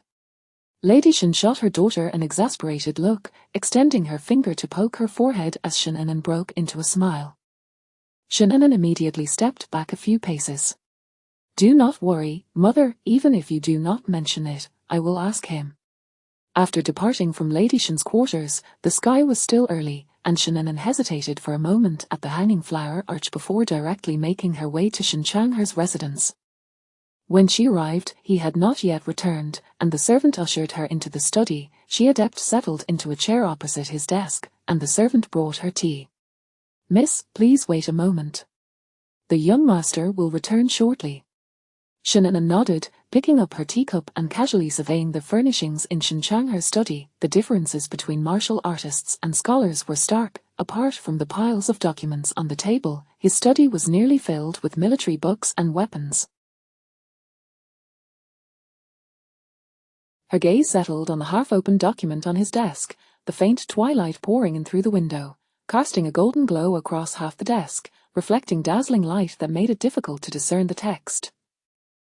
After a moment's contemplation, she set her teacup down on a small table beside her, rose from her seat, and approached the desk. The documents in her brother's study, though not as sensitive as those pertaining to court matters, were still worth a glance. Reaching the desk, she picked up the document and began to read. Indeed, it pertained to the situation of the displaced populace. After carefully finishing her reading, she returned the document to its original position. Just as her brother had surmised, the emperor was furious, yet after much deliberation, he ultimately punished only a few insignificant officials, quelling the unrest. Those high-ranking officials who truly had the power to shake the foundation of the state remained unscathed. However, this outcome still dealt a significant blow to the second prince. The emperor's faint indifference did not imply he would simply let it go without addressing his loyal followers. While immediate action may not be taken, it does not mean that action will never be taken. Any faction can gradually weaken over time, and although the second prince appeared to suffer no significant losses, his ambitions and influence were laid bare before a suspicious monarch. But as the commander of the Imperial Guards, overseeing the safety of the capital, why would he possess such documents? Her gaze fell upon the pile of documents nearby. Had her brother become overly focused on the plight of the displaced, or was there something more? Lost in thought, the door creaked open, and Shin Changher strode in. Have you been waiting long? Not particularly. Shannon stepped out from behind the desk, her eyes searching Shin Changher's for a fleeting moment of inquiry. Shin Changher did not notice, his gaze briefly flicking to the documents that had clearly been disturbed before returning to normal. He then swept his eyes over the empty desk, chuckling, it seems even pretense has been abandoned. You came empty-handed. Do we need to stand on ceremony with each other? Shannon replied with a faint smile. Resuming her seat, a servant entered with a basin of water, and after Shin Changher washed his hands, he took his place behind the desk, casually closing the document and setting it aside. Have you read it? Yes. Shannon did not hide her intentions, her almond-shaped eyes fixed on Shin Changher as she directly asked, is it true that the scholars have all emerged unscathed? Shin Changher's expression faltered for a moment as he raised his gaze to meet Shannon's, replying vaguely, I cannot say. The court is ever-changing, and who can predict it? Shannon scrutinized her brother deeply. Changing the subject, she inquired, is it true that all those scholars have indeed escaped unscathed? As it appears now, yes. Shannon fell silent, a conclusion forming in her heart. If anyone could protect those scholars from the second prince, it could only be Xiao Yuan. She trusted no one else. It seems the appointments for those scholars should be forthcoming as well. Shin Chang'er glanced out the window, his voice lowering slightly. Even without the aid of a benefactor, those scholars have achieved merit this time. Whether the emperor is pleased or not, he will likely promote them, if only to demonstrate to the world that young Master Zhang should receive a commendable position. Having said this, he lifted his gaze, observing his sister, who seemed lost in thought, and took a sip from his teacup. After a significant pause, Shin'an managed to suppress her swirling thoughts and looked at her brother, stating softly, "Today, mother sent me here." Millimeter. Shin Chang'er responded with a sound, beginning to peruse the documents, signaling that he was quite busy, hoping to dismiss Shin'an's inquiry. Unexpectedly, her following words caused his expression to change dramatically. "Mother said you are too occupied to attend to matters of lifelong importance, so she has arranged for you to wed the Lin family girl from the Hanlin Academy. Their two families will soon exchange formal letters and set a date for the betrothal." Shin Chang'er's brush froze momentarily over the document, smudging a large blot of ink that soaked through the paper, obscuring the text above. Chapter 35. She was meant to be mine. Shin'an cast a fleeting glance at the tarnished document, her almond-shaped eyes shimmering lightly as her lips curled into an almost casual smile. "Brother, what do you think of this marriage proposal?" Shin Chang'er's previously darkened gaze quickly returned to its placid state, yet the grip on his brush tightened gradually until the pen snapped in his palm. Casually, he discarded the brush behind the document, out of Shin'an's sight, and replied in a neutral tone, "A girl I've never met, there's nothing much to say." Shin'an pressed further, "Then are you willing?" Shin Chang'er hesitated momentarily, his lips pursing slightly before he finally uttered, "It could be anyone. After all, it's a matter of marriage. Who you wed matters little, as long as mother approves." In truth, he had not a woman etched deeply into his heart that he felt he must marry. For reasons unknown, a delicate figure suddenly flashed through his mind, her damp dress clinging to her alluring curves, her porcelain-like face glistening with moisture, gazing at him with gratitude. Elder brother. Elder brother. Shin Chang'er jolted back to reality, momentarily dazed as he looked at Shin'an. "What is it?" "Mother has asked me to inquire if you have someone in mind." Shin'an scrutinized him with keen eyes. Shin Chang'er furrowed his brow, retracting his wrist from the edge of the table before shaking his head without a moment's thought. No. An unexpected girl, whose name he did not even know, should not count. Besides, he could hardly impose his favor upon her. Truly none. Shin'an pressed again. "For instance, the girl you saved during the Mid-Autumn Festival." The way elder brother looked at her, and his reaction, was hardly innocent. Shin Chang'er's heart skipped a beat, then raced with renewed vigor, but soon reason subdued it, turning it into a still pond. "Do not speak nonsense, it was merely a chance encounter. Perhaps the girl is already betrothed. If word got out, it would tarnish her reputation." Their physical contact in the water had been nearly indecent, unacceptable among the aristocracy and officials. If he were to propose marriage based on that, would it not be taking advantage of her vulnerability? Moreover, it was merely a fleeting thought that had crossed his mind. He had no such intentions. "Very well." Shin'an nodded, rising from her chair.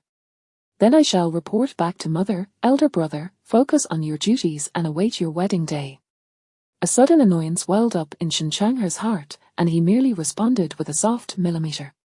Over the years, he had indeed been somewhat vexed by the constant nudging to marry. Settling his mother's concerns would be beneficial, saving him from her daily reminders. With that thought, he called out to Shin'an as she reached the door, "Have you had any interactions with that girl from the Lin family?" Shin'an blinked, observing the agitation in her elder brother's brow, and subtly shook her head. "I've only seen her from afar." "We haven't spoken. There's something concerning, elder brother. Find out about her temperament.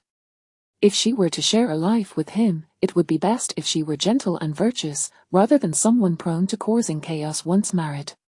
Shin'an nodded. "Do not worry, elder brother. Mother has already inquired. She will surely meet your expectations for a wife." Shin Chang'er cleared his throat, momentarily at a loss for words, and simply nodded lightly, falling silent. As Shin'an exited his study, she closed the door behind her. Shin Chang'er struggled to suppress his discomfort, picking up the document to read, yet he felt an inexplicable irritability rising within him. Even reading the document brought forth frustration, compelling him to set it aside and move to the window. By now, the sky had darkened, and the evening breeze was significantly more biting than during the day, chilling to the bone, yet Shun Changhe remained oblivious, standing there until a servant reminded him to rest, only then realizing it was already late at night. Late at night, in the fourth prince's study. The candlelight flickered brightly as Xiao Yuan immersed himself in official duties at his desk, piles of documents and letters surrounding him, the only sound in the quiet room being the rustling of his brush against the rice paper. Qingfeng pushed the door open quietly to report, "Master, young Master Ling has sent someone to inquire what position should be assigned to the scholar surnamed Zhang." Xiao Yuan paused mid-stroke, his brow furrowing as he observed the ink stains on the document. He set the brush down beside the inkstone and lifted his gaze. Qingfeng instinctively shuddered under his master's penetrating gaze, stepping back as he thought that young Master Ling's inquiry was unnecessary. It was a trivial matter that need not trouble the master. An insignificant scholar, why should he report to the master? Just as he was about to suggest returning to young Master Ling, Xiao Yuan suddenly asked, "What position does he wish for?" "To stay in the capital." "To stay in the capital," Xiao Yuan echoed, his mind drifting back to that mid-autumn night on the bridge, where Shinanan had smiled warmly at him. He unconsciously twirled the ring on his thumb, lowering his eyelids, momentarily lost in thought. Qingfeng hurriedly added, "Young Master Ling said that if you find him unsuitable, his hometown has a county magistrate position available, which would be more than adequate for his rank, serving as a reward for him." He cautiously raised his head to gauge his master's mood. Though he did not understand why his master would disapprove of a lowly scholar, he knew that young Master Ling was not like young Master Li. His words were certainly based on some rationale. Xiao Yuan shot a cold glance at Qingfeng but, unusually, did not refute him. For reasons unknown, he found himself disliking that scholar intensely. "Millimeter." He uttered a sound, tossing aside the ink-stained document and reaching for the next. Qingfeng was perplexed by his master's intentions, pacing tentatively within the room, yet observing his master's expression made him too fearful to inquire further. Their millimeter could be interpreted as agreement with young Master Ling's suggestion. He clicked his tongue and turned to leave, but Xiao Yuan's cold voice suddenly rang out, as if asking casually, "Where is that scholar from?" Qingfeng froze in his tracks, turning back. "It seems he is from Jiangnan." Xiao Yuan's head snapped up, his typically indifferent eyes suddenly turning sharp and menacing, the pen in his hand snapping from his unconscious grip. Qingfeng broke into a cold sweat, feeling a chill creep up his spine, nervously swallowing. "Master, is there an issue?" In an instant, Xiao Yuan quickly concealed his emotions. "Where in Jiangnan?"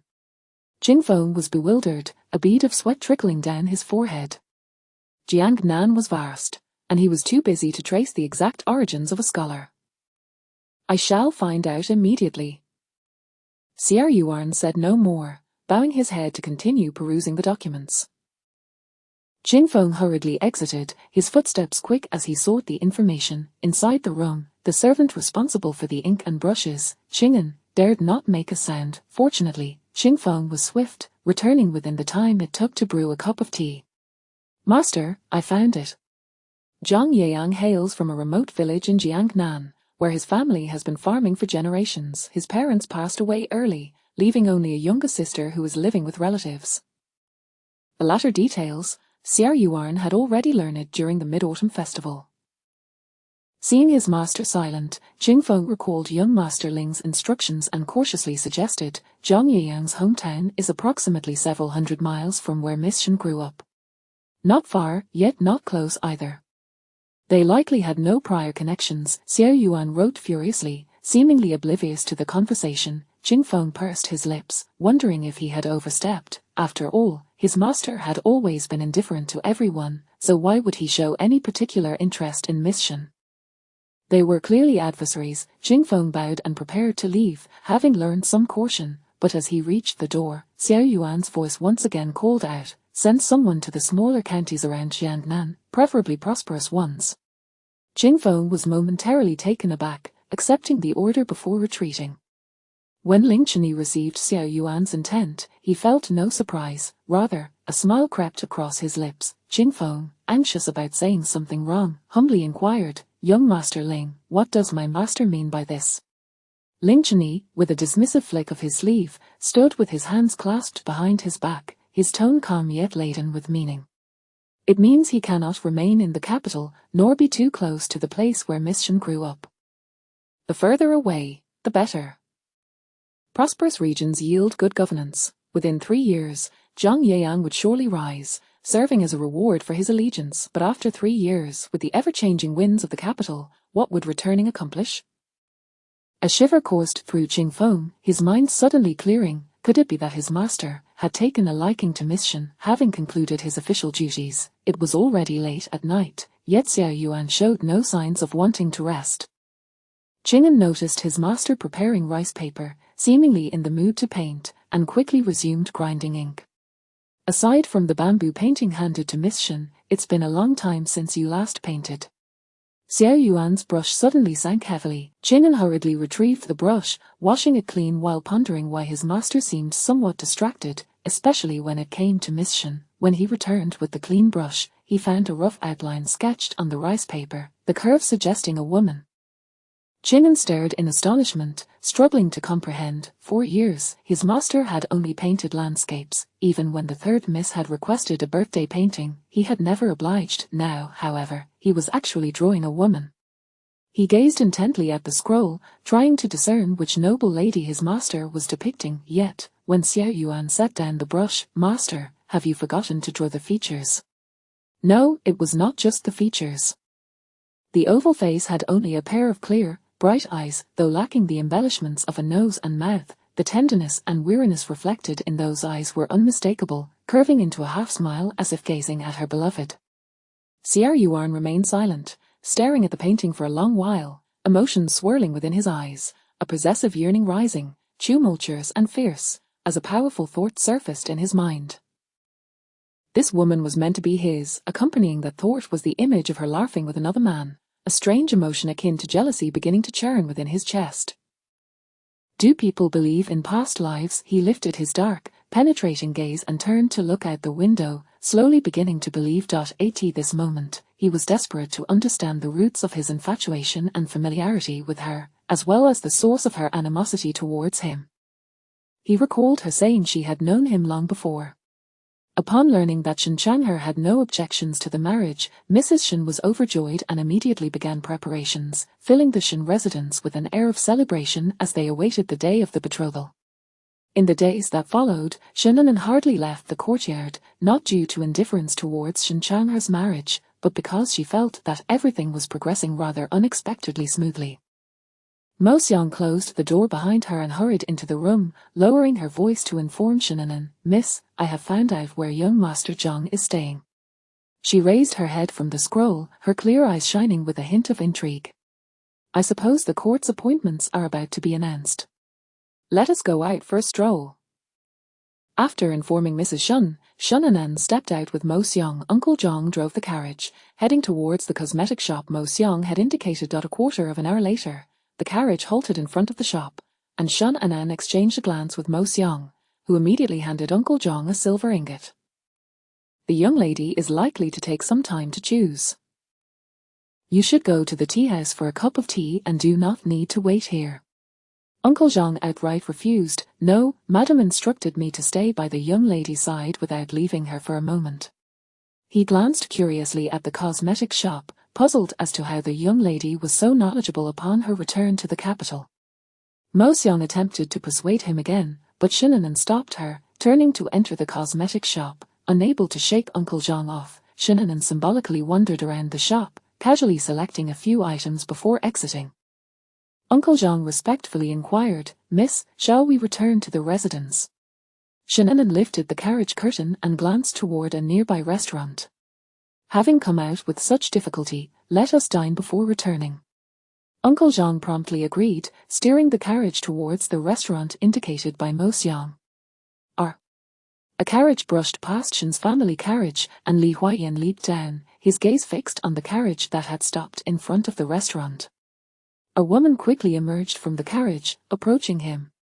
"Young Master Li, what are you looking at?" How are you related to that girl? Her voice dripped with jealousy as she cast a sidelong glance at the noble lady entering the restaurant. Li Huayan glanced up at the restaurant sign, his eyes narrowing as he suddenly recalled young Master Ling's recent musings that Zhang Yiyang seemed to be staying at that very restaurant. I have matters to attend to. I shall take my leave first. You can choose whatever you like and charge it to my account. The woman was unwilling to let him go. Under the broad daylight, she wrapped her arms around Li Huayan's waist, pouting.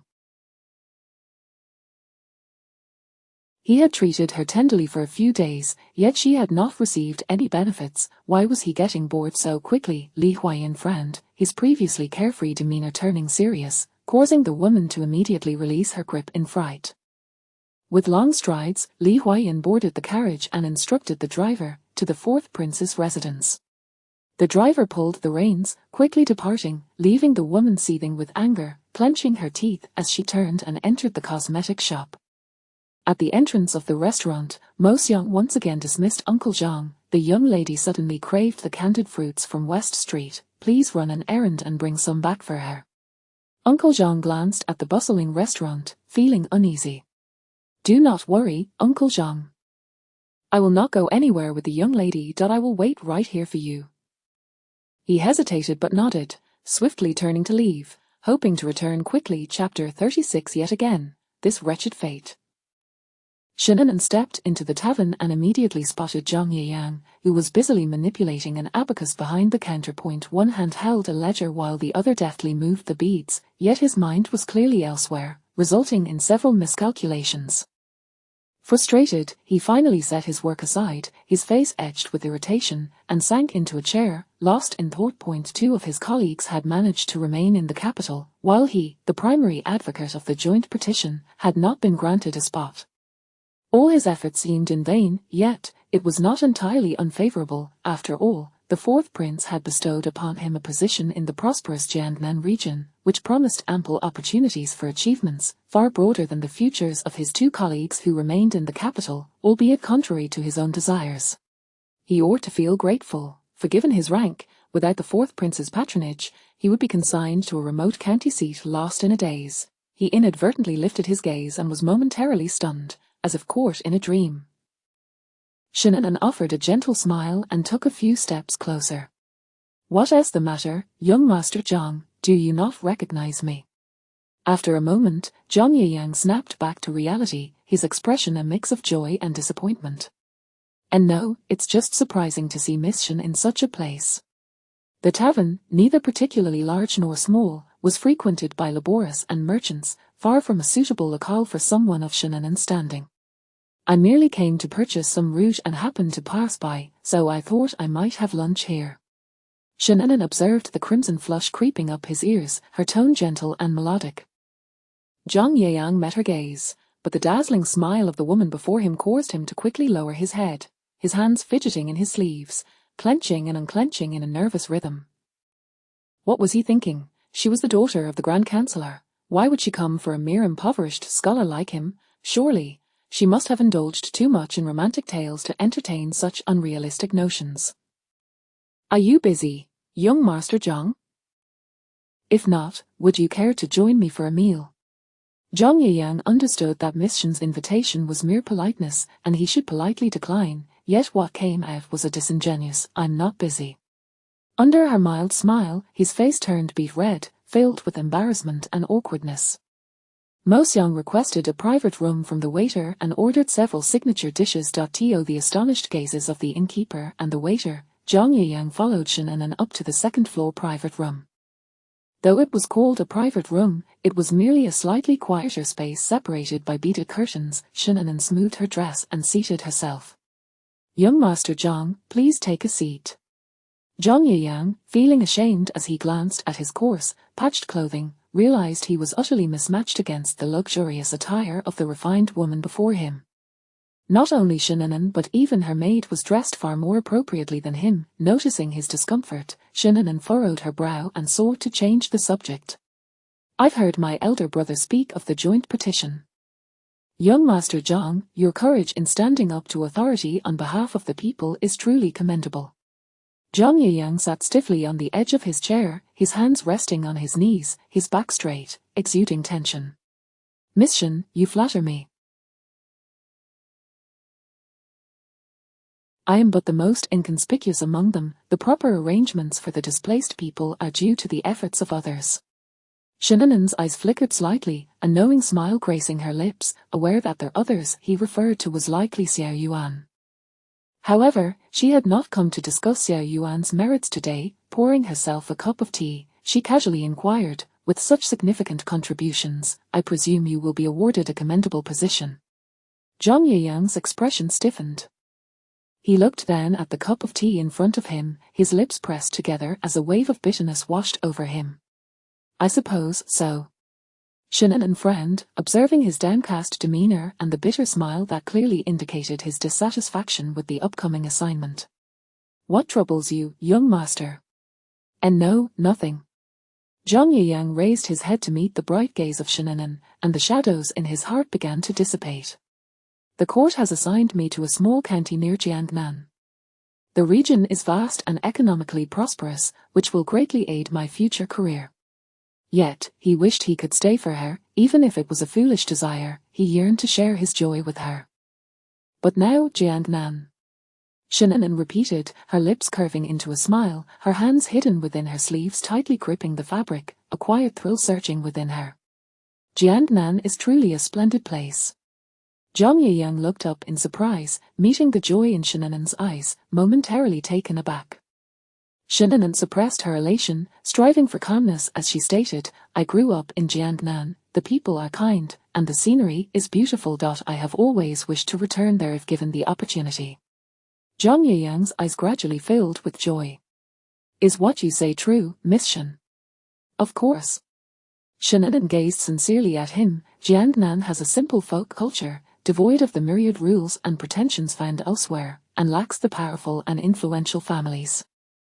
Young Master Zhang, as you embark on your official career, Jiangnan would be far preferable to the treacherous capital, allowing you to fully exert your abilities without the need for flattery and subterfuge. Her words swiftly cleared away the entanglements that had plagued Zhang Yiyang for days, and his lips involuntarily lifted. You are right. I have indeed been short-sighted. Just then, the waiter entered, bringing forth a lavish spread of dishes, filling the table to the brim with a variety of meats and delicacies. Zhang Yiyang felt his previously forgotten insecurities wash over him like a tide. There are only 3 of us. Miss Shen, there is no need for such extravagance. Mo Xiang, setting the tableware, smiled and interjected, Young Master Zhang, do not mind, my lady is always like this at home. Oh. Zhang Yiyang chuckled awkwardly, lowering his head to poke at a piece of crispy smoked chicken, trying to ease the awkwardness. Shenanen shot a glance at Mo Xiang, feeling that while young Master Zhang was indeed a good man, he might be overly sensitive. If their future interactions required such careful maintenance of his pride, it would surely be exhausting. Nevertheless, power nurtures people. Perhaps once he became an official and was no longer short of silver, he would gradually improve. Do you drink, young master? Zhang Yiyang immediately shook his head in refusal. How could he drink in her presence? What if he accidentally said something inappropriate? Moreover, Shenanen's recent praises for Jiangnan had rekindled the embers of his heart. Even if it was a fanciful dream, he had to take a chance.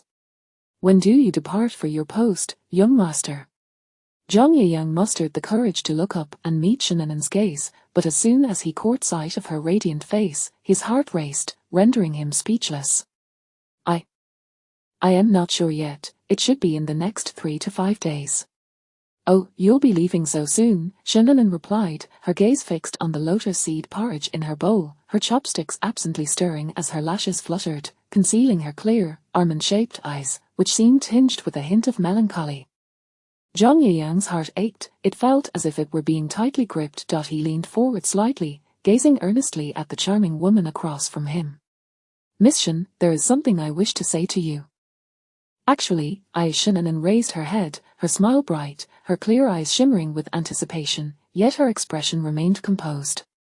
Miss Shen, what a coincidence. A voice filled with surprise and incredulity suddenly interrupted Zhang Yiyang's unfinished words. Upon hearing that voice, Shunanen's previously joyful expression faltered, and she cast a cold glare towards the entrance. Soon, Li Huayan sauntered in with a nonchalant demeanor, standing at the doorway with a broad smile. His eyes scanned the room before landing on Zhang Yiyang, his expression faltering for a moment, a slight frown creasing his lips. Shunanen began to suspect that perhaps in this lifetime she was cursed to be entangled with Li Huayan, as he seemed to appear wherever she went. How unfortunate. Mo Xiang closed the door. Mo Xiang promptly stepped forward. As she reached for the door, Li Huayan, with a smirk, leaned against the doorframe, casting a glance over his shoulder. Mo Xiang frowned, about to scold him to move aside, but a sudden, cold, piercing gaze shot towards her, making her feel as if she were being pricked with needles. The oppressive and dangerously charged atmosphere made her involuntarily release her grip and look up. She quickly turned and returned to the private room, standing behind Shunanen. Li Huayan burst into laughter, his demeanor that of a spectator. Zhang Yiyang, recognizing Li Huayan, immediately stood up, anxious that others might misconstrue his relationship with Miss Shen and tarnish her reputation, so he stepped away from the table. Young Master Li. He clasped his hands in greeting. Li Huayan glanced at him but said nothing, shifting his body to reveal the person behind him. Mo Xiang immediately lowered her head, her small hand tightly gripping Shunanen's sleeve. The fourth prince's earlier expression had been too intimidating. One might think she had committed a grave offense by merely closing a door. Zhang Yiyang wished to greet Xiao Yuan, but upon meeting his cold, piercing gaze, his voice caught in his throat, leaving him unable to utter a word. He sensed that the fourth prince had never held him in high regard. He could not fathom what had gone awry. Xiao Yuan's gaze swept over Shunanen before finally settling on Zhang Yiyang, his expression impassive but exuding a palpable pressure that made Zhang Yiyang too intimidated to lift his head. Shunanen regarded the sudden appearance of the man with narrowed eyes once again. This wretched fate. She was infuriated. Whenever things did not go his way, he donned a sullen expression, as though the world owed him a debt, and no one could measure up to him. She could not comprehend where he had been bitten that caused him to act like a rabid dog. Did she have some vendetta against this man? Otherwise, why did he always ruin her affairs? Gritting her teeth, she cast a cold glare at Xiao Yuan, her eyes blazing with anger. Just as she was about to speak, however, Xiao Yuan's calm voice rang out first, like an invisible hand tightening around her throat, rendering her unable to utter a single syllable. It felt as if a wad of cotton had been stuffed in her mouth. Young Master Lin has likely not yet met this young lady. Allow me to introduce her. Xiao Yuan's tone was teasing, his eyes lingering on Shunanen with a hint of amusement, yet the coldness in his gaze was unmistakable as he addressed the man in the purple robe beside him. The lady seated in this private room is none other than the daughter of Grand Councillor Shen, just returned from Jiangnan. Young Master Lin. Shunanen turned her gaze to the man in the purple robe, who regarded her with surprise and scrutiny, and politely inclined his head. Greetings, Miss Shen. She stifled her rising anger, gracefully rising to return the greeting, exuding the poise of a refined lady. Greetings, young Master Lin. Greetings, fourth prince. She subtly raised her gaze to steal a glance at Xiao Yuan, puzzled as to how he knew her elder brother was courting a lady from the Lin family.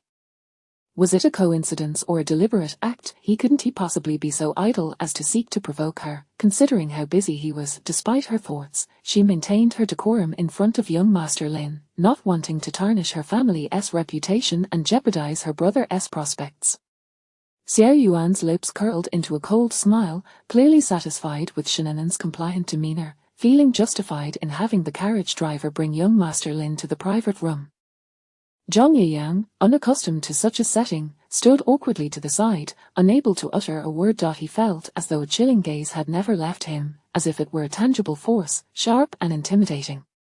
Xiao Yuan's gaze swept over the two sets of chopsticks laid out on the table, his dark eyes appearing calm yet unyielding. Young Master Lin, would you mind sharing a meal at the same table as Miss Shen?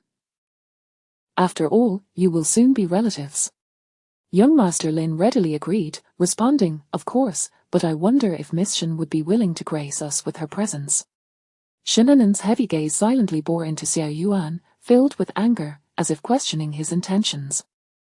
Xiao Yuan feigned ignorance, his expression remaining composed and lightly smiling. Young Master Lin glanced between the two, sensing the peculiar tension in the air, and smiled again, saying, "My father has always admired Grand Councillor Shin's loyalty and integrity, and he speaks highly of Shindage as well. I trust Miss Shin is a paragon of grace and virtue." Shin'an redirected her gaze, offering young Master Lin a warm smile. The latter compliment was quite pleasing, but she felt unworthy of such praise. "You flatter me, young Master Lin. Your family is esteemed in literary pursuits and propriety, all thanks to the erudition of Lord Lin." The two exchanged pleasantries for a while before Shin'an invited a few others into the private room to take their seats. Zhang Yiyang remained awkwardly standing to the side when Li Huayan suddenly stepped forward, draping an arm over his shoulder, his eyes crinkling with a hint of mischief. "Young Master Zhang, you're departing for your post soon, aren't you? Shouldn't you be packing your bags?" Shin'an turned her gaze toward the two, silently mouthing something to Li Huayan, yet with young Master Lin present, she could not directly request Zhang Yiyang to stay, as it would be quite improper. Li Huayan, pretending not to notice, playfully slapped Zhang Yiyang's shoulder. Zhang Yiyang felt a pang of bitterness, offering Shin'an a helpless smile, his eyes filled with humility. "Young Master Li, your reminder is appreciated. I shall take my leave now." "Very well." After Zhang Yiyang departed, Li Huayan turned to Shin'an with a playful grin. Shin'an shot him a glare before returning to her seat, forcing a smile as she joined in the conversation initiated by young Master Lin. Although the atmosphere was somewhat peculiar, it did not become too stagnant thanks to the exchanges between young Master Lin and Shin'an. During the meal, Li Huayan half-jokingly remarked, "Good food without good wine is quite dull. Miss Shin, would you be so kind as to provide us with a few jars of wine?" Shin'an glanced at him and then instructed Mo Xiang to fetch the wine. However, Xiao Yuan, who had remained silent until now, suddenly interjected coldly, in broad daylight, "Who drinks wine? If you wish to drink, go back to your duke's residence." Li Huayan's lips twitched. After all, he had rushed to inform the fourth prince of the situation. How could he just abandon the matter now? Chapter 37. Returning to the original path, the young master of the Lin family glanced at Xiao Yuan and, with a smile, sought to ease the atmosphere. "If Brother Li wishes to drink, let us wait a few days. I shall invite you to the tavern for a hearty revelry. Today, however, Miss Shin is the host, and it would be rather inconvenient to indulge in libations. With a young lady present at the table of several gentlemen, how scandalous would that seem were it to be made known?" He discreetly peered at Xiao Yuan, noting his silence and bowed head, and realized his suspicions were correct, feeling a measure of relief. Considering the fourth prince's apparent special regard for Miss Shin, the matter of the union between the Shin and Lin families warranted a re-evaluation. He would need to inform his mother to finalize arrangements post-haste. Li Huayan, slow on the uptake, finally grasped the situation. It was indeed Miss Shin's formidable presence that made him frequently forget her status as a lady of high birth. Miss Shin feigned gratitude, offering a smile to the young master of the Lin family. Meanwhile, Xiao Yuan's grip on his chopsticks tightened, causing them to snap in two with a sharp sound. The Lin family young master turned his head, his heart clenching painfully as the smile faded from his face, replaced by a mask of wooden silence, hastily lowering his gaze to resume eating and avoiding Miss Shin's friendly smile. "TSK, TSK, TSK. Li Huayan tilted his head, observing the Lin family young master for a moment before muttering, "If only I were as perceptive as you, it would be splendid." The Lin family young master, fully aware of Li Huayan's jest, turned his head with a resigned smile, as if trying to ward off some malevolent spirit. Miss Shin, unable to decipher their subtle exchanges, chose not to speculate. After instructing Mo Xiang to have the waiter bring forth more delicacies, she rose to take her leave. "May you all enjoy your meal. If you find it lacking, feel free to order more, simply account it to my tab." Li Huayan and the Lin family young master simultaneously set down their chopsticks, exchanging polite words while not daring to lift their heads, fearful that Miss Shin might smile at them again. Miss Shin, however, did not dwell on the Lin family young master's sudden shift in demeanor. Before departing, she shot a piercing glance at Li Huayan. He responded with a gentle blink. Xiao Yuan, who had remained silent until now, finally placed his chopsticks down, his tone calm and unremarkable, as if discussing the most mundane of topics. "I shall escort you."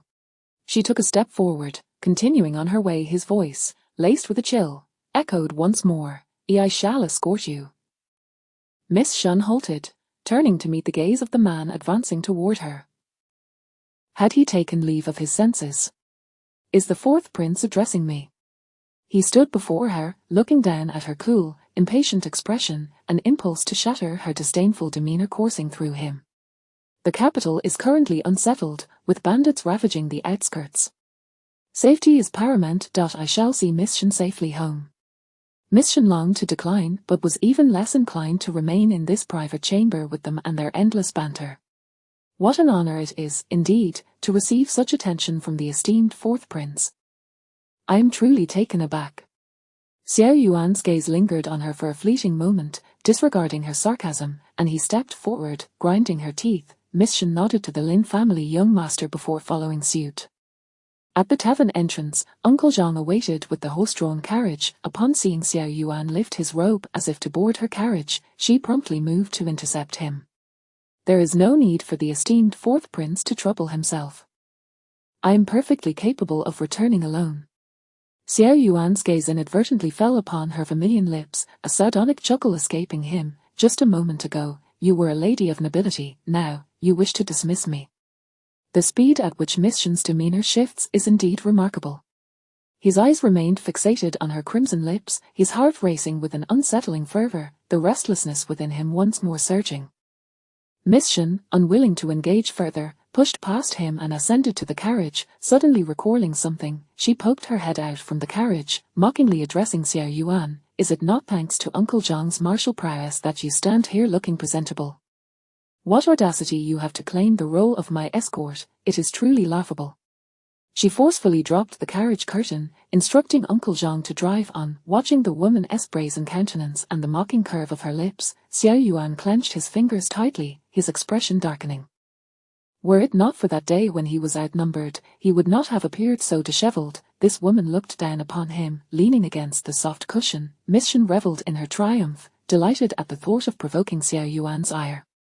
The memory of his suddenly darkened expression only served to broaden her smile, laughter escaping her lips. As Uncle Zhang drove off, Mo Xiang offered her a candied fruit, which she bit into, barely swallowing before a shadow swiftly passed, causing the carriage to dip. She looked at the man who had suddenly intruded upon her carriage, choking on the fruit lodged at the back of her throat, her expression darkening. "Miss, spit it out quickly." Mo Xiang patted her back, and Miss Shun, using her handkerchief, expelled the fruit, coughing violently, her porcelain-white face flushed. Xiao Yuan's gaze remained fixed on her, unwavering even as she glared at him with indignation. "What exactly do you intend to do?" Miss Shun ground her teeth. Xiao Yuan sat composedly in the carriage, choosing not to respond, merely observing her with a gaze that concealed some unnamed emotion. "Do you fancy that scholar?" Miss Shun furrowed her brow, her expression regarding Xiao Yuan with a hint of peculiarity. "What business is it of yours? Is the fourth prince meddling too much?" Naturally, it concerned him, Xiao Yuan mused, for those gentle almond eyes that had appeared in his dreams countless times belonged solely to her, and only she could repeatedly evoke that dream that felt so achingly real. In that dream, those eyes gazed at him, belonging to him alone. "You have yet to directly answer the previous question, what is the nature of me in your dreams?" Miss Shun frowned, unable to comprehend his fixation. She had already stated it was merely a dream, why cling to it so? Is my attitude towards His Highness the Fourth Prince not sufficiently clear? Xiao Yuan remained silent, his gaze dropping to the carriage floor, lost in thought. For Miss Shun, does a single dream suffice to determine a person's character and future? And if not? Miss Shun raised her eyes to glare at him. With so many young men in the capital, why must I dream of someone else, especially the fourth prince? Perhaps everything in this world is already fated, perhaps we have enmity from a past life. Xiao Yuan seemed to genuinely consider her words, his dark eyes locking onto hers, emotion swirling within, his gaze heavy enough to render Miss Shun uneasy. A cryptic smile played on his lips. Does Miss Shun truly believe that? Indeed. Miss Shun turned her gaze to the window, unaware of the flicker of determination that passed through Xiao Yuan's eyes. He chuckled softly, his tone unusually gentle as he addressed her.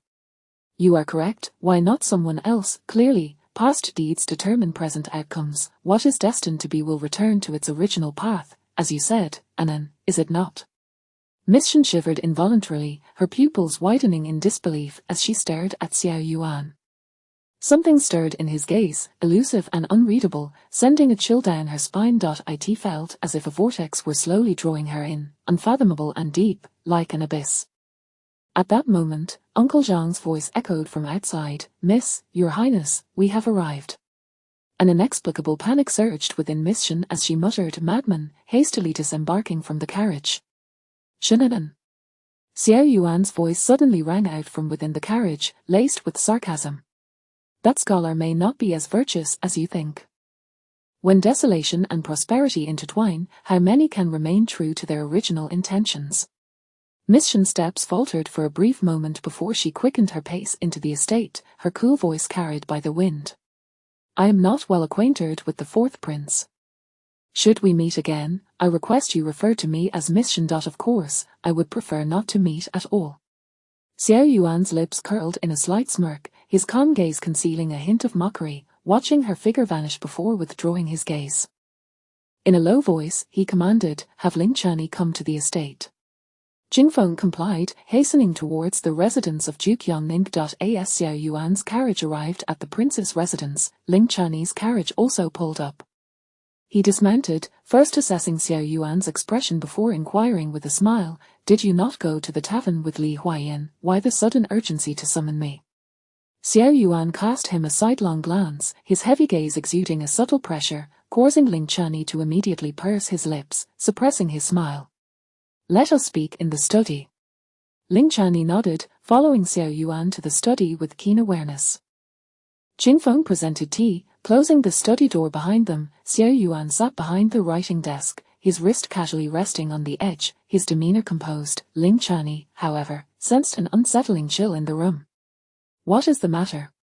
Xiao Yuan lowered his gaze, his tone casual yet laced with a hint of disinterest. "When does he leave?" "Who?" Ling Chani's mind briefly faltered. Upon meeting Xiao Yuan's indifferent gaze, he abruptly regained focus. "Oh, you mean that scholar? He is set to take office in 2 months, so he should, within 3 days, Xiao Yuan abruptly interjected, his tone leaving no room for debate. Ling Chani swallowed the rest of his words. Jiangnan is still over a month's journey to the capital, he should depart in the next couple of days. Xiao Yuan merely responded with an millimeter, picking up a document to attend to official matters, while Qing'an hurriedly approached with ink and brush. Ling Chani observed the silence, his expression twitching slightly. He had hurriedly summoned him. Was he truly so eager to see that scholar gone? "He's just a scholar, are you taking this too seriously?" He did not believe that the scholar had any qualifications to rival Xiao Yuan, finding it somewhat absurd to even suggest a comparison. Xiao Yuan's hand paused mid-stroke, ink smudging the document as he tightened his grip, his fingertips turning pale. Ling Chani sensed that Xiao Yuan's concern over that scholar surpassed his expectations. He seemed to be unable to tolerate even the mention of the name. Moments passed before Xiao Yuan regained his composure, placing the brush back into the inkstone and lifting his gaze to Ling Chani, who remained motionless, his voice icy. "Do you have something to say?" Ling Chani hesitated before suddenly speaking seriously. "If you have made a decision, act swiftly. The Shen family holds considerable influence in the court, it is best to avoid prolonged uncertainty." Xiao Yuan furrowed his brow. It has nothing to do with the Shen family. His decisions had never factored in the Shen residence. "Yes." Ling Chani nodded dismissively. Regardless of whether it was for the Shen family's influence, Miss Shen represented the Shen family. "My mother plans to visit the temple to offer incense the day after tomorrow, would you care to join?" Xiao Yuan paused for a moment before declining. "I will not go.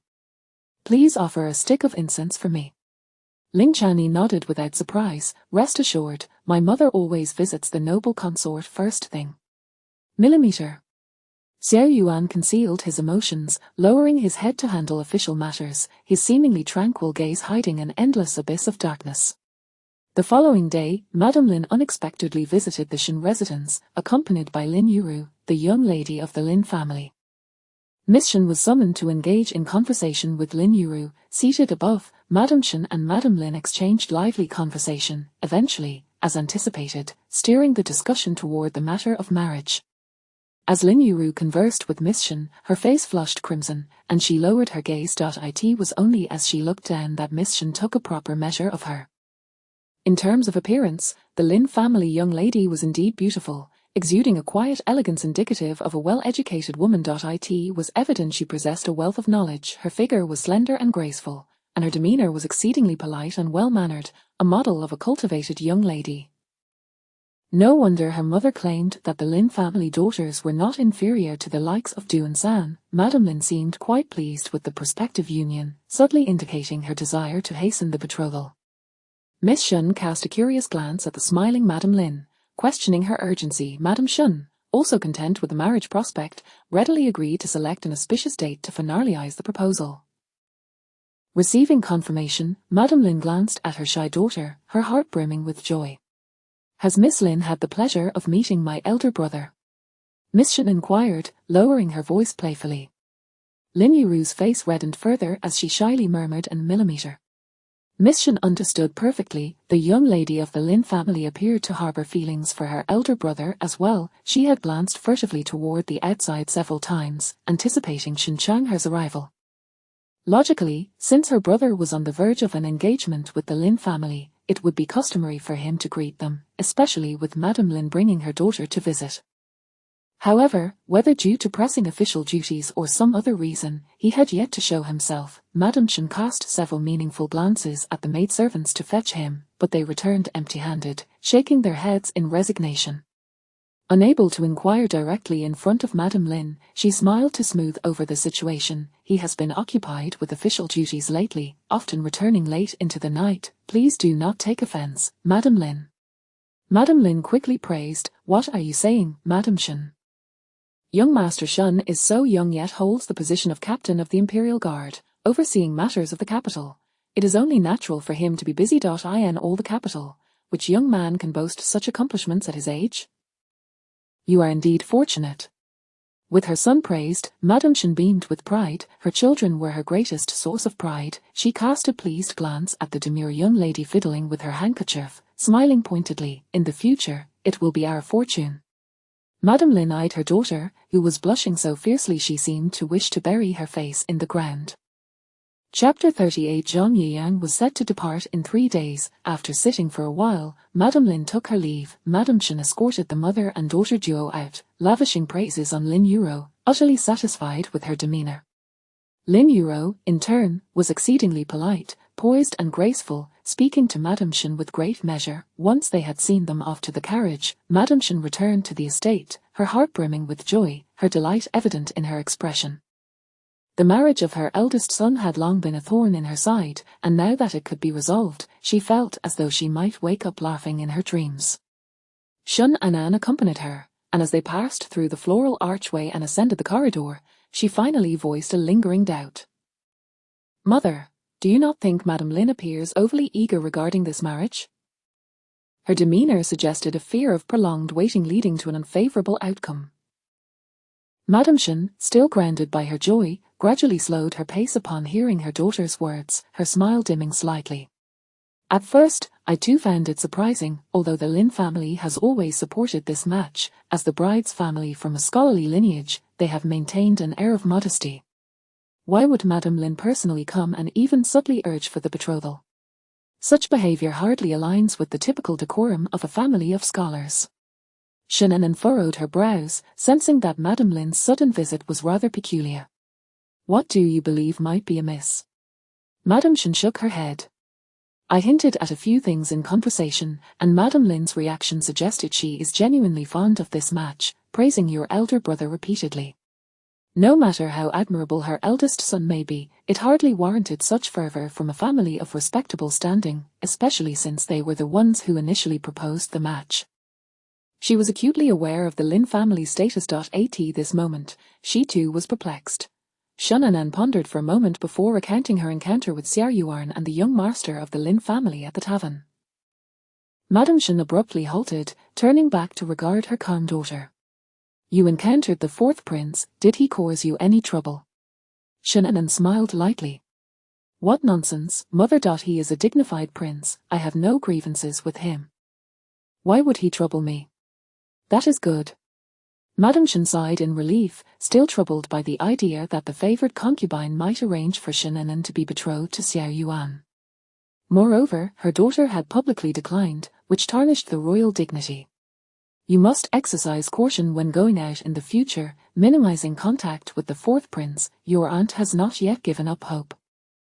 We must avoid any potential trouble. Rest assured, mother, I understand. She was already making efforts to avoid contact with Xiao Yuan, but the entire capital was essentially under the influence of the Xiao family.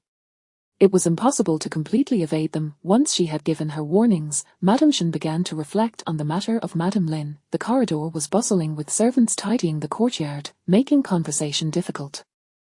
Thus, Madame Shan took Shunanan's hand and led her directly to her private quarters, dismissing all the servants. Only a matron of honor remained, who served tea to the two before stepping aside. After sipping a few mouthfuls, Madame Shan furrowed her brow and spoke, from what you say, it seems the young master of the Lin family accompanied the fourth prince and shared the table with him. She lightly tapped her fingers against the teacup, her tone ominous. The Lin family must believe that our family shares a profound connection with the fourth prince. Shunanan paused her tea drinking, lowering the cup from her lips. Father is the Grand Marshal, the head of the military officials. Is it not natural for a prince to seek proximity? What is there to be overly concerned about? The fourth prince is different. Madame Shan dabbed her mouth with a handkerchief, casting a sidelong glance at the matron to ensure the door was closed before lowering her voice. The fourth prince's mother, Consort Shu, was once the emperor's most beloved consort. Her sudden demise raised many suspicions, which the emperor sought to suppress. Her family was not influential enough to challenge the matter, allowing it to fade away. Nevertheless, the emperor is particularly fond of the fourth prince, granting him a distinction compared to his brothers. Aside from the faction supporting the other princes, many also wish to forge a connection with the fourth prince. However, he has shown little interest in court matters over the years, being absorbed in warfare, leaving those factions with no suitable opportunity. Upon hearing her mother's words, Shunanan struggled to recall the outcome of the princely struggles from her previous life. After contemplating for a while, it seemed that until her death, the capital had never truly established a crown prince. Yet, during that time, the powers of the other princes had gradually dwindled, leaving Xiao Yuan as the sole dominant force. However, from her recollections, the emperor had not favored Xiao Yuan over his other sons during their conflicts. Everything had been the result of Xiao Yuan's own efforts. Shunanan mused. The Hanlin Academy comprises civil officials. Aside from public opinion, it hardly aids a prince significantly. Thus, the Lin family perceived that allying with the Shan family would place them in a position of solidarity with the fourth prince. Yet, had it not been said that Lord Lin was of high moral standing, maintaining independence in the court and disdaining factional alliances? Historically, involvement in the struggle for the throne is a gamble. The credit for the dragon's achievements is not easily obtained. Is the Lin family not wary? Madame Shan shook her head and chuckled softly.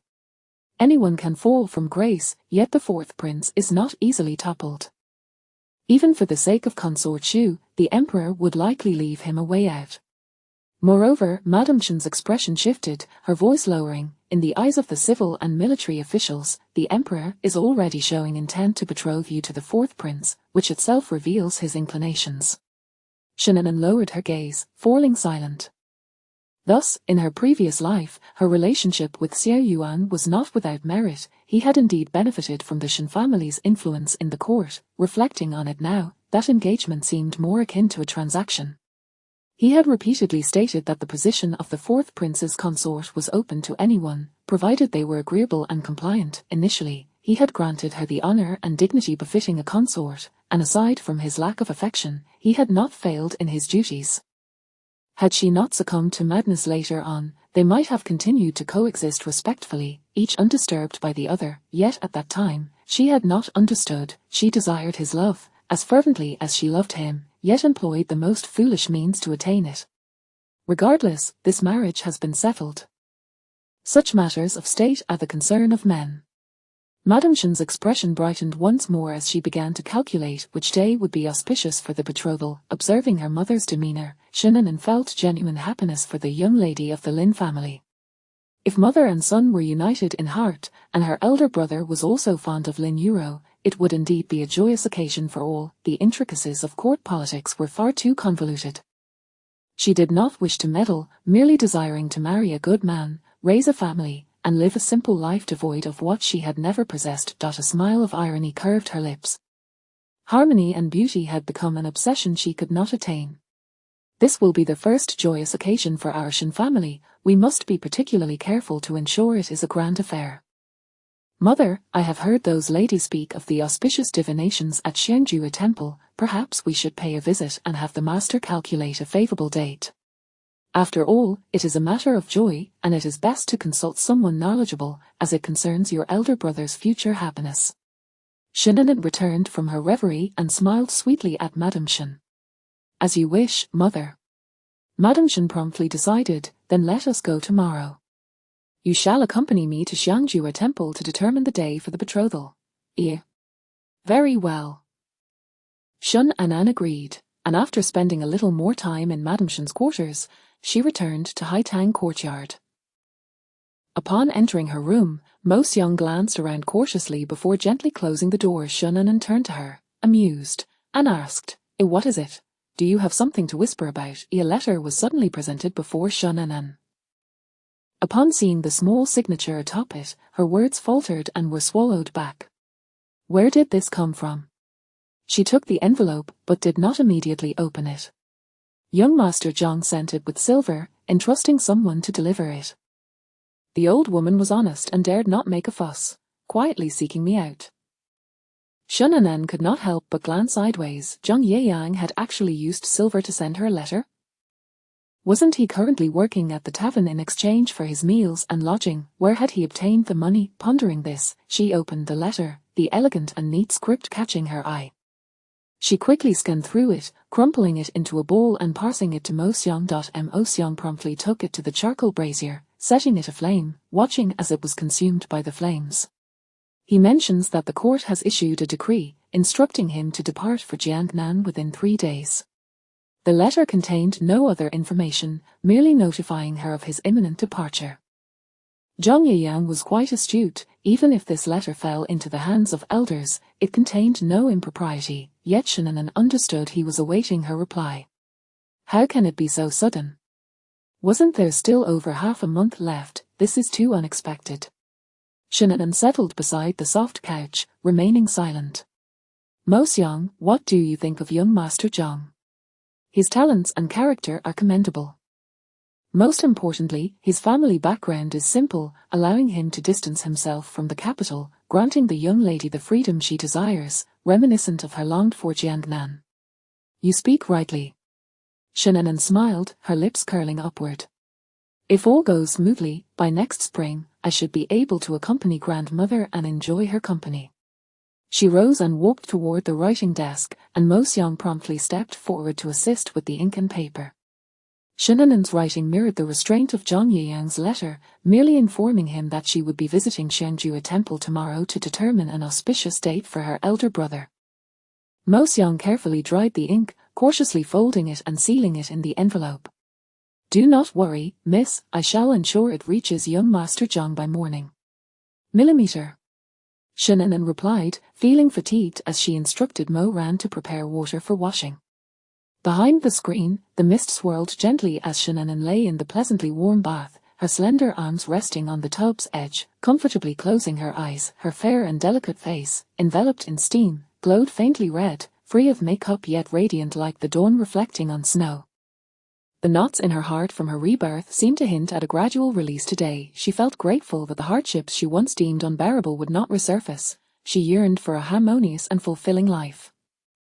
Yet suddenly, she sensed that perfection was a concept that perhaps did not exist in this world. She thought that even if Zhang Yeyang were akin to Xiao Yuan from her previous life, she could still lead a good life alone, clutching her dowry. Thus, the changes were not solely in others but also within herself. The following day, as dawn broke, the Shen family's carriage set off. Xiangjue Temple lay some distance from the capital, necessitating an early departure to arrive before midday for the divination. It was said that the earlier one arrived, the more sincere the heart, and thus the Buddha would grant blessings. Today, they were not the only ones visiting. Numerous carriages followed suit, heading in the same direction. Shinnon leaned against the carriage wall, her eyes half-closed, her weariness evident as her head occasionally bobbed downward. Madame Shin, amused yet tender, supported her head against her shoulder. Madame Shin was typically laid back, and Shinnon had become somewhat. Ordinarily, she would be sleeping soundly at this hour. Finding a comfortable position, Shinnon drifted off, and by the time she awoke, the carriage had already stopped at the foot of the mountain. Voices of Madame Shin engaging in friendly banter could be heard from outside. Shinnon straightened up, lightly massaging her sore neck, and lifted the curtain to peer outside. The figure standing alongside Madame Shin appeared to be the Grand Princess. Her drowsy eyes widened slightly, and as her mind cleared, she began to scan the crowd, wondering how she could be so unfortunate as to encounter her. Her almond-shaped eyes swept through the throng, ultimately landing on the Ling siblings standing beside the carriage, with no one else in sight, which somewhat lifted her spirits. Madame Shin's matron hurried over to the carriage and informed Shinnon, "Miss, the madam wishes to ascend the mountain with the Grand Princess, so you may accompany Princess Huasheng." Shinnon glanced at the direction of Princess Huasheng, just in time to receive her friendly smile, to which she returned a smile in kind. "Very well." She lowered the curtain, tidied her appearance, and with Mo Xiang's assistance, alighted from the carriage, making her way toward the procession of the Yongning Marquis's entourage. Upon noticing her, Princess Huasheng approached with a beaming smile. "Miss Shin." "Your Highness." Shinnon curtsied, casting a glance at the seemingly amused Ling Chenyu beside her. "Young Master Ling." "Greetings, Miss Shin." Ling Chenyu responded with mild surprise, then began to ponder whether that person would regret having declined his invitation upon learning of her attendance. With that thought in mind, he smirked slightly. Shinnon had already cast Ling Chenyu from her mind, engaging warmly with Princess Huasheng's amiable demeanor. The two followed the Grand Princess and Madame Shin, ascending the mountain together. Ling Chenyu observed that Shinnon appeared transformed in her interactions with Princess Huasheng, a stark contrast to the sharp-tongued and cold-spirited Shin girl he had previously encountered. It seemed she only exhibited such behavior in front of Xiao Yuan. Upon reflection, it appeared that she despised anything associated with Xiao Yuan. The scrutinizing gaze followed Shinnon until they reached Shangjue Temple. With elders present, she found no desire to engage with Ling Chenyu, opting instead to listen gently and obediently to the Grand Princess and Madame Shan as they conversed before parting ways to seek out divinations and make wishes. Princess Huasheng expressed some reluctance. "Once I finish my prayers, I will come find you." Shinnon hesitated for a moment, not directly refusing but rather saying politely, "I may take a bit longer. Perhaps after I am done, I can seek you out at the main hall." "That works too." Princess Huasheng smiled, her small hand instinctively reaching for the pouch at her waist. "I too wish to pray for peace." Shinnon's gaze lingered on Huasheng's strained smile for a moment before she nodded gently. "Then may you have your wishes fulfilled, Your Highness." "Thank you." Princess Huasheng turned and followed the Grand Princess into the main hall. Every month, during such visits, she would pray for his safety. Shinnon watched the figure of the girl depart, her almond-shaped eyes clouded with compassion. Chapter 39, The Cause and Effect in Buddhism. Born into a prestigious family, unrequited love that is forbidden is destined to end in vain. "Anan, let's go," Madame Shin called back upon noticing her still in a daze. Shinnon responded, quickly turning to catch up with Madame Shin. Passing through the front hall, they entered a rear courtyard adorned with a waterside pavilion and corridors. It was deep autumn now, and numerous fallen leaves floated on the water, with young monks diligently fishing them out. Madame Shin's maid inquired of one of the young monks, "Little master, may I ask if Master Wenyin is in the temple?" Master Wenyin was known for his prophetic abilities, and Madame Shin had come specifically to see him today. The young monk tilted his head to assess Madame Shin's group, then set down his ladle and bowed respectfully, returning to the benefactor. "The master is indeed present, but he is currently with some patrons. You will need to wait for a while." Upon hearing this, the old maid turned back to look at Madame Shin, who smiled and said, "It's no trouble, we can wait." "Then please follow me," the young monk said, chanting a Buddhist incantation before leading the way. They followed him, circling around the corridor until they finally halted before a Zen room. A vast expanse of green bamboo stood tall in the courtyard, lush and vibrant, rustling in the wind and imparting a sense of tranquility and elegance. The door to the Zen room was tightly shut, with the rhythmic sound of a wooden fish echoing from within. The young monk ascended the steps briskly and exchanged a few words with the monk guarding the door, who glanced at Madame Shin's group. Moments later, he descended the steps and approached them. "Benefactor," he bowed slightly, "the master is currently occupied with patrons, so please bear with us for a moment." Madame Shin had thought she arrived early enough, only to find that others had come even earlier. Shinanen's gaze swept across the courtyard, and she suddenly caught sight of a flash of green, seemingly crouched behind the bamboo. It appeared to be a maid, but the profile of that maid struck her as vaguely familiar.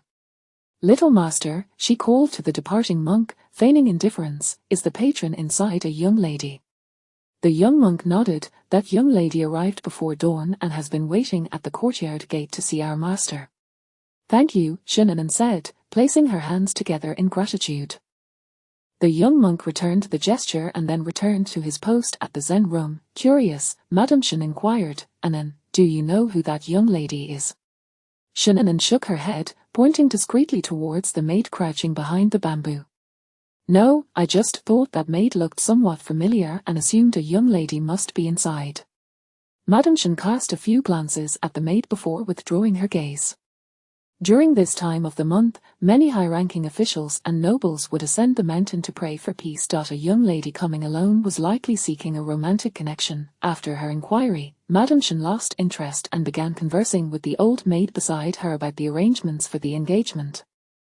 After a quarter of an hour, the door to the Zen room finally opened, and a young lady in a light purple garment emerged, her head bowed and her demeanor quiet, as if burdened by some inner turmoil.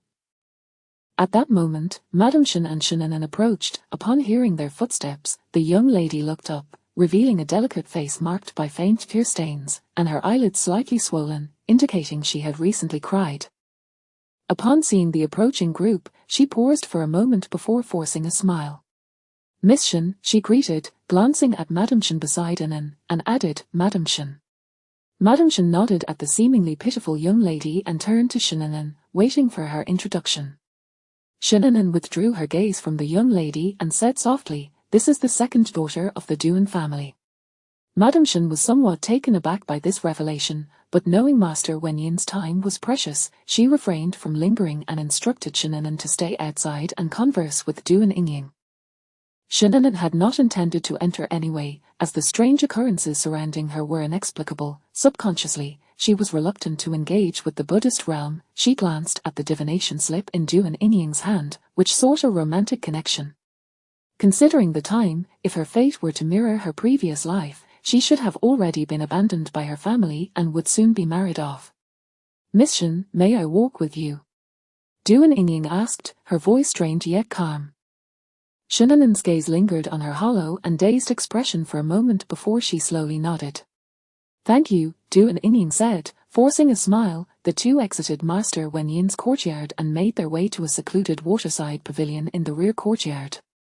Sitting in the pavilion, they could take in the entire view of the courtyard. The temple was grand and awe-inspiring, yet for some reason, it made Shinanen feel exceedingly uncomfortable. She struggled to suppress the rising anxiety and unease within her, deliberately avoiding the statues of Buddha scattered throughout the courtyard. She understood that this discomfort stemmed from her own insecurity. At times, she felt like a monster. Her 17-year-old formed nothing but a fa-aid. Within the temple, that fa-aid could easily be torn apart. "Miss Shin, are you all right?" The young monk offered tea, and Duan Ingying personally poured a cup for her, asking with concern. Shinanen snapped back to reality and shook her head. "It's nothing. Did you have something to discuss with me, Miss Duan?"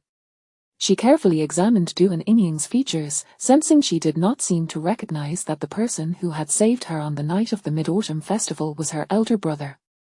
If that were the case, what could her purpose in seeking her be? Though their relationship was not as antagonistic as that with Duan Mengmeng, they were not exactly friends either.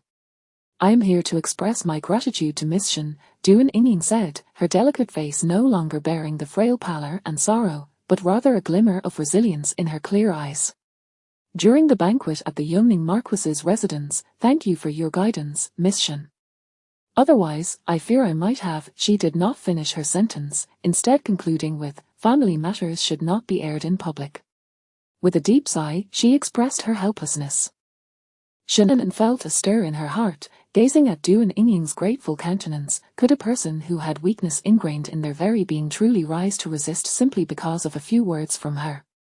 Was she implying that the events of her previous life had already transpired, and she had come to understand Duan Mengmeng, thus transforming herself? Without directly asking, Shannon politely replied, "It was merely a small act, Miss Duan need not take it to heart." Duan Yingying shook her head. "To you, it may be a trivial matter, but to me, it is a lifetime. You are both my benefactors." "We." Shannon smirked slightly, her eyes concealing ripples of emotion. "Did someone else assist Miss Duan?" Duan Yingying's cheeks flushed, her gaze lowered as she softly murmured, "He is my benefactor." Regrettably, neither of them knew the other's identity, nor whether she would ever encounter that gentleman again in her lifetime. Shannon stifled a smile, lowering her gaze to sip her tea. As Duan Yingying lost herself in thoughts of her savior, Shannon suddenly spoke in a calm tone. "Miss Duan seems quite concerned about that benefactor." Duan Yingying, roused from her reverie, smiled faintly and nodded affirmatively. "Indeed. A gentleman like jade, radiant and resplendent. That person might be unattainable for her, akin to snow atop a lofty mountain." Shannon fell silent, her gaze cast downwards. She had no intention of revealing to Duan Yingying her brother's involvement. Selfishly, she did not wish for her elder brother to become entangled with Duan Yingying, not because there was anything wrong with her, but because she seemed too fragile. In the face of the Duan family, she resembled a pliable dough, easily shaped into whatever form they desired. A gentle and delicate girl, incapable of self-sufficiency, could indeed evoke the protective instinct of a man like her elder brother, yet, as the matriarch of the Shen family, she was woefully inadequate. To put it bluntly, such a disposition was ill-suited for the role of a matriarch in a prominent family. She was undeniably kind-hearted, but when it came to her own kin, her kindness was excessively biased. Being kind to one's own was right, but one must not lose sight of right and wrong. However, who could accurately predict matters of fate? Shannon chose to remain silent. If she and her elder brother were truly destined to be together, they would eventually find their way back to each other. The prerequisite, however, was that she must first stand on her own. Duan Yingying, noticing Shannon's silence, softly inquired, "Are you still troubled by that incident at the chrysanthemum banquet, regarding my third sister seeking your forgiveness?" Shannon replied slowly, her tone somewhat indifferent, "It is only natural for Miss Duan, being of the same family as Miss Duan-san, to speak on her behalf. I bear no grudge. Regardless, you speak your truth, and I shall listen to mine. How I choose to act is entirely up to me." Duan Yingying was taken aback by her forthrightness for a moment, then smiled broadly. She genuinely admired Shannon's character, and thought how wonderful it would be if she were her sister. "Miss Shen speaks wisely. My request is trivial, but I am not one to muddle right and wrong. My third sister indeed died that day, and upon returning home, I reported to the elders in my family." Shannon raised an eyebrow. "And then, did Miss Duan-san face reprimand, or was she left unscathed?" Duan Yingying appeared somewhat awkward. "To be honest, grandmother did not punish her, but a few days ago, my third sister knelt in the ancestral hall. If Miss Shen is interested, I can recount it to you. Consider it a form of vindication." Duan Mengmeng kneeling in the ancestral hall, Shannon was indeed surprised, as the Duan family had always cherished this talented daughter.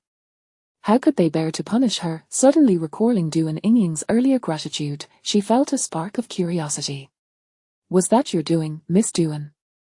Duan Yingying's eyelashes fluttered, her lips pressed together, her voice dropping significantly. It was merely self-preservation. Shannon understood everything now and chose to remain silent, astonished by Duan Yingying's newfound insight. Could it be that her elder brother's appearance had spurred her awakening?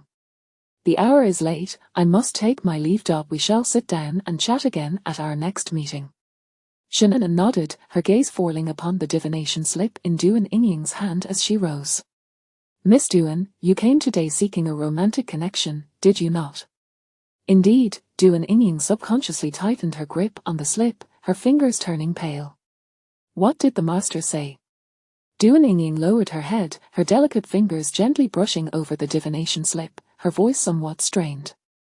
The master said that all twists of fate are destined, opportunities will arise, and the outcome is the result of cause and effect.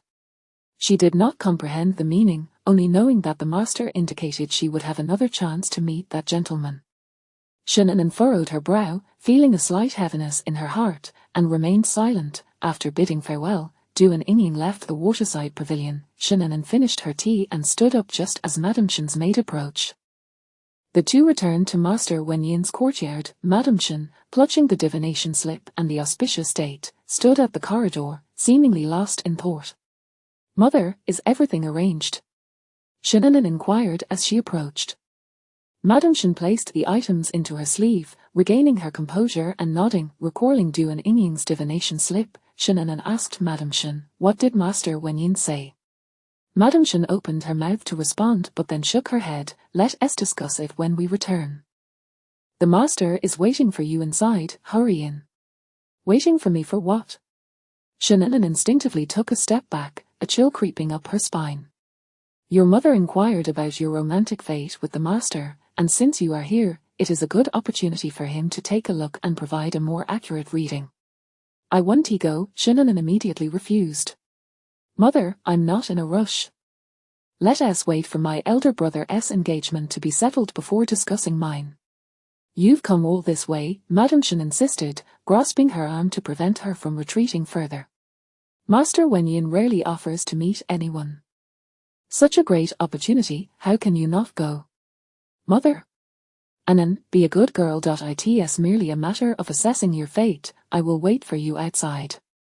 Madame Shen firmly pushed Shannon inside and closed the door behind her.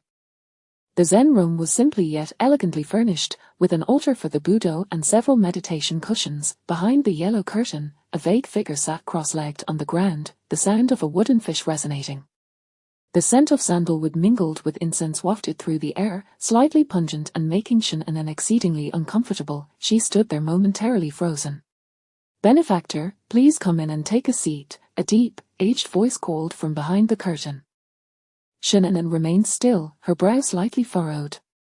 "Master, your time is precious, I do not wish to disturb you. Does Buddhism not teach that romantic connections are all a matter of fate? If my romantic fate has not yet arrived, it simply means the timing is not right. I will wait, there is no need for a reading." As she finished speaking, she turned to pull the door open. However, the sound of the wooden fish abruptly ceased, and the old monk spoke gravely, "Benefactor, please wait." Shannon's steps halted, her body involuntarily stiffening. Indeed, romantic connections are a matter of fate, but they are also a result of karma. They are products of cause and effect. A couple is a matter of fate. Without fate, they do not come together. It is also predestined from previous lives, a convergence of past ties. Shannon's heart sank, a chill creeping up her spine like a vine, nearly overwhelming her with panic. Could it be that the monk had seen through something? She faced the curtain, striving to keep her tone calm. "I believe that effort shapes destiny. Hadn't she already altered many things since her rebirth? If other aspects could be changed, surely her romantic fate could be too." The old monk chuckled softly, his words sending Shannon into an icy abyss. What appears to be different may merely be an illusion. Sometimes, the process is not important. As long as the outcome is correct, it fulfills the cause and effect. Only the state of one's heart can be altered. "What do you mean?" Shannon tightened her grip on her sleeves, striving to maintain her composure as she questioned him. The old monk, however, refused to elaborate further. "The hour is late, you should take your leave. I hope that you do good deeds and accumulate virtue, ensuring a peaceful life." Shannon pursed her lips and left the Zen room without hesitation. For some reason, she felt utterly uncomfortable being inside. Even without having seen the master, she still felt as if she were bare and completely exposed, as if all her disguises had been stripped away. It was as though all pretense had vanished without a trace. What did the master say? Madame Shen hurriedly approached and grasped Shenanen's hand, nodding to the monk at the door before they exited the small courtyard. Chapter 40. May you be well. Shenanen walked forward step by step, her footsteps somewhat unsteady, her almond eyes cast down, concealing a weighty burden of thoughts. Master Wen Yin's words echoed around her like an incantation, sending chills coursing through her body. Madame Shen spoke to her several times, but she remained oblivious, her mind swirling like turbulent waters, coalescing into a painful knot. Anan. By the waterside pavilion, Madame Shen furrowed her brows and grasped Anan's arm, compelling her to face her. What troubles you? You seem lost in thought. Did the master say something to you? Anan blinked, suppressing her unease, and forced a smile that barely masked her distress. He didn't say much, merely a few words about seeking a marriage fate. Madame Shen pressed for details. What exactly did he say? You are unaware of Master Wen Yin's prowess in the capital. Nearly every divination he has made has proven accurate, Anan replied, observing her mother's eager gaze upon her. She managed a smile. Is it really that exaggerated? Indeed, it is. Pray tell, what did he say regarding your marriage fate? Anan hesitated for a moment before responding half-truthfully. He mentioned that marriage is a product of cause and effect, and my fate has yet to arrive. I should wait a while longer. Oh. Madame Shen seemed somewhat disappointed, then recalled something and asked, did you inquire when your marriage fate might arrive? Anan shook her head. She felt weak in the knees. How could she possibly ask such things? After pondering for a moment, Madame Shen murmured to herself, the master's implication must be that you are destined for a worthy partner, yet he has not yet appeared. If he has not yet appeared, then he cannot be of royal lineage. With that thought, Madame Shen felt a sense of relief wash over her.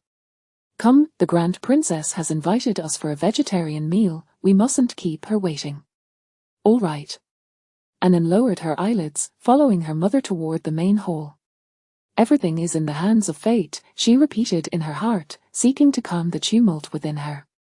Had she not already altered her circumstances, she had let go of Xiao Yuan, rejected the emperor's marriage proposal, and had not become a loathsome, malicious creature. Surely, that was a change in direction.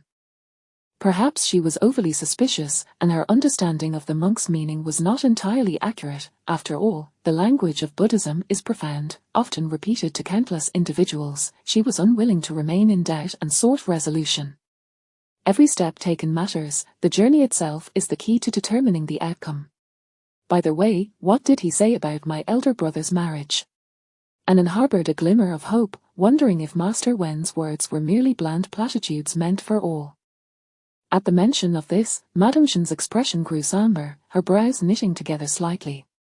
The master indicated that there may be a change regarding your elder brother's marriage. The outcome depends on destiny.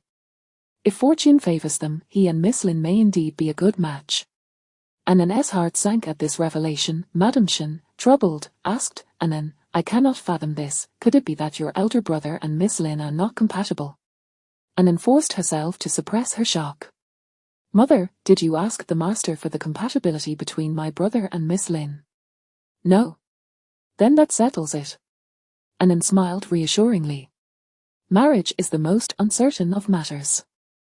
The master would not speak with absolute certainty. He even said that if my brother and Miss Lin were together, they would also make a suitable match. So please, do not overthink it. Madame Shen felt somewhat comforted by Anan's words. You are right. The master said they would be well matched, so there is likely no cause for concern. Anan nodded in agreement, lapsing into silence, yet, her mind was plagued by the phrase fateful misalignment, and the divination concerning Du and Ying. Their readings were remarkably similar, laden with profound implications. It was evident that Master Wen Yin was not without skill. Could it be that a complication lay between her brother and Du and Ying? The implication was that if a chance were missed, her brother could still find happiness with the Lin girl. As she pondered these thoughts, they had already arrived at the main hall, where the Grand Princess emerged from the side chamber after finishing her incense offering. Madame Shen and Anan approached her and performed a respectful bow. Rise, my dear. When outside, there is no need for excessive formalities, the Grand Princess said kindly, glancing at Anan. Hua Sheng is in the main hall. If you can sit still, you may go in to keep her company.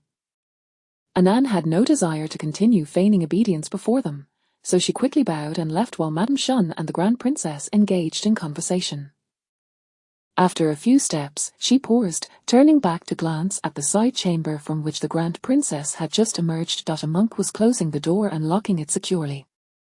Anan withdrew her gaze, her brow slightly furrowing. By this time, devotees had begun to ascend the mountain, and the day was still young, yet the monk had locked the door.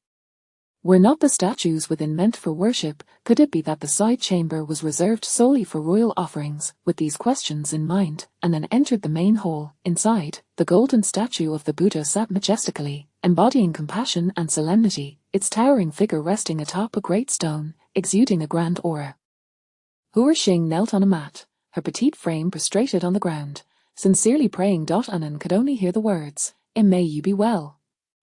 She approached and knelt beside Hua Xing, observing her repeat her prayers and bow in supplication. Hua Xing prayed for peace in the Great Liang, for an end to warfare, and for the safety of the border troops. Anan sighed softly. She knew that the person she longed for could not return, not merely due to the ravages of war, but because of the inevitable tides of power and factional strife.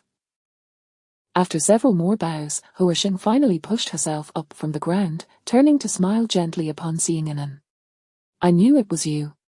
Anan smiled faintly, noticing Hua Xing's trembling legs, and moved to support her, finding a spot to sit. "I knelt for quite a while. My legs have gone numb," Hua Xing chuckled, though a hint of melancholy lingered in her tone. She prayed each year, believing that sincerity would yield divine favor, yet why did the Buddha not bless her? "Anan," Hua Xing said, raising her gaze to meet Anan's flushed face, tinged with a hint of embarrassment. "Could you refrain from telling my mother what you heard?" Anan pressed her lips together, and after a moment's contemplation under Hua Xing's earnest gaze, she slowly nodded. Hua Xing beamed, and the topic of her wishes was left unspoken, while Anan remained silent, not probing further. Once Hua Xing's legs felt steadier, the two of them exited together, only to encounter Duan Yingying, who was approaching the main hall with a purse in hand. Anan had thought she had already left. Duan Yingying spotted them and offered a respectful bow. "Miss Duan, have you come to offer incense today?" Duan Yingying glanced at her somewhat deflated purse, feeling a touch embarrassed as she nodded. "I'm donating some incense money to pray for peace." Hua Xing nodded, exchanged a few pleasantries, and then took Anan away with her. Anan cast a sidelong glance at Duan Yingying, who returned her smile amicably. The two of them left the main hall and found a place to sit in the pavilion in the rear courtyard, lingering until midday when they sought out the Grand Princess and Madame Shen for lunch. Upon their arrival, Ling Chunyi was already in the courtyard, standing before a patch of unknown flowers and plants, gazing down at the resilient greenery that thrived even in late autumn, lost in thought. "Elder brother," Hua Xing called out to him. Ling Chunyi turned, smiling at Hua Xing, then his gaze fell upon Anan, pausing momentarily.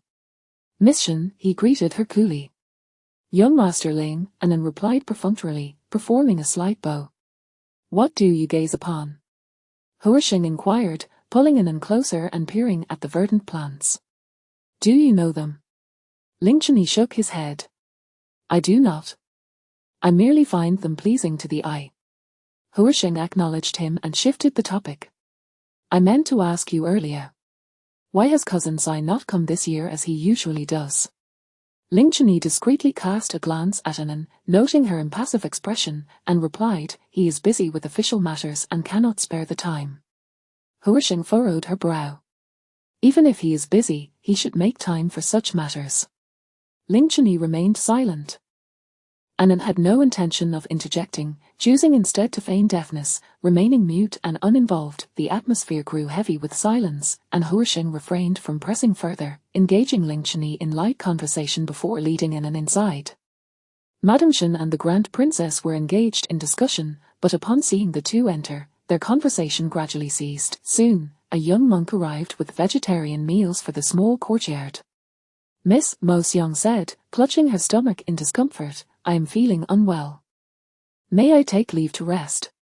"Go ahead. If the pain becomes severe, instruct someone to find a doctor from the temple," Anan replied with concern. "Yes, thank you, miss." Mo Xiang bowed and exited. No one paid much mind to this interruption, and the Grand Princess summoned Ling Chini to join them for the meal. Despite the rapport between Madame Shan and the Grand Princess, the dining table remained enveloped in silence, not even the sound of clinking utensils breaking the stillness. As autumn deepened, the Grand Princess, accustomed to napping after meals, soon suggested that Madame Shan and Anan retire to their quarters for rest. Miss Mo Xiang hurriedly approached as they entered the room, quietly closing the door behind her. Young Master Zhang awaits you in a deserted courtyard on the southeast of the back mountain. Anan bit her lip, contemplating for a moment before a resolute expression crossed her vibrant face. You guard the room.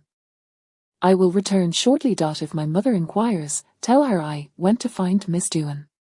Understood. Mo Xiang nodded firmly, peeking through the door. Their chamber was closest to the courtyard entrance, and if they acted swiftly, they could evade the notice of the attending servants. Miss, now is the time to go while no one is watching, Mo Xiang urged, and with her cover, Anan dashed out. Ling Chini happened to emerge from the Grand Princess's room just then, and out of the corner of his eye, he caught a fleeting shadow. He turned towards the courtyard entrance, but only spotted a maid. That maid appeared to be Anan's, named Mo Xiang. Mo Xiang, he called out softly. Mo Xiang trembled, nearly collapsing from fright. She swallowed hard, turning to face him, struggling to steady her racing heart. Young Master Ling. They were distanced, and Ling Chini did not notice the pallor on Mo Xiang's face. What are you doing there? You just left. Ling Chini was uncertain. After all, the figure had been too swift, and it might have been a trick of his eyes. Mo Xiang steadied her nerves, glancing toward the courtyard exit and feigning confusion. You? No one at all. I have been here and haven't seen anyone leave. Ling Chini furrowed his brows, scrutinizing her for a moment before nodding. What are you doing here then? Oh, I was feeling a bit unwell, and didn't want to disturb the missus' rest, so I stepped outside for a moment. Ling Chini seemed to either believe or dismiss her answer. Mo Xiang held her breath, fearing he might suddenly turn and confront her, thus maintaining her previous posture and expression. Anan left the small courtyard, deftly avoiding the monks of the temple as she made her way toward the back mountain. Miss Shan, someone called her out of the blue.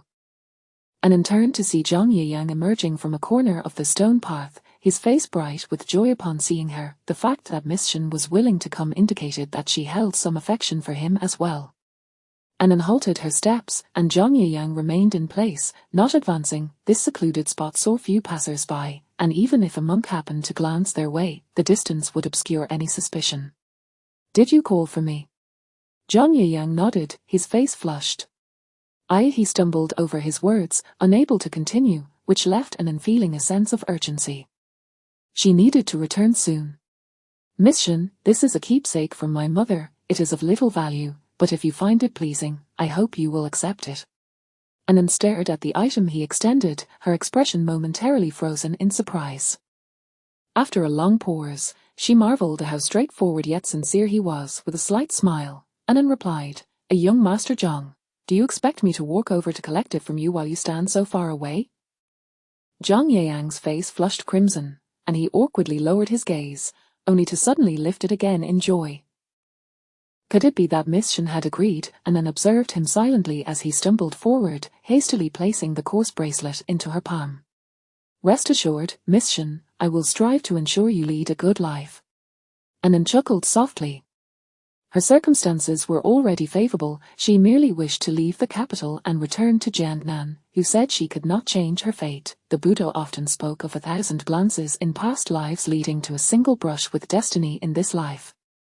Was it not the same for her and Zhang Yiyang? Had they not also shared a bond over countless years, only to meet in this life? Surely, there were other men with whom she shared a connection beyond just Xiao Yuan.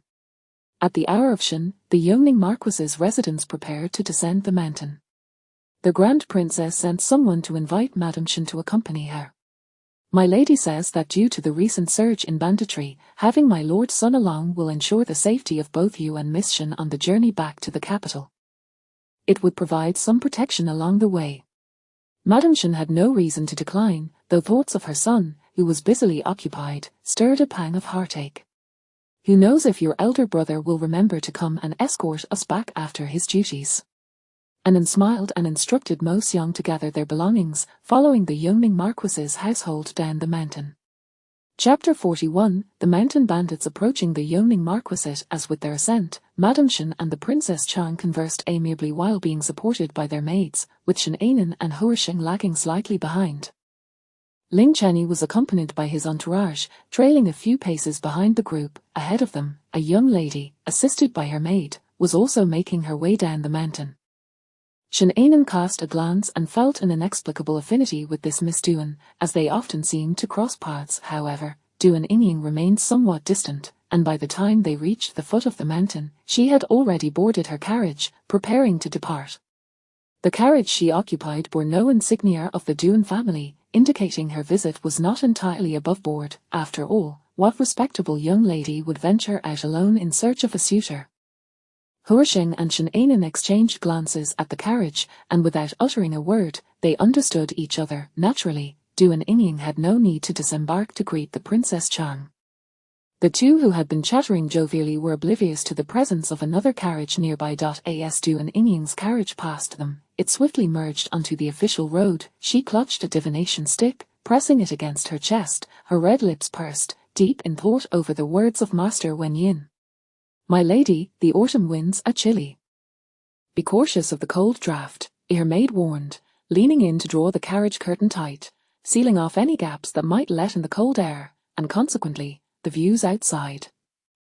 Meanwhile, several swift horses galloped down the official road, racing past her carriage, startling the horses pulling it and causing them to stumble momentarily. A gust of cold wind lifted a corner of the carriage curtain, only to fall back down almost immediately. Duan Yingying took a brief glance and then returned her gaze inward, leaning against the carriage wall to ease her wearied nerves. On the other side, Madame Shen was being assisted by Shen Anan as she mounted her horse. Suddenly, the sound of thundering hooves echoed from behind, prompting her to turn and see her eldest son, Shen Changhe, sitting upright on his steed, his brows knitted in seriousness as he approached them. "At least that boy has some conscience," Madame Shen remarked, the corners of her lips curling slightly. Shen Anan's heart skipped a beat as she turned to observe Shen Changhe, who was dismounting to greet the Princess Chang and young Master Ling. Had he encountered Duan Yingying's carriage on his way here? Did they meet? It seemed unlikely. Had they crossed paths, she would have discerned some hint of it on his face. Her palms grew slightly clammy, a thin sheen of sweat forming as her mind swirled with thoughts. If her elder brother had arrived a moment sooner, or if Duan Yingying had tarried a moment longer, perhaps the discussions at home would not have revolved around a union with the Lin family's daughter. Lost in her reverie, she barely noticed Shen Changhe approaching the carriage. "Mother, are you aware that the capital is currently rather unsettled? How could you venture out with your sister to pay respects without a word of caution?" Madame Shen's previously cheerful demeanor vanished as she shot a cold glare at Shen Changhe before stepping into the carriage. Shen Anan felt a pang of exasperation at her brother's bluntness. "Mother came to discuss your marriage," Shen Changhe interjected, his brow furrowing. "That may be, but what does it matter? If anything were to happen to you, what would father and I do?" Shen Anan fell silent, climbing into the carriage with the help of Mo Xiang. Shen Changhe persisted, riding alongside them, lamenting their mother's recklessness. The more Madame Shen listened, the angrier she became. She flung open the carriage curtain, glaring fiercely at her son. "Can you not keep your mouth shut? How could a grown man be so tiresome? Look at young Master Ling, who had spent the entire day with the princess without a single complaint, while this rebellious son was a different story altogether." Shen Changhe's expression stiffened momentarily.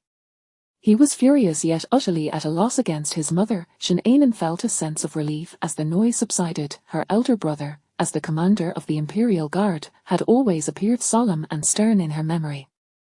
Perhaps due to their limited interactions in the past, she had never heard him ramble like this. Madame Shen was fuming, while Shen Anan found herself lost in her thoughts. Zhang Yiyang would be leaving in just 2 days. How could she broach the subject with her mother? Regardless, before he departed, the marriage must be settled, ideally as soon as possible, and it would be even better if she could leave the capital with him. However, she was acutely aware that with only 2 days remaining, it was akin to chasing a mirage. Her gaze drifted to Madame Shen, a flicker of inspiration igniting in her mind. Perhaps her father could delay Zhang Yiyang's appointment. As she contemplated this, an unusual silence enveloped them. Shen Anan gathered her thoughts, intending to lift the carriage curtain to peer outside, when suddenly the horses neighed loudly, abruptly halting their progress and throwing the mother and daughter against the carriage wall. "Mother!" Shin Ainin reacted swiftly, grasping Madame Shin's wrist with one hand while bracing herself against the carriage wall with the other. Just as they steadied themselves, the sounds of clashing weapons erupted from outside. Were there mountain bandits or assassins? Shin Ainin hurriedly lifted the curtain to look outside. A dozen burly men, clad as mountain bandits, surrounded the Yongning Marquisite's carriage, while Ling Chenyi and his men were engaged in combat. However, Shin Ainin quickly dismissed the notion that they were mere bandits. The Yongning Marquisite's carriage was not particularly extravagant. If they were indeed bandits, why would they focus solely on the Princess Chang's carriage, with only a few straying towards the Shin family carriage?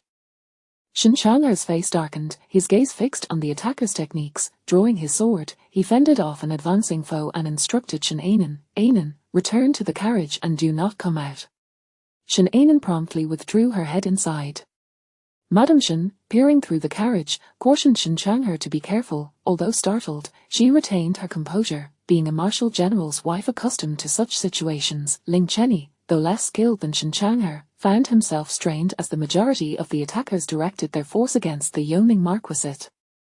Once Shin Chang'er had dispatched the few assailants surrounding the Shin family, he rushed to assist at the Yongning Marquisate's carriage, providing Ling Chenyi with a momentary reprieve. However, Ling Chenyi had already sustained injuries, relying heavily on the few hidden guards he had brought with him. While capable of handling ordinary bandits, he was outmatched by well-trained assassins, especially in such uneven numbers. "Young Master Ling, you should retreat to the carriage," Shin Chang'er urged, his sword raised to block a killer's blade, the clash resonating with a fierce clang. Ling Chenyi nodded and leaped onto the carriage, shielding the Princess Chang and Huisheng within. The princess's complexion paled slightly, but as a royal, she was no stranger to such bloody scenes. She embraced Huisheng, who trembled, soothingly stroking her hair. The attackers, clearly caught off guard by Shin Chang'er's sudden appearance and skill, exchanged glances and, in unison, leapt into action, dispersing towards the carriage. Shin Chang'er endeavoured to prevent them from breaching the carriage, yet he found himself stretched thin. Still, one of them managed to pierce the carriage's wall, eliciting a muffled groan from within. Ling Chenyi's eyes turned crimson, his grip on the sword tightening, and with a swift motion, he descended from the carriage, his blade cold and merciless as it severed the arm of the assailant. Before the man could utter a sound, a splash of crimson stained the ground. "Young Master Ling, do not kill him." Shin Chang'er's warning came too late. The man had already collapsed lifelessly. Ling Chenyi, disregarding the chaos outside, dashed back to the carriage, lifting the curtain to peer inside. His breath quickened, his heart racing. Upon seeing the Princess Chang and Huisheng, both pale yet unharmed, he exhaled a heavy sigh of relief. "Mother, Huisheng, are you both unharmed?" "Brother," Huisheng's voice was hoarse, tinged with panic. "Mother was trying to protect me and got injured." Ling Chenyi hurriedly climbed into the carriage to assess the princess's wound. "It's just a scratch on my shoulder. It's nothing serious, but we must return to the capital quickly." The princess endured the pain as she spoke. Ling Chenyi glanced at the deep gash on her shoulder, his eyes darkening with cold fury. Shin Chang'er, having dealt with the situation outside, handed a vial of hemostatic powder into the carriage. "This is commonly used by the Imperial Guard. It has excellent effects for stopping bleeding and healing. Young Master Ling, please treat the princess first, and once we return to the capital, we can tend to it properly. In this desolate wilderness, any means to staunch the bleeding was welcome." Ling Chenyi accepted the vial and instructed Huisheng to apply it to the princess. Before stepping out of the carriage again, Shin Chang'er observed Ling Chenyi, noting the deep cuts that marred his brocade attire, with at least 8 or 9 injuries. Yet Ling Chenyi's expression remained icy and grim, as if he felt no pain at all. "Today, I owe much to young Master Shin," he acknowledged. Shin Chang'er withdrew his gaze. It was but a trivial matter. However, those bandits did not appear to be mere ruffians, and their attack was clearly aimed at the carriage bearing the Yongning Marquisate's insignia, suggesting they had plotted this in advance. Ling Chenyi's demeanor was filled with an ominous intensity, the air around him growing colder. He nodded slightly, affirming, "Indeed. Does young Master Ling have any suspects in mind, and do you intend to pursue this matter?" Shin Chang'er inquired. Given that the princess was of royal blood, any investigation would likely fall under the purview of the imperial guards. Ling Chenyi's gaze turned sharp, his voice low. My mother came today to pay respects to the late concubine Xu. At these words, Shin Chang'er's expression darkened further. Concubine Xu, the mother of the fourth prince. Any involvement with the imperial consorts would inevitably lead to royal secrets, likely entangled in the power struggles of succession, yet for merely paying respects, why would they act with such urgency? Could it be? Shin Chang'er lowered his gaze, concealing his emotions. The hour grows late, we should return to the capital. I am grateful to young Master Shin for his assistance today. The Yongning Marquisate will remember this favor. Shin Chang'er offered a respectful bow, refraining from further inquiries as he turned back to the Shin family carriage. Madame Shin immediately inquired about the princess's injury, and upon learning it was not serious, she breathed a sigh of relief.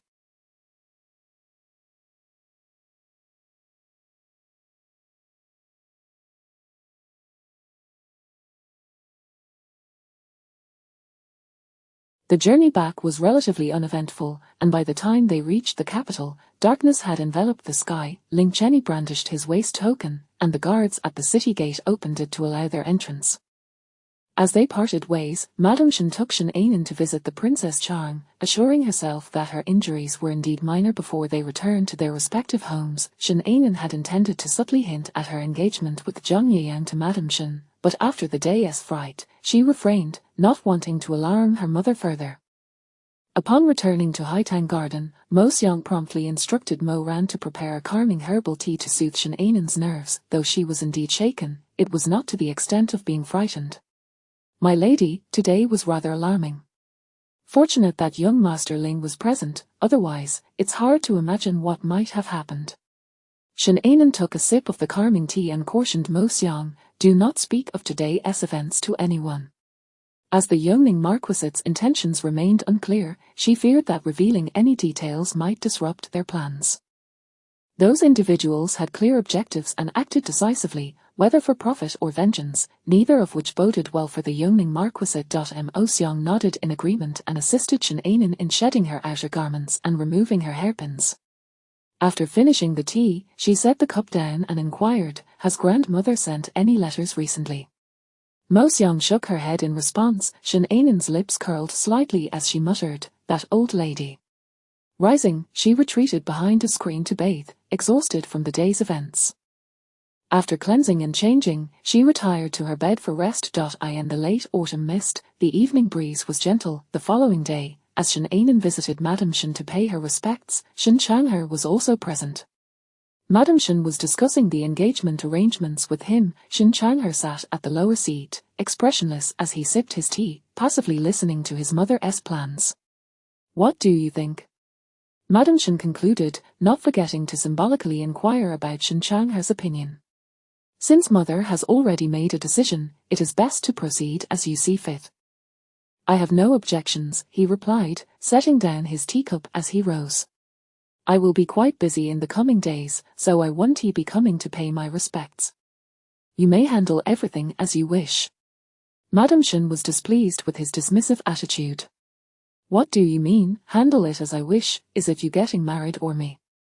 Shin Chang'er's lips curled into a slight smirk. Mother, you are aware that it is I who is to marry, are you not? Madame Shin was momentarily taken aback, shooting him an indignant glare as he departed. You may be busy, but you must attend the engagement ceremony. Her voice faded into the courtyard, receiving no reply. In frustration, she slammed the engagement list onto the table and vented to Shin Ainin. Look at your elder brother, he has become increasingly insolent. I have not even agreed yet, and he claims he will not pay his respects. What kind of rule is that? Shin Ainin, following her lead, soothed her mother's anger. Mother speaks the truth. Elder brother's demeanor is indeed somewhat indifferent, but is he not also considering your feelings? Consider this, when he is busy, he leaves before dawn. Can you wake up in time? If he were to come for a visit, it would likely be even earlier. Wouldn't that disturb your peaceful slumber? Being a mother, how could she truly stay angry? Madame Shin quickly softened under Shin Ainin's comforting words. You have such a sweet tongue. I enjoy hearing you speak. With a smile, she handed the list to Shin Anan, saying, This is the dowry prepared for the Lin family. Take a look. Shin Anan accepted it and, after a cursory glance, closed it again. Mother is always thorough in her preparations, it is indeed excellent. Her expression faltered momentarily as she raised her gaze to Madame Shin and softly said, however, might this be a bit hasty? After all, marriage is a significant matter, rushing to finalize things may be somewhat reckless. Madame Shin countered, this date was set by the master, he personally divined it, so it surely carries weight. Moreover, that Lin girl seems quite suitable, and it is rare for your brother to express no objections. The sooner it is settled, the better, to avoid prolonged uncertainties. Shin Anan pressed her lips together, nodding in silence. Madame Shin grasped her hand, saying, once your brother's matters are settled, you shall be next, only then can my heart find peace, knowing you both have established families. Chapter 42, The Collapse of... Although she said nothing, Madame Shin's understanding was instantly clear, and her heart sank. She immediately inquired, which young master is it, what is his surname and given name, what is his character like? How did you come to know him? These questions had long been contemplated by Shin Anan. Zhang Yiyang, despite his humble origins and mediocre talents, could only gain her mother's approval if she expressed her deep feelings for him, declaring him indispensable to her. He is this year's successful candidate in the imperial examination, possessing both talent and virtue. We became acquainted while in Jiangnan. At this, Madame Shin's expression darkened. He is not from the capital. Setting aside the matter of his family's wealth, the mere fact that he hailed from Jiangnan displeased her. After all, her daughter had only just returned to her side, and how could she bear to let her go far away again? Madame Shin pressed her lips together, her well-maintained features reflecting her discontent. Mother, Shin Anan tugged at Madame Shin's sleeve gently, though he comes from a poor background, he is truly an admirable person. Please, grant your daughter's wish. Shin Anan's words struck Madame Shin like a blow. She looked at her daughter, who resembled a blooming flower, and felt a wave of despair wash over her. Not only was he from Jiangnan, but he was also a destitute scholar. Anan, she called softly, her throat constricted as if choked by cotton, rendering her speechless. Shin Anan understood that her mother would find it difficult to accept this revelation at once. She simply clung to her mother's sleeve, her head bowed in silence. Having been raised in Jiangnan, they had spent little time together. In any other circumstance, she would have easily relented, but on this matter, she found herself unable to yield. Suddenly, she recalled the moment when she had resolutely rejected a marriage proposal at the palace banquet upon her return. Had she already harbored feelings for that scholar even then? Madame Shin felt a pang of regret for her earlier negligence. Anan, there are many fine young men in the capital.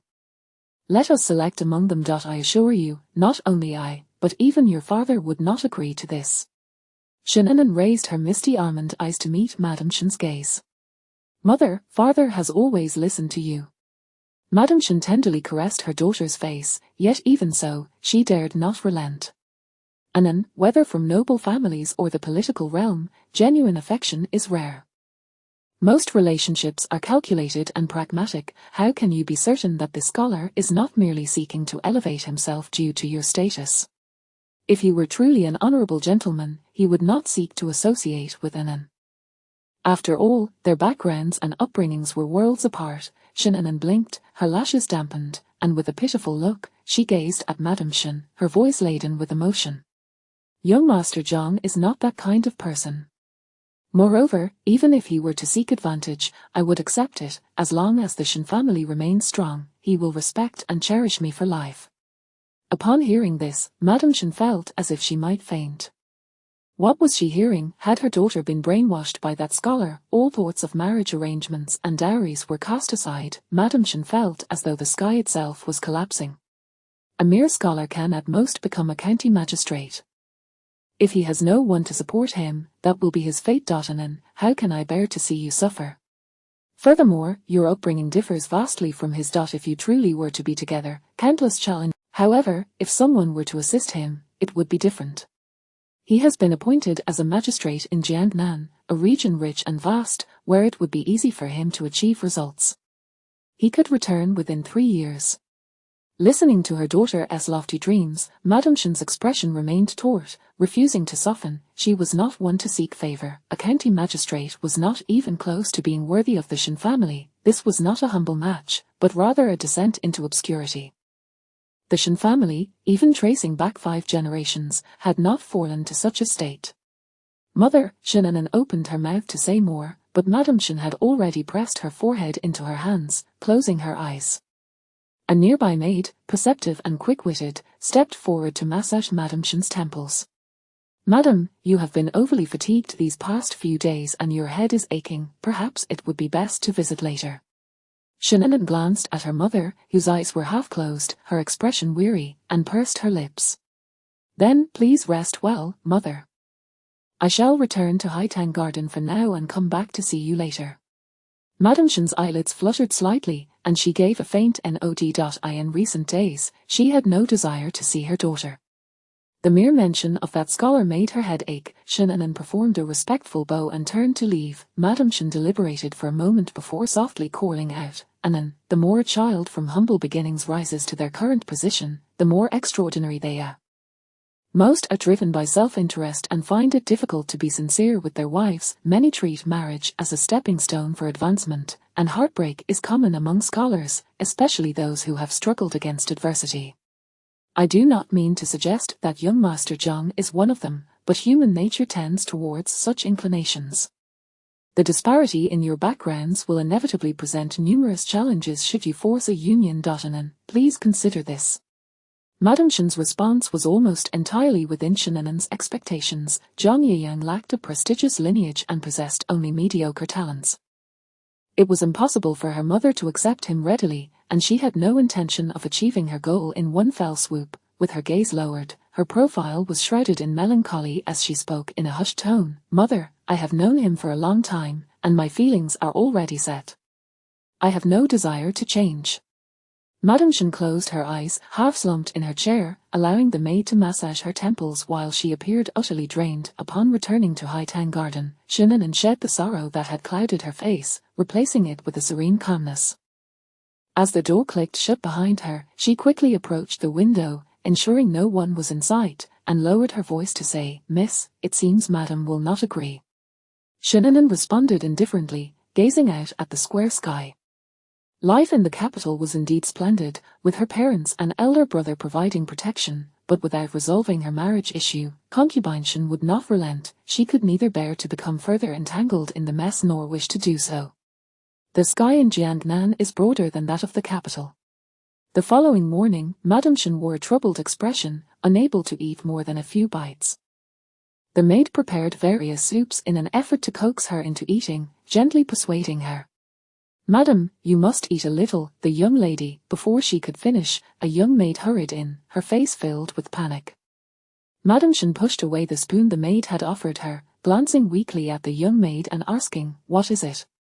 Returning to Madame, the nurse in the young lady's courtyard reports that the young lady has not eaten for 2 meals and appears lethargic, lacking spirit. She fears the young lady might be unwell and wishes to inform Madame to send for a doctor.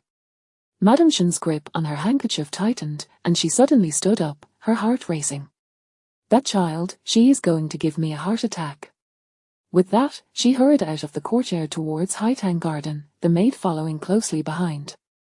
The maids and servants at Haitang Garden bowed in unison. Madame Shin pushed the door open and found Shin listless, her complexion pale upon the bed. She rushed over, tears brimming in her eyes. "Anan, what are you doing? Do you wish to break your mother's heart?" Shin half opened her eyes and managed a weak smile, her dry lips barely parting. "Mother, I have thought long and hard about this matter, and it is indeed my stubbornness that has led to this.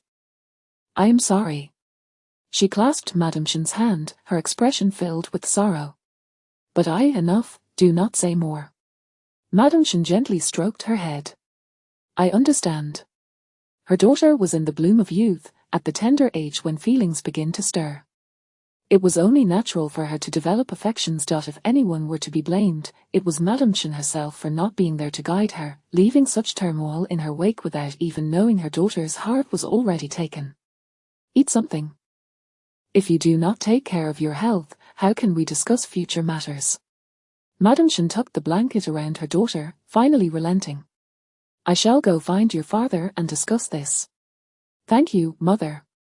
Shennan sat up, nestling against Madame Shen's embrace, her voice soft and affectionate. She felt a twinge of guilt. Mother, in 3 to 5 years at most, once he achieves results, he will return to the capital. After she had accompanied her grandmother and ensured stability in the capital, she would consider returning to stay by Madame Shen's side. The words of the master lingered in her mind like a haunting melody. She feared that unforeseen complications might arise, dragging her parents and elder brother into turmoil. With this thought, her desire to leave grew even stronger. Madame Shen comforted her for a while, softly saying, You eat first, I will go find your father to discuss matters. Shennan nodded gently, lowering her head as she withdrew from her mother's embrace, a glimmer of joy flickering in her eyes. Madame Shen felt a heaviness in her heart. With her daughter in such a state, she feared she had fallen into a quagmire from which it would be difficult to extricate her. After instructing Mo Xiang to take good care of Shennan, Madame Shen hurriedly left Haitang Garden, making her way to Shenwen's study. Mo Xiang brought a cup of tea to soothe Shennan's throat. Miss, do you think this will work? Shennan remained silent, sipping the tea that Mo Xiang offered, her dry and scratchy throat feeling somewhat better. She lowered her head, feelings of guilt washing over her. Father and mother will agree. They had always cherished her, and as long as she remained resolute, her parents would relent, just like in her previous life, when she insisted on marrying Xiao Yuan, her mother had reacted even more vehemently. She had fallen ill from worry but ultimately could not withstand her determination and acquiesced. As for her father, being a military general, the Shen family already held considerable power. Choosing a straightforward scholar as a son-in-law would also reassure the royal family. She would not marry a prince, and those with real power were also out of the question, lest it upset the balance. By choosing Zhang Yiyang, it was a win-win situation. She was confident that as long as she was willing, her father would not refuse. Mo Xiang supported her as she stood to eat a bowl of porridge. At a 1:15 noon, Madame Shen once again visited Haitang Garden, her eyelids red, clearly having cried in front of Shenwen. Shennan felt a pang of sympathy but suppressed her emotions, rising to greet her. Mother! Get up quickly! Madame Shen glanced at the half-eaten bowl of porridge in front of Shennan, finally feeling a sense of relief. Sit down, look at how thin you are. Your chin is so sharp, eat a bit more. Shennan touched her cheek, realizing she had only missed one meal. She obediently nodded and replied, all right, as she sat down, leisurely spooning the porridge into her mouth. Madame Shen watched her daughter, unable to tear her eyes away, her heart feeling even more reluctant. Once the bowl of porridge was finished, Shennan instructed Mo Xiang to clear the dishes, and only then did Madame Shen speak softly. Your father mentioned that the scholar seems quite decent. Madame Shen's words were tinged with reluctance. However, how things will unfold remains to be seen. Your father said he would use his connections to let him stay in the capital for a few more days. If you truly wish for it, and if the scholar possesses good character, then we shall arrange for you too. Joy surged through Shennan's countenance. Thank you, father and mother. She embraced Madame Shen, nuzzling her head against her mother's side, filled with happiness. Rest assured, mother, I have grown up and will no longer act willfully. She would not repeat the mistakes of the past. Regardless of whom she married, she would live well and rationally. Very well. Madame Shen patted her back, feeling both helpless and resigned. That evening, Shen Chang'er returned home, immediately sensing the heavy atmosphere that enveloped the household. The maids and young servants lowered their heads, treading lightly as if afraid of disturbing something. Shen Chang'er furrowed his brow. Normally, his mother should be bustling with excitement, preparing for his betrothal gifts. He turned to a nearby servant, who looked equally confused and shook his head. He had been following the young master and knew nothing. Shen Chang'er snapped, then hurry and ask. The servant quickly realized and rushed off to inquire with friends he was familiar with. Shen Chang'er continued into the courtyard, and just as he reached the entrance, the servant returned, panting. Young master, it's bad. Shen Chang'er halted, turning to look at him. The servant opened his mouth, glancing around to ensure no one was listening, and spoke in a hesitant tone. I asked Yuan Bao, and it seems it concerns the eldest young lady. Shin Changher's brows knitted tightly, and he quickly turned towards Madame Shin's quarters, questioning the servant, "What is wrong with Anan?" The servant hesitated, ultimately not daring to say more. "Young master should ask Madame directly." With that, Shin Changher quickened his pace. Upon arriving at Madame Shin's quarters, he had not yet entered when he heard her deep, distressed sigh.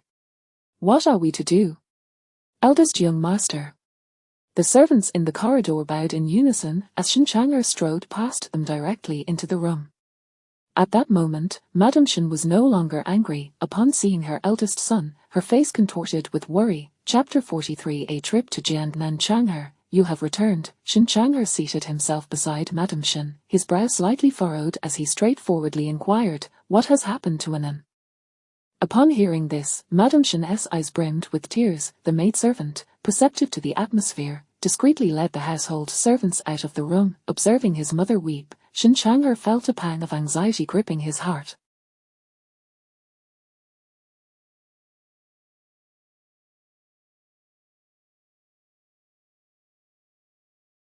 Anan informed me today that she has found someone she holds dear, Madame Shin revealed. At this, Shin Changher's brows knitted tightly, a sense of foreboding creeping into his heart as he perceived his mother's distress, a chill spreading in his gaze, causing his heart to plummet.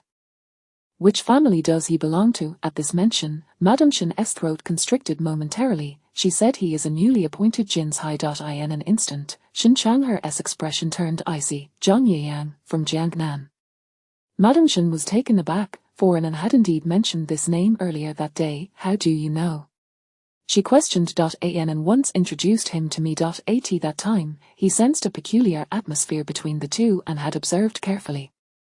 Anan's gaze towards that young man did not seem to convey affection, yet why had she suddenly mentioned him to her mother? Madame Shin, feeling exasperated, retorted, "Since you were aware, why did you not mention it sooner?" Had she known earlier, she would have certainly intervened, perhaps altering the current predicament altogether. Shin Changher shook his head. I asked Anan, and she claimed they merely met by chance, having an ordinary friendship. Madame Shin could hardly contain her frustration, wishing to pry open Shin Changher's mind to discern his thoughts, for such a dense-headed individual had yet to marry a wife even at such an age. "Anan, being a young lady, how could she confide such matters to you? This is a significant issue, and you didn't even mention it. Now what shall we do? Your sister is on a hunger strike, insisting on marrying that scholar." Shin Changher's eyes widened in disbelief. A hunger strike, that seemed entirely out of character for Anan. Madame Shin had already begun to shed tears. Suddenly, Shin Changher recalled the days when Anan had visited his study, where her words were laced with inquiry. He had harbored suspicions then, yet when Anan spoke of the young man, her eyes were clear and devoid of any softness, allowing him to momentarily ease his worries. Even now, he felt that Anan's demeanour towards that man did not resemble that of a person enamored. Is father aware? Madame Shin nodded through her tears. Shin Changher exhaled heavily, his voice low as he asked, "What did father say?" "You know your father, always lofty and aloof, like a crane in the clouds." This implied his consent. Shin Changher's expression darkened. Madame Shin continued, "Your father remarked that the scholar's talents are mediocre, yet his character is acceptable. He wishes to keep him in the capital for a while longer, to observe and deliberate further." She understood her husband's rationale well, given the Shin family's current standing, to prevent their daughter from becoming a pawn in the struggle for power. Securing a marriage swiftly was the wisest course. Shin Wen had initially considered marrying Anan off to a powerless literary official. Madame Shin was fully aware, yet she could not bear to part with her daughter. Shin Changher set down his teacup and rose to his feet. "It is getting late, I have matters to attend to in the army tomorrow, so I shall take my leave." Madame Shin waved her hand, her voice lacking in strength. Shin Changher bowed deeply and turned to leave. Suddenly, Madame Shin recalled something and said, "I informed the Lin family of the engagement date a few days ago. It would not be wise to delay. In 7 days, you must request leave and accompany us." Originally a joyous occasion, Madame Shin now felt utterly dejected. Leaving the arrangements to the steward of the household, Shin Changher paused for a moment. Though his expression remained neutral, he responded faintly. The Lin family's daughter he had seen on several occasions during banquets, yet no matter how he racked his brain, he could not recall a single detail of her appearance. Instead, he was left with the image of a delicate, fragile face illuminated by moonlight, becoming increasingly vivid in his mind. As the setting sun cast its golden hues, autumn's chill began to seep in, the wind growing increasingly biting. Shen Chang'er stood beneath the corridor, gazing distantly at the Haitang garden, lingering for quite some time before finally taking his leave. Upon returning to his study, he went directly to his writing desk. The attentive young servant promptly laid out paper and ink, the vigorous strokes of his calligraphy soaked through the paper's surface. A quarter of an hour later, Shen Chang'er sealed the letter and handed it to the servant, instructing, "Deliver this immediately." The servant took it and departed under the moonlight. At the fourth prince's residence, in the study, the sky had fully darkened, yet the study was as bright as day. The glass lantern swayed gently in the breeze, casting reflections on the hurried steps of the servant's master. A voice gently knocked at the door. Ling Chunyi, who had been lounging in a chair while assisting Xiao Yuan with official matters, set aside the documents and straightened up. He cast a glance at Xiao Yuan, who was deeply engrossed in writing, seemingly tireless in his efforts. Stretching his limbs, he thought to himself that it had been a long day, and he had finally managed to uncover a faction of the second prince's supporters among the southern officials. "Come in," he replied casually. As the door opened, the newcomer bowed respectfully to Xiao Yuan at the writing desk before hastily approaching Ling Chunyi. "A letter has just arrived from the residence." "It seems quite urgent," Ling Chunyi acknowledged with a distracted nod, carelessly accepting the letter and gesturing for the servant to withdraw. Xiao Yuan remained immersed in his duties, oblivious to his surroundings, not even lifting his head. Ling Chunyi let out a surprised sound, intentionally raising his voice in the quiet study. The sound of the rice paper being unfurled followed, only to be folded again moments later. Xiao Yuan did not respond, as if he had not heard. Ling Chunyi's gaze fell upon Xiao Yuan's hand gripping the brush, half smiling as he spoke. "Do you know who this letter is from?" Xiao Yuan remained silent, choosing to ignore him. Ling Chunyi sighed. "If you're not curious, then so be it." He stood up, taking the brush and paper from Xiao Yuan's desk, and began composing a reply. His writing flowed freely, filling half the sheet, and after drying the ink, he summoned the servant back in, instructing, "Send this to young Master Shen." The servant accepted the letter and exited. Xiao Yuan continued his writing, suddenly pausing, the ink smudging across the document, his profile tense. Ling Chunyi cast a sidelong glance at him, the corners of his lips curling into a slight smile, yet he remained silent. Returning to his chair, he resumed reading through the documents. "What did it say?" Xiao Yuan's cold voice broke the silence. "What?" Ling Chunyi feigned ignorance, a smirk on his face. As Xiao Yuan's gaze turned to him, he touched his nose, concealing the amusement in his eyes. Xiao Yuan's gaze was heavy, his expression taut in the flickering candlelight. Ling Chunyi, holding the stack of documents, understood that Shen Chang'er was likely inquiring about someone. Had something happened with the Imperial Guard? "No," Ling Chunyi chuckled lightly, "it's a personal matter, likely concerning his sister. It's nothing significant." Upon hearing this, Xiao Yuan's eyes narrowed slightly. Placing his brush down on the desk, he calmly asked, "Who is he investigating?" Zhang Yiyang. The atmosphere in the study instantly turned cold and silent, a chilling draft sweeping through the room. Ling Chunyi tightened his robe around him, arms crossed. Xiao Yuan said nothing further. Instead, he crumpled the soiled document in his hand and tossed it into the wastebasket. Ling Chunyi felt a sudden chill run down his spine as he watched the crumpled paper. He only asked for Zhang Yiyang's household registration, family situation, and several years of background. He didn't mention anything else, Ling Chunyi added. Xiao Yuan's gaze remained fixed on the ink-stained paper, his head bowed slightly, still refusing to respond. Ling Chunyi felt a sense of unease creeping in. After being together for over a decade, he had rarely seen Xiao Yuan in such a state. His silence and sullen demeanor made the atmosphere in the room feel frigid. "The deadline has passed by 2 days. He should be setting off for his post tomorrow," Xiao Yuan suddenly inquired calmly. Ling Chunyi nodded. Indeed, however, he felt that something was amiss with Shen Chang'er's investigation at this critical juncture. Xiao Yuan made a sound of acknowledgement, his gaze dropping as he resumed reviewing the documents, but he could no longer concentrate. A sense of restlessness began to bubble within him, even affecting the pressure he applied to the brush. "Have someone go to Jiannan," he suddenly commanded. Ling Chunyi, taken aback, asked, What as the purpose of going to Jiangnan? The scholar would soon depart. Once he left the capital, he would be but a speck of dust, irrelevant to him. Yet, they were all bound by their hearts to one person, a truth neither of them would admit. Xiao Yuan fixed Ling Chunyi with a penetrating gaze, his silence enough to intimidate him. Very well, I shall send someone to investigate the scholar's hometown. He stood and stepped out, issuing a few instructions, as the sound of hurried footsteps echoed along the corridor. Ling Chunyi returned to the room, frowning as he glanced at Xiao Yuan, who was still engrossed in his documents. He spoke softly. Actually, if a marriage alliance could be formed with the Shen family, it would be splendid. With the favor of the imperial consort, you. Before he could finish, Xiao Yuan's half-lidded gaze and cold voice interrupted him. Pointing at the pile of documents beside him, he said, there are still these. If you do not finish today, you shall stay in the study. Ling Chunyi tightened his lips, instantly falling silent. He obediently approached the desk, sifting through the documents to extract those pertaining to officials likely affiliated with the second prince, intending to replace them with his own people. With the plight of the refugees at play, it was the perfect opportunity to dismantle the second prince's faction. Tomorrow's court meeting would be crucial for them. The candles in the study continued to burn until the early hours of the morning. Ling Chunyi's eyes grew heavy, his head spinning slightly. He rose and approached the window to observe the impending dawn, realizing he would have to spend the night in Xiao Yuan's study. The following day, as dawn broke, the two prepared to attend court.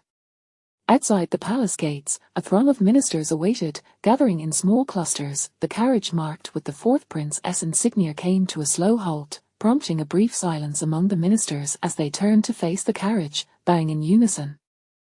Xiao Yuan and Ling Chunyi disembarked from the carriage. Ling Chunyi greeted the various officials while Xiao Yuan, typically reticent, was met with the minister's accustomed avoidance, who quickly withdrew their gazes after paying their respects, seeking to distance themselves from him. The bright moon had not yet fully vanished, and the sky remained dim, illuminated only by the palace lanterns, revealing the surroundings within several paces. Xiao Yuan's gaze swept over the crowd before settling on Shen Wen, who was conversing with the Minister of Personnel at the side of the palace gates. His eyes darkened slightly. Ling Chunyi followed his gaze, frowning. The Minister of Personnel was an exceedingly cunning individual. He could not recall any particular connection between Shen Taiwei and him. Shen Taiwei is loyal and upright. He has always despised a figure like Lord Wang, a mere opportunist. What brings him here today? Before he could finish, his eyes narrowed, a sense of foreboding creeping in. Particularly as Lord Wang appeared all smiles, nodding repeatedly, seemingly agreeing with whatever Shen Wen was saying. It was evident that Shen Taiwei sought his assistance. Ling Chunyi felt a weight descend in his heart as he glanced at Xiao Yuan. The Minister of Personnel oversaw the selection of Jinshi candidates based on their performance and rankings. Appointments were made according to the court's needs. Given that Shen Changhe had just inquired about Zhang Yiyang's records, and now Shen Wen approached the minister, the implications were clear. Xiao Yuan's expression was shrouded in shadows, his emotions unreadable, his cold eyes fixed on the two conversing, his lips pressed tightly together. At that moment, a sharp voice rang out as the palace gate swung open, prompting the ministers to step back, creating a path for the princes and high-ranking officials. Xiao Yuan halted at the entrance, casting a sidelong glance at Shen Wen, still engaged in conversation with Lord Wang. He spoke in a calm tone, the hour grows late, does Taiwei Shen not wish to enter? Shen Wen was momentarily taken aback. Lord Wang hastily bowed again, saying, we shall take our leave immediately, after which, he deeply bowed to Shen Wen and hurriedly departed. Shen Wen lingered in the shadows, his brow slightly furrowed, a look of astonishment in his deep, spirited eyes. He exchanged glances with Xiao Yuan, momentarily feeling as if the one standing in the shadows was clearly the other. They shared no profound camaraderie in attending court together, yet, Xiao Yuan wore a faint smile, enigmatic and difficult to decipher. Shen Wen also donned an official smile as he stepped towards the palace gates. He lagged a step behind Xiao Yuan, making his way to the Golden One Hall. Ling Chunyi followed closely behind, a knowing smile on his face. Just before exiting the palace gates, Shen Wen glanced back, ensuring the fourth prince's carriage was in sight, relieved to know that he had not overheard his conversation with Lord Wang, allowing his worries to ease slightly. Today's court session stretched longer than usual, concluding only at the hour of Sai initially, officials led by the second prince departed dejectedly, while Shen Wen typically refrained from lingering and turned to leave the grand hall. He scanned the crowd for Lord Wang's figure and approached him. In the corridor of the grand hall, Xiao Yuan maintained a cold demeanor, skillfully navigating the conversation with the second prince. "Fourth brother, well played, congratulations," Xiao Zi said with narrowed eyes, the smile on his face masking a sinister chill. Xiao Yuan withdrew his gaze from Shen Wen, who was heading towards Lord Wang, meeting Xiao Zi's eyes with an expression of calm, his cool demeanor a stark contrast to the barely contained fury emanating from Xiao Yu. Xiao Zi's greatest fear was encountering such a Xiao Yuan, one who was dark and ruthless, capable of striking without warning. Afterward, he could feign indifference, an act that their father would never question.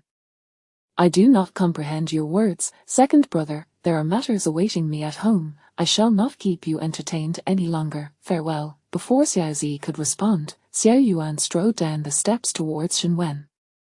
As Shen Wen called out to Lord Wang, he suddenly felt a gentle embrace from behind. Turning, he was met with Ling Chenyi's warm smile. Chapter 44, Their mutual affection. His expression momentarily stiffened as he glanced at the impassive Xiao Yuan beside him, and with a taut face, he could not help but inquire, "Does the fourth prince have any matters to discuss with this old minister?" Before Xiao Yuan could respond, Ling Chenyu interjected with a smile, "Nothing of great importance. I merely thought that since tomorrow is a day of rest, I would like to share a drink with Lord Shen. I have already prepared the wine and food at the tavern. Would it be too much trouble for Lord Shen to join me?" At this point, Shen Wen found it difficult to decline, yet he could not help but express, "Your Highness is too courteous. However, I have some trivial matters at home that may prevent me from staying long." "No worries, it won't take much of Lord Shen's time," Ling Chenyu replied, narrowing his dark eyes at Xiao Yuan with feigned casualness. He continued, "I have heard that the eldest son of the Shen family has recently become engaged. Lord Shen must be hurrying back for this matter, am I correct?" A look of joy flickered across Shen Wen's face as he nodded, but the smile quickly faded, leaving him somewhat silent. Having ascended to his current position in the political arena and remaining steadfast despite the trials, Shen Wen was no ordinary person. He was astute and cautious. Ling Chenyu, wary of arousing Shen Wen's suspicion, refrained from mentioning anything regarding the Shen household. In the corridor of the grand hall, Xiao Yu observed the departing figures of the three, his eyes filled with a cold ferocity, his long phoenix eyes narrowing sharply. "Second prince, it appears that the Shen family has indeed allied themselves with the fourth prince, a concern." Xiao Yu let out a cold laugh. "He wishes to marry a daughter of the Shen family, obtain their support and military power. What a dream." He turned his gaze towards the golden grandeur of the Jinhuan Hall, which represented royal authority, a smirk curling at the corner of his lips as he swept his robes aside and departed. In the tavern, Shen Wen initially thought he could leave after a short stay, yet Ling Chenyu relentlessly pressed him to drink, and before long, he felt a slight dizziness. Ling Chenyu continued to be insistent. "I truly must attend to matters at home. I will drink with young Master Ling another day," Shen Wen insisted as he attempted to leave. Ling Chenyu grasped his hand, a gentle smile concealing a glimmer of significance in his eyes. "It is not easy for me to have the opportunity to sit with you. How can you leave so soon?" Shen Wen, feeling helpless, replied, "I truly have matters to attend to." Ling Chenyu waved his hand dismissively. "As for the matters concerning the marriage of children, let Lady Shen take care of it." As he spoke, he poured more wine while stealing glances at Shen Taiwei's expression, noting that the latter remained smiling and unchanged, a hint of doubt creeping into his heart. Could it be that he had misjudged the situation? Seated nearby, Xiao Yuan occasionally sipped his wine, mostly remaining silent, which left Shen Wen feeling uneasy, uncertain of what hidden motives lay behind this gathering. Military officials enjoyed wine, particularly fine wine. Shen Wen cherished the drink that Ling Chenyu had brought from the Yongning Marquis's residence, but he was also aware of moderation and did not dare to overindulge. When Ling Chenyu could no longer persuade him, he set down the wine jug and began conversing with Shen Wen about various topics, causing Shen Wen to become increasingly restless.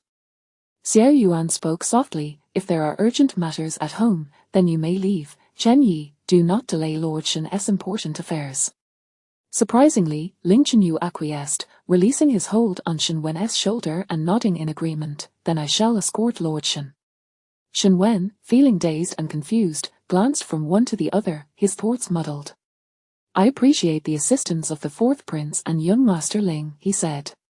"It is but a simple task," Ling Chenyu replied with a gentle smile, as refreshing as a spring breeze, concealing any hint of ulterior motives.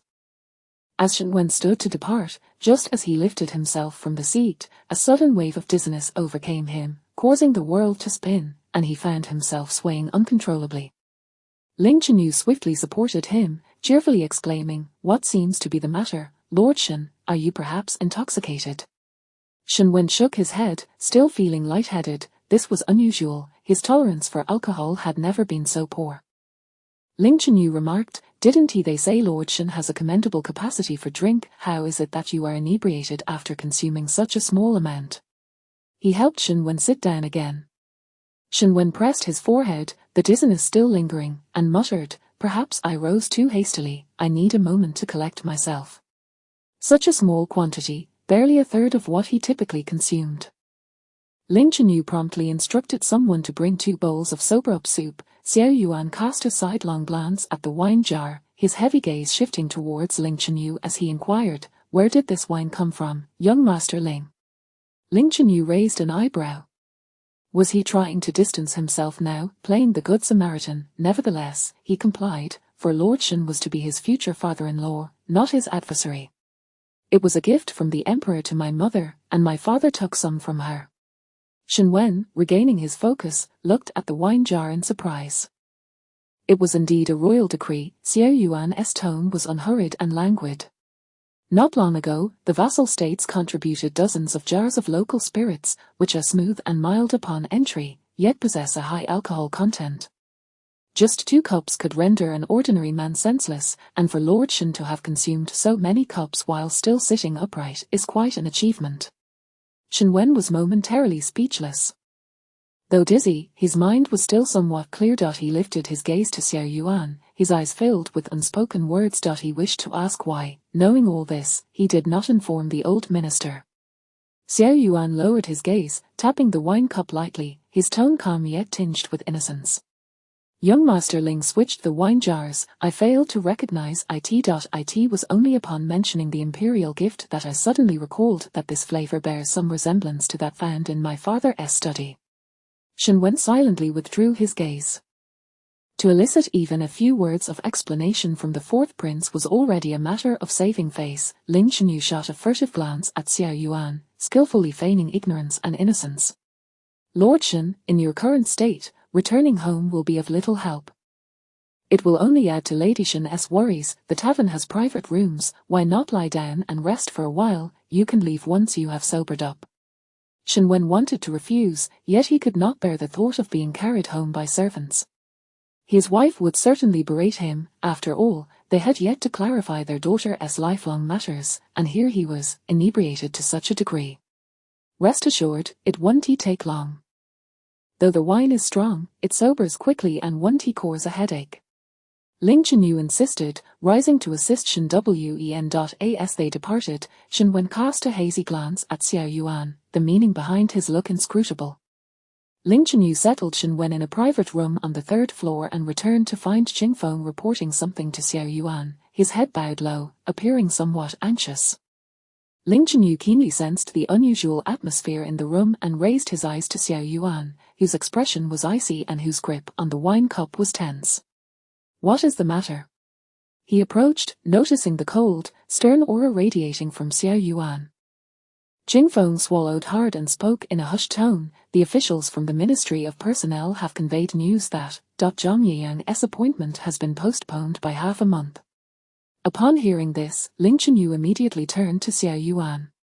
Indeed, Shen Wen had sought out Lord Wang today for this very issue. What did this imply? Did it not suggest that the scholar and the Shen daughter had already developed feelings for one another? The Shen family's intervention would only confirm their acceptance of this union. They were likely to support the scholar. Currently, it was merely a delay in the appointment. Soon, arrangements for positions in the capital would surely follow. Ling Chenyu dared not look at Xiao Yuan's grim expression and silently took a seat. Suddenly, a fleeting figure flashed through his mind, causing his brows to furrow slightly. Just returning from Shenzhou Temple, and this incident arose. Could it be that they were indeed? He looked up at Xiao Yuan, hesitating, unsure whether to voice his thoughts. Xiao Yuan had already suppressed his emotions, restoring a semblance of calmness, though his thumb absent-mindedly twisted the knuckles of his fingers, which were tinged with a hint of pale blue. He glanced at Ling Chenyu, his voice cool and detached. "What is it you wish to say?" Ling Chenyu deliberated for a moment before speaking. Upon reflection, the young woman who departed from the temple that day must have been Miss Shen. However, her maid was present, so I did not pay much attention at the time. He had not anticipated that the young lady would be so audacious as to meet with a man in the temple. Xiao Yuan's expression darkened to the point of being nearly expressionless, his jawline taut, and a flicker of icy sharpness ignited in his ink-black eyes. That day, just that day, he had not followed, and that woman had acted with such swiftness. Ling Chenyu dared not speak further, remaining silent. Had he known she was going to see Zhang Yiyang to establish a romantic relationship, he would have certainly intervened. After careful consideration, he finally said, "Xiao Yuan, at this point, there is no need to maintain your facade. If you truly have feelings for that young lady, employ whatever means necessary to bring her back." Ling Chenyu understood that as long as Xiao Yuan was willing to take action, this marriage would surely falter, especially with the backing of Lady Shen. Accomplishing this task would not be difficult. If all else failed, a decree from the emperor would suffice. Who would dare to defy a royal command? Xiao Yuan stared down at the table, his gaze inscrutable, falling into silence. Ling Chenyu continued, "Currently, Lord Shen is inebriated, and Shen Changhe is powerless in the palace. If you wish to act, now is the perfect opportunity. Send a message to the Ministry of Personnel to have him removed, and when Shen Wen regains consciousness, he can still retrieve the young lady." As long as the engagement was not formally established, there were ample means to thwart the two. After all, with such distance between them, how deep could their affections truly be? Given the chance to separate, Xiao Yuan slowly lifted his gaze, his attention fixated on the wine jar, as if he were contemplating something else entirely.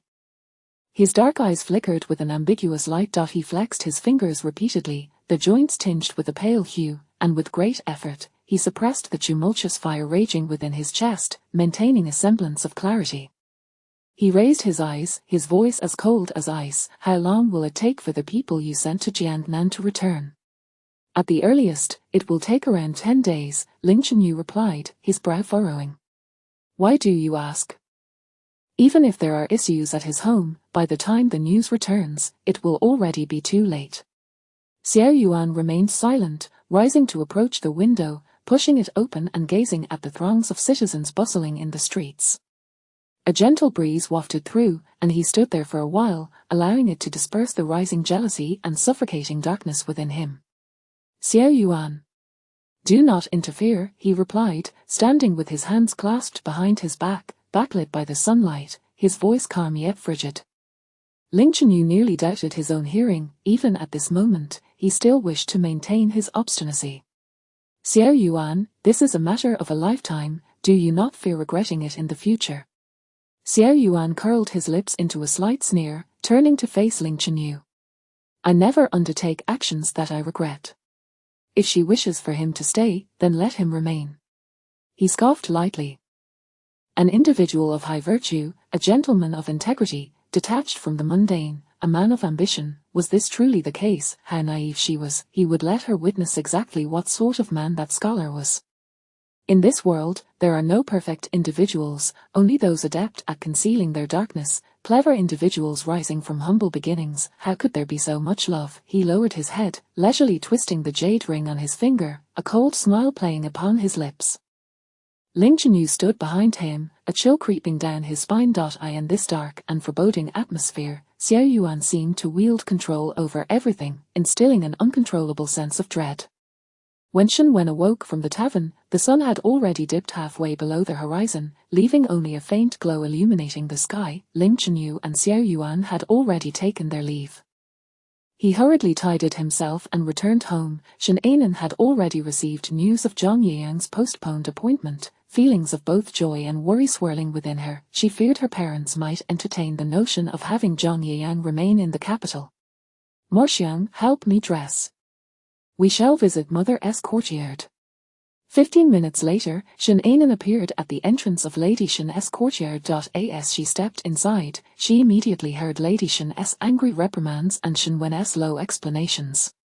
I am on the verge of having my hair turn white with worry. How can you still find time to drink outside?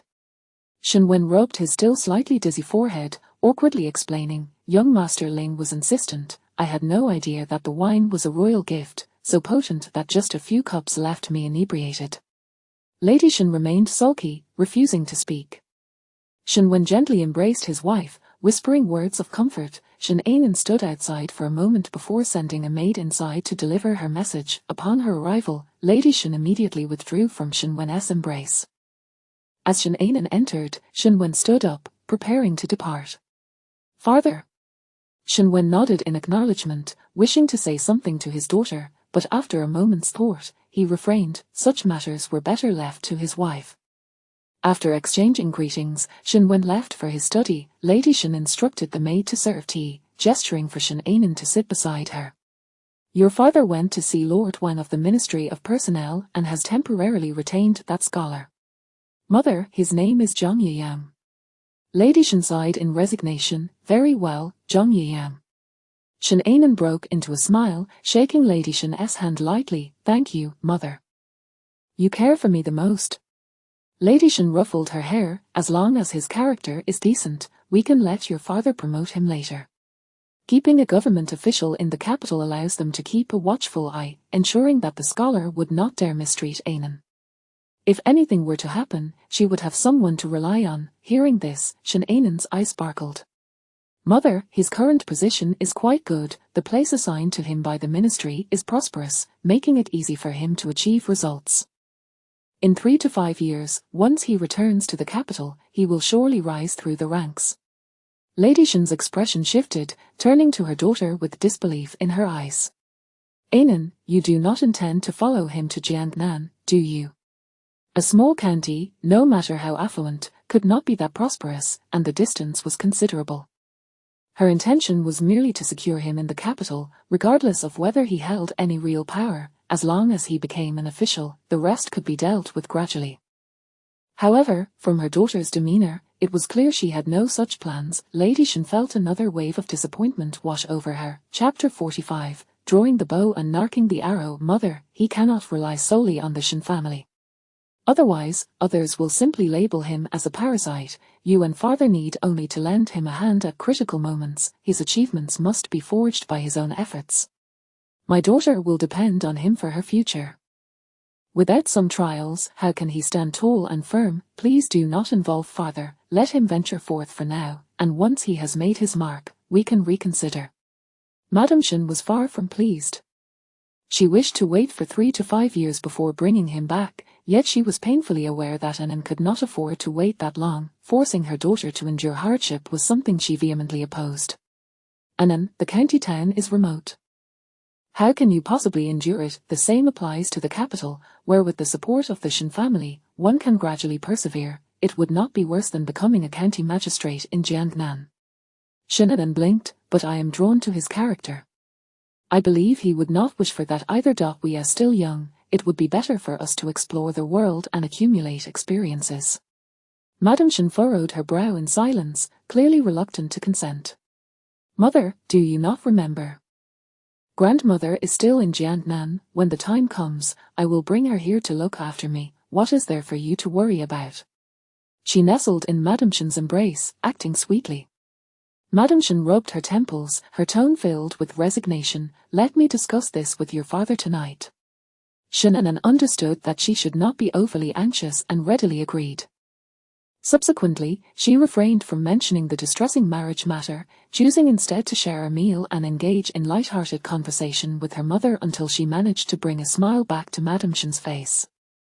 In Shin Wen's study, a servant presented a hangover remedy. Shin Wen frowned as he drank it again, massaging his temples while lying down for a moment, still feeling dizzy and uncomfortable. He had never consumed such strong liquor before. Had it not been a royal gift, he might have suspected it contained something illicit. After a considerable time resting in his chair, his mind barely cleared. He waved the servant away and began rummaging through the piled-up documents. After sifting through them all, he found no mention of the fourth prince or the youngling duke's household in matters of state, leaving him bewildered. Unable to fathom the motives behind young Master Ling and the fourth prince's sudden invitation for drinks, he lowered his gaze, half closing his eyes in contemplation. The moonlight bathed the room, casting a few scattered beams through the window. After a while, he suddenly opened his eyes, a fierce light flashing within. "Come here." The study door was immediately pushed open. "My lord." Shen Wen furrowed his brow and inquired, "Has the matter of the scholar's retention been resolved by Lord Wang?" "It has been addressed, but official positions in the capital are currently full. It is difficult to arrange at the moment. The person has been retained." Millimeter. Shen Wen felt a weight lift from his heart. The servant, perceptive to the mood, discreetly withdrew, not forgetting to close the door behind him. The disturbing thoughts that had lingered in his mind gradually subsided, and Shen Wen's brow eased considerably. If the fourth prince indeed sought his daughter, it was likely that the scholar's fate was uncertain, let alone an remaining in the capital. Perhaps he had overthought the situation. After all, despite the many noble ladies in the capital, none had captured the heart of the ethereal fourth prince, so it was unlikely his daughter would be so unfortunate. Nevertheless, Shen Wen couldn't shake the feeling of potential danger. The royal family was fraught with treachery, and the path to succession was paved with bloodshed. It would be best for his daughter to remain as far away as possible. He had initially thought it would be beneficial for Zhang Yiyang to gain experience in Jiangnan. He had researched the region, and, as his daughter had mentioned, it was indeed conducive to achieving political success. Once everything settled, they could bring him back, which would certainly be preferable to remaining in the capital, where prolonged exposure could lead to unforeseen troubles. A man should not solely rely on the support of his in-laws. Yet, his wife was adamant, weeping like a flower in the rain, insisting he keep the scholar in the capital. Shen Wen frowned, realizing he must persuade his wife, as the court was on the brink of turmoil, and remaining in the capital was not a wise decision. In Haitang Garden, upon her return, Shen Anan instructed Mo Xiang to prepare paper and ink to write a letter to the elderly Madame Shen, who was far away in Jiangnan.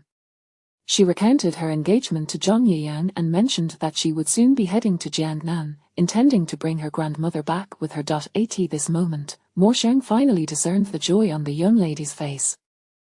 The approval from both Madame Shen and Shen Wen regarding the marriage had elicited no visible excitement from Shen Anan, who had remained rather indifferent when Zhang Yiyang was permitted to stay in the capital. "Miss," Mo Xiang took the envelope, her voice barely above a whisper, "have you truly thought this through? Marriage is a lifelong commitment and should not be taken lightly." Shen Anan stood by the window, feeling the cold breeze, and turned to look at Mo Xiang. "Did we not agree on this? Why the sudden concern?"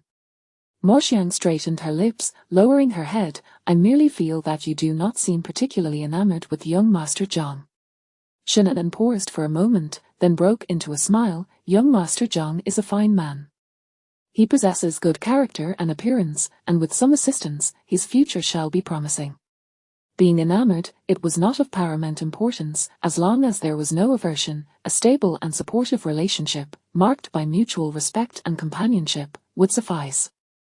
This was certainly preferable to a life filled with trivial disputes and self-doubt, constantly questioning love and affection. "You say young Master Zhang is commendable in every respect, yet you have never mentioned any affection for him," Mo Xiang remarked quietly, watching as Shen Anan gazed out the window, clutching the envelope as she retreated. As autumn waned and winter approached, the weather grew increasingly frigid, and Shen Anan was reluctant to rise from her bed. Following her grandmother, she had developed a penchant for lingering in slumber. "Miss?" Mo Xiang lifted the curtain, meeting Shen Anan's drowsy almond eyes. She brought over the garments and helped Shen Anan sit up, whispering, "Young Master Zhang has sent word again, wishing to meet you." Millimeter. Shen Anan extended her arms, allowing Mo Xiang to dress her. 3 days had passed since he was allowed to remain in the capital. He was likely still unaware and needed to be given a proper explanation. After getting ready and having breakfast, Shen Anan pushed open the door and stepped outside.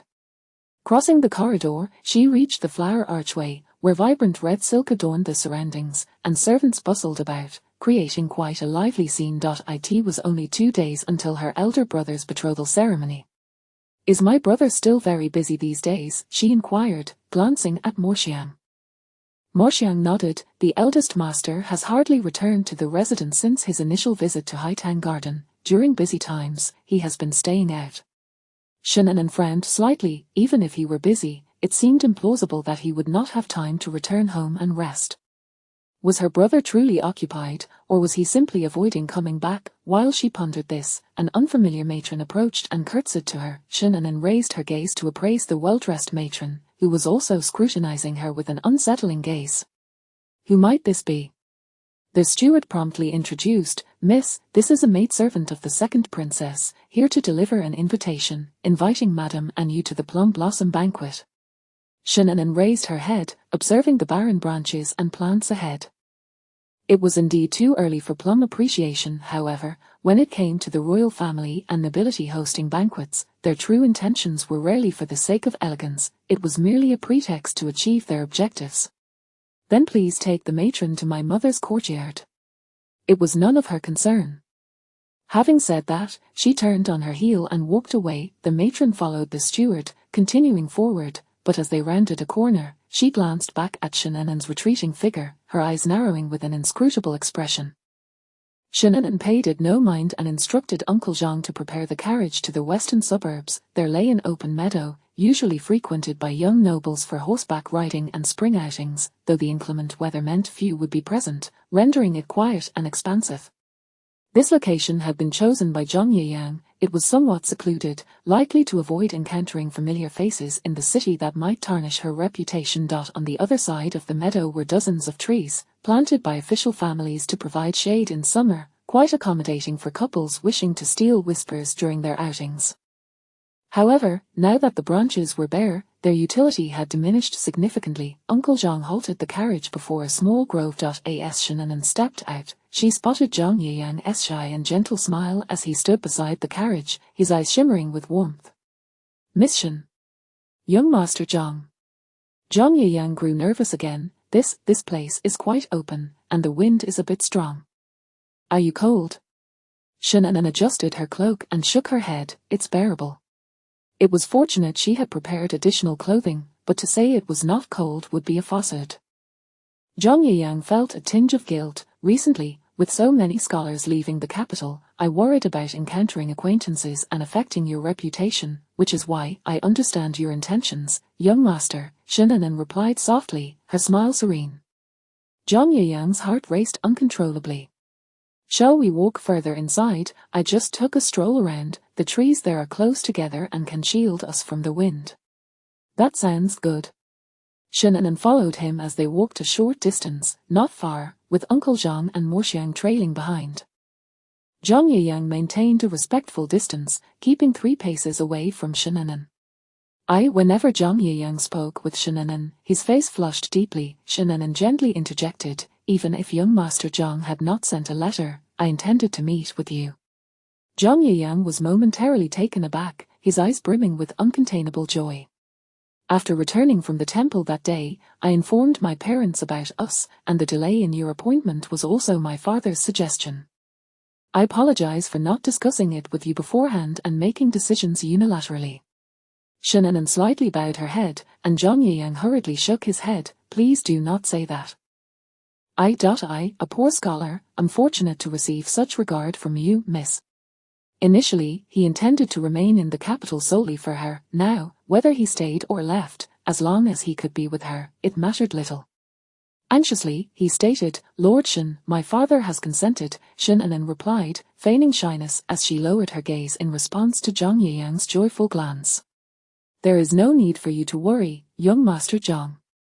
Zhang Yiyang pressed his lips tightly together. I will repay the kindness shown by Lord Shan. If given the opportunity, I shall do so without fail. He clasped his hands and bowed deeply. Shannon smiled. From now on, we are family, there is no need for such formality. Shannon maintained her usual demeanor, while Zhang Yiyang's face flushed crimson. You are correct. From now on, they would be family. Days passed, and he still felt a bit unsteady, as if caught in a dream. The reality of such a noble and exquisite woman willing to accept him was overwhelming. Young Master Zhang, Shenanen's smile softened, her almond eye serious. I must ask you once more, do you have any betrothal arrangements at home? No, Zhang Yiyang replied without hesitation, his conviction clear, I am not betrothed. I only have a younger sister and an elder sister, who is soon to marry. Truly? Indeed, Zhang Yiyang swore, raising his hand, I speak nothing but the truth, there is absolutely no deceit. Shenanen nodded. That was good, she feared he had a betrothal and did not want to ruin another's prospects in the end. Rest assured, Miss Shen, Zhang Yiyang expressed earnestly, there has never been one, and there will not be one in the future. Shenanen smiled brightly. Stay at the inn for a few days. Once my father finalizes our arrangement, you may assume your position. Zhang Yiyang nodded joyfully, his eyes sparkling as they reflected Shenanen's figure. Clop. The sound of hoofs echoed from behind the trees, accompanied by the chilling wind, fading into the howling gusts. Li Huaiyan smirked faintly, speaking softly to the cold and brooding Xiao Yuan beside him. If only you spoke as sweetly as that scholar, perhaps. Before he could finish, his sleeve was tugged by Ling Chenyan. He raised his gaze to meet Xiao Yuan's icy and fearsome visage, awkwardly falling silent. Xiao Yuan's jaw clenched tightly as he fixed his gaze on the two figures standing not far away, his eyes sharp as knives, making the air around them feel colder. Li Huaiyan lowered his head, lifting a pair of dusty rabbit ears, his catch of the day, but before he could admire them, they were snatched away. Xiao Yuan seized the rabbit, squinting at Zhang Yiyang's direction and threw it into the air.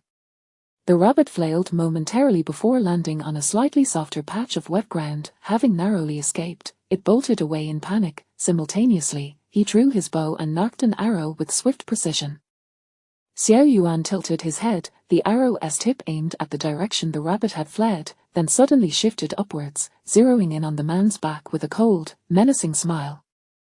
Li Huaiyan and Ling Chenyan held their breath, their gazes fixated on the arrow in his grip. The gentle and serene smile of the lady ignited a fiery rage within Xiao Yuan, his fingers whitening around the bow, veins bulging. As the rabbit ran farther away, he gradually relaxed his grip. At the last moment, he half-closed his eyelids, the arrow tip lowering a few inches, the cold arrow slicing through the air with a glint of frost, striking the rabbit's leg.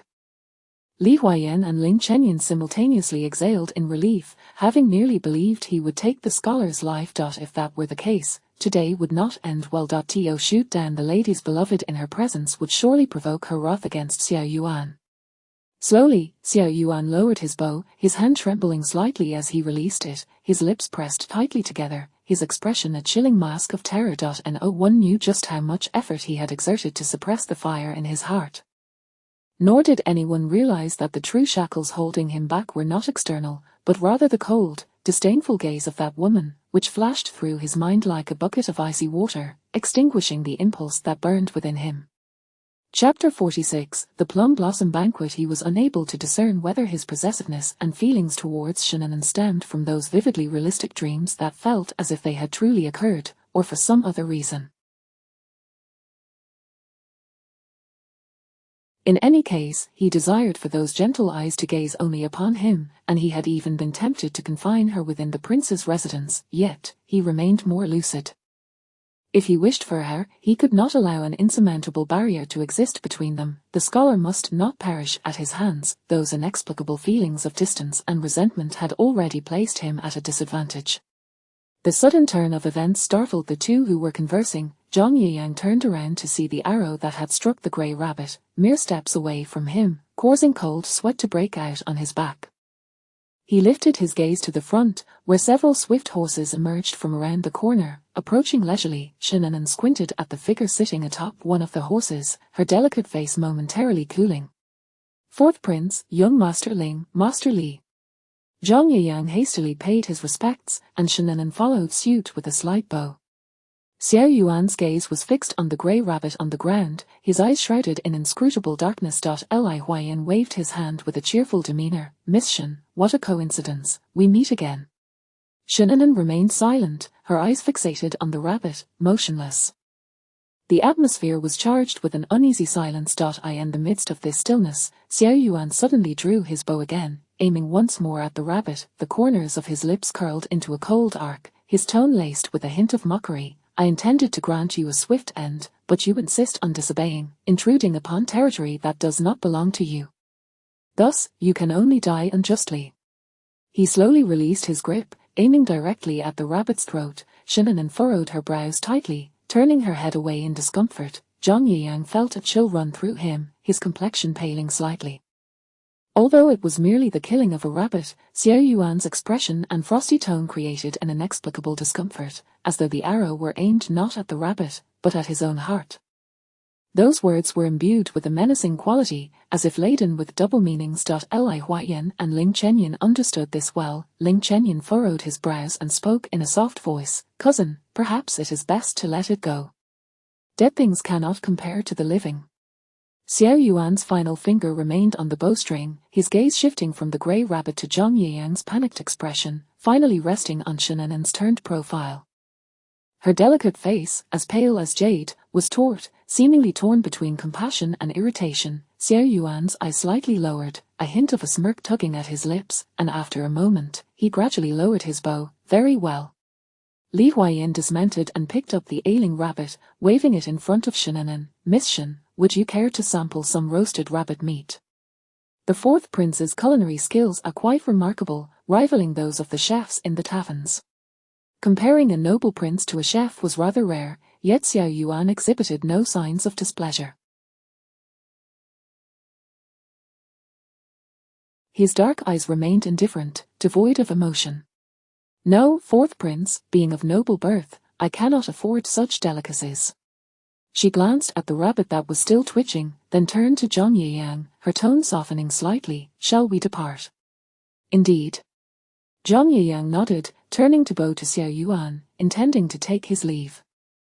Suddenly breaking the silence, Xiao Yuan spoke in a calm yet chilling tone. Officials from various regions have long since departed the capital. Why is Master Zhang still here? Zhang Yiyang's expression faltered for an instant, unsure of how to respond. Shin'en furrowed her brows, perplexed by Xiao Yuan's sudden outburst. She halted her steps, turning back to face Xiao Yuan on horseback, her face adorned with an official smile. Fourth prince, you are burdened with state affairs. Why are you so concerned with the whereabouts of a mere jincher? Xiao Yuan regarded her coolly, his voice steady. As a prince of Daliang, I must concern myself with the welfare of its citizens. Moreover, Master Zhang is a local official. If officials grow lax, how could the common folk of Daliang not suffer? Zhang Yiyang's face turned ashen, hastily bowing. Fourth prince, you are most discerning. I assure you, I have not been negligent. I merely, he struggled to articulate an explanation. Shin'en's cool almond eyes met Xiao Yuan's stern, tranquil gaze. Master Zhang remains in the capital at my father's behest, as our engagement will soon be finalized, which has caused a slight delay. If the fourth prince has any doubts, you may inquire with my father. What of connections and relationships? Her father was the Grand Commandant. The Emperor would surely grant them this small favor. Xiao Yuan's expression remained placid, but his grip on the reins tightened incrementally, his knuckles whitening as they trembled faintly. His eyes seemed to form a deep abyss, ensnaring Shin'en within, dark and unfathomable. Ling Chenyan and Li Huaiyan dared not meet Xiao Yuan's grim visage. The oppressive atmosphere made it difficult for Zhang Yiyang to breathe. Filled with trepidation, Shin'en's expression was indifferent, steadfast in her gaze at Xiao Yuan. In matters of marriage, the young must wed, and she was not breaking any laws. What was there to fear? Har. Xiao Yuan suddenly let out a scoff, seemingly mockingly. Is that so? His gaze slowly swept over Zhang Yiyang, the icy intensity of his stare rendering the latter incapable of meeting his eyes. Then allow me to congratulate Miss Shin on achieving her desires. Indeed. Shin'en coldly averted her gaze, addressing Zhang Yiyang. Let us go. Zhang Yiyang nodded, bowing to Xiao Yuan and the others as he followed Shin'en's lead. This time, neither Li Huaiyan nor Ling Chenyan spoke again. Both were filled with concern, silently watching as Shin's carriage departed. They soon turned their attention back to Xiao Yuan. The reins in Xiao Yuan's hand had become misshapen, his jaw clenched tightly, his profile exuding a harshness. Regarding today's matter, not a word of it to anyone. With that, he mounted his horse and rode away. Given the implications for Shin'en's reputation, the two understood their place. Most importantly, Xiao Yuan's attitude towards Shannon made them wary. Li Huayan rubbed his nose, holding the rabbit, and awkwardly asked Ling Chenyin, "Should we still eat the rabbit?" Ling Chenyin shot him a sidelong glance. "Eat. Hurry and catch up. It would be a shame to throw it away." Li Huayan hung the rabbit over his horse, swiftly mounting and chasing after Xiao Yuan's departing figure. Throughout the journey, Shannon's expression remained grim as she fell silent until they returned to Haitang Garden. Mo Xiang could no longer contain herself. "Miss, I noticed that Zhang Gongzi." Shannon raised her gaze indifferently, causing Mo Xiang to swallow her words. Mo Xiang felt that the disparity between the young lady's status and family background and that of Zhang Gongzi was too great. To speak frankly, standing alongside the sons of officials, Zhang Gongzi barely dared to speak above a whisper. How would he protect the young lady in the future? Once married, the young lady's status would be tied to her husband's. If her husband's status were lowly, she would lose even the qualification to stand among noble ladies. Only with her father's protection would she endure less ridicule, but who could predict the heart of a man? Currently, the young lady defended him, who knew if he might one day find her too domineering, preferring a delicate and submissive partner. Such tales were often recounted by the old matron in Jiangnan. Background determines perspective and confidence, which Mo Xiang understood, yet she felt that Zhang Gongzi was indeed lacking in comparison to her young lady. Shannon sat by the window, allowing the cold wind to blow against her, and after some time, the turmoil in her heart began to dissipate. Xiao Yuan's last words of congratulations echoed in her ears like a haunting melody, the strands of unease swirling within her heart, refusing to fade away. It was a feeling that was difficult to articulate. She closed her eyes and shook her head. Perhaps she was overthinking things. Everything was unfolding as she had envisioned, and it was only bound to improve from here on out. Shannon rose, stretching her arms. Once her elder brother completed his engagement, it would soon be her turn. Everything was about to settle. "Miss?" Mo Ran knocked on the door and entered. "A maid from the second prince's residence has come to deliver a message, saying that there will be a plum blossom banquet tomorrow, and you should prepare well to attend." Shannon furrowed her brow slightly, nodding in acknowledgement. Understood. She truly had little interest in the gatherings of nobles and royals, yet since the maid from the second prince's side personally delivered the invitation, she could not afford to refuse. Her father's position was already quite conspicuous. She must not allow others to seize upon any perceived disrespect towards the prince. Mo Xiang and Mo Ran began preparing the attire and accessories for the banquet the following day. Shannon reclined against the soft pillow, her pale, slender wrist draped casually over the edge of the bed, her tone laced with nonchalance. "There is no need for anything too extravagant. It is merely a banquet, likely with ulterior motives, and it has little to do with us. A simple and proper appearance will suffice." "Yes," the two maids replied, yet their hands continued to select the appropriate colors for the garments. Regardless of whether or not she was the main attraction, the young lady's exit must have a certain grandeur. Shannon's eyes began to droop, a hint of drowsiness washing over her, and she turned to follow their preparations. At the fourth prince's residence. In the study, an unfinished painting lay spread upon the desk. The figure of a woman within the painting was graceful and alluring, her long black hair cascading down to her waist, her clear, gentle eyes exuding warmth, yet the absence of her lips and nose rendered her beauty somewhat eerie. Qingfeng and Qing'an stood on either side, scarcely daring to breathe. Their master had been staring at the painting for 2 full hours. Xiao Yuan leaned against the circular chair, his dark eyes fixed upon the artwork, his gaze shrouded in a murky, sinister depth. Unconsciously, he fiddled with the white jade ring on his right thumb, his face cold and solemn, the image of the two standing opposite one another, engaged in light-hearted banter, frequently surfaced in his mind, particularly the scholar's bashfulness, which irked him immensely. Just 1 day apart, and their relationship had progressed at such a rapid pace. The silence in the room was stifling, making Qing'an feel as though he were suffocating. His scalp prickled with unease. He clutched the invitation, lightly nudging Qingfeng. Qingfeng took a step back and shot him a fierce glare. At such a critical moment, who would willingly approach their master's ire? Qing'an gritted his teeth, summoning the courage to step forward softly, his voice barely above a whisper. "Master, the second prince's residence has sent an invitation. They are hosting a plum blossom banquet tomorrow. Will you attend?" Xiao Yuan remained silent, his expression inscrutable. Qing'an felt increasingly uneasy. Each moment he stood there was a torment. After what felt like an eternity, he finally heard a faint response. Not going. Oh. He immediately retreated, stuffing the invitation into his sleeve, feeling an immense sense of relief wash over him. Qingfeng noticed a slight softening in their master's expression and quickly added, "Master, the steward has reported that old Master Duan's health is somewhat poor. If you have the time, would you like to pay him a visit?" Xiao Yuan raised his eyelids slightly, his brow furrowing. What did the physician say? The physician stated that old Master Duan suffers from a chronic illness, which can only be managed gradually. There is no cure, and the Imperial Hospital is at a loss. In simple terms, he was incurable, merely prolonging his life day by day, waiting for death. Xiao Yuan pinched the bridge of his nose, feeling fatigued. Have the steward prepare a gift. I shall visit the Duan residence tomorrow. Old Master Duan held significant importance for him. Apart from his father and mother, he was the closest person to him. Over the years, he had expended considerable effort due to his illness, running hither and thither, yet progress remained elusive. The following morning, after the court meeting, Xiao Yuan's carriage headed straight for the Duan residence. Fourth Prince. The servant at the Duan residence hurriedly approached to take the reins, welcoming Xiao Yuan into the estate. As soon as he entered, a maid hurriedly scurried to the back courtyard to deliver a message. What did you say? The fourth prince has arrived.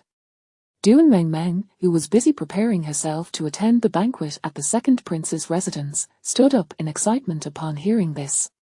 Indeed. The maid replied, beaming, the fourth prince has already gone to visit old master. I expect he will soon meet with the third miss. Duan Mengmeng bit her red lip, urging her maids to hasten their preparations. Since grandfather is unwell, he will surely want to speak with him for a while.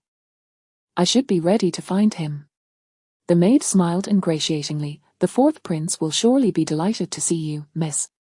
A blush crept onto Duan Mengmeng's beautiful face, and she raised her chin towards her maid, a reward. The maid quickly fetched some silver coins from the jewelry box and handed them to the maid, who beamed with joy and continued to shower her with compliments before leaving. Duan Mengmeng was filled with delight, but when she noticed the maid inserting a white jade hairpin into her hair, her brows furrowed in displeasure. She swiftly pulled it out. What are you making me wear? She was about to meet the fourth prince. How could such a plain accessory possibly complement her beauty? Miss, forgive me, forgive me. The maid immediately knelt in apology. Duan Mengmeng ignored her, personally selecting a green-tinted hairpin from the jewelry box and pinning it into her hair.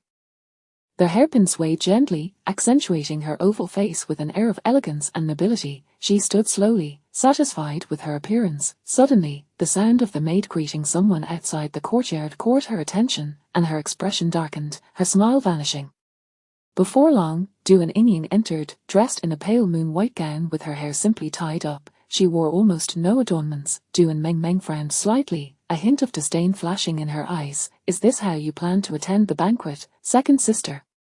Duan Yingying smiled gently. Third sister, I came to tell you that I will not be attending today's banquet. Why not? Grandfather is unwell. I wish to stay in the estate to care for him. Duan Yingying glanced at Duan Mengmeng's extravagant attire and ostentatious jewelry, unable to suppress a slight frown. Duan Mengmeng's eyes narrowed slightly, hiding the glimmer of malice within, and she spoke softly, but attending the banquet is grandmother's wish. Second sister, if you do not go, wouldn't that go against grandmother's good intentions? Grandfather has grandmother to look after him. Your presence or absence makes no difference. If Duan Yingying chose not to attend, it would appear that she herself was being unfilial. However, Xiao Yuan was sure to attend, and she was reluctant to miss the opportunity. She tightened her grip on the handkerchief in her hand, her eyes glinting with cold resolve. This second sister of hers had always been adept at feigning gentleness and submissiveness. Chapter 47. He held a fondness for the Duan family's second sister. Grandfather's illness has persisted for more than a day or two. We ought not to defy grandmother. Duan Yingying furrowed her brow, well aware of grandmother's intentions in inviting them to the banquet. It was merely a ploy to have their mother select a suitable match for them, fearing that if grandfather were to pass away, there would be no time to arrange their betrothals, leaving them to mourn for 3 years and miss the prime of their youth. Very well, Duan Inian conceded with a nod, casting a glance at Duan Mingming's attire. Isn't third sister's outfit a tad ostentatious? After all, grandfather is ill, it seems rather inappropriate. Duan Mengmeng lowered her head to inspect her garments, a flicker of impatience crossing her eyes. Grandfather had been unwell for 350 days out of the year. What difference did it make what she wore? Yet, recalling Xiao Yuan's respect for grandfather, she ultimately nodded and replaced the hairpin adorned with green jade. The maidservant on the floor knelt with her head bowed, not daring to utter a word. You may rise.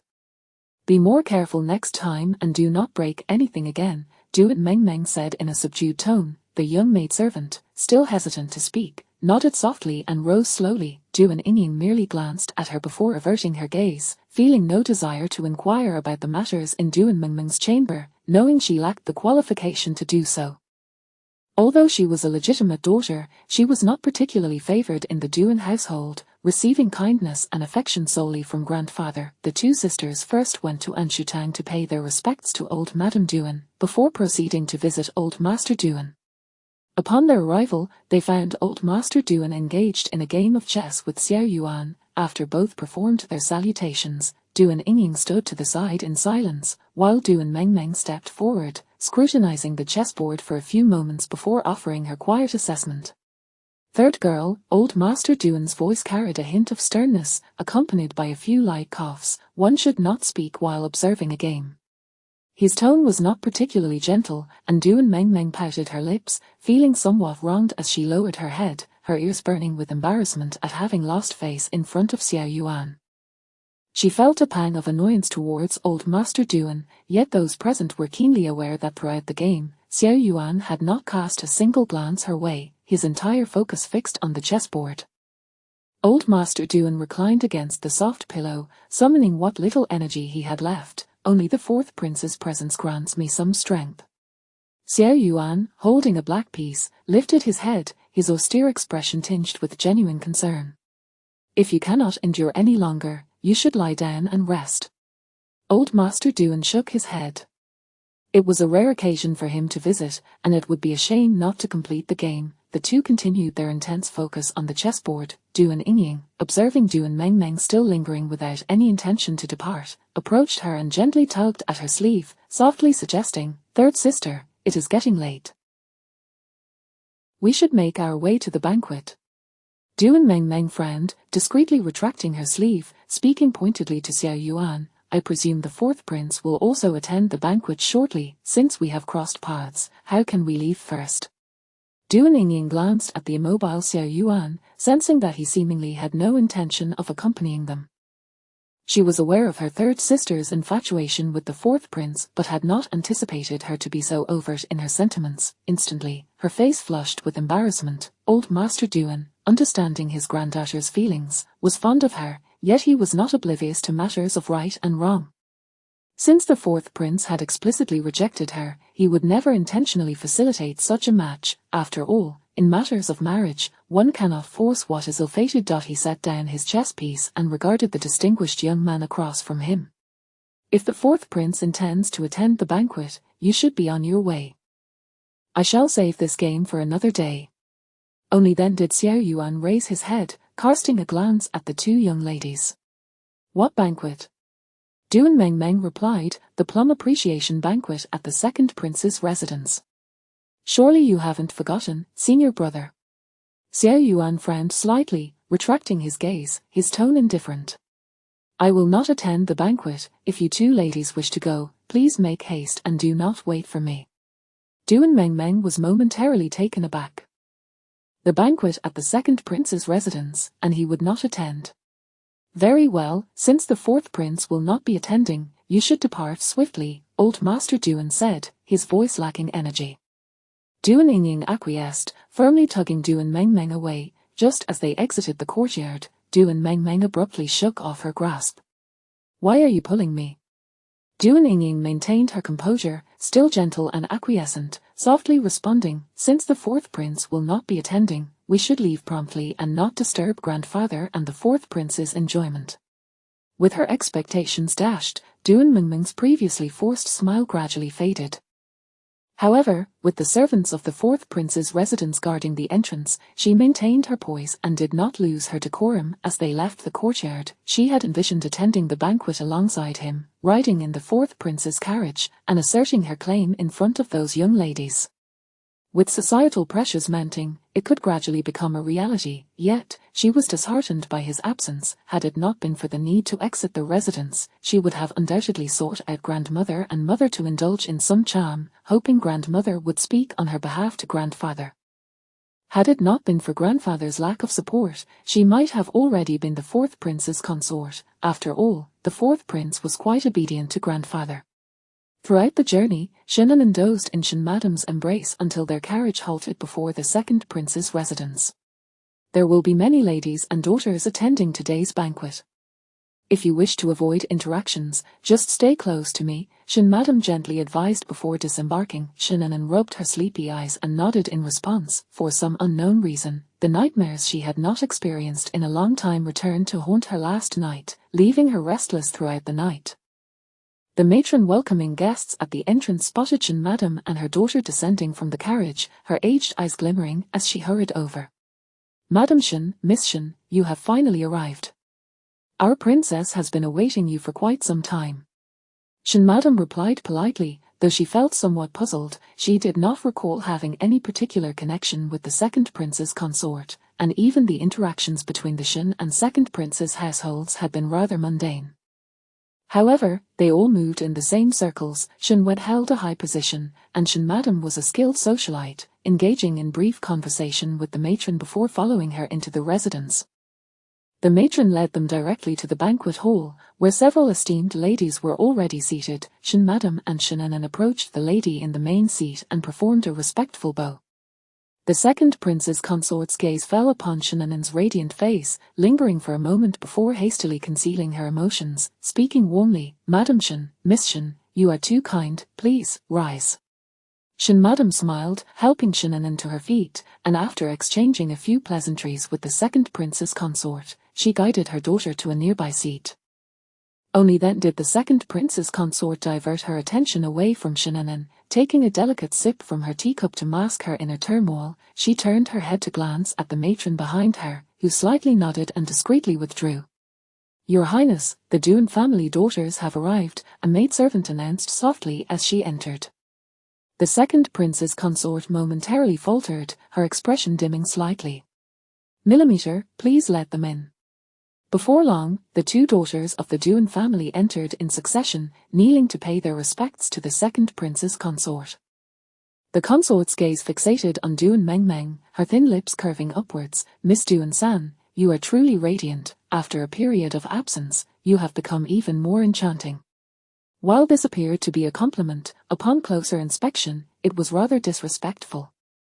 To call someone radiant often implies a euphemism for courtesans. To say a noble young lady is enchanting carries a deeper connotation. All present were astute enough to grasp the underlying meaning but chose to ignore it, diverting their conversations elsewhere, feigning ignorance.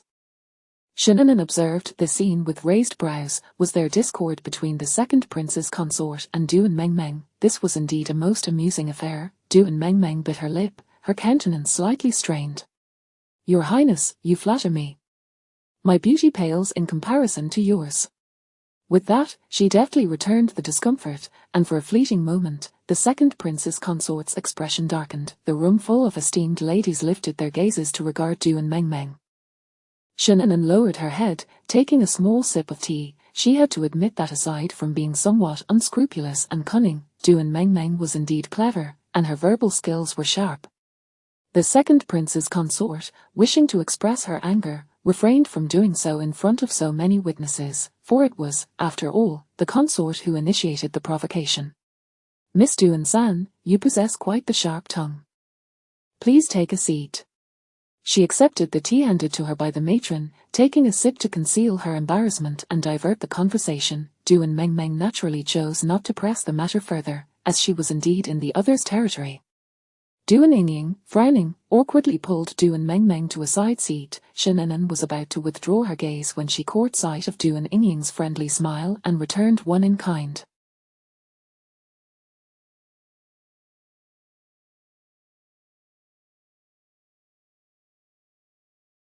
As she redirected her attention, she involuntarily began to search for the figure of the Lin family daughter. Surely, the Lin family would attend the second prince's banquet. "What are you looking at?" Shin Madam inquired softly. "I am merely checking if my future sister-in-law has arrived," Shinnanan replied, smiling faintly as she returned her gaze. Shin Madam shot her a reproachful glance, scanning the crowd. "I suspect she has not yet arrived." Millimeter. Before she could finish her sentence, a young maidservant led in a lady and a girl, none other than Madame Lin and Lin Yuru.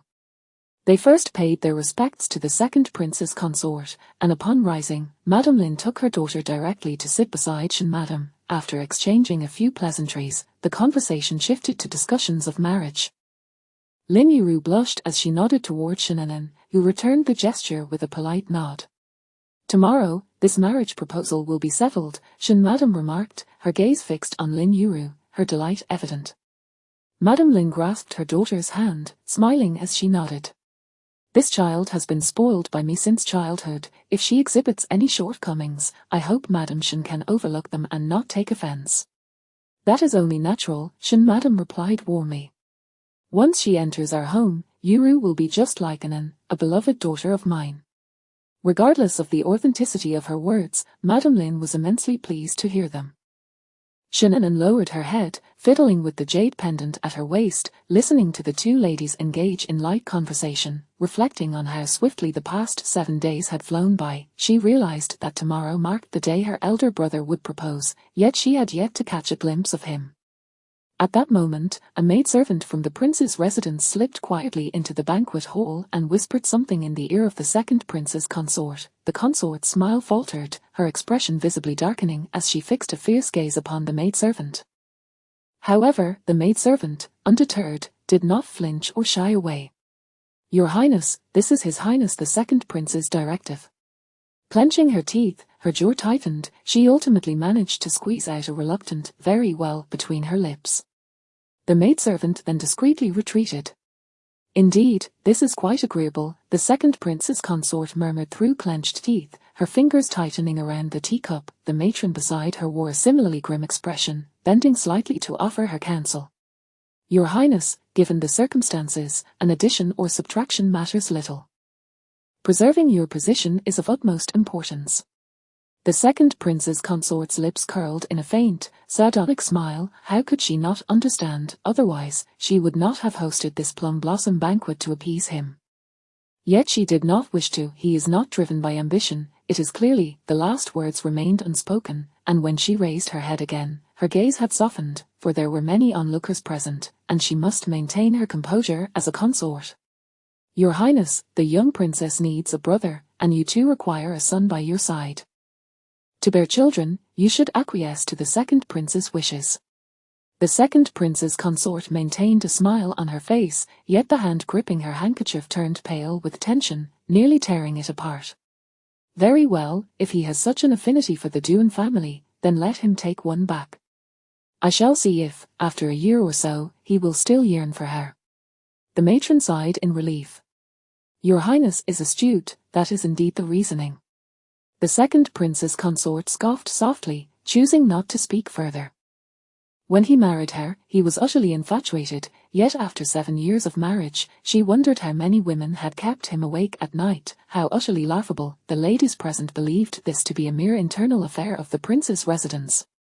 The second prince's consort concealed her thoughts well, and thus, they paid no heed, continuing their idle chatter. The second prince's consort regained her composure, nodding subtly to the matron beside her. The matron immediately stepped forward, cheerfully announcing, 6 months ago, the emperor bestowed upon the second prince several pots of rare orchids from the western regions. They have recently bloomed, and I thought the young ladies might enjoy them. Would you like me to lead you to see them?" As young ladies, they were unable to sit still, and upon hearing this, they eagerly rose to follow, for a stroll was far better than sitting idly indoors. Shinnanan was not particularly keen on moving, but Lin Yuru was eager to go. Shin Madam winked at her. "Anan, accompany Miss Lin for a stroll, there is no need to confine yourselves indoors." Shinnanan glanced at the poised and gentle Lin Yuru, and with no other option, she nodded and rose to follow along. Uncertain of where the matron's mentioned orchids might be, they followed her through several corridors without arriving at their destination. As many young ladies had left to seek amusement, only a few remained following the matron. Perhaps we should not go. It seems quite far, Lin Yuru suggested softly. Given the chaos of wandering through someone else's estate, it was indeed inappropriate. Shen Anan readily agreed, nodding in affirmation. At the next intersection, they descended the stairs and walked down a cobblestone path, which led to a pavilion. The matron, observing the two depart, narrowed her eyes, halting her steps. "Miss Shen, Miss Lin, we are almost there, will you not join us?" "No, my feet are a bit sore, I wish to sit and rest," Shen Anan replied with a gentle smile. The matron nodded, casting a glance at the pavilion before bowing slightly and taking her leave with the other young ladies. Shen Anan and Lin Yuru were not particularly familiar with one another, leading to a somewhat silent atmosphere. However, as Shen Madam had said, Lin Yuru was a remarkably gentle young lady, exuding an air of scholarly grace. Even in silence, her presence was remarkably soothing and pleasant. Chapter 48. Worth a fortune. Even when she spoke a few words, she entirely refrained from mentioning the Shen residence, instead discussing the preferences of young ladies regarding various items or literature. Typically, when a young lady is betrothed, one would expect her to inquire about her fiancé's family. However, Lin Yuru did not ask a single question, not even about the cleanliness of Shen Chang'er's courtyard, avoiding any indirect inquiries. This behavior endeared her to Shen Anan, who could not help but admire her subtlety and grace as she navigated the conversation with poise, her words gentle and her demeanor impeccable, a true standard of a noble lady cherished by the upper class. "I have heard that Miss Shen's paintings are unparalleled, perhaps rivaling those of the fourth prince." Shen Anan's expression momentarily faltered before she offered a faint smile. "That is an exaggeration. I have only learned a thing or two while accompanying my grandmother. I can scarcely claim to be proficient." Lin Yuru chuckled softly. "Miss Shen, you are being overly modest. The Grand Princess has always held a fondness for paintings. Even the works of Miss Duan-san could only be deemed passable in her eyes, yet she is utterly captivated by your art. Showering you with praise. It must surely be extraordinary." Shen Anan merely smiled, remaining silent. However, it is no surprise that the esteemed Lady Shen, being a celebrated talent in the capital, would produce a daughter of such remarkable talent. At that moment, a young maidservant approached with tea, filling their cups. The mention of paintings reminded Shen Anan of a particular piece in her residence, stirring feelings of unease within her. She intended to politely decline the praise, but before she could speak, a voice interrupted. "I have heard that the young master of the Shen family is engaged to the young lady of the Lin family." Shen Anan frowned, turning her head toward the source of the voice, only to see Duan Mengmeng emerging from behind the trees, followed closely by Duan Yingying. Duan Mengmeng wore a smile, yet her words bore a sharp edge. "No wonder the Lin young lady's tongue is so sweet, she is merely flattering her future sister-in-law. Such extraordinary talent, she thought, was hardly deserving of admiration.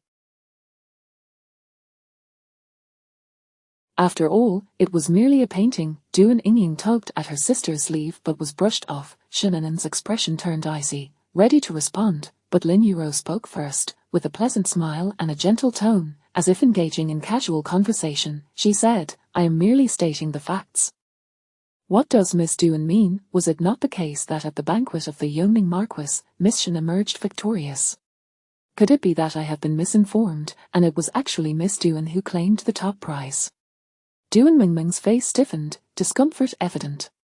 Before she could retort, Lin Yuru continued, "If that is not the case, then perhaps Miss Duan has misspoken. Speaking the truth cannot be considered flattery. If I were to say your painting is extraordinary, that would indeed be flattery. Miss Duan, do be careful with your words. Fortunately, we are alone here, or else it would surely tarnish your reputation as a talented lady." Not only Duan Mengmeng but even Shen Anan was momentarily taken aback. The soft-spoken Lin Yuru wielded her words like a dagger, striking true. Duan Mengmeng's face turned an even deeper shade of pale, her demeanor dripping with tension. As Shen Anan regarded Lin Yuru anew, her perception shifted. She had initially thought her to be a delicate and gentle girl, only to realize she was a cunning fox in sheep's clothing, deeply concealed and astute. The ability to deliver sharp barbs cloaked in jest was a skill Shannon had never mastered in her previous life. Indeed, one must not judge merely by appearances. Lin Yuro's gentle demeanor was a testament to her exceptional upbringing, as her grace concealed a sharp wit. Miss Lin has yet to be formally introduced, yet you so zealously defend her. Lord Lin of the Hanlin Academy is also a civil official. Should he not prioritize decorum? Are you not concerned about bringing disgrace to the Lin family? Lin Yuro's smile faltered slightly, her eyes narrowing as she regarded Duan Mengmeng with a less than amicable gaze. Since Miss Duan is referred to as a talented lady, surely the Duan family has imparted lessons on propriety. When a lady is out in society, does she not feel a sense of shame discussing the affairs of others? Duan Mengmeng's eyes widened in disbelief. Her engagement was not of her own choosing. Why should she feel ashamed? Chattering away is also frowned upon in the teachings of women. Miss Duan should return home and refine her understanding. As Shannon observed that she need not intervene, knowing Lin Yuro was more than capable of holding her own, she lowered her head to sip her tea, content to witness Duan Mengmeng's changing complexion. Before she could formulate a response, Lin Yuro continued, I presume Miss Duan has not delved deeply into the 4 books. Have you studied the Book of Rites? There is a phrase within that states do not eavesdrop. Do you understand its meaning?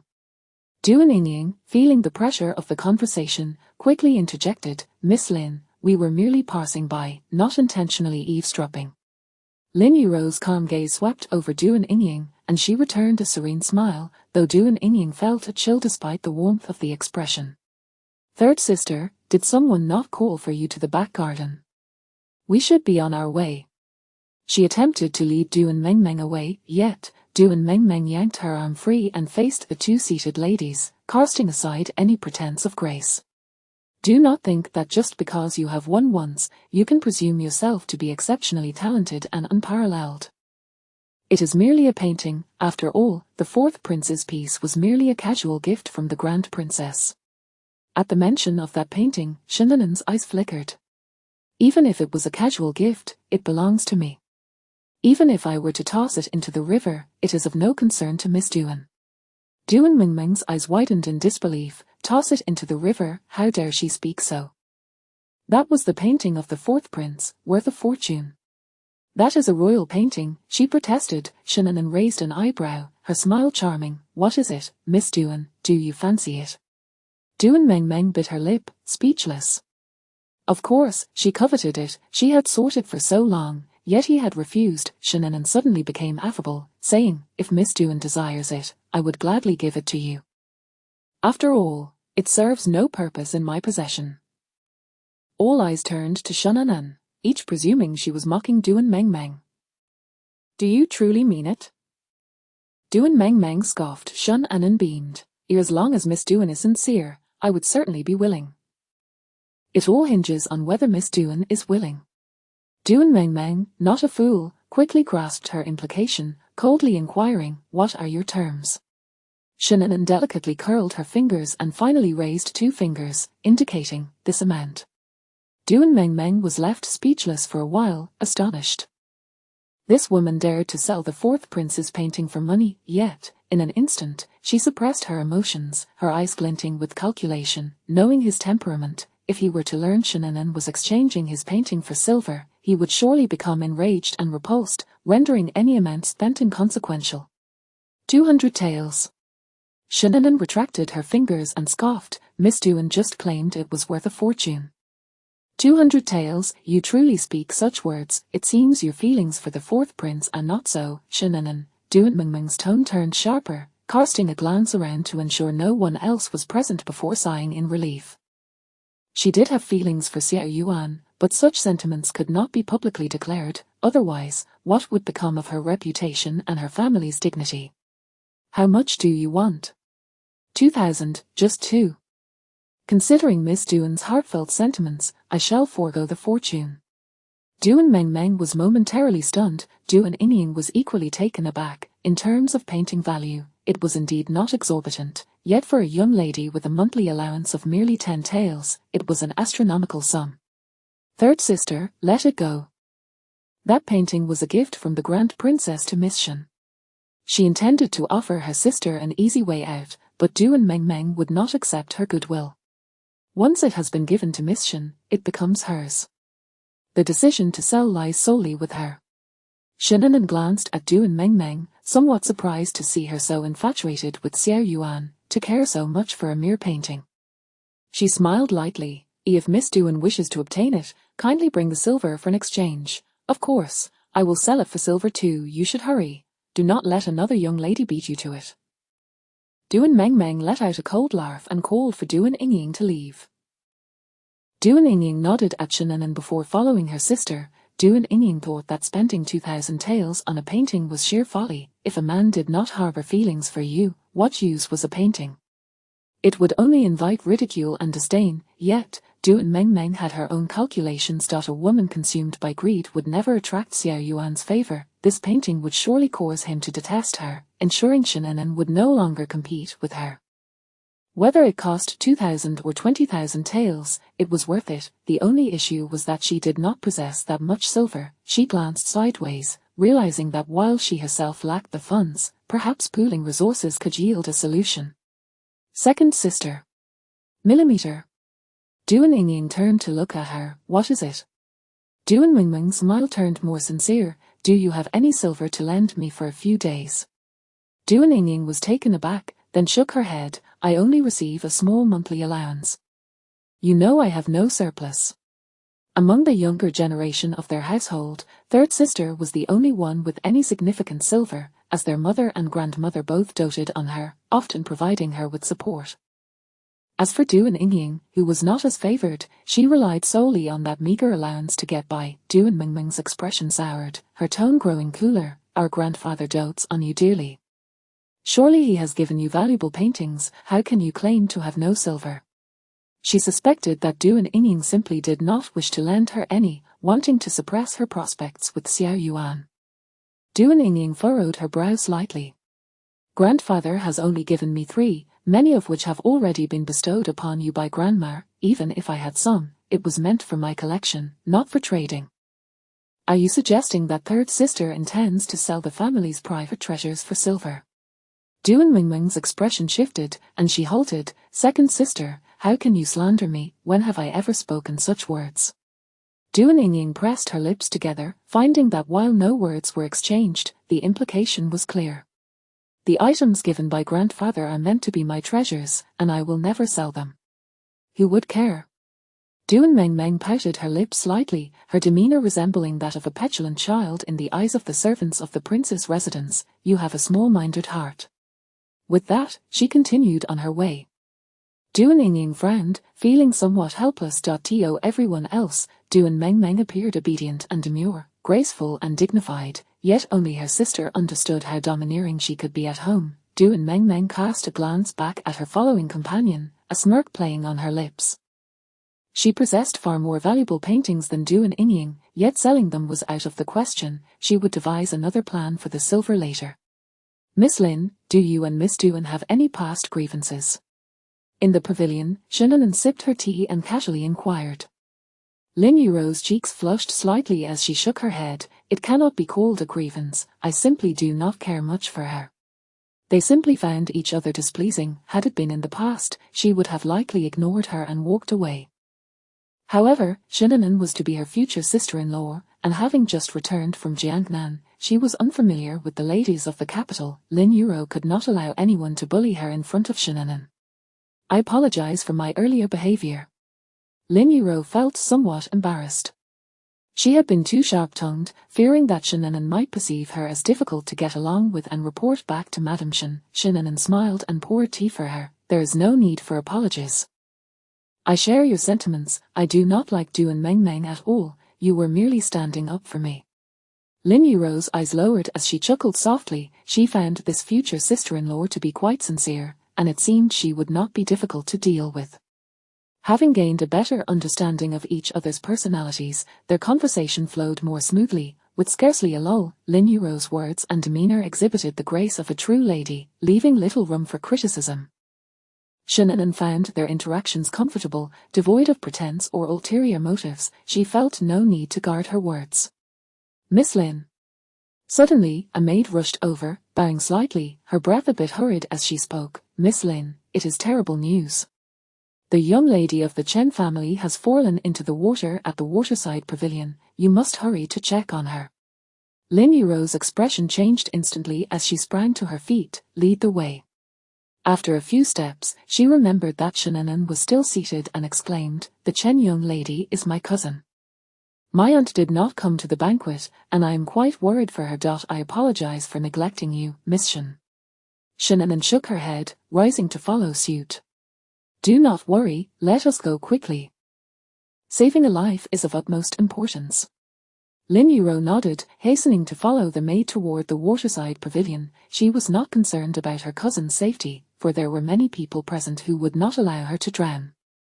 However, her cousin was accompanied only by a maid, and without anyone to take charge, it was likely that the pavilion would be guarded by servants. If the sight of her soaked through was revealed, in the strict and proper Chen family, it would be akin to losing her virtue, and her cousin might prefer drowning to such disgrace. The two hurried to the back courtyard, and Lin Yuro called back to the maid behind her, "Go to the banquet hall and inform my mother. She should come at once." "Yes," the maid replied, turning toward the banquet hall. The leading maid merely glanced briefly before returning her gaze to the front, stating, "I have already sent someone to notify the princess." Lin Yuro nodded. The previously silent Shannon suddenly inquired, "Were not the young ladies all admiring the orchids? How did they end up at the waterside pavilion and fall in?" The maid respectfully responded, "After the matron took the young ladies to view the orchids, she allowed them to play freely. The orchids happened to be cultivated at the waterside pavilion, and the Chen young lady went there with others to admire the scenery. I am not sure how a scuffle broke out, but during the pushing and shoving, the Chen young lady fell in." Chapter 49. The intent was directed towards her. Upon hearing these words, Lin Yuro turned her head to exchange a glance with Shannon. This was a banquet held at the second prince's residence. Who would dare to employ such underhanded tactics? Moreover, Shen's cousin had never been one to meddle in affairs. How could she possibly engage in a quarrel so casually? Lin Yuro gently shook her head at Shannon, and when she directed her gaze back to the little maid, it held a deeper significance. Navigating through the corridor, the maid took them along a shorter path paved with blue stones, which was devoid of any passers-by, not even a single maid or servant in sight. The furrow in both their brows deepened with each passing moment. "Miss Shan, I can go check on things alone. If Madame Shan can't find you, she will surely be worried." Shannon hesitated, glancing at Lin Yuro. Regardless of their speculations, they were merely conjecturing at this point. Besides Du and Meng Meng, they did not feel that anyone else would dare to act against them within the second prince's residence. After all, there were so many people around, and they harbored no enemies. Yet, Lin Yuro remained concerned for her cousin from the Chen family, fearing that if something had indeed happened, she did not wish to involve Shannon any further. As Lin Yuro was already considered half a member of the Shan family, Shannon naturally could not allow her to venture forth alone into potential danger. "It's of no consequence. I'll have my maid report back," Shannon said, signaling to Mo Xiang with her eyes. Mo Xiang nodded and swiftly departed. "How much further?"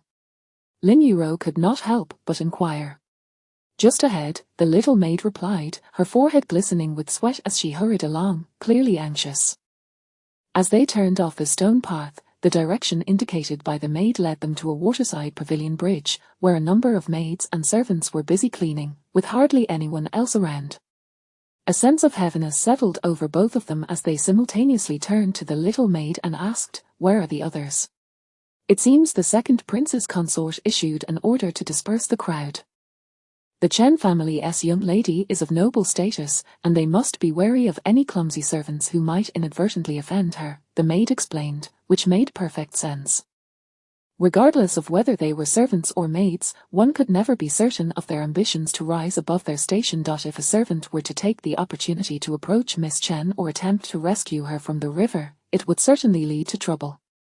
"Please wait here, I'll go inquire," the little maid said, bowing slightly before hastening towards the pavilion. Lin Yuro felt a rising impatience, yet her mind remained clear. I can't shake this feeling of unease, Miss Shen. If anything seems off, you must leave immediately and seek out Madame Shen and my mother. And you? Shinnanan asked. Lin Yuro forced a smile. I'm a bit older than you and have grown up in the capital. I'm familiar with the malicious tactics of these young ladies and can handle myself. Neither the Lin nor Shen families bore any grievances against the second prince's residence.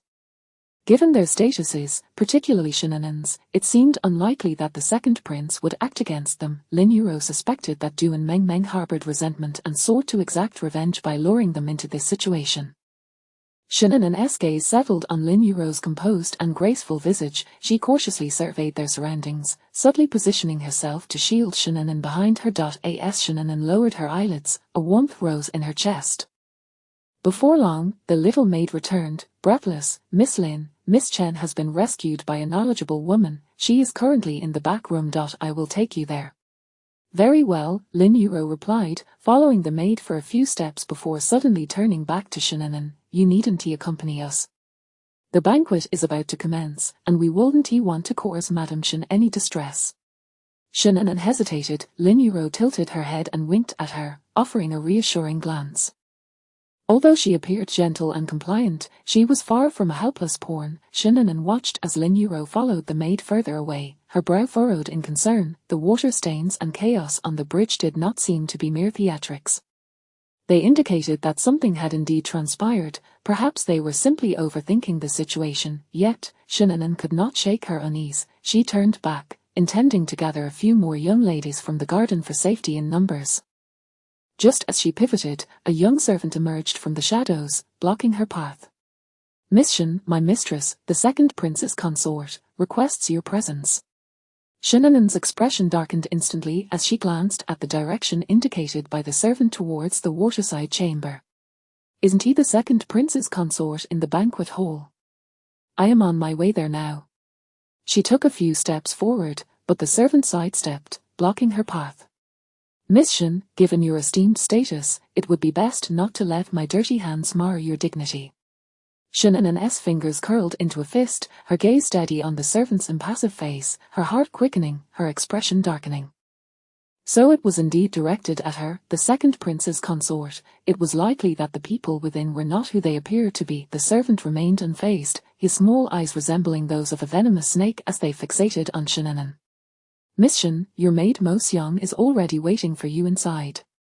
Shinnanen's fingers tightened against her palm. She subtly gestured with her hand within her sleeve before turning with a neutral expression, lead the way. Certainly. The servant took a step forward, gesturing for Shinnanen to proceed while keeping a close distance behind her to prevent any escape. Shinnanen elegantly raised her sleeves before lowering them again and proceeded towards the waterside chamber. By this time, the maids and servants on the bridge had vanished, leaving the area eerily quiet. Upon ascending the steps, the servant stepped forward to open the door. She is inside, please enter, miss. Shinnanen glanced into the dimly lit room and then back at the servant. The look in her eyes was chillingly oppressive. The servant frowned, about to speak, when suddenly, he received a forceful kick to his abdomen, sending him tumbling down the steps. Shinnanen barely moved, and at that moment, several shadowy figures emerged in the courtyard, their cold, menacing presence surrounding the chamber. Assassins. Shinnanen narrowed her eyes, retracting her foot subtly. Standing atop the steps, she looked down upon the young servant curled up in pain on the ground, her tone imperious. I am the daughter of the Grand Minister. How dare you, a mere lowly servant, speak to me with such disrespect? Do you believe I won't have your filthy hands severed? The servant was drenched in cold sweat, his gaze toward Shinnanen gradually turning malevolent. Earlier, when he had spoken so harshly, he had assumed her to be a pushover. Little did he know she had been biding her time. The assassins, meanwhile, silently withdrew their drawn blades. The leader spoke in a calm voice, Miss Shen, you have dealt with him, it is time to enter. Shinnanen said nothing further, snorting coldly as she stepped into the chamber. The servant scrambled to his feet, his gaze filled with malice directed at the room. Once he was married into the second prince's residence, he would surely take revenge for this humiliation. She is the master's person, mind your manners, the leader of the assassins warned the servant coldly. The servant lowered his head slightly, remaining silent as he limped away. Upon entering the room, Shinnanan was immediately struck by a peculiar fragrance that caused her throat to feel slightly constricted and uncomfortable. She approached the window, attempting to push it open, but apart from a small window at the back, all others had been nailed shut, rendering them immovable. Fearing the scent might have some sinister effect, she stood by the small window, attempting to disperse the air and minimize her exposure to the fragrance within. Leaning against the window frame, she surveyed the room's decor. Though not overly cluttered, the furnishings exuded opulence, with darker and colder hues that clearly indicated the room was not a typical ladies' quarters. The sides were draped with curtains, partitioning off a half-circle of folding screens, suggesting the presence of inner and outer chambers. Having observed the layout of the pavilion earlier, Shinnanan deduced it likely connected north to south. This secluded and quiet space, combined with the presence of the assassins and the room's decor, began to form a troubling picture in Shinnanan's mind. Yet, with so many officials' families present at the banquet, she could not fathom what the second prince intended to accomplish. Her father held substantial military power. Did he dare to plot against her so brazenly? Did he not fear the Shin family would seek retribution? While lost in thought, a sudden noise from within the room jolted Shinnanan from her reverie, and she became alert, looking towards the source of the sound. Behind the drape, in what appeared to be the inner chamber, someone was present. Was it the second prince? Her gaze darkened as she began to piece together the second prince's intentions. However, she also considered that someone who had survived until now would not be foolish enough to openly offend the Shin family. After all, alliances were forged for mutual benefit, not enmity. In her previous life, he had been a formidable rival to Xiao Yuan, employing unscrupulous methods to establish his footing and contend against Xiao Yuan. Shinnanan remained still, waiting for what felt like an eternity, as the faint sounds continued, resembling weak, pitiful moans. She discerned that the source of the sound was a woman. Could there be another young lady from a prominent family here? Was the second prince contemplating a rebellion aided by the aristocracy?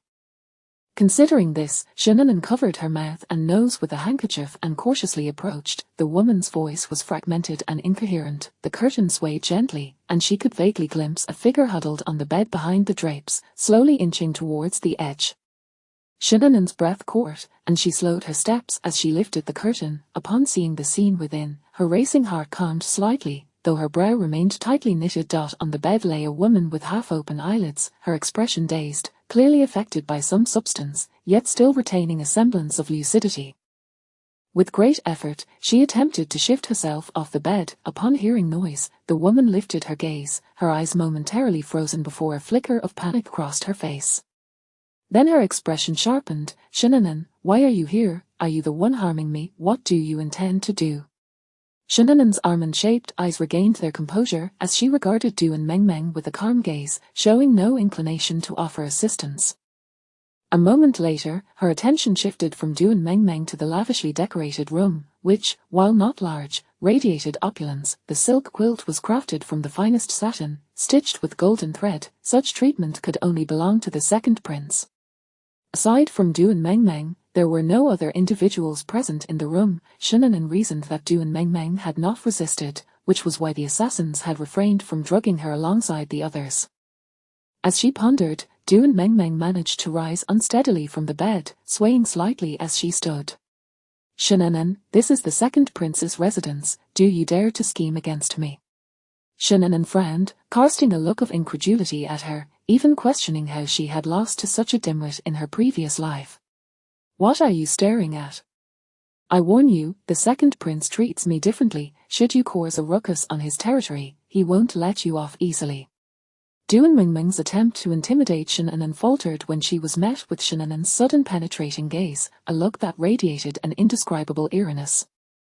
Instinctively, Duan Mengmeng took a step back. Shinnanan's eyes narrowed. What do you mean by the second prince treating you differently? What do you think?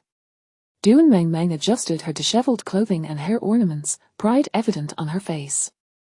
She was, after all, the capital's most celebrated talent. It was only natural for men to pursue her. Shinnanan's gaze dropped slightly. The suspicions she had harbored were confirmed, and her expression turned icy. The second prince's calculations were astute. He was evidently contemplating a dual approach, seeking both water and land advantages. Noticing Shinnanan's silence, Duan Mengmeng sensed something was amiss. The anger and astonishment she had felt upon seeing Shannon gradually dissipated, replaced by a flicker of rationality. She inched closer to Shannon, her delicate face paling slightly as she swallowed hard. Shannon, what are we to do? Shannon shot her a sidelong glance, ignoring her. What about the Lin family, young lady? Weren't you with her? She is to be your future sister-in-law, surely she wouldn't abandon you. Shannon replied with a light mockery, isn't he Miss Duan your own sister? Where is she? Why hasn't she come to rescue you? Duan Mengmeng hesitated, finally admitting, we had a bit of a disagreement. She left. At this moment, regret coursed through her. Had she known she would face such a predicament, she would never have sent Duan Ying away. Shannon cast her a sidelong glance, knowing without a doubt that had Duan Ying not spoken so harshly, she would not have left her side so readily. Shannon brushed aside Duan Mengmeng's attempt to grasp her sleeve and moved closer to the window. She shook it vigorously, but it was firmly nailed shut. Turning to Duan Mengmeng, she coldly inquired, what is your relationship with the second prince? What do you mean by that? Duan Mengmeng's temper flared instantly, her eyes widening. I have no relationship with him. He is infatuated with me, but my heart belongs to my senior brother. Don't you dare tarnish my reputation with your baseless accusations, Duan Mengmeng retorted, Shannon's patience wore thin as she frowned. At such a moment, how could Duan Mengmeng still be preoccupied with romantic entanglements? With her eyelids half lowered in contemplation, she pieced together the situation. The second prince had captured Duan Mengmeng out of unrequited love, while her own capture likely stemmed from the Shan family's military power. We have only half an hour to escape. Duan Mengmeng bit her lip. She understood that once the banquet concluded, their chance to flee would vanish.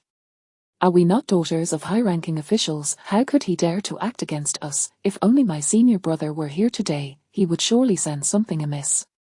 Shannon, already vexed, felt even more irritable at the mention of Xiao Yuan. If there is no way out, then please be silent. Duan Mengmeng's eyes glistened with unshed tears as she fell silent for once. Her petty schemes could only be considered clever tricks. When faced with such a dire situation, she was utterly flustered. Duan Mengmeng glanced at the window, suddenly rushing over and shaking it vigorously. Is there anyone there? I want to see the second prince. Her voice rang out loudly, and after a while, a response finally came from outside. It was the same young servant whom Shannon had kicked earlier. My master is not here. If you wish to stop lying around, it would be best to remain quiet. His tone was particularly cold, carrying a hint of mockery. How dare you? Duan Mengmeng exploded with rage. Even the second prince has never spoken to me in such a manner. What are you, a mere servant? The second prince admired her. Had he not always addressed her with tenderness? Chapter 50. The pushed-down servant. The servant, who had been pushed down, let out a cold sneer, his figure elongated by the sunlight's refraction, casting a shadow on the paper of the window. Tell him, if you do not see the second prince, you shall take your own life. At some point, Shannon had approached her from behind and whispered. Duan Mengmeng's expression stiffened slightly as she glanced back at Shannon, her eyes seemingly questioning, why don't you end your own life? Shannon spoke in a voice barely above a whisper, he captures me from my father's power, but he desires you. I cannot threaten him, but you can. Duan Mengmeng raised her chin slightly, a hint of pride flickering in her gaze, yet she still complied with Shannon's instructions. Outside, the servant did not respond but remained.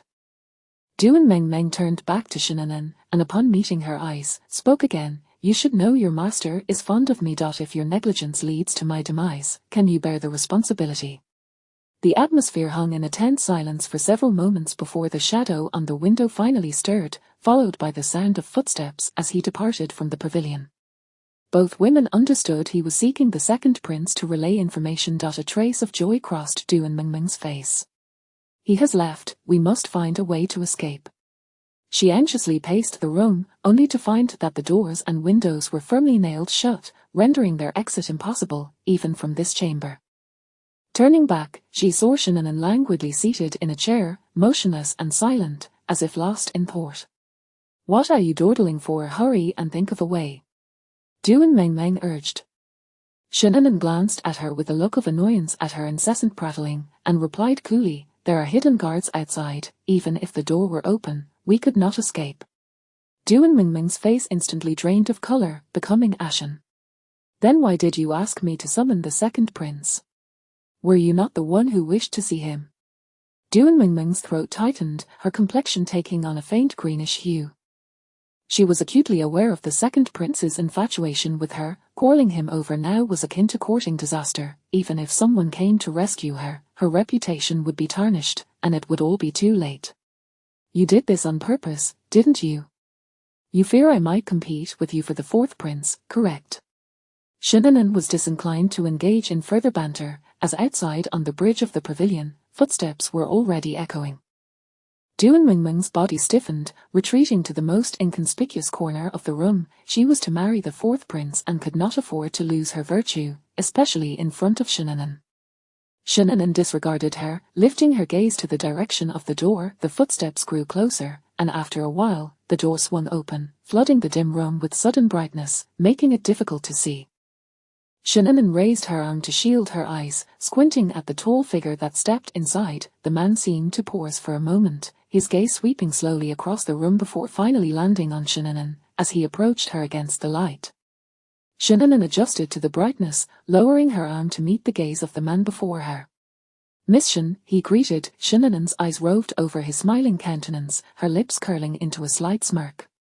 Second prince, it is quite unexpected to meet in this manner. Xiaozi appeared to miss the sarcasm in her words. This prince is equally surprised by your reaction, Miss Shin. It indeed makes one reconsider. Shin'an let out a cold laugh, choosing not to respond. At that moment, Duan Mingming hurried over, trembling as she bowed. Second prince. Xiaozi regarded her with a smile that did not reach his eyes. Miss Duan-san. Duan Mingming swallowed hard, her voice as soft as she could manage. Second prince, I am frightened being here. Could you please let me go? I will consult my grandfather about our matters upon my return. She endeavored to maintain her composure, hoping to placate Xiaozi. Oh, is that truly how Miss Duan-san feels? He suddenly leaned forward, his tall frame looming over her, exuding pressure. The proximity made her heart race. The intimacy of his approach sent her into a panic. She stumbled backward, only to be caught by a powerful hand gripping her waist and pulling her forward. Caught off guard, Duan Mingming found herself in Xiaozi's embrace, her face paling in terror. She attempted to retreat, but his hold was firm, rendering her immobile. Before Shin'an, Xiaozi slowly leaned down, his face mere inches from Duan Mingming's delicate neck, his tone dripping with mockery. But previously, Miss Duan-san did not say so. He suddenly seized the back of Duan Mingming's head, a fierce glint surfacing in his eyes. This prince remembers you saying your heart only belongs to the fourth prince, and you would never become a concubine, am I correct? Duan Mingming's fingers curled tightly into her palms, her body trembling as her face turned as pale as a sheet. Xiaozi chuckled softly before suddenly thrusting her away. Duan Mingming's legs buckled, and she fell to the ground. In the past, the second prince would have been gentle, whatever she said would have been met with agreement, yet today, her attempts at appeasement seemed utterly futile. Xiaozi looked down at her from above, his gaze icy. Shin'an broke the standoff. Where is my maid? Where has the second prince hidden her? Xiaozi's expression softened slightly as he turned to regard the stunning woman seated calmly. He had not previously noticed how striking this Shin family girl was. Addressing Shin'an with newfound politeness, he said, Miss Shin need not worry, your maid is quite well. As long as you do not cause a scene and cooperate with this prince. With so many ladies at the banquet, do you not fear exposure, should the emperor inquire? She raised her gaze to Xiaozi, her eyes sharp. To imprison the daughter of a high official and attempt to threaten imperial authority, after losing to the fourth prince just recently, do you not fear him using this to ensnare you further? Xiaozi's expression darkened for a moment before returning to its usual demeanor, though a shadow of malice gathered in his eyes. Xiao Yuan, the one whom he despised most, was being labelled as a loser, yet, the issue with the commoners had indeed been a setback for him, thanks to that wretched offspring. Miss Shin need not worry for this prince. Since I have taken action, I naturally possess absolute confidence. He flicked non-existent dust from his robe before sitting down opposite Shin'an, leaving Duan Mingming sprawled on the floor, her face a mask of despair. The two young ladies came to the pavilion to admire the flowers, but unfortunately had an altercation and fell into the water. This prince's men rescued you and sent you back through the back door. Your mother should have received the news by now and is likely en route to the residence. Duan Mengmeng scrambled up from the ground. Impossible. We are trapped here. How could we leave? Even if you silence the servants of the prince's residence, can you deceive the carriage driver at home? Xiao Zi smiled, a chill creeping into the air, sending shivers down one's spine. People can be alike. It is not difficult to confuse them for a time. Duan Mengmeng froze, her brows knitting together. Shinanan, however, understood his implication and replied coldly, "It seems the second prince has further plans." As he had said, it was indeed possible to confuse for a time, but even if they bore some resemblance, deceiving the elders at home would be impossible.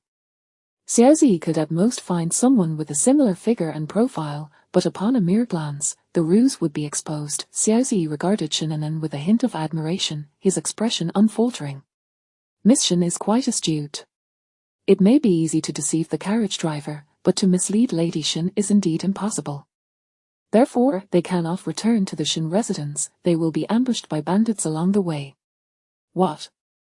Duan Mengmeng's face turned ashen, and she fell back to the ground once more. If she were to be captured by bandits, even if she managed to escape, her reputation would be ruined, and she could never hope to marry the fourth prince. As she looked at Xiao Zi again, her eyes filled with hatred. Shinanan glanced at Duan Mengmeng, recognizing that while such tactics to obtain a woman were indeed despicable, they were also remarkably effective. Yet, Xiao Zi's motives for capturing her were rooted in her father's authority. Did he not fear her father seeking revenge? Xiao Zi lifted a teapot from the table, pouring himself a cup, the steam swirling as his voice remained unhurried and languid. When this prince can rescue you both from the bandits depends entirely on your cooperation. Should you wish to remain here for eternity, I could arrange for you to perish at the hands of the bandits. However, the manner of your deaths would likely be quite undignified. This place is perpetually quiet. You need not worry about anyone intruding. Apart from this prince, not even the prince's consort can set foot here. You may remain comfortably. After finishing his tea, he began to rise as if to leave. Shinanan spoke coldly. Does the second prince not worry that I might feign compliance and have my father take revenge on you? Xiao Zi chuckled softly at her words. You are the one this prince rescued from the bandits. Whether you are a flawless gem or a wilted flower is entirely at my discretion. I trust that for the sake of your daughter's life, Lord Shin would not be so foolish. Once rescued from the bandits, how she was treated would be left entirely to his whims. A young lady could be forced into many scenarios that would tarnish her reputation. Shinanan narrowed her eyes, her heart sinking with each passing moment. It seemed clear that Xiao Zi had been plotting this all along, and if she wished to extricate herself from this predicament, she would need to devise a new plan quickly. Second prince, Duan Mengmeng suddenly lunged forward, clinging tightly to Xiao Zi's leg. Please let me go back. If you do, I will persuade my grandfather to allow me to marry you. As a concubine or a secondary wife, anything will do. She raised her tear-streaked face, her eyes pleading as she looked at Xiao Zi. The Duan family values reputation. If I am taken by bandits, they will never accept me. Xiao Zi looked down at Duan Mengmeng, then suddenly knelt before her. He grasped her chin, his eyes darkening. Is that so? Does Miss Duan-san truly wish to marry this prince?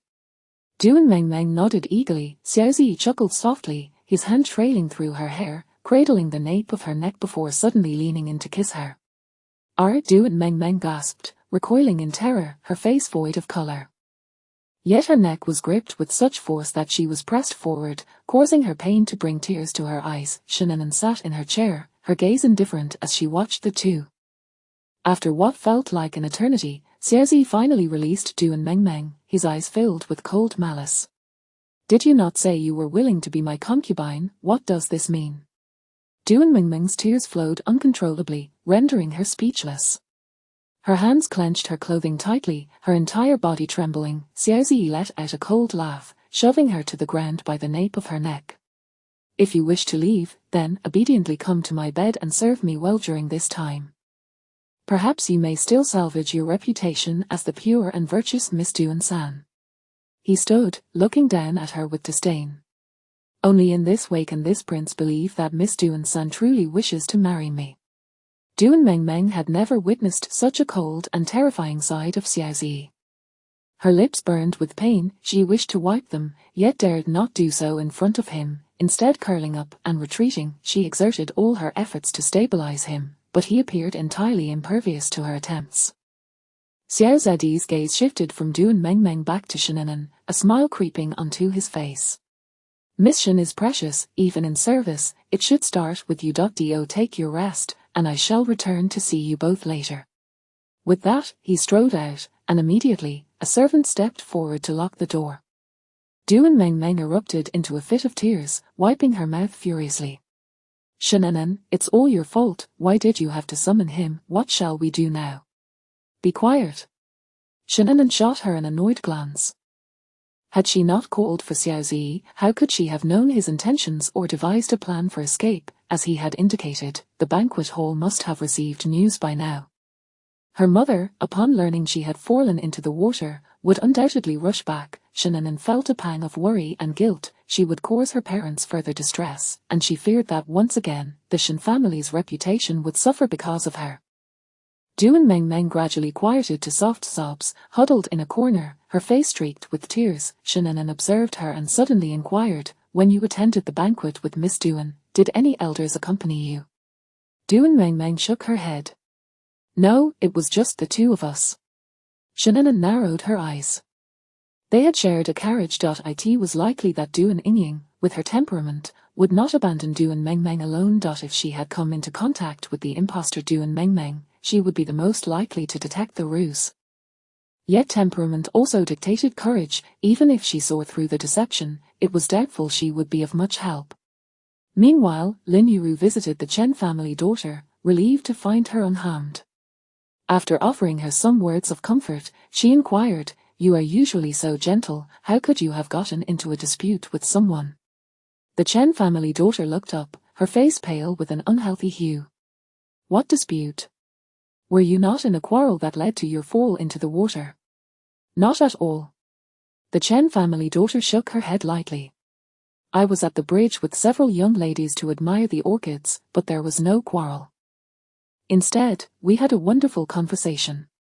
Upon hearing this, Lin Yuru's heart sank, something fleeting through her mind, almost too fast to grasp. So those young ladies did not push you into the water? Absolutely not. The Chen family daughter affirmed, we were standing side by side, and they had no opportunity to act against me. I was pushed hard from behind, which is what caused me to fall.